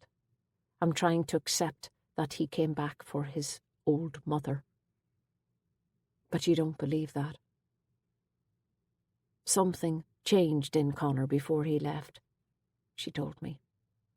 I think over the years while he was gone, we tried to forget that. We hoped he might be different if he ever came back, that he'd have got whatever it was out of his system. Unfortunately, he's still the same. Lisa said something similar. She looked up with interest. Did she? It occurred to me that the two women had probably never had a proper conversation about Connor's disappearance. It seemed so odd, while at the same time utterly unsurprising. I hesitated. I'm not sure I should tell you this, but Lisa thinks he was having an affair before he left. Mary raised her eyebrows for a few seconds before gazing out the window. Poor Lisa. Was always so insecure. It happens sometimes when a father dies, you know. Sometimes I think that's Claire's problem. And then sometimes I think She was just spoiled. She sighed. But I'm afraid for once I think poor Lisa is right. So he was seeing someone else. I can't be sure it was a love affair, but something was involving him in a way nothing ever did before. Connor was always ensuring everyone else was okay, intrusively sometimes, but in the months before he left, he lost interest. There was something else there too, a kind of suppressed anger, almost. She paused before asking the question, as if she wasn't sure that she really wanted to know the answer. Did Lisa say who she thought it was that he was having the affair with? Alison Kelly. She looked at me blankly. Who? She was at Danny's wake. They were childhood friends, apparently, I offered. Oh, Ally McDade. Her face softened. She was a cute wee thing. Had a rough time in the school, I think. The other kids used to call her the Yank because of her accent, and she was a wee bit on the chubby side, which didn't help. But she and Connor were inseparable. Her brow furrowed. She was at the wake, you say? I don't remember seeing her. I thought the family went back to the States years ago. They did, but she lives in Buncrana now. She's married to Raymond Kelly, the man who owns Whitewater Church. They moved back 8 years ago. Her eyes widened in surprise. Well, I can tell you one thing. Connor hated the man who owned Whitewater with a passion. I assumed it was because he was renovating the church he associated with his childhood, and he didn't like change. But maybe it was because my son was having an affair with this man's wife. Maybe. She heaved a sigh and stood up to go. Before she reached the door, I asked one final question. When was the last time you saw Connor before he disappeared? She turned to face me, frowning. Why do you want to know that? Humour me. She looked to the ceiling as if struggling to recall. I saw him early, on the morning of his wedding day, about 8 o'clock in the house. He said he was going out for a walk. Do you think he could have been going up to Whitewater Church? Possibly, she shrugged. He didn't say. Lisa said he wanted to pitch for work on the development up there. Mary Devitt gave a brief laugh. If there's one thing I can be certain of, it's that he would never have done that. Chapter 33. The rest of the day passed in a haze of appointments, allowing me little time to think about what I had discovered.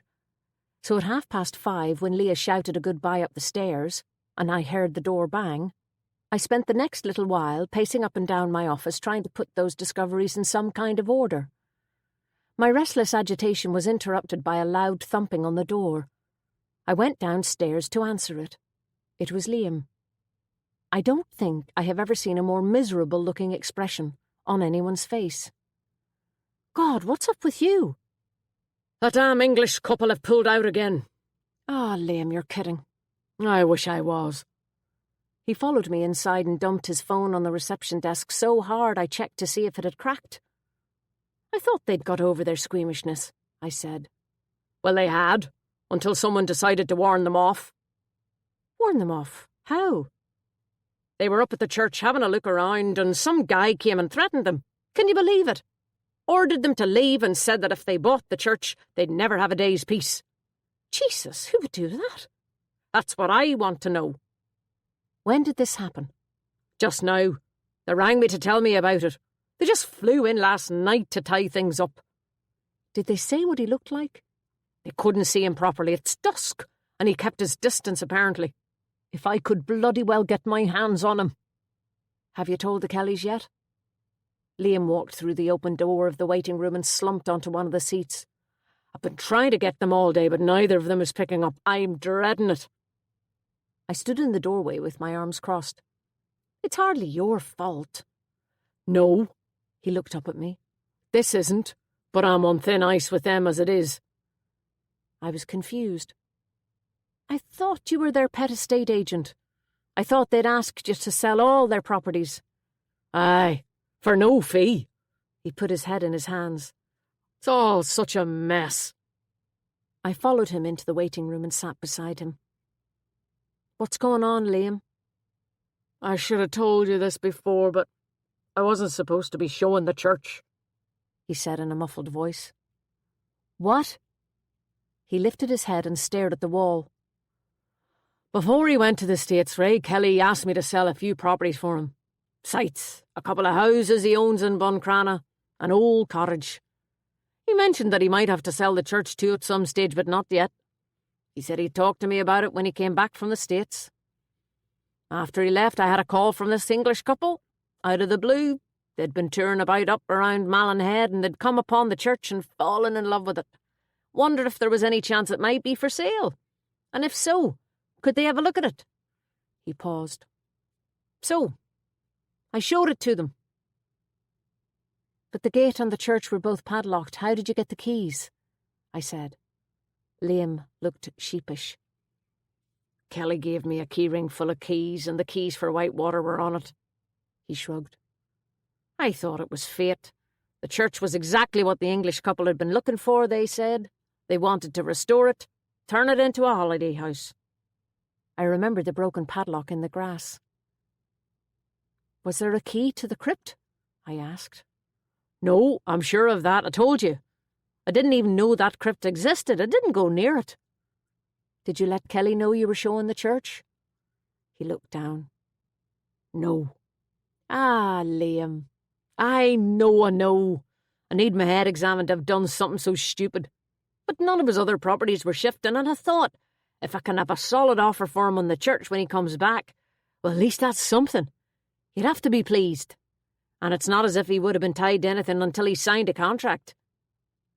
You don't need to give me a conveyancing lesson, Liam. I thought I was doing him a favour. He looked so defeated. I immediately felt mean for having snapped at him. And what about the survey? I assumed that was arranged on Kelly's instructions. Liam shook his head. No, that was me too. I was under a bit of pressure, see. The English couple were only here for a few days and they wanted the place surveyed before they confirmed their offer. Tried to ring Kelly at that stage, but I couldn't get him. His phone was off, so I couldn't even leave him a message. So you just went ahead anyway? Yes. I know. I'm an idiot. But it's just my bloody luck that the first time I show a property without instructions, there's a body in it. I tried not to smile. No wonder Kelly was furious when he came back. That's an understatement. He threatened to report me, then agreed not to if I sold all the rest of his properties on a no-fee basis. I had no choice. I can't afford to lose my licence. And of course you couldn't tell Malloy that you'd shown the church without instructions either. Liam looked miserable. That's right. I've been having sleepless nights about that. But the padlock to the crypt was cut open, wasn't it? That's what Kelly told me anyway. So it's not as if it was him who put that body there. Yes, it was cut. Liam looked relieved. So Kelly basically blackmailed you, I said. Well, it was the wife who did the blackmailing. She was the one who struck the no-fee deal with me. She plays a tough game, that one. He stood up. To be honest with you, it's her I'm not looking forward to telling now. She scares the bejesus out of me. I think she's under a fair bit of pressure with Kelly in hospital. He got out last night. Liam walked over to the reception desk and picked up his phone. Still no call back. I followed him. Is there anything I can do? I need them to know about this as soon as possible. Is there any chance you could tell them? I'd take a run up to Buncrana myself, but I have a viewing in a half an hour. It's my only viewing this week and having lost this bloody one again, I don't really want to cancel it. It's all right, Liam. I'll get hold of them. If I can't get them on the phone, I'll drive up myself after the drama meeting. I'll leave early, if it's going on too long. He didn't even attempt to conceal his relief. After Liam left, I tried both Kelly's phones a number of times, but even the pub number was ringing out. I suspected there were staff there, but no one was bothering to answer it. I was tempted to drive up to Buncrana straight away, but knew I had nothing to gain by rushing things. I needed time to think. So Kelly hadn't known that Liam would be showing the church. How did that change things? We had assumed that the body had been placed in the crypt without Kelly's knowledge by whoever broke the padlock. But had Kelly just been happy for people to think that? Had he known it was there all along? It was clear that Malloy needed to know what Liam had told me as soon as possible. But I knew it would be better coming from Liam himself. I didn't want to get him into more trouble than he was in already. But Liam had barreled out of the office so quickly after I had agreed to pass on the bad news to the Kellys that I hadn't had a chance to tell him that. I dialed his number and left a message for him to call me back. I looked at my watch. If he was showing a property, he could be 20 minutes or more. I tapped my fingers on the desk. I badly needed a distraction. The 2 plays Phyllis had given me, and which I'd promised to read before the drama meeting, were sitting on the counter. I opened the first one. It was Mary Magdalene by Fergus O'Connor. I began to read the first scene. Distracted as I was, I could see it was beautifully written. I turned to the back. This was the play that had been written in Long Kesh prison, the one Phyllis had said might be a step too far. But my curiosity was aroused. I turned on Leah's computer and Googled his name. Newspaper account after newspaper account of O'Connor's recent trial for dissident republicanism appeared before me. No photographs, though. I was curious to know what he looked like. I picked up the play again. There was no image there, either. I did a search for images of Fergus O'Connor, and a raft of photographs appeared in front of me, the vast majority of them having nothing whatsoever to do with the Fergus O'Connor I was interested in. But some did. There were press photographs of him being taken into his recent trial in handcuffs, and photographs too from a much earlier trial in the 1990s, when he was convicted of involvement in a bombing in London. He was thin, with a grey beard in the later photographs, and a shock of red hair in the earlier ones. I scrolled down through the other pictures. A team picture after a hurling match published in the Derry Journal caught my eye. I clicked on the image to enlarge it. It was dated September 1985.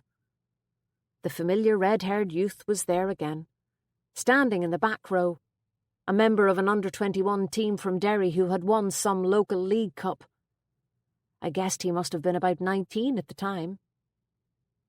My eyes scanned the rest of the team. In the centre of the picture was a large cup being held proudly aloft by a dark-haired young man with a wide grin and a mod haircut. I froze. The grin was familiar. It was a younger, stronger version of the one I had seen only 2 days beforehand in a hospital bed. It was Raymond Kelly. My breath quickened. Fergus O'Connor, a leading Republican with a string of convictions for explosives, had known Raymond Kelly in 1985 when they were both in their late teens, only months before the Sadie was blown up by the IRA. Coincidence? I scrolled down through the rest of the images for Fergus O'Connor, clicked randomly on a black and white photograph of what looked like a funeral cortege, and the full picture appeared in front of me. It was the funeral of a convicted IRA kidnapper. O'Connor was one of the pallbearers, his name mentioned in the caption underneath if I was in any doubt. I checked the crowd following the cortege. The faces were grainy, but there, unmistakably, wearing a mod suit, with a skinny tie and walking with his head bowed, was Ray Kelly. I checked the date on the caption. The funeral had taken place exactly 3 months after the hurling picture was taken, and a matter of weeks before the bombing of the Sadie. My mind started to race. Alison had told me that by the time Kelly was 19, he was working on a building site in America. That meant that he must have emigrated only months after those photographs were taken, and he had remained there for nearly 2 decades. It was beginning to look very much as if Ray Kelly had been forced to leave Ireland in a hurry. Had he been involved in the bombing of the Sadie? If so, where did Conor Devitt fit in? He was just a child when his father's ship had been blown up. But he certainly seemed to hate Kelly. Suddenly, I remembered what Claire had said at the wake about Connor loving ships and going down to the shore to watch them. Could he have seen something that night? I dialed the Devitt's landline. It rang out. I tried again, the same thing. I cursed Mary Devitt's refusal to answer the phone and Claire for not being there. And then I remembered the drama meeting. Maybe she was there. I ran down the stairs and out of the office, slamming the door loudly behind me. I raced across the square towards Phyllis's shop. The windows were lit, but the shop door was locked, with the closed sign hanging in the window. I banged on the door. Phyllis appeared within seconds, a startled look on her face. "Ben! What on earth? Is Claire here?" "No, she's over at Ethne's. They're coming together." I bolted back across the square, leaving Phyllis standing open-mouthed in her doorway. I knocked on Ethne's door, but there was no answer. I looked frantically up and down the street, and then I spotted Claire coming towards me, a confused expression on her face. "Do you want Ethne too?" she said. "I can't find her anywhere. I've been looking for her all day." "No," I said. "It was you I was looking for." "I need to speak to her. I'm afraid." Her voice was slurring again. "Never mind about that," I said urgently. "I want you to tell me something. The night your father's ship was blown up, you were only about 8. Is that right? Can you remember it?" She frowned. "Aye." "You said at the wake that Connor loved the ships, that he went to the shore to watch them. Did he ever sneak out at night to do that?" She shook her head, but her eyes avoided mine. "To watch for your father coming home, maybe?" "He told me never to tell. I promised."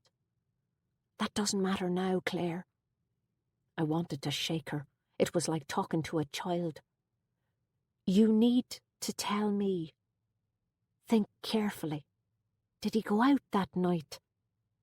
She heaved a big sigh. "All right. I saw him leaving the house in his pyjamas and his coat. He said he was going down to the shore to watch for Dad's ship. He used to do that all the time. He'd sit up behind the pilot station where no one could see him. He made me promise not to tell, as he knew he'd be in trouble. Gave me sweets not to tell." "And did you?" She shook her head again. "With everything that happened that night, I was scared. I thought he'd be in even bigger trouble." "Do you think he could have seen something that night?" "I don't know. I went back to bed and we never talked about it again." I jumped in my car and drove the 15 miles to the Devitts' house in 15 minutes flat. The only thing that saved my neck was the fact that I didn't meet a single car on the road. But I nearly wrecked the poor Minnie's undercarriage on the laneway to the house.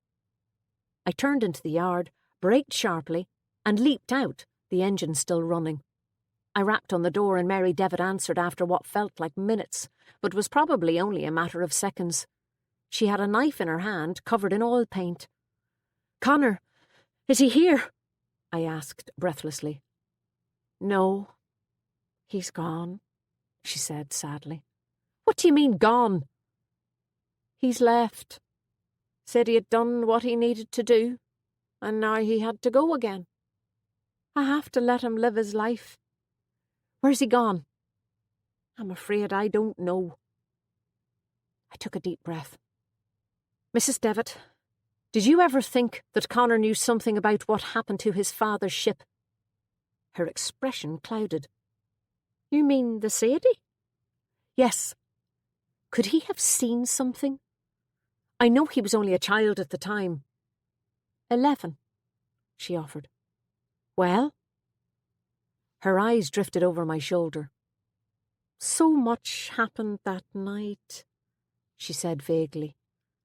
"It's hard for me to remember." My tone grew impatient. "Claire said he used to sneak out at night to watch for his father's ship." She leaned against the doorframe for support. I didn't know that. She said he went out that night, the night of the bombing. Do you think he would have told you if he'd seen something? With an effort, she pulled herself together. This doesn't reflect very well on me, Miss O'Keeffe. But it's possible he wouldn't have. His father, well, all our attention went on him. On coping with him. Connor was used to keeping secrets. And Raymond Kelly? Connor never told you why he hated him so much? The man from the church? No, why? I think he may have had something to do with the bombing. She paled. How long is it since Connor left? A couple of hours. Then her eyes widened in horror. You don't think he... She dropped her knife on the floor with a loud clatter and pushed past me. I watched as she dashed across the yard, her skirt flapping wildly against her ankles.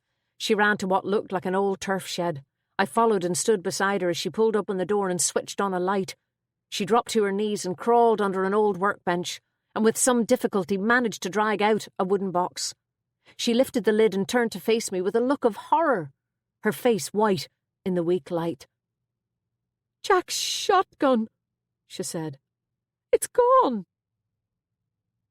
I drove down the laneway as if I was in a rally car, my head almost hitting the roof as the springs tried their best and failed. I dialed the Kellys' numbers again as I drove, but there was still no answer from either of their mobiles. I tried the pub again. This time a young male voice answered. Trevor! Aye! There was the sound of music in the background. Are either of your parents there? It's Ben O'Keeffe, the solicitor. Nah, Mam went out a while ago to some sort of a meeting, I think. She said she wouldn't be back till late. I don't know where my dad is. It's very important I get to speak to them. Okay. If I see my dad, I'll ask him to give you a call.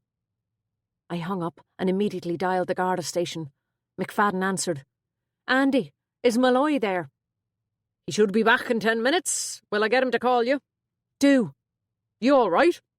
Just get him to call me as soon as possible, would you? I stopped the car at the entrance to the main road. The wind was building again. I could feel a draft sneaking in the door where the rubber had worn away. My head was spinning.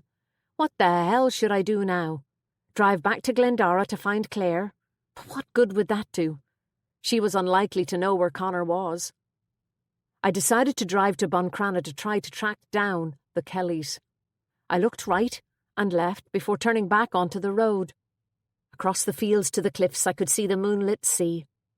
Then a glinting to my right suddenly caught my eye. The lighthouse at Malin Head, I guessed. I looked again. No. The light was coming from much closer inland. My heart pounded. The church! It was coming from there! With a screech of gears, I turned the car around and drove back in the direction of Whitewater Church. Chapter 34. There were 2 cars parked at the entrance to the church. I dialed the guard station again, a feeling of dread in the pit of my stomach. Silence. Not even a dial tone. I looked at the screen of my phone, the white light ghostly in the dark of the car. Of course, no bloody reception. The road was in a dip. I had only been able to phone from outside the church when we had found the bones from higher ground. I looked at the gate. If my suspicions were correct, the last thing I wanted was to be in the same company as the Kellys, Connor Devitt, and a shotgun. But I had no choice. If I drove to get help by the time I got back, it could be too late. At least I had a hope of calling for help up at the church. The wind battered me as I tried to close the car door. My coat flapped wildly around my legs. The moon was hidden now by black clouds that had moved in front of it, making the light eerie and unpredictable, lightning and darkening with no warning. A storm was coming. I opened the gate, took a deep breath and entered the darkened avenue. Whin bushes and brambles thrashed about like crazed medusas. I caught sight of the beam of light again for a second when I emerged into the clearing, a weak flash through the gaps in the walls of the church where the windows had once been. It was a torch, or maybe 2. Silently, I ran the rest of the way up the hill and reached the entrance to the church, my lungs burning, my feet wet from the icy grass. I stopped at the huge corrugated iron door, which was ajar, maybe 1.5 feet, a pale shaft of light escaping along the rough ground. I held my breath and peered in as the wind carried the murmur of voices towards me. I saw 2 faces, each illuminated by the other's torch. One transformed utterly from the determined stoic I had encountered the day before, the other calm and controlled like a mother speaking to a small child. "Please, Connor, just go," Alison Kelly said. "Not unless you come with me." It was Connor Devitt. "I can't." "I'm not going to leave you here with him." "Not again." He touched her face. "It was a mistake to leave without you in the first place." She removed his hand. "I couldn't have left without Trevor, you know that. He was only a child." "We could have taken him with us." Alison shook her head. "I would never have done that. Whatever you think of him, Ray's still Trevor's father." "I should have stayed then. Whatever it took for us to be together. Anything would be better than the way things are, only seeing each other every few months." "Don't be stupid." He flinched. Her tone was sharp. "I don't know why you're here at all," she went on. "I told you not to come back." "There was no reason for me to stay away anymore. Not now that he knows I'm not dead." "Surely that's even more of a reason." "I'm not afraid of him, Allie." She ran her fingers through her hair. "Well, I am. If he had known I let you out of the crypt that day, he'd have killed you. You knew too much for him to let you go. God knows why you had to confront him in the first place." Connor's expression darkened. "You know why." She heaved a sigh. "He had no idea that you were the kid who had seen him all those years ago, until you decided to go and tell him." She looked skywards. "I still don't know what the hell you were thinking. And why choose to tell him here, of all places?" "It had to be here. How he could buy this church after what he did." She cut across him, impatient. "That was me. I told you that. I talked him into buying it. He didn't want to come back at all. He knew what risks he might run. He did it for me." "It was time, Allie.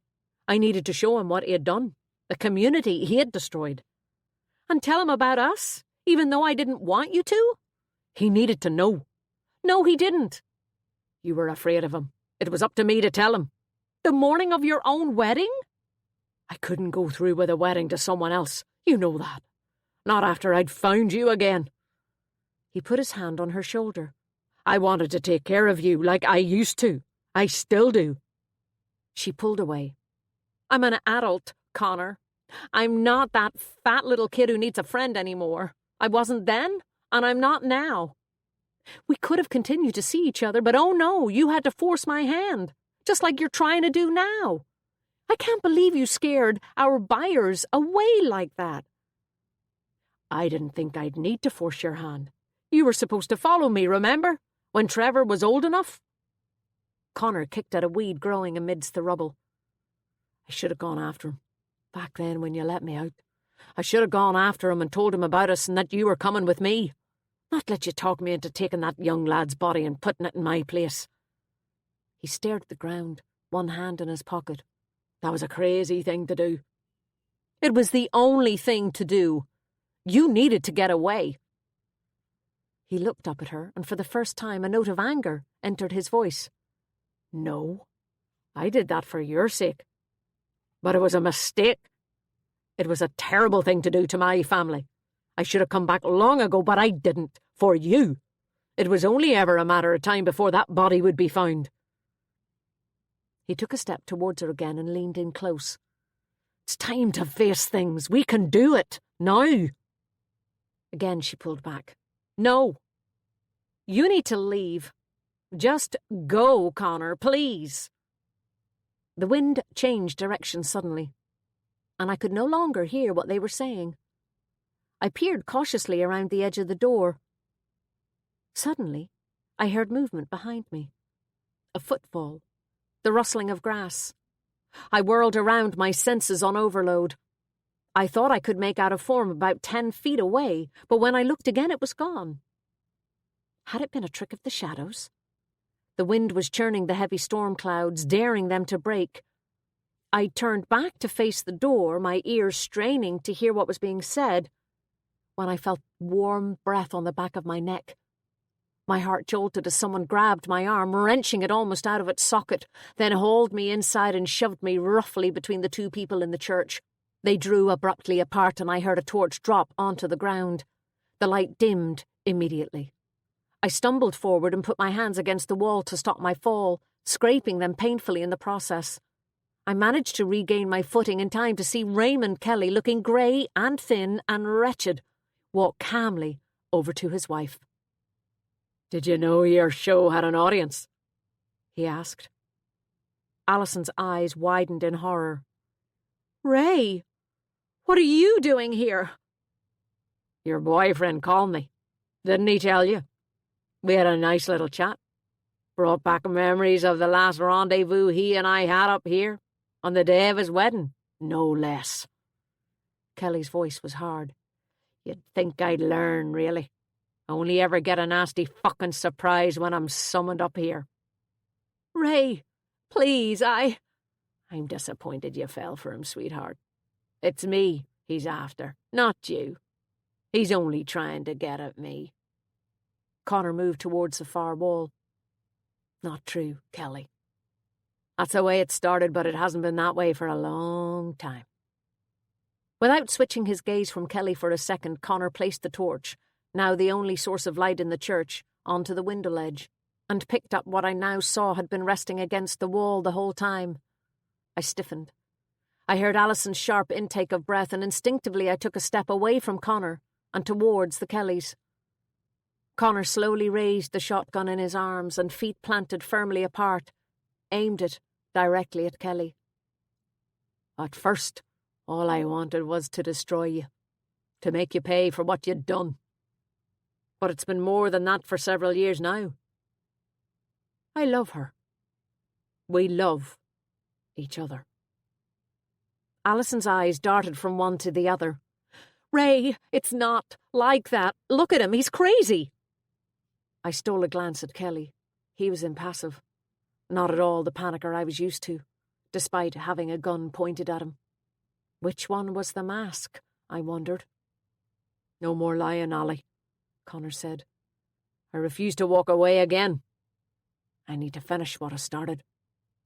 I reached for the phone in the pocket of my coat and felt for the on button, my eyes fixed on Connor. I thought I could remember where the redial button was. My mouth was dry, my throat constricted. "Come and stand by me," he said, beckoning to Alison. She shook her head. I gasped suddenly as Kelly took a swipe at the side of my head, so hard I bit my tongue. The phone shot violently out of my hand and hit a stone, ricocheted and skittered across the concrete floor, well out of reach. For a brief second, all three pairs of eyes were on me. Connor started to laugh, a low, bitter laugh. "You are one nosy solicitor. Everywhere I turn, you're there." I put my hand to the side of my head. I tasted blood in my mouth. "Why are you doing this?" I asked quietly, my ears still ringing. "I want him to take responsibility. It is long overdue, and I am calling him to account." He waved the gun in Kelly's direction. "You see this fine businessman here? This pillar of the community? This man is a murderer. He killed 3 people, and as good as killed my father. Who knows how many others?" "No," Kelly said. "It was my first time, and my last." "It was your last because you were stupid enough to allow your face to be seen by a wee boy," Connor spat. "Some brave volunteer you were." I was the fucking lookout, for God's sake. I was only a kid myself. You were old enough to kill Lisa's father. If you're talking about the pilot, I panicked. It was an accident. Fury flashed across Connor's face. Accident? You shot him in the back of the head as he was running away from you. I saw you do it. I actually grew up thinking it was my fault somehow, because you were looking at me when he made a run for it. It was your fault. You distracted me. What the hell were you doing out that night anyway? Hiding behind the pilot station in your fucking pyjamas. Everything went wrong after that, stupid little fuck. You wouldn't know what guilt means, would you? What it means to have a conscience, Connor said disgustedly. You'd rather blame your actions on an 11-year-old boy. No one was supposed to die that night. Mistakes were made, not just by me. That wasn't much use to the people you killed, or their families. No one was ever punished for the lives lost or the damage that was done to this community. When I gave you a chance to man up right here 6 years ago, all you could do was knock me out and run. You're nothing but a pathetic coward, Kelly, and you always will be. So where have you been for the past 6 years then? Kelly sneered. I don't know how the fuck you got out of that crypt, but if disappearing and letting your family think you're dead isn't running away, I don't know what is. Connor's jaw tightened. If you really want to know, it was your wife who wanted people to think I was dead. She knew I couldn't stay here and marry someone else, not when I was in love with her. It wasn't like that, Alison said, but Connor ignored her. If she hadn't been so terrified of you, we could have run away together, been happy together. Kelly laughed scornfully. Alison, afraid of me? I don't know what she's been telling you, son, but you don't know my wife very well. He stopped suddenly. Confusion flickered across his features and his face fell. Oh, Christ. It was you. You let him out of the crypt that day, didn't you? It's been going on that long. Alison looked silently at the ground. Looks like you're the one who doesn't know your wife very well, Kelly. Connor gloated as he repositioned the gun. Now, are you going to let us leave? Or do I have to do what I should have done 6 years ago? Kelly faced him. You wouldn't have the nerve, son. His sunken eyes made him look skeletal in the dim torchlight. Takes a certain type to kill a man, doesn't it, sweetheart? Alison flinched. How did you know? Connor's eyes darted from Kelly to Alison. Ali? Didn't take a genius to work it out when I got the call from your boyfriend tonight. Heading off to collect Trevor at a party on the Malin Road on the same night as the accident, and then leaving him to get home in a taxi? Not like you, babe. Taking the Merc to the garage the next day before I could get a look at it? Connor's face froze. What is he talking about? Kelly ignored him. What I don't understand is why. I thought Danny Devitt was a harmless old idiot. Isn't that what you called him? Alison looked at her husband. I did it for you. She touched his sleeve. He recoiled immediately from the contact and her eyes glistened with tears. Go on, he ordered, avoiding her gaze. Last week, after he found out the bones weren't Connor's, he came looking for you at the bar. He wanted answers. He'd seen you and Connor come up here the morning of the wedding and he saw you leave alone. He found Connor in the crypt. So why the fuck didn't he let him out?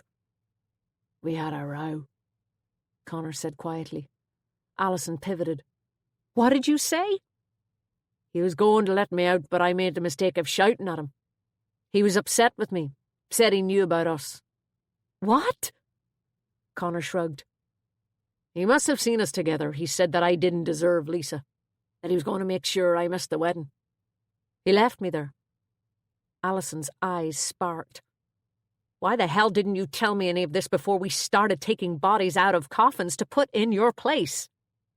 I didn't want to involve my brother. What is wrong with you?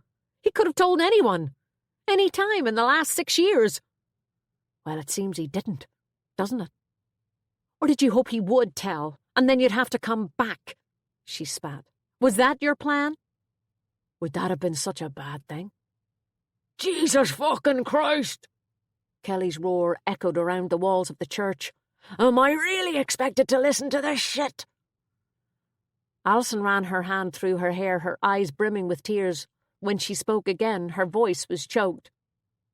The next day, Danny came back to let Connor out of the crypt, but all he could see through the gate was a body wearing Connor's jacket. A body with a head wound. My poor brother. Connor sounded broken. He thought it was me. That's why he didn't tell anyone. He thought he'd killed me. There was a pause.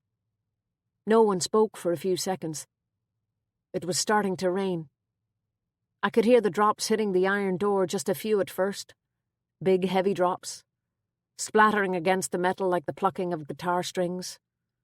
I imagined I heard an engine on the road. But maybe it was just the wind. My mother said he had some kind of a breakdown after I went missing. He must have kept it to himself for years, thinking that was me in the crypt. Connor's voice was shaking. Kelly applauded with a slow hand clap. Well, if that isn't fucking hilarious. Your plan worked. Danny couldn't understand it when the bones turned out not to be Connor, Alison said. When he came to the bar last week, he was really drunk. He was all over the place. He could have said anything to anyone. So you killed him? I spoke up. Just like that? Alison looked at me confused, as if remembering for the first time that I was there. I hadn't realised I'd spoken aloud. It wasn't planned. At first I sent him away. I told him to come back, but that night Trevor wanted me to collect him after a party. It was about 5 o'clock in the morning. I remembered Connor saying how Danny was a night owl, so I drove by his cottage and there was a light on. I called in to see if I could persuade him not to say anything. Her voice hardened. He wouldn't listen. He was talking about going to the guards. I couldn't let him do that. I told him that if he came back to Buncrana with me, that Ray would talk to him and explain everything. And instead you ran him off the road? I felt sick. It was easy. He drove ahead of me. His old banger was no match for the Merc. Her expression was defiant. I had no choice. I had to protect Ray. That's bollocks, Kelly said. What you were really afraid of was that he'd tell me about you and Loverboy here. Alison shook her head. No. You were afraid you'd lose everything, just like before. I swear it was nothing to do with that. Oh, come on. Penniless carpenter versus wealthy businessman. Not much competition there. Dying wealthy businessman. Kelly laughed bitterly. He sounded tired. Alison looked stricken. It was as if his words had caused her physical pain. No, that's not it. I couldn't let it all come out. I couldn't let you go to prison, not now. You're lying, Ali. Connor waved the gun at Kelly. He did it. He killed my brother. Why are you trying to protect him? Alison looked down, her voice barely audible now against the sound of the rain drumming on the roof and the door, battering the ivy creeping in through the open windows. I'm not. I was protecting him when I killed Danny. Connor's eyes widened in horrified comprehension. His features contorted as a whole gamut of emotions crossed his face. Rage, anguish, grief, followed by searing, wretched desolation. Slowly, he switched the angle of the gun towards Alison. Suddenly, I found myself shoved roughly aside as Kelly leaped forward and wrestled Connor for the gun. Alison screamed. Blood pounded in my ears. My thoughts flew in 1,000 different directions as I watched the struggle, my body paralysed by fear. It didn't last long. There was no contest physically. Weakened by illness, Kelly was no match for a man 10 years younger. A shot rang out, and Kelly slumped to the ground. Alison cried out and ran forward. She fell on Kelly and curled herself over him in a fetal position, as if trying to cover him with her body. Connor stared at them for a second, confused, as if unsure of what had just happened. His confusion was replaced quickly by understanding, by pain. Slowly he lifted the gun again, eyes only for her. Alison looked up at him, frozen. I saw her face in the torchlight and heard a click as the trigger was pulled into position again. I saw the dark hair, the dark eyes, a face full of fear. My head started to spin and everything around me receded into nothing. All I could see was the gun. I lunged towards it. I heard a shot, was aware of the warmth of blood, a metallic smell. The last thing I remember was a searing pain in my leg. And then, nothing. Chapter 35. I came to, my head pounding. There were bright lights all around and my eyes hurt. I was confused to see Malloy's concerned face peering down at me as I struggled to speak. "Where am I?" I tried to sit up. Glendara Hospital. Don't move. You've been shot. What? It's okay. The bullet just grazed you, but you shouldn't move for a bit. You were knocked out when your head hit the wall. I lowered myself back down. "What happened?" was all I could manage. 2 or 3 word sentences seemed to be my limit. Raymond Kelly's dead. Connor Devitt shot him. And Alison? Alive. Thanks to you. She's in custody with Connor. The bullet grazed you en route to its actual target. You deflected it. I nodded, then winced. It was beginning to come back to me. Malloy sat on the seat beside the bed, his long legs stretched out in front of him. We arrived as the second shot was fired. Too late to save Kelly, unfortunately, but in time to stop anything else from happening. You were unconscious. I thought... His face clouded. Anyway, I'm glad you're all right. Though why the hell did you go up there? I'm nosy, I croaked. Malloy produced a slight smile. How did you know? I asked. Mary Devitt called us. We found your car at the church. My throat was dry, and I asked for water.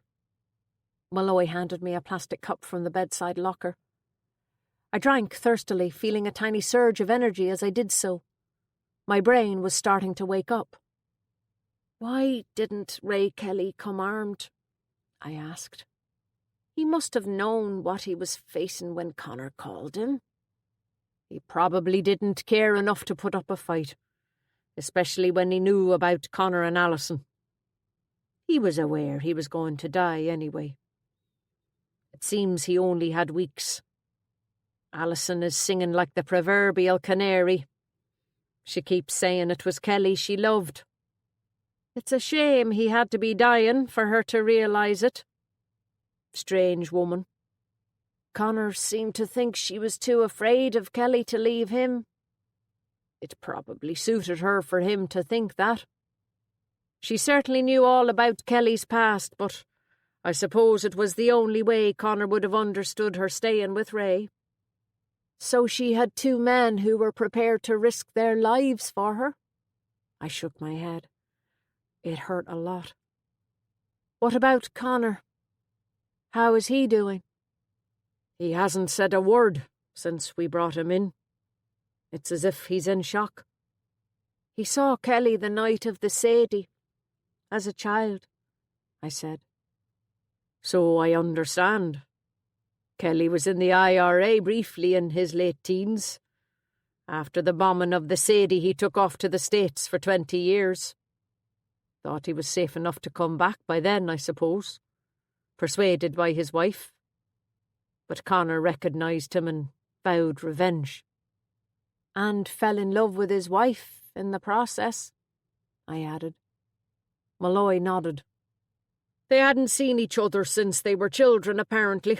When they met again, they started an affair, but it seems it meant more to Connor than to Alison. He wanted her to leave Kelly, which she wasn't prepared to do, but she couldn't end it with Connor because he knew about Kelly's past. She was trapped. It all came to a head the morning of Connor's wedding.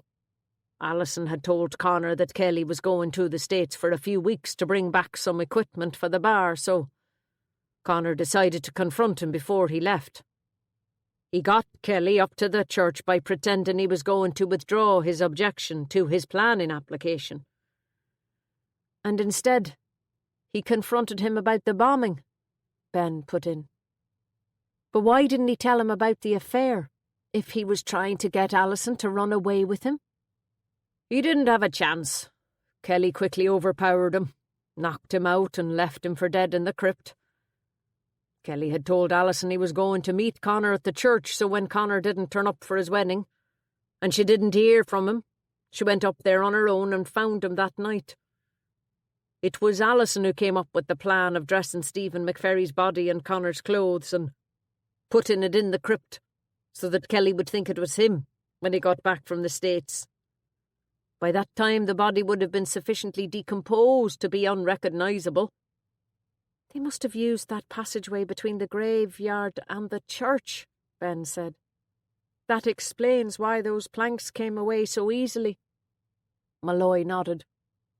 Yes, as it turned out, Kelly was content to leave the body there untouched for years. It looks like all he did was put a padlock on the gate to the crypt. Didn't even go in to view his handiwork.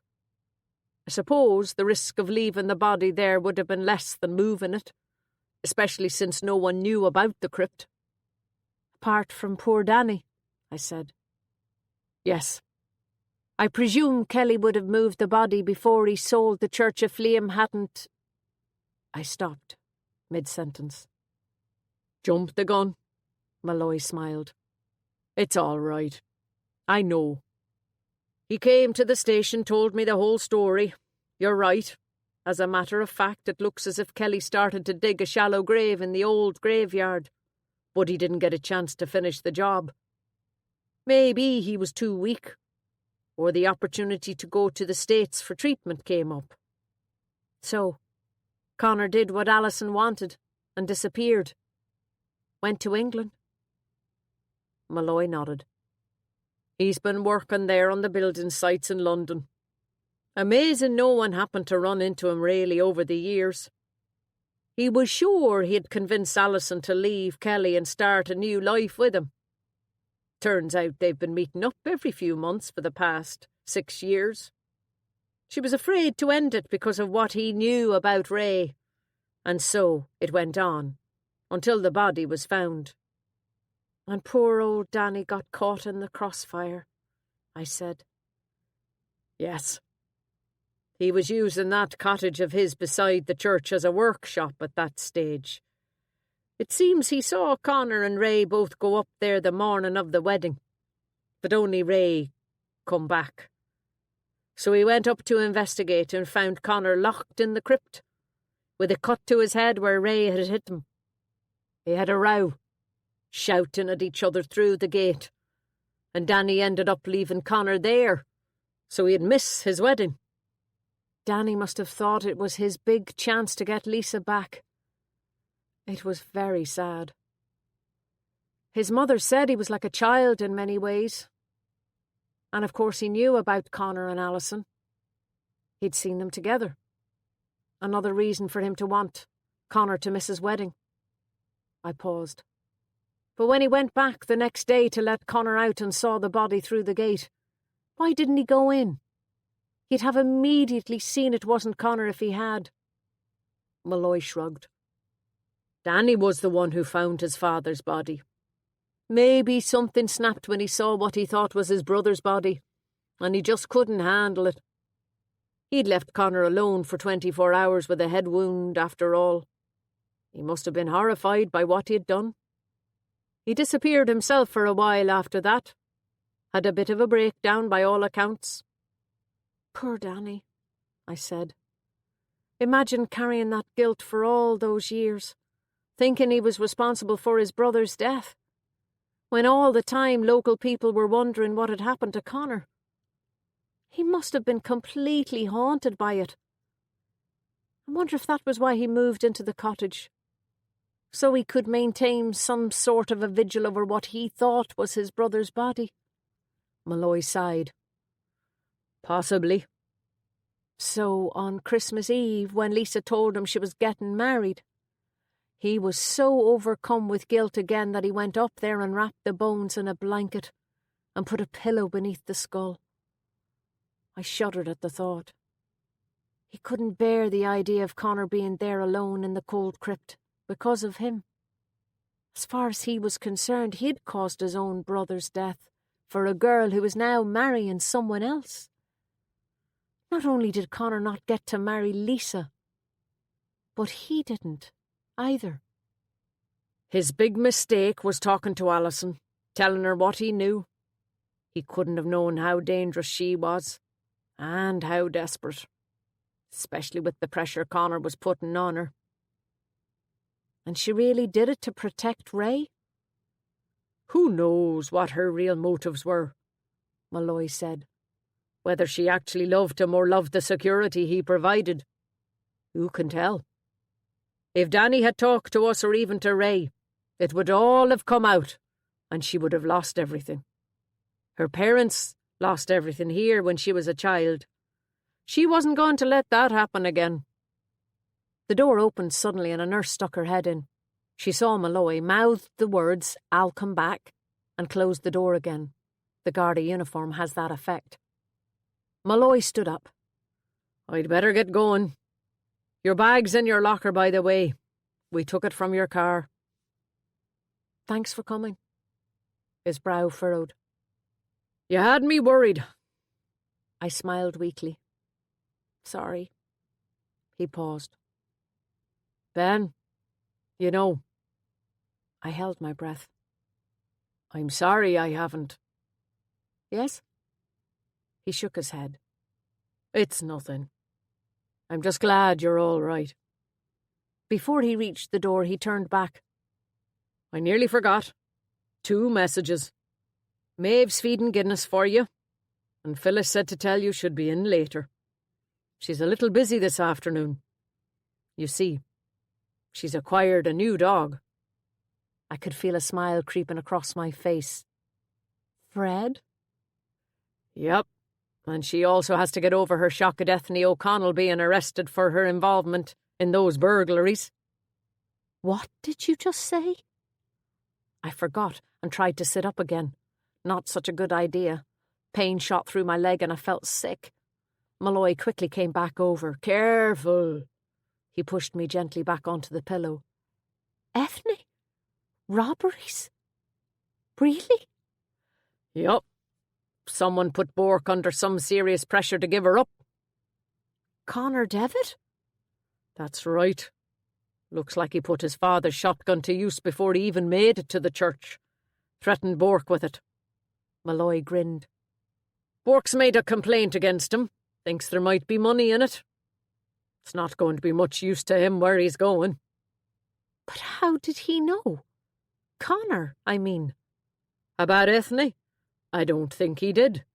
I think he was just trying to make Bork keep Ethne away from Claire before he took off again. But faced with a shotgun, Bork, of course, got the wrong end of the stick, and in a stunning display of chivalry, told Connor that it was his sister who was behind the robberies, but that all the money was going to charity. No doubt thinking that would absolve him, get Connor off his back. I saw Connor having a row with Ethne a couple of days ago. I thought it was about her giving Claire drugs. I think that's what it was about. Ethne denies it, despite what Connor thought. Says she was trying to help Claire get off them, that Claire had been buying them on the internet for a while, but who knows? She denies any involvement in the robberies too, of course. Do you think Bork's telling the truth? Ben asked. Well, Bourke's business suffered badly after Connor left, and he did over a couple of places he was doing work for. Bourke's greedy. Always has been. And he has an expensive taste in wives. Ethne found out what he was up to through doing his books, and she agreed to keep it to herself on the basis that they split the proceeds and she gave her share to charity or had Bourke do it for her. Convinced herself everyone was insured, so it didn't matter. But it seemed she couldn't stop herself from managing the whole thing, feeding Bourke information about when people would be away.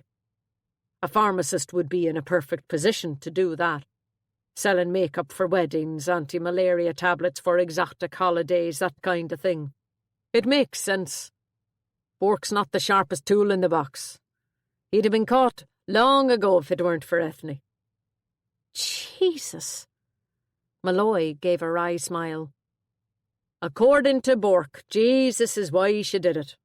Running the local chemist in a small town gave her a view on the shallow nature of the way people lived after her time in Uganda. Big weddings, cosmetics, perfume, expensive jewellery, holidays. She thought society was becoming too unequal. Thought that she'd do a little redistribution of wealth, even things out. Must have seen herself as a latter-day Robin Hood or something. We arrested her last night while you were on your way to the church, to do your own superhero bit. After Malloy left, the nurse came in and gave me some painkillers, but I couldn't get to sleep. I switched the light back on, reached across to the bedside locker, pulled out my bag and found the book on Inishowen I had bought on my way to Dublin. I turned to the back, the chapter on the 20th century, and leafed through it slowly. A word caught my eye. Sadie. I stopped, turned back the pages. In 1985, a British cargo ship, the Sadie, was hijacked and blown up by the IRA. The IRA's stated aim at this time was to disrupt the maritime traffic in and out of the port of Derry. A team of 8 IRA volunteers came on board the Sadie via the pilot boat, which left from the tiny maritime community of Whitewater. They entered the pilot station and took the pilot hostage with the intention of forcing him to take them to the cargo ship on board the pilot boat. Unfortunately, the pilot attempted to escape and was shot. The IRA men nevertheless succeeded in boarding the ship from the pilot boat. They then informed the captain of their intentions and evacuated the crew of the tanker onto lifeboats, which were set adrift close to the shore. Charges were planted in the engine room and detonated. 2 explosions occurred. The first set the ship on fire. The second caused the ship to sink, watched by the crew from the lifeboats. Tragically, 2 crew members remained on board the Sadie. It is assumed this was unbeknownst to the captain or the IRA cell. These 2 men, along with the pilot, lost their lives. Many others were affected by the tragedy. After the bombing of the Sadie, many shipping companies stopped using the port of Derry, resulting in serious job losses. This had a devastating effect on the area, causing poverty and emigration. In particular, the small community of Whitewater, where the 3 deceased men lived and the pilot station was situated, was all but destroyed. No arrests were ever made in connection with the bombing of the Sadie.